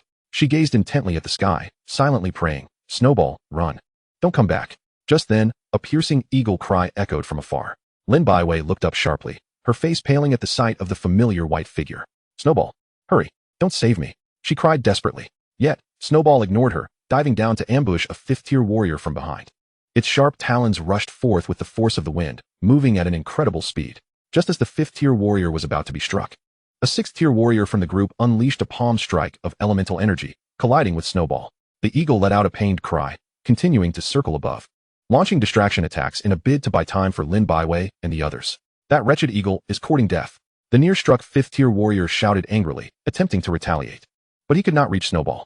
The nearby 6th-tier warrior blocked him, smirking coldly. "Don't rush. Once we capture these freshmen, we can pluck this eagle's feathers and roast it as a delicacy." As the group grew increasingly agitated by Snowball's relentless harassment, a figure suddenly appeared before Lin Baiwei and the others, as if teleporting without warning. "Chu Han!" Su Feng and the others exclaimed, their eyes igniting with joy upon seeing him. They were aware of Chu Han's prowess, having conquered the 61st level of the trial tower, far exceeding the 6th tier.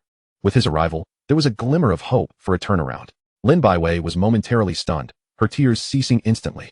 Her gaze filled with disbelief and a flicker of hope. She quickly understood that Chu Han had been summoned by Snowball. The organization's warriors, upon seeing Chu Han, also exhibited expressions of wild elation. The leading 6th-tier warrior licked his lips, greed gleaming in his eyes. I didn't expect our greatest target to come to us. Capture him, and the organization will reward us. However, before he could finish speaking, he noticed Chu Han's figure had vanished.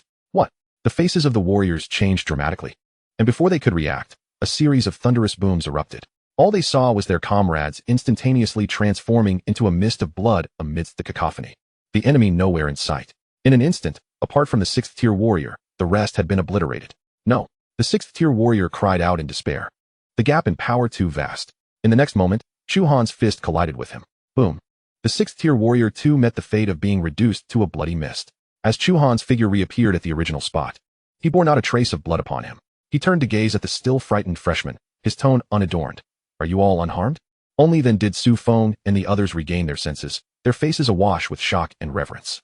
They were aware of Chu Han's strength, but had never anticipated it to be to such an extraordinary degree. 5 martial artists, each at least of the late 5th tier, including one of the 6th tier, had been effortlessly annihilated by him in an instant, without even the opportunity to retaliate. Lin Baiwei, cradling the black-maned lion, felt tears welling up again, but this time, they were tears of excitement and relief. Chu Han, thank you for saving us. Chu Han waved his hand dismissively, approaching Lin Baiwei and producing several healing pills, which he handed over. First, tend to your wounds and those of your spirit beasts. The other teams may have encountered danger as well. We must hasten to their aid. Chapter 131, The Eerie Youth. At this moment, at the entrance of the meteorite secret realm, a group of freshmen, including Yun Mabai and Li Tianhe, were being closely monitored. Each bore injuries and looked disheveled, surrounded by organized martial artists. Before the freshmen stood an eerie youth, clad in a black robe, his tall frame adorned with bizarre dark blue-black tattoos that exuded a chilling aura. Leaning against a massive black stone, he cast a disdainful glance over the bound freshman, a smirk playing at the corners of his lips. Still wishing to resist? The eerie youth's voice was rough, tinged with mockery. Those feeble struggles were mildly amusing, but alas, too weak. Yun Mabai felt a surge of anger and frustration as he attempted to muster his energy to break free from his constraints, only to be met with a brutal kick to the knee from a nearby martial artist, the pain almost bringing him to his knees. Yet, he defiantly glared at the eerie youth. You cowardly rodents, daring to ambush students of Jingwu University. Our teachers will arrive shortly, and none of you will escape. Teachers? The eerie youth scoffed, a glimmer of disdain flashing in his eyes. By the time they find this place, we will have long departed with you. The instability of the spatial passage in the meteorite secret realm made large-scale searches exceedingly difficult. Li Tianhe gritted his teeth, his internal energy surging wildly as he prepared for a desperate fight. Even if it costs us our lives, we shall never join your evil organization. He began to gather the remnants of his energy to launch an attack, only to be crushed under the overwhelming pressure emanating from the eerie youth. It was a force so immense, akin to a mountain, enveloping the area. This was the might of a grandmaster. Yun Mabai and Li Tianhe felt as though their very beings were being weighed down. Their energy froze in an instant, breathing became an arduous task, and their legs trembled uncontrollably, leaving them utterly powerless to resist. A grandmaster. The chilling realization settled in their hearts, as the anger on their faces gradually gave way to despair. With their strength, they were utterly unequipped to face a true grandmaster. Such formidable adversaries could only be matched by the higher echelons of their school. They, as students, were no match at all. The eerie youth retracted his pressure, observing the hopeless expressions of the freshmen with satisfaction. Those who recognize the situation are the true wise. Your talents are commendable, yet in a place like Jingwu University, the path to power is a gradual one. Join us, and our organization will facilitate your rebirth, allowing you to transcend your limits and become true powerhouses in the shortest possible time. He paused, scanning the crowd. Wait a little longer. Once the last few targets are captured, we will depart this secret realm. At that point, you may either join us or remain here forever. Dream on. Yun Mabai suddenly raised his head, a flicker of stubbornness in his eyes. Don't think you will succeed. Chu Han has not yet been captured. His strength far surpasses ours. Though you may be strong, you are no match for him. He deliberately raised his voice, silently hoping. Chu Han, hold on. The longer you can delay, the better. As long as we can wait for the higher-ups to arrive, we will be saved. Li Tianhe and the others echoed his sentiments, a glimmer of hope rekindling in their eyes. Chu Han's impressive feat of conquering the 61st level of the Trial Tower and swiftly dispatching a peak 5th-tier martial artist was their sole beacon of hope. They believed that perhaps Chu Han could create a miracle. Even if he were unable to defeat them, he might still buy them time. Upon hearing this, the eerie youth's smile grew ever more sinister, the blue-black tattoos writhing more violently. Chu Han, are you referring to the top freshman? He nodded, a hint of admiration lacing his tone.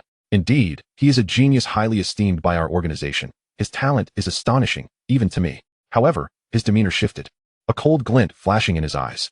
But do you believe we would send mere martial artists to capture him? To demonstrate our respect? The one tasked with apprehending him is also a grandmaster. What? Yun Ma Bai, Li Tianhe, and the others were struck as if by a thunderbolt. Their hopes evaporating in an instant, replaced by profound despair. A grandmaster-level opponent. No matter how powerful Chu Han was, he was still just a freshman. Even if he could contend with a 6th-tier martial artist, what chance did he have against a true grandmaster? They feared he would not even have the opportunity to resist. Easily subdued instead. It's over. A freshman mumbled, lost and despondent, his eyes filled with hopelessness. If even Chu Han could not contend with this enemy, they had no hope left. The eerie youth, observing the despair etched on the freshmen's faces, wore an even broader smile. Thus, it would be wise for you to relinquish your resistance and obediently join us. He turned away from the freshman, instructing the nearby martial artist. Go check on the situation over there. Why haven't they returned with the others yet? Ensure nothing goes awry. Yes, sir. A 6th-tier martial artist responded, immediately dashing toward the direction where no freshman had yet been captured. Meanwhile, Chu Han was hastening toward the entrance of the secret realm with Lin Baiwei and the others. Enemies approaching. Chu Han spoke in a low voice. Through his mental probe, he detected a 6th-tier martial artist heading in their direction. He did not slow his pace. Rather, he quickened it to confront the foe. Before the 6th-tier martial artist could comprehend the situation, Chu Han appeared suddenly and dispatched him in a single stroke. He turned back to Lin Baiwei and the others. You all stay hidden here. There will likely be more enemies ahead. Lin Baiwei and the others nodded in agreement. Chu Han, be careful. Chu Han continued to race toward the entrance of the secret realm. Soon, his spiritual awareness detected a large gathering of martial artists, including the remaining group of freshmen. The number of adversaries was substantial, 7 6th-tier martial artists, 13 5th-tier ones, and 1 grandmaster. The presence of that grandmaster shocked Chu Han profoundly. This individual radiated an aura that was both powerful and strange, even stronger than the 7th-tier, mid-level martial artist he had previously slain. It seemed that eliminating this person was the only way to resolve this predicament entirely. A fierce battle intent ignited within Chu Han. At the entrance of the secret realm, an oppressive silence enveloped the atmosphere. The freshmen hung their heads, their faces a canvas of despair and resentment. They had never imagined that what was meant to be an eagerly anticipated trial in the secret realm would devolve into such chaos. The presence of a grandmaster loomed over them like a mountain, suffocating their spirits. Yun Ma Bai clenched his fists tightly, his nails digging deep into his palms. Blood trickling through his fingers. A faint glimmer of hope lingered in his heart. Chu Han, you must create a miracle. Delay as long as you can. You cannot be captured. Suddenly, the eerie youth opened his eyes wide, excitement evident in his voice. It appears that the Chu Han you spoke of has delivered himself right to our doorstep. How curious. Where have the ones tasked with capturing him gone? What? Yun Ma Bai and the others were utterly stunned. Chu Han had actually come to them. Their last shred of hope had vanished. Chapter 132, The Enemy of 30 Years Ago. Chu Han's figure soon materialized before the crowd. The enigmatic youth cast a playful glance toward him, a glimmer of amusement flickering in his eyes, and addressed the several warriors behind him. Go test his mettle, but do not kill him. He is a key target of the organization. Understood. Immediately, 4 6th-tier warriors stepped forward, their gazes menacing as they advanced toward Chu Han. They regarded themselves as elite fighters within the organization, confident that dealing with a late-stage 5th-tier newcomer would be a trivial matter, thus they held back slightly in their assault. Chu Han's eyes remained indifferent. Just as the opponent's attacks were about to strike him, a tremendous surge of flames erupted from his body, instantly engulfing the 4. Their screams echoed as they were reduced to ashes in an instant, meeting their demise. Gasp. The restrained newcomers collectively inhaled sharply, their faces etched with shock. Yun Mohite, Li Tianhe, and the others widened their eyes in disbelief as they beheld Chu Han. They had known of his strength, yet never anticipated it to be to such an extraordinary degree. The 6th-tier warriors were rendered as insignificant as ants before him, annihilated in a heartbeat. The flicker of discontent in their hearts evaporated instantly, leaving only profound reverence. The playful expression on the enigmatic youth's face stiffened, the dark tattoos on his skin writhing with increased urgency, a hint of seriousness flashing in his eyes. He had not expected Chu Han's strength to far exceed what the intelligence had reported. Interesting, he mused. It seems those I sent to find you have all been slain by your hand. He licked his lips, a perverse smile spreading across his face. A talent like you truly merits my personal intervention. Evidently, the organization's investigation into you was far too conservative. No sooner had he finished speaking than the aura surrounding the enigmatic youth surged dramatically, the oppressive presence of a late-stage 7th-tier master sweeping across the arena like a tsunami. The lower-tier warriors around him turned pale, collapsing to the ground, struggling to breathe. Those trapped newcomers trembled uncontrollably, unable to withstand the overwhelming pressure. Teetering on the brink of death, only Chu Han remained composed, unperturbed by the oppressive force. Humph. Chu Han let out a cold snort, and immediately, an astonishing aura erupted from him as well. This formidable force clashed with that of the enigmatic youth, instantaneously rescuing the nearby lower-tier warriors. Had it not been to save his fellow classmates, Chu Han would not have acted. The rescued lower-tier warriors scrambled to their feet, hastily distancing themselves from the two. Chu Han adjusted the gravity control knob on his chest, setting it to 1 times. Faced with such an opponent, he dared not be careless.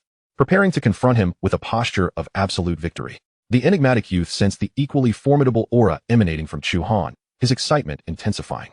Excellent. Now this is a fight worth having. He abruptly raised his hand, coalescing a dense, dark energy within his palm, accompanied by chilling wails, as if tormented spirits struggled within. Demonic prison god palm. The overwhelming black energy descended like a storm cloud, corroding the air with a hissing sound, turning the rocks beneath into dust. This strike not only contained the power of a late-stage 7th-tier master, but also imbued with a hint of mental force, stirring the minds of those present, rendering them nearly uncontrollable. Chu Han's expression remained unchanged. The dragon fire energy within him merged violently with the divine flames, and he unleashed a counterattack. Heavenly Flame Palm. Crimson flames erupted, transforming into a vast sea of fire that clashed violently with the overwhelming black energy. Boom! A deafening explosion reverberated, as fire and darkness annihilated each other, creating a terrifying tide of energy that surged outward. The organization's warriors and the newcomers from Jingwu University, sheltering at a distance, were caught in the wave of energy. Retreating frantically until they stabilized 1,000 meters away, their faces awash with terror. This was the caliber of a master-level battle, its power utterly devastating.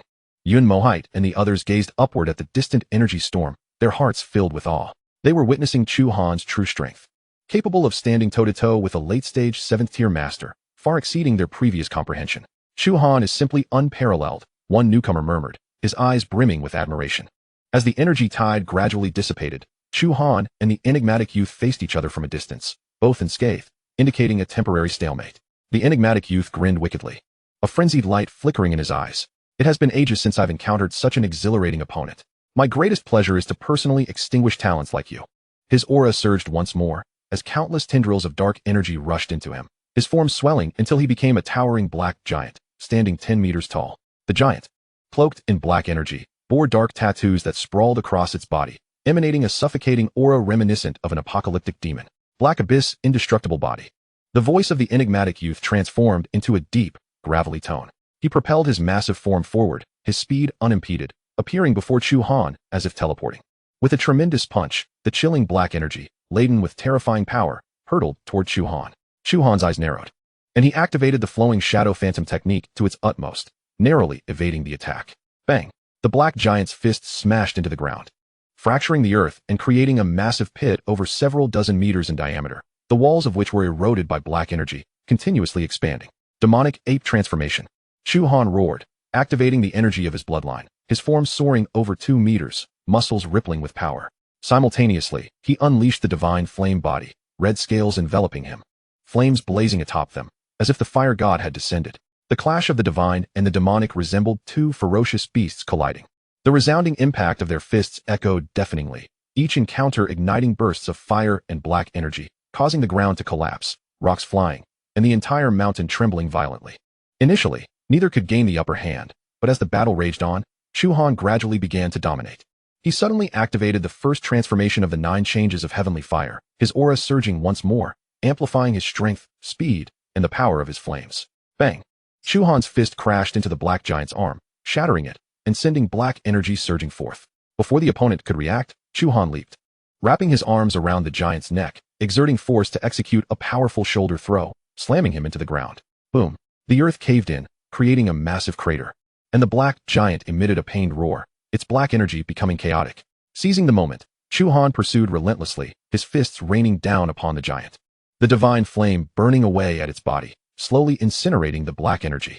Though the black giant possessed remarkable defenses, under the ferocious onslaught of Chu Han, its defenses began to shatter, and its aura grew increasingly feeble. The enigmatic youth, filled with shock and fury, had not anticipated that Chu Han's strength would far surpass his own. This reminded him of a nightmare from 30 years prior. In the wilderness, he had once faced a genius from Jingwu University, who had similarly crushed him with unparalleled physical strength. Had it not been for his master intervening in time to slay that individual, he would have lived forever in that shadow. The enigmatic youth let out a frenzied roar, violently plucking one of his own eyes from its socket and crushing it. Black blood mixed with dark energy gushed forth. while his remaining eye glowed with an eerie red light, causing his mental power to surge dramatically, forming an overwhelming mental pressure that even Chu Han felt immense pressure from. Limitless Demon Eye. A beam of concentrated red mental energy shot forth from his singular eye, carrying the force to tear asunder the minds of those it struck. Racing toward Chu Han. Chu Han's expression shifted. He immediately summoned all his mental energy, forming a spiral seal to counter the red mental beam. Bang! The clash of mental energies sent a jolt of agony through Chu Han's mind, his mental power being suppressed in an instant, the spiral seal wavering precariously. The opponent's mental force was too potent. Even with the enhancement of the demonic ape's mental energy, he still found himself at a disadvantage. Seeing this, the enigmatic youth laughed maniacally. 30 years ago, a genius from Jingwu University possessed a physique as formidable as yours. Who would have thought that 30 years later, I would encounter another? Only by slaying you can I quell the hatred in my heart. Chapter 133. Breakthrough of Mental Power, the traitor revealed. 30 years ago. A physique genius? Chu Han listened intently, sensing that the situation was far from simple. Who are you referring to? He inquired. Surely, I was no match for him back in the day, but my master helped me eliminate him. Ha ha. The bizarre youth laughed maniacally, brimming with arrogance. Though he appeared youthful, he was, in fact, over 50 years old. So it was you. Chu Han suddenly understood. Shirley was the name of his senior brother. And this peculiar youth before him was the disciple of his master's adversary. He had not anticipated encountering a participant in the events of yesteryear so swiftly. There existed a deep-seated enmity between them due to their respective masters. He could not afford to be defeated by this individual under any circumstances. In order to triumph, he needed to strengthen his mental prowess. Since acquiring the Mental Power Cultivation Compendium, Advanced Edition, Chu Han had diligently practiced his mental fortitude.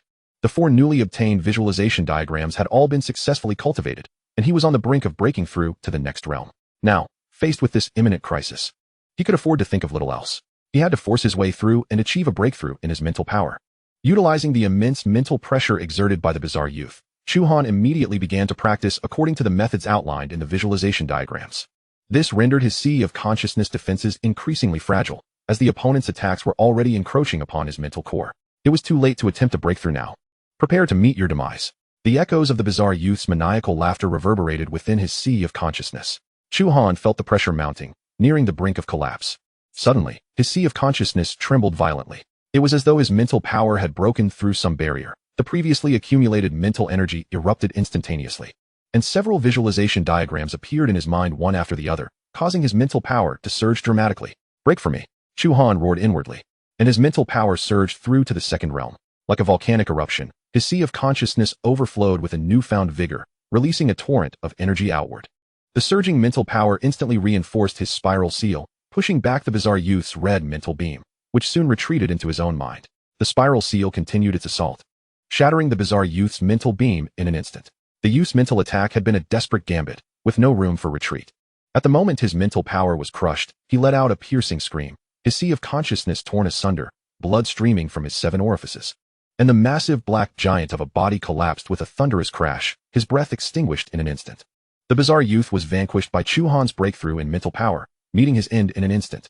Chu Han gradually retracted his aura, dispelling the transformations of the demon ape and the heavenly fire 9 transformations, returning to his normal form.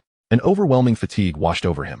However, thanks to his mental breakthrough, his mental state remained remarkably vigorous. He retrieved a bottle of recovery pills, consuming them all to alleviate his bodily fatigue significantly. He gazed at the corpse of the bizarre youth, waving his hand to store the body within his spatial realm. Since the opponent was also a formidable 7th-tier late-stage warrior, his remains would prove quite useful. Meanwhile, the remaining members of the organization, witnessing their leader's defeat, were taken aback. They immediately altered their plans and launched an attack against Yun Mabai and the others. Since their operation had failed, they resolved to eliminate all the talented individuals they could not seize. Although Yun Mabai and the others were prepared, they were already injured, and the disparity in strength was vast, leaving them on the brink of peril, seeking death. Suddenly, Chu Han's voice thundered like a clap of thunder. In an instant, he crossed a 1,000-meter distance, appearing before the group.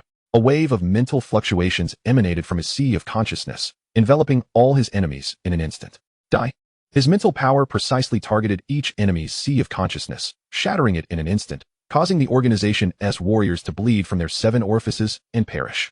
They were saved. The new students collapsed onto the ground, their faces etched with relief and admiration for Chu Han. In mere moments, several 6th-tier and a dozen 5th-tier warriors had been annihilated. Chu Han's prowess was akin to that of a deity. Yun Mabai, Li Tianhe, and the others approached, bowing deeply.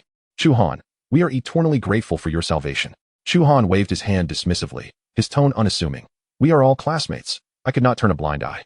He then signaled for Lin Baiwei and the others to join him. In total, there were 20 individuals, all alive, most sustaining only minor injuries, with only a few severely wounded but not critically so. Conversely, all of the enemies from the organization lay dead, each slain by Chu Han.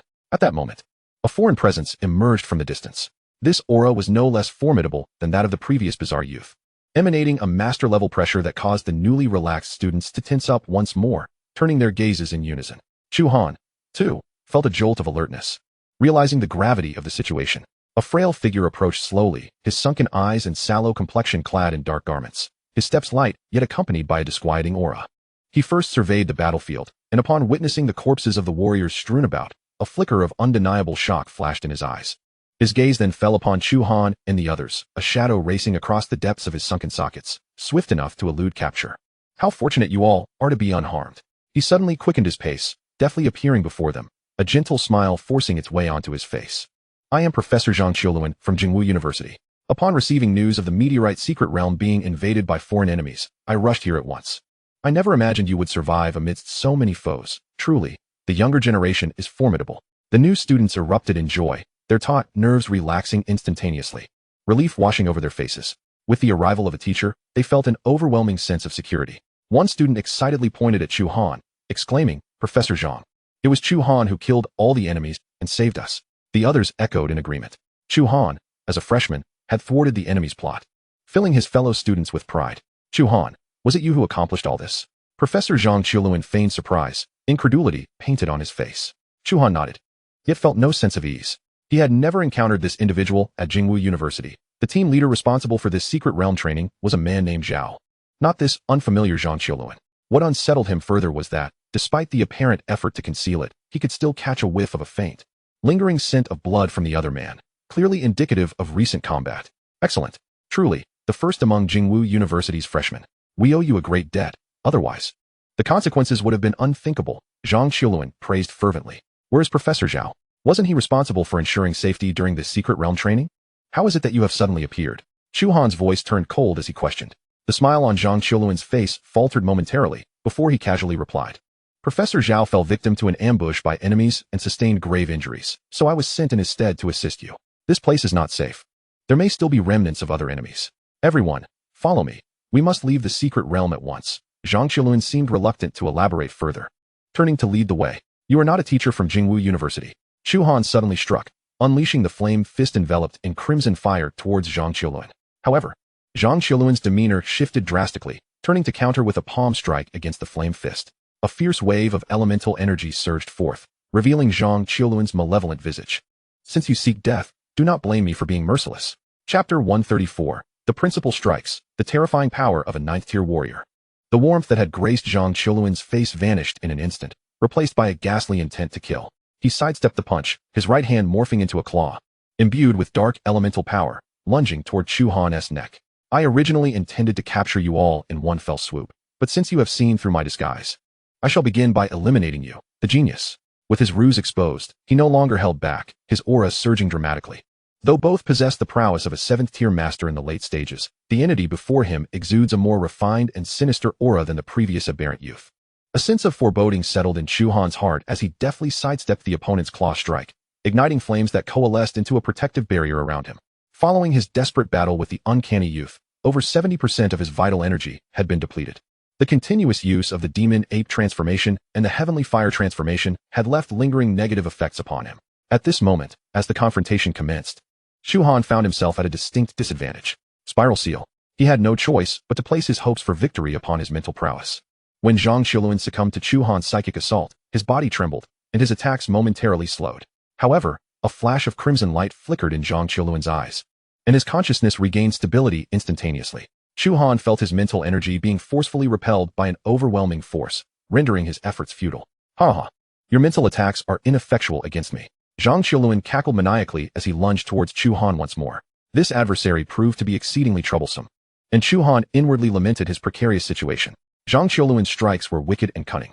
His dark energy possessed a voracious nature that surpassed the oppressive black mist of the previous youth. Upon contact, Chu Han's fiery assaults were entirely consumed by Zhang Qiuluan's malevolent energy. Employing the flowing light phantom technique, Chu Han evaded and countered, all the while searching for a weakness within Zhang Qiuluan. The two engaged in a fervent clash, their fists and claws colliding amidst a tempest of flames and darkness. Utilizing the defensive capabilities of his flame god body, Chu Han endured the onslaught while desperately retaliating. However, the disadvantages of his dwindling energy became increasingly apparent, and he began to suffer grievous wounds. Chu Han, the new students, witnessing the fierce battle from a distance of 1,000 meters, were struck with dread. Chu Han's current predicament was dire news for them. Even more shocking was the revelation that Zhang Qiuluan was not a teacher at the academy. Had it not been for Chu Han's quick reflexes, they would have already fallen victim to deception. Yet, should Chu Han fail, they would still be ensnared by evil. Meanwhile, within the secret realm of Jingwu University, the school's higher-ups stood gravely at the entrance, where spatial fluctuations were chaotic and an invisible barrier enveloped the area. President Lin Kanglin's countenance was ashen as he fixated upon the spatial restriction at the entrance of the Falling Star secret realm. Teacher Zhao is gravely injured and unconscious. His wounds are inflicted by Zhang Qiuluan's bone-eroding claw. One of the instructors stated solemnly, "The entrance has been fortified with a high-level barrier, and calculations suggest it will take at least an hour to forcibly breach it. This is dire." President Lin's eyes flashed with unrestrained fury. "I cannot believe a traitor has emerged within Jingwu University. Our students are still trapped inside, and the barrier is clearly laid to stall for time. This was premeditated." His aura erupted instantaneously, the pressure of a 9th-tier invincible master sweeping through the area like a tsunami, causing the surrounding air to grow thick and heavy. "We cannot delay any longer. We must breach the barrier." Inside the secret realm, Chu Han's situation grew increasingly desperate. His vital energy was nearly exhausted, and wounds multiplied across his body. A cruel smile spread across Zhang Qiuluan's face. "I never anticipated that a mere 5th-tier late-stage brat like you could endure for so long. But the game is about to end." He unleashed a surge of power, dark energy coalescing into a razor-sharp claw aimed directly at Chu Han's head. With no means of evasion left, a flicker of resolution crossed Chu Han's eyes. "I have no choice but to resort to this technique." The fiery energy within him ignited in an instant, enveloping his form in crimson flames. The second transformation of the heavenly fire 9 changes. Chu Han let out a powerful roar, his aura surging dramatically. His nearly depleted dantian surged forth with pure vital energy, his flames growing more concentrated and ferocious. Embodying the might to incinerate all, he countered with a punch, the scarlet fire-infused fist slamming into Zhang Qiuluan's claw. The impact was explosive. Zhang Qiuluan's claw was instantly incinerated, and the residual force of Chu Han's punch struck him squarely in the chest, sending him hurtling backward, a torrent of black blood erupting from his mouth. How is this possible? Zhang Qiuluan's face contorted with disbelief. He had not anticipated that Chu Han could unleash such terrifying power. Harnessing the strength of the second transformation of the heavenly fire 9 changes, Chu Han instantly appeared before Zhang Qiuluan, wielding the flame demon battle blade, which gleamed with a red radiance, slicing down with unstoppable momentum. "This is bad." Zhang Qiuluan's pupils constricted as he sensed the overwhelming danger. He hastily gathered his vital energy, thrusting both palms forward, black erosion seal. In an instant, the blade's radiance clashed with the black handprint. Shoo! The crimson blade cleaved through the black imprint, the dark energy disintegrating under the onslaught of Chu Han's flames. Zhang Qiuluan's arms were severed, and a massive gash appeared across his chest, spilling intestines and viscera onto the ground. Yet, in the next moment, the dark energy within him surged, rapidly healing the grievous wound and restoring his vitality. "My innate talent, the indestructible black body, allows me to fully recover from near-fatal injuries," Zhang Qiuluan proclaimed, his eyes gleaming with arrogance. "You have forced me to this extent. You may take pride in that. The power you exhibited earlier, you cannot replicate it, can you?" He surmised that Chu Han's previous strength was merely temporary, and with newfound confidence, he grew even more arrogant. A chill swept through Chu Han's heart.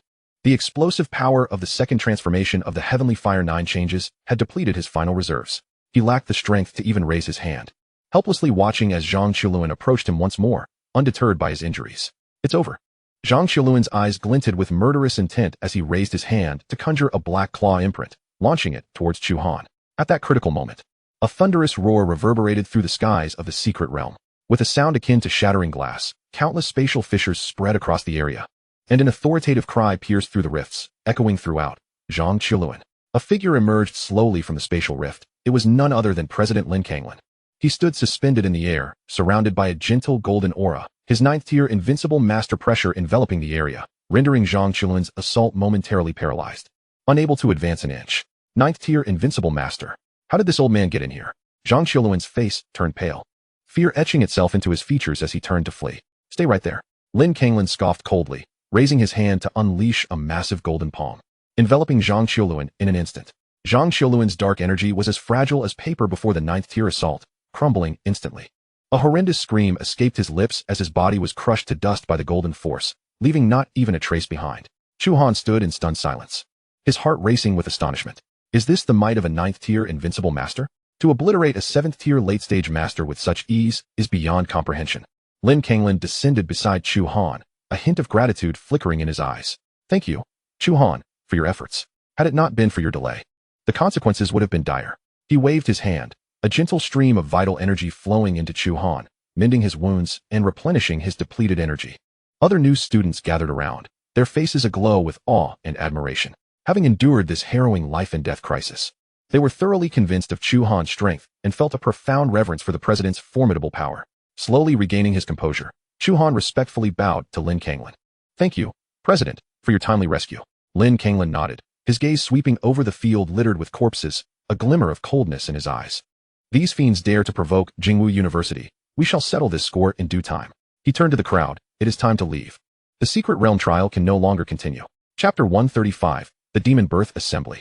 With the president's arrival, this thrilling trial within the Secret Realm came to a close.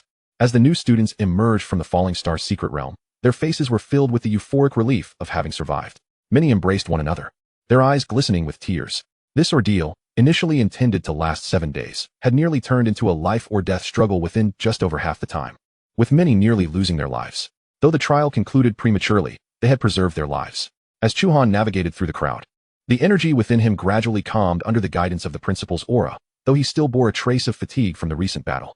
At the entrance of the Secret Realm, a well-prepared medical team promptly advanced to receive the injured freshmen into the medical vehicles.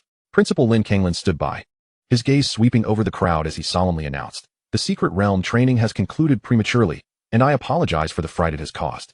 The school has arranged for comprehensive examinations. All treatments will be provided free of charge, and additionally, each of you will receive a compensation of 5,000 credits to make amends for the incomplete training." Thank you, Principal. Upon hearing this, the freshmen erupted in joy, expressing their gratitude. For them, 5,000 credits represented a substantial sum. Aside from anomalies like Chu Han, this compensation was a significant boon for the other 19, turning misfortune into fortune. Chu Han, please accompany me to the principal's office. The principal called out specifically to him. Chu Han's heart stirred. He nodded and followed the principal toward the main office building. Along the way, many teachers and students observed this scene with curiosity. The principal's personal summons, especially so soon after the conclusion of the Secret Realm training, hinted at the importance of the matter at hand. Upon entering the office, Chu Han discovered a multitude of powerful auras already gathered there. A quick glance revealed the presence of the school's core leadership, including the vice principal and representatives from various colleges, each boasting a strength above the 8th tier. The vice principal of the Body Refinement College, Zhou Tong, attended on behalf of the college and nodded slightly at Chu Han, a glimmer of approval flickering in his eyes. Chu Han understood that his teacher, Xiao Zhan, was still in seclusion and could not be present. Chu Han, please take a seat. Principal Lin Kanglan gestured to an empty chair beside him. Your strength is no longer a secret. Reaching the 94th floor of the Trial Tower and the 36th tier of the Celestial Ladder is unprecedented in the history of Jingwu University. As these words were spoken, the senior officials present nodded in agreement, their gazes fixed on Chu Han, filled with intrigue and awe. They were mostly aware of his extraordinary talent. Yet they were astonished to learn of his formidable combat prowess, having slain 2 masters, which transcended the realm of mere genius. Once seated, Chu Han humbly replied, Principal, you flatter me. It was merely good fortune that they did not act in concert. Fortune is indeed part of strength. Your capabilities warrant pride. Lin Kanglan waved his hand dismissively, his expression turning serious. The reason for your summons today is to gain a detailed understanding of the events that transpired within the Secret Realm. The sudden targeting of our freshmen by the opposing organization undoubtedly indicates a more significant plot at play. Please recount the enemy's numbers, strength, and their behaviors without omitting any details. Chu Han nodded and began recounting the events, starting from the moment he encountered the organization's warriors, leaving no detail unspoken. This Qiulun was not a teacher of our school, but rather an undercover agent planted by the enemy, who has been lurking for years and has finally been exposed. A white-haired warrior spoke solemnly, his eyes reflecting grave concern. It is shocking that the organization dared to brazenly attack our school's training team. Lin Kanglan turned to Chu Han and inquired, aside from this verbal account, do you possess any other evidence that could corroborate the identity of the enemies? Chu Han had prepared for this moment. With a wave of his hand, 2 corpses appeared at the center of the conference table. The residual energy fluctuations on the corpses were distinctly discernible. Those present, being masters themselves, could immediately discern the strength of the 2 corpses in their prime. one at the mid-7th tier and the other at the late 7th tier. These are veritable corpses of masters. The vice principal stepped forward, lightly touching the corpse with his fingertip, absorbing the lingering energy with a look of astonishment. You truly killed both of these individuals single-handedly. One at mid-7th tier and the other at late 7th tier? Though they had learned the outcome from Chu Han, seeing the bodies firsthand had an immense impact. The achievements in the Trial Tower and Celestial Ladder were ultimately assessments within the school, but the slaying of two seasoned masters served as the most robust testament of strength. A senior official remarked, Chu Han's combat abilities may be even more formidable than his examination results. Lin Kanglin's gaze fell upon the peculiar remains of the young man, his brow furrowing slightly. You mentioned he referred to events from 30 years ago and claimed that his master had slain our school's prodigy? Indeed, Chu Han affirmed. He was overcome with emotion, stating that only by killing me could he alleviate his resentment from 30 years past. At this revelation, the atmosphere in the conference room grew tense. Zhou Tong exclaimed in shock, the Demon Birth Society. It must be them. Years ago, our body refinement college's Shirley was an unparalleled genius, far surpassing his peers. He reached mid-7th tier by the age of 20 but perished during a field training exercise when ambushed by the Demon Birth Society's Li Tianqing. Chu Han nodded, adding, I surmised as much. My teacher had mentioned the matter of my senior brother being involved with the Demon Birth Society. Lin Kanglin slowly nodded, stating, combining the information provided by Chu Han and the energy signatures on the corpses, we can essentially confirm that the attackers were indeed members of the Demon Birth Society. He looked at Chu Han, his eyes filled with both admiration and gravity. Chu Han, you have rendered a great service. Not only did you save all the freshmen, but you also provided us with crucial leads. That was simply my duty, Chu Han replied modestly. The vice principal interjected. The Demon Birth Society has been clandestinely expanding in recent years, recruiting many notorious warriors. Their audacity in openly attacking our school's prodigy speaks volumes. This matter must be reported to higher authorities to ensure that all federal universities are prepared. Lin Kanglin spoke with resolve, regardless of the circumstances. The school will ensure the safety of every student. Chu Han, your immediate task is to enhance your strength. The Demon Birth Society has suffered a significant loss and may seek retribution against you. While the school will make every effort to keep your information concealed, we cannot guarantee how soon they might uncover it. Chu Han nodded, I understand. Very well, Lin Kanglin smiled. You have just emerged from battle. Return and rest. With that, Chu Han departed from the principal's office. His understanding of the Demon Birth Society deepened. Previously, he had only heard of them through his teacher, yet he had not anticipated their audacity to such an extent. If they could infiltrate Jingwu University, it seemed that no place was truly safe. All he could do was focus on enhancing his strength. Chapter 136, Ascending the Celestial Ladder Again. The sixth layer of the ninefold body refinement technique. After leaving the principal's office, Chu Han made his way directly back to his dormitory. The relentless combat within the secret realm had left him utterly drained, necessitating a night of quiet recuperation. The following morning, Chu Han awakened early. The energy within him flowed smoothly, and his mental acuity had returned to its peak state. He opened the lottery page to begin drawing prizes, having accumulated 4 chances to do so. The colorful will spun rapidly. Congratulations. You have won 10 portions of lower-grade body refining liquid. Congratulations. You have won 20 lower-grade energy stones. Congratulations. You have won an S-rank martial technique, Heavenly Rock's Leap. Congratulations. You have won 100,000 federal coins. The lower-grade body refining liquid was only applicable to aspiring warriors, thus utterly useless to Chu Han. The lower-grade energy stones and federal coins were also common prizes. However, the Heavenly Rock's Leap, an S-rank martial technique, caught his eye. It was indeed an S-rank movement technique that saved him a considerable amount of credits. Chu Han immediately transmitted the secret method of the Heavenly Rock's Leap into his mind, instantly grasping its essence. This S-rank movement technique was regarded as the pinnacle of speed-based martial arts, primarily focusing on instantaneous acceleration, which could be compounded multiple times. Each leap could unleash a burst of speed, allowing the user to multiply their velocity several times in an instant.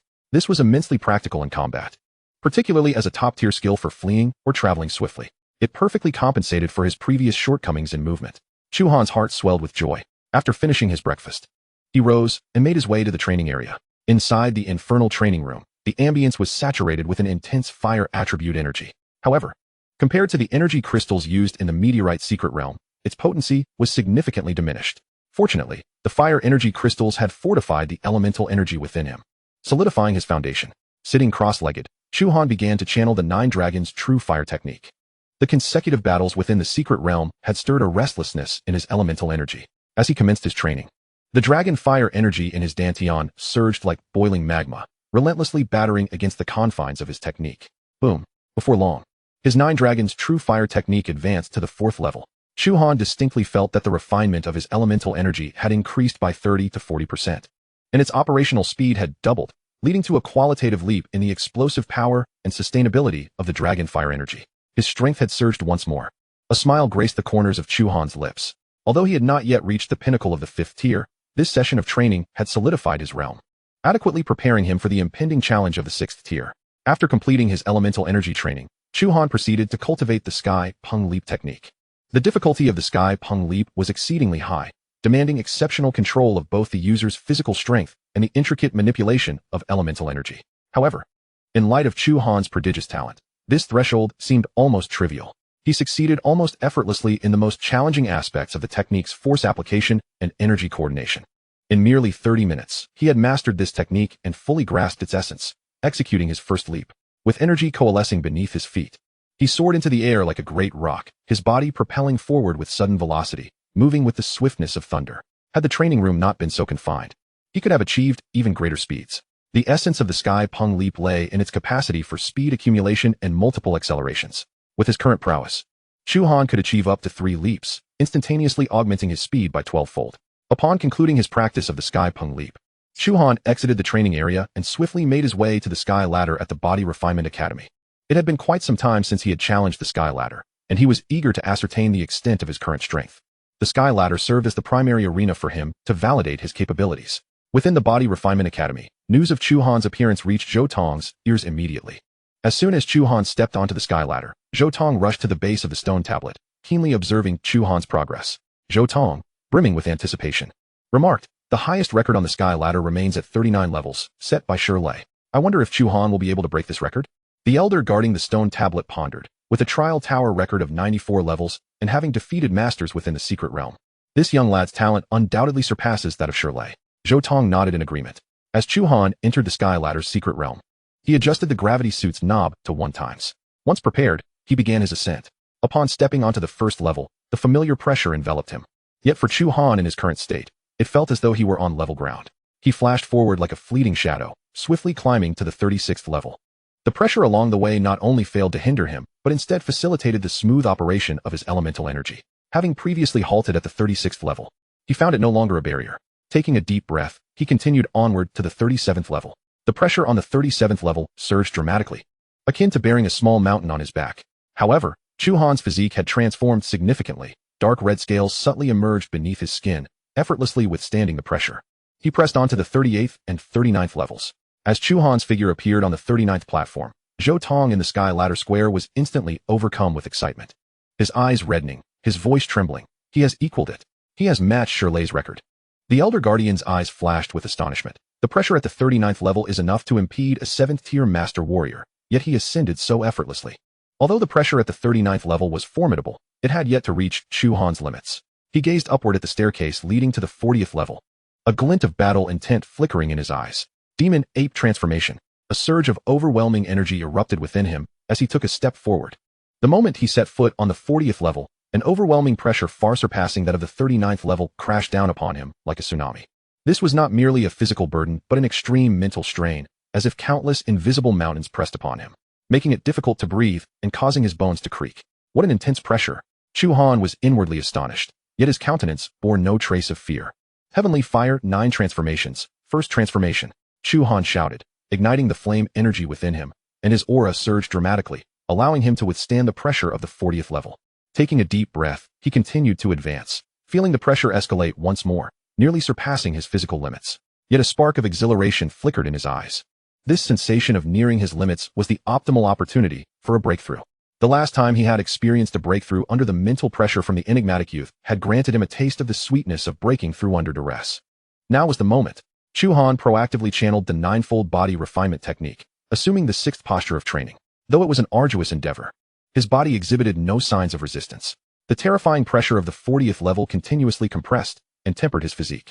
Coupled with the 6th level of the 9-fold body refinement technique, his physical strength surged rapidly. Upon completing a cycle of the 6th posture, a new power erupted within him. His physical strength ascended to new heights. Heavenly Fire 9 Transformations. Second transformation. Harnessing the power of the Heavenly Fire 9 Transformations, Chu Han pressed forward, ascending to the 41st level. The pressure on the 41st level abruptly shifted, once again exceeding his capacity to bear. It seemed that this was where he would have to halt. Chu Han mused internally. The energies of the Heavenly Fire 9 transformations and the Demon Ape transformation were swiftly depleting, compelling Chu Han to retreat from the sky ladder. As Chu Han's figure emerged at the sky ladder's exit, Zhou Tong and the Elder Guardian immediately surrounded him. Zhou Tong scrutinized him from head to toe. His eyes filled with shock and pride. 41 levels. You truly have broken the record. Chu Han, you have made history for Jingwu University. The Elder Guardian also expressed his admiration. At 18 years old, having reached the 41st level of the sky ladder in all my years, I have never encountered such a monstrous genius. Chu Han smiled, reveling in the transformative changes within him, his heart brimming with joy. Next, he would challenge the Trial Tower. Chapter 137, Second Challenge of the Trial Tower. Time was of the essence for Chu Han. He soon arrived at the Trial Tower. Having just conquered the 41st level of the sky ladder, his body still bore the lingering soreness from the breakthrough.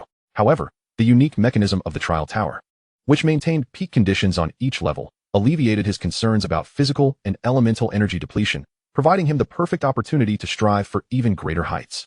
At this moment, with the 9 Dragons True Fire technique at the 4th level and the 9-fold Body Refinement technique at the 6th level, coupled with a breakthrough in mental strength to the 2nd stage, his power had reached unprecedented levels, instilling in him a firm confidence to tackle the previously insurmountable 95th level. Upon entering the Trial Tower, Chu Han made his way directly to the 95th level. Word swiftly reached the principal's office, where Lin Kanglin observed the notification on the communicator, a knowing smile spreading across his face. This lad is indeed restless. Having just shattered the record of the sky ladder, he turns around to challenge the Trial Tower, aiming for the 95th level right off the bat. I cannot wait to see what unfolds. The Trial Tower's 99th level had remained unconquered for centuries. No one had ever ascended it in its entirety. Yet at just 18 years old, Chu Han had already reached the 94th level. Should he continue to break through, he would undoubtedly set a record that would echo through the ages. Within the 95th level of the Trial Tower, Chu Han faced the same mechanical puppet as before, its aura resonating at the late 7th tier, the very opponent that had previously led to his defeat. Yet now, as he confronted it, Chu Han felt no pressure whatsoever. In less than 10 days, his physical strength achieved a remarkable breakthrough. His elemental energy cultivation ascended to a new grand realm, and his mental prowess advanced to the 2nd stage. His innate talents were further enhanced, rendering his capabilities vastly superior to what they once were. Faced with the onslaught of the mechanical puppet, Chu Han navigated the confrontation with effortless grace. Seizing the opportune moment, he delivered a decisive strike. With a resounding crash, the mechanical puppet's movements abruptly halted, crashing to the ground. Throughout the entire process, Chu Han refrained from utilizing his Demon Ape transformation or activating the 9 transformations of Heavenly Fire, effortlessly conquering the 95th floor solely with his foundational strength. The opponent on the 96th floor proved to be even more formidable, emanating an aura that had reached the late stage of the 7th tier, with a perfectly balanced offense, defense, and speed, lacking any discernible weaknesses. Intrigued, a glimmer of battle intent flickered in Chu Han's eyes as the energy of the Demon Ape blood coursed through him, igniting the Demon Ape transformation. A terrifying aura erupted from his being, his strength, speed, and defense surging exponentially. After a fierce clash, the puppet was ultimately vanquished by Chu Han's hand. He continued his ascent.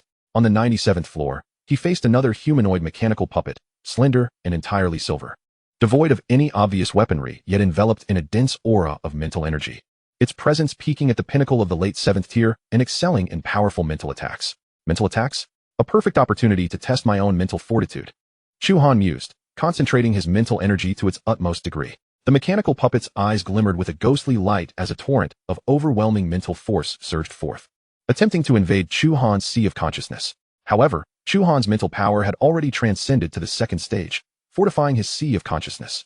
The initial mental assault was immediately thwarted by his mental defenses. The mechanical puppet, seemingly taken aback, unleashed a more potent mental attack, conjuring countless illusory images in Chu Han's mind to disrupt his focus.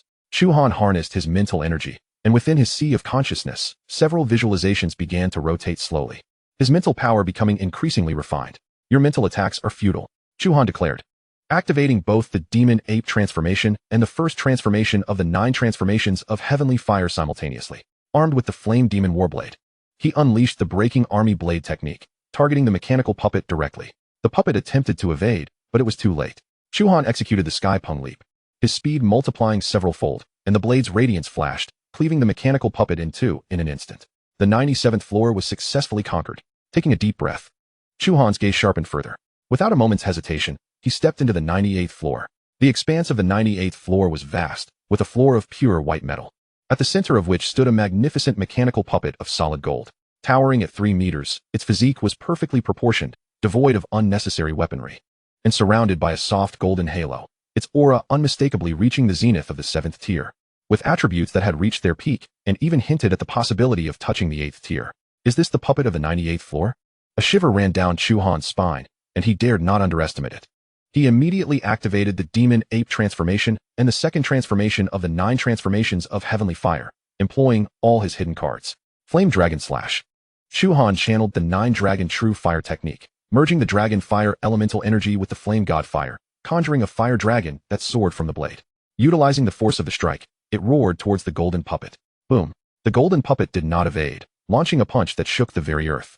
The fiery dragon disintegrated instantly under the might of its fist. In that same moment, the golden puppet unleashed another punch directed at Chu Han. Observing this, Chu Han condensed red scales upon his fist, countering with the flame barrier fist. With a dull thud, Chu Han felt an immense force surge through his arm, compelling him to retreat several steps. In this exchange of punches, he found himself at a disadvantage. Spiral Seal. Chu Han attempted to attack with mental energy, yet it proved ineffective against the golden puppet.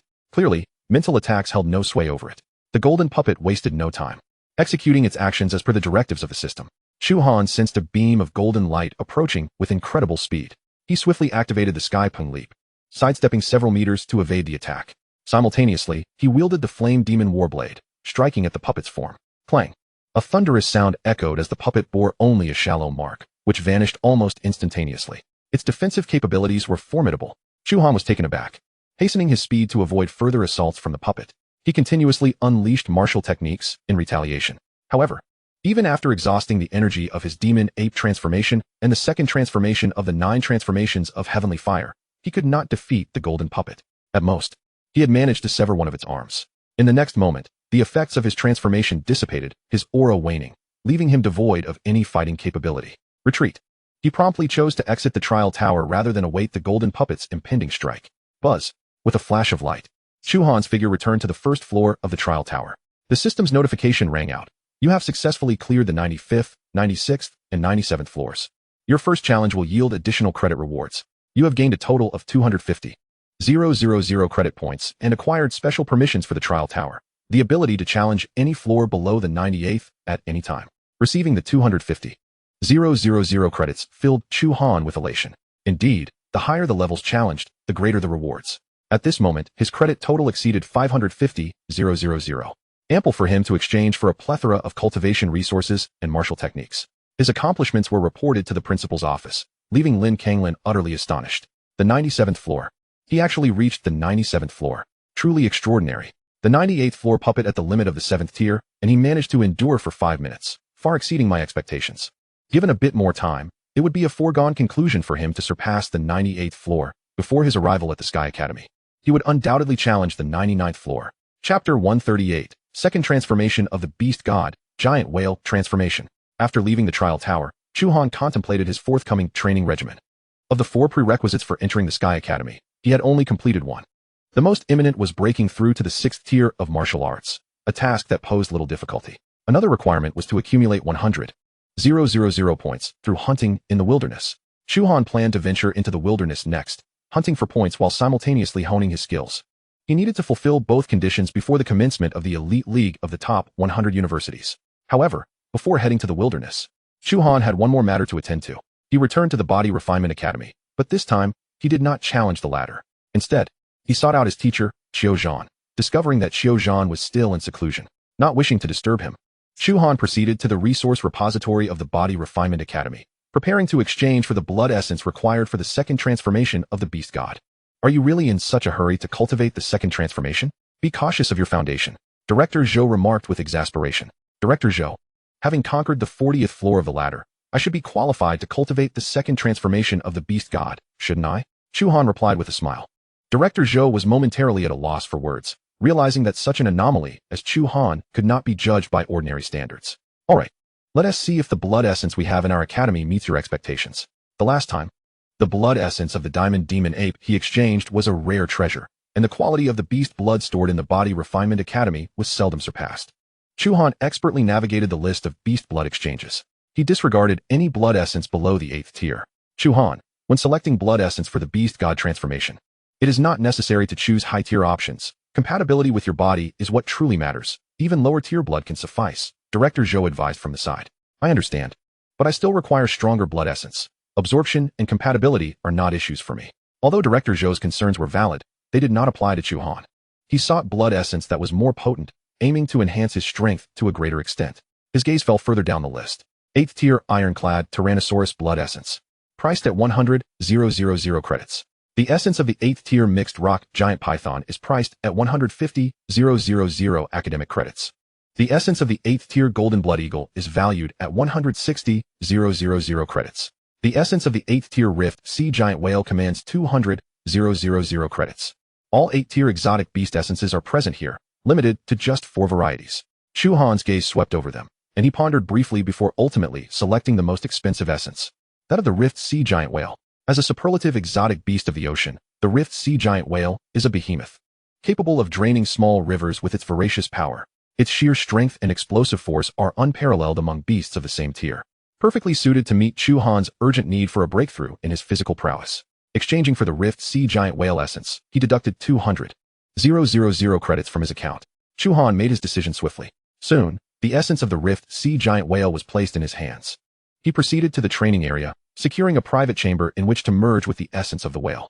Upon contact with the essence, he felt an overwhelmingly potent force surging through his veins, akin to tumultuous ocean waves crashing against his limbs. The strength inherent in the rift sea giant whale leans towards a robust and substantial nature, contrasting with the ferocity of the diamond demon ape. Imbued instead with a sense of grandeur that embodies the ocean's capacity to encompass all. As the essence's energy fused with his body, Chu Han's physical strength experienced a significant enhancement. It took him 5 days to fully absorb and integrate the essence of the rift sea giant whale. At this moment, even without activating any transformations, he could firmly establish himself on the 40th rung of the heavenly ladder solely through his physical strength. If he unleashed his full might, even the 41st rung could not impede him. His one-arm strength had surpassed 1,000 tons, and with a single punch, he could unleash a force exceeding 10,000 tons. Following the complete fusion of the giant whale's essence, he aimed to activate the energy within the essence to achieve the final transformation of the beast god transformation's second phase. Seated in a meditative pose, he concentrated his mind and descended into his sea of consciousness, the residual consciousness of the rift sea giant whale. Unlike that of the diamond demon ape, bore no trace of ferocity. Rather, it exuded a calm and vast demeanor characteristic of marine life, reminiscent of the tranquil deep sea that harbors boundless power. This gentle consciousness was far easier to integrate. Within just 1 day, Chu Han had completely absorbed the whale's consciousness, fulfilling all prerequisites for the second phase of the beast god transformation. He decided to name it the whale transformation. A glimmer of brilliance flashed in Chu Han's eyes as he summoned the transformation with a mere thought. Instantly, the yuan force within a 10-mile radius surged towards him as if drawn by an invisible force. His physique did not balloon like during the diamond ape transformation. Yet his muscles expanded at a visible rate, each muscle distinctly defined and brimming with explosive power, while a faint blue glow enveloped his body. Resembling the scales of the deep sea, a sense of power far surpassing that of the diamond ape transformation erupted from within him. Clenching his fist, he could distinctly feel the force surging through his veins, as if he could shatter the void with a single punch. Estimating the power of the whale transformation, he realized that his one-arm strength had exceeded 5,000 tons, and a full-force punch could unleash over 50,000 tons of might. This sheer force was sufficient to crush any late-stage 7th-tier warrior.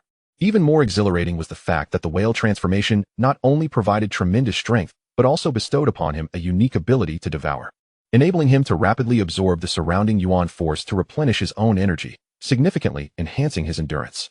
Moreover, this attribute of strength harmonized seamlessly with his fire element yuan force, allowing him to wield both simultaneously. When executing fire element martial techniques, such as the flame gale fist and the sky burning palm, the power of the whale would augment their potency. Having released the whale transformation, Chu Han departed the training chamber. The facility was only capable of withstanding the attacks of a novice grandmaster, rendering it unsuitable for testing his newfound strength. He made his way directly to the 98th floor of the trial tower. Confronted once more by the golden puppet, Chu Han activated the whale transformation. The blue light enveloped him, and overwhelming power surged throughout his being. As the golden puppet charged towards him, Chu Han unleashed a punch that collided with the puppet's fist. Boom! The air was instantaneously compressed into a sound wave, creating invisible ripples that radiated outward. This time, Chu Han did not retreat. He held his ground in a contest of strength against the golden puppet. Such formidable power. Chu Han felt a surge of joy within. The enhancement from the whale transformation exceeded his expectations. Merely activating the whale transformation had augmented his strength beyond what he had achieved when simultaneously activating the Diamond Ape transformation and the second phase of the Sky Fire 9 transformations. In facing the 7th tier limit of the Golden Puppet, he was now equipped to fight back. Sky Fire 9 transformations, second phase. Building upon the whale transformation, Chu Han activated the Sky Fire 9 transformations once more. The two forces converged, and his strength reached a new zenith. Bang! The Golden Puppet was sent flying by his punch. This time, he held absolute dominance. It was time for me to take the initiative in this battle. Chu Han immediately unleashed the Sky Pung Leap, darting toward the Golden Puppet like lightning, his fists radiating terrifying heat as he struck relentlessly. Flame Gale Fist. Enhanced by the power of the whale, the Flame Gale Fists might multiplied exponentially. Every blow against the Golden Puppet left behind massive imprints. Under the barrage of fists, the damage sustained by the Golden Puppet escalated rapidly, unable to repair itself in time. Boom. With one final resounding crash, the Golden Puppet shattered, scattering debris across the ground. On the 98th floor of the Trial Tower, Chu Han achieved victory. Chapter 139, The Newcomer at the Wilderness Base. Having cleared the 98th floor, your initial challenge will yield additional credit rewards. You have gained a total of 150,000 credits and obtained special privileges within the Trial Tower, the ability to challenge any floor below the 99th at will. Having completed the 98th floor, Chu Han earned an additional 150,000 credits, reclaiming 3/4 of the credits spent on the whale essence. He did not pursue the 99th floor challenge, as success was improbable. Unless he possessed the strength to clear the 98th floor effortlessly, he would refrain from challenging it. Before I reach the Sky Academy, I will undoubtedly conquer the 99th floor. Chu Han thought to himself. Having surpassed the Trial Tower, he felt ready to challenge the Heavenly Ladder once more. Chu Han ascended to the 41st floor, where he faced no obstacles. Upon activating the whale transformation, he successfully cleared the 42nd floor. However, on the 43rd floor, he exhausted all his trump cards, resulting in a temporary stalemate before reluctantly conceding. The pressure on the 43rd floor had escalated to the level of an 8th tier Grandmaster. Its difficulty comparable to that of the 99th floor of the Trial Tower. It was beyond his current capability to clear. In the Vice Dean's office, Zhou Tong wiped the sweat from his brow, unable to find tranquility. This prodigy had astonishingly achieved the second phase of the Beast God transformation in such a short time, and had surpassed the 43rd floor of the Heavenly Ladder. If allowed to train for a while longer, my record would surely be shattered by him. Within the Body Refinement Academy, only Qiu Zhan and Zhou Tong had completed all 45 levels. Although Zhou Tong was only at the early 8th tier, his physical prowess could rival that of someone in the mid-8th tier. The floors beyond the 40th were not originally intended for students, yet Chu Han had broken this precedent. Upon concluding his seclusion, old Qiu would likely have quite the reaction to this news. A wry smile crossed Zhou Tong's face. Chu Han's progress had instilled a sense of urgency within him. Knock, knock, knock. Suddenly, a knock on the Vice Dean's office door interrupted Zhou Tong's thoughts. Come in. The door swung open, and in walked none other than Chu Han. Zhou Tong was momentarily taken aback and suspiciously inquired, "What brings you here? Are you seeking to cultivate the third phase of the Beast God transformation? The Academy's essences might not suffice for your needs." Chu Han smiled and shook his head. "Vice Dean Zhou, I wish to request permission to venture into the wilderness to hunt exotic beasts, as I need to leave the Academy for a period. My teacher is currently in seclusion, so I require your authorization." "Ah, so that is your intent. It seems you are preparing to challenge that 100,000 credit bounty." Zhou Tong realized with clarity. Chu Han nodded. "I intend to cultivate while acquiring points, striving to advance my cultivation to the 6th level of martial arts." Zhou Tong smiled and inquired, "How long do you plan to be away?" "About 2 months. I will return before the commencement of the top 100 elite university competition." Chu Han replied. Zhou Tong nodded, chuckling as he teased, "Quite the cunning one, aren't you? You aim to fulfill all requirements by the end of the university competition. It seems your departure from Jingwu University won't be prolonged." "I concur, but even if your strength is on par with a master, you must remain vigilant of the omnipresent dangers in the wilderness. Additionally, pay special attention to the Demon Life Society. They may attempt to ambush you," Zhou Tong cautioned. "Yes, I will be cautious." Chu Han nodded affirmatively. Upon exiting Zhou Tong's office, Chu Han received his pass to the wilderness, granting him the liberty to leave Jingwu University at any time. Before his departure, he gathered with Zhao Feiyu and others, as this absence would be rather extended. His destination was the mountain range located to the north of the capital city, known as the North Wilderness Mountain Range, one of the 3 vast wilderness areas of the Federation. This world, Blue Star, starkly contrasts with the Earth of Chu Han's previous life. After the resurgence of primordial energy, the tectonic plates of Blue Star expanded dramatically, resulting in an area exceeding 10 times that of Earth. The capital city, as the heart of the Longxia Federation, is merely hundreds of kilometers from the northern foothills of the North Wilderness Mountain Range. At the opposite end of the range stands the northern base city, home to nearly 100 million inhabitants, serving as humanity's largest bastion and supply hub at the edge of the northern wilderness. The North Wilderness mountain range stretches for thousands of miles, harboring countless beasts of varying levels. From low-tier beasts of levels 1 and 2 to high-tier dominators of levels 7, 8, and 9, and even the legendary level 10 beast kings rumored to lurk within, it is the core area for Federation warriors to train and hunt beasts, as well as a perilous ground where many have met their demise. Chu Han packed his belongings, slinging the flame demon battle blade at his waist, while his spatial ring brimmed with various elixirs and provisions.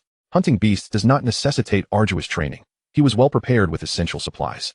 As he had not joined any battle team at Jingwu University, he departed alone, boarding the fastest express train bound for the northern base city. As the train sped along, the scenery outside blurred into a rapid retreat, transitioning from the bustling metropolis to the desolate plains. Finally, the imposing mountain range shrouded in mist came into view, marking the beginning of the North Wilderness mountain range. After another half hour, the train arrived at the outskirts of the North Wilderness mountain range at the northern base city. This supply base, the closest to the mountain range, was much more rugged and formidable than the capital. The city's walls towered 100 meters high, constructed from a special alloy mixed with beast bones, adorned with menacing scratches and advanced weaponry, while soldiers patrolled in squads, ever watchful for threats from the wilderness. Chu Han exited the station, surrounded by warriors clad in battle gear, exuding a fierce aura. The air itself was tinged with a faint scent of blood and the essence of slaughter. Chu Han made his way directly to the Wilderness Registration Hall. According to school regulations, students entering the wilderness zone must register as warriors. After hunting beasts, they could exchange beast materials for hunting points at the supply base, which would be synchronized to their student information cards. Registrar, Chu Han, student of Jingwu University, applying to enter the hunting zone of the North Wilderness mountain range. Chu Han presented his student card to the staff. After verifying the information, the staff member's eyes flickered with surprise. A student from Jingwu University? Venturing into the hunting zone alone? There are quite a few tier 5 and 6 beasts there. It's perilous. Fear not. I am confident in my abilities. Chu Han replied calmly. The staff member entered the information and handed Chu Han a black badge. This black iron badge serves as your pass to the hunting zone and also signifies your hunting rank. I advise you to join a warrior team first. It would be safer to familiarize yourself with the routes and conditions of the North Wilderness mountain range. I can make an introduction for you. As Chu Han accepted the badge, intending to decline, a woman's voice interjected nearby. Are you a student from Jingwu University? Would you like to join our hurricane team? We are currently recruiting warriors to hunt the twin-winged demon wolves in the North Wilderness mountain range. Turning at the sound, Chu Han noticed a stunning woman around 25, waving at him. Clad in close-fitting combat attire that accentuated her alluring figure, she sported a sleek bob of jet black hair, her features imbued with a hint of valor. A long sword hung at her waist, her aura robust, nearing the 6th tier limit. I am Shin Mengju, the captain of the hurricane team. I see this is your first time in the North Wilderness mountain range. Are you really planning to hunt beasts alone? Noticing Chu Han's silence, Shin Mengju continued. Indeed, Chu Han nodded. That is my plan. Shin Mengju laughed. The North Wilderness mountain range is fraught with danger. Its paths are convoluted. Acting alone is exceedingly perilous. By joining us, you will enhance your hunting efficiency, and we are well acquainted with the terrain, enabling us to help you avoid numerous hazards. Knowing Chu Han had reached the late stage of Tier 5, Shin Mengju, familiar with the staff, warmly invited him to join. Chu Han felt a stir of excitement. He truly lacked familiarity with the environment of the North Wilderness mountain range's outskirts. Joining a team would alleviate these concerns and allow him to leverage their route to swiftly locate high-tier beasts. He recalled that the twin-winged demon wolf was a formidable 6th-tier beast. Since Shin Mengju aimed to hunt them, the team would undoubtedly venture deep into the mountains. After a moment of contemplation, he nodded in agreement. All right. Seeing Chu Han's acceptance, Shin Mengju's smile broadened. I don't yet know your name. Chu Han, he replied simply. Chu Han, then come meet the members of the hurricane team, Shin Mengju said, leading him away from the registration hall to a gathering of a dozen warriors in the team. The remaining members of this squad exhibited commendable strength, with the weakest being at the mid-tier 5, while most were at the late stage of Tier 5 and 6, including 4 who were at the pinnacle of Tier 6. One young warrior matched Shin Mengju's prowess, having reached the peak of Tier 6. This team's overall combat capability was among the finest in this hunting area. Aside from some super teams with masters, they ranked among the strongest. Shin Mengju then introduced Chu Han to the team members. Allow me to introduce, this is Chu Han, an outstanding student from Jingwu University, with a strength of late Tier 5. He will be a member of our team from now on. The team members reacted variably upon hearing this. Ah, a genius from Jingwu University. No wonder he is so young. Most regarded the reputation of Jingwu University with considerable respect. Although Chu Han was young, his late Tier 5 strength positioned him as a competent member of the team, and naturally, no one objected. The captain has a keen eye. He is quite the handsome lad as well, teased a female warrior at late Tier 6. However, A few others cast disdainful glances, believing that despite Chu Han's prestigious educational background, his practical experience could not compare to those who had toiled in the wilderness for years. Among them was a proud young man in white combat attire, whose gaze was particularly unfriendly. He was Qin Feng, the brother of Qin Tian, the captain of the Tiandao team, who had joined the Hurricane team in pursuit of Shun Mengzhu. In the group, he was known for his domineering attitude, and others refrained from provoking him due to his brother's formidable status as a master-level warrior. Seeing Shun Mengzhu's warm reception of Chu Han, Qin Feng felt a surge of jealousy, particularly upon learning that he was a student from Jingwu University. Years ago, he was rejected by Jingwu University by a mere 10 points, harboring a lingering resentment ever since. At this moment, upon witnessing the prodigy Chu Han from Jingwu University, his pride was stung, and jealousy and bitterness surged within him. Humph, what of Jingwu University? Qin Feng scoffed. Wilderness hunting is not akin to classroom examinations. Mere cultivation is futile without experience, and one is bound to meet their demise at the jaws of a beast. Let us not be the ones burdened with dragging you along, only to have to rescue you. Chu Han cast a nonchalant glance at Qin Feng, retorting with derision. By your age, it's clear you were never qualified to enter Jingwu University. I have no need for the assistance of the inept. What did you say? Qin Feng's anger flared. Chu Han's words struck a sensitive nerve, and he seethed. Boy, when we reach the wild, I hope your tongue remains as sharp. In his mind, a myriad of strategies to deal with Chu Han flashed through, but had it not been for the prohibition against private disputes within the supply base, he would have already made his move against him. Shun Mengzhu frowned slightly, and quickly admonished, Qin Feng, refrain from speaking further. Chu Han is my invited guest. We are all teammates and should support one another. Qin Feng immediately changed his demeanor, donning a broad smile as he said, as a senior, I merely wish for him to gain more experience. My intentions are not malicious. Yet, those familiar with Qin Feng knew that Chu Han was in grave danger. Whenever Qin Feng sought to target someone, he would adopt an innocuous facade, unperturbed by Qin Feng's hostility. Chu Han regarded him as nothing more than an ant that could be crushed at any moment. The team soon set off towards the lair of the twin-winged demon wolves in the Shadowwind Valley. Shun Mengzhu led the way, demonstrating her extensive knowledge of the terrain as she deftly guided the group away from several territories of exotic beasts and hazardous miasma zones, allowing for swift progress. Along the journey, they encountered numerous low-tier exotic beasts, primarily the second and third-tier azure wolves and venomous lizards, which were effortlessly dispatched by the team members. Chu Han remained silent, quietly observing his surroundings while releasing his mental energy to memorize the wilderness environment and the route ahead. After approximately 2 hours of travel, a sudden howl of wolves echoed from ahead. Shun Mengzhu's expression tightened. Be cautious. It's the pack of swift terror wolves under the twin-winged demon wolves. No sooner had she spoken than a dozen robust giant wolves burst forth from the dense forest. These demon wolves, cloaked in black manes, exceeded 10 meters in length, their eyes glowing crimson, each exuding an aura of 5th-tier strength, with 2 among them reaching the late 5th tier, charging directly towards the team. Engage, Shun Mengzhu commanded. Drawing her sword first, the blade danced like a crimson flash, instantly piercing the skull of one late 5th-tier demon wolf. The remaining team members sprang into action, their blades flashing as they battled the demon wolves. Though their strength was somewhat inferior, they fought with remarkable valor and synergy, truly deserving of their reputation as seasoned warriors who had long danced on the edge of life and death in the wilderness. In contrast, the newcomer Chu Han did not engage, seemingly struggling to adapt to the rhythm of battle in the wild. The 2 late 5th-tier demon wolves, instinctively drawn to the team's weakest link, zeroed in on Chu Han, bypassing the several 6th-tier martial artists, charging directly at him. Qin Feng, closest to Chu Han, revealed a cruel smile, turning his attention to other demon wolves without a hint of intent to assist. Chu Han, Shun Mengzhu's heart raced. She was shocked that Qin Feng would stand idly by. She quickly employed her agility to rush to his aid. No matter what, she could not bear to see the young martial artist she had just invited to the team perish. Seeking death, Chu Han's gaze turned cold at the sight of the 2 demon wolves, and the flamed demon battle blade at his waist swiftly unsheathed. With a swift motion, a red light flashed, and the heads and bodies of the 2 late 5th-tier demon wolves separated instantaneously, crashing heavily to the ground. The entire process was executed with such precision that none could discern how Chu Han had struck. The team members were left in utter astonishment. To slay 2 late 5th-tier demon wolves with a single stroke was a feat that even a 6th-tier beginner would struggle with. Chu Han's strength far surpassed their expectations. Shun Mengzhu, too, was taken aback, her steps to aid Chu Han halting. She had only known him to be at the late 5th tier, but had not anticipated his combat prowess to be so formidable. It was no wonder he dared to hunt alone in the wilderness. At that moment, she began to grasp the source of Chu Han's confidence. The strike he had just executed was so swift that even she had failed to catch a glimpse of its trajectory.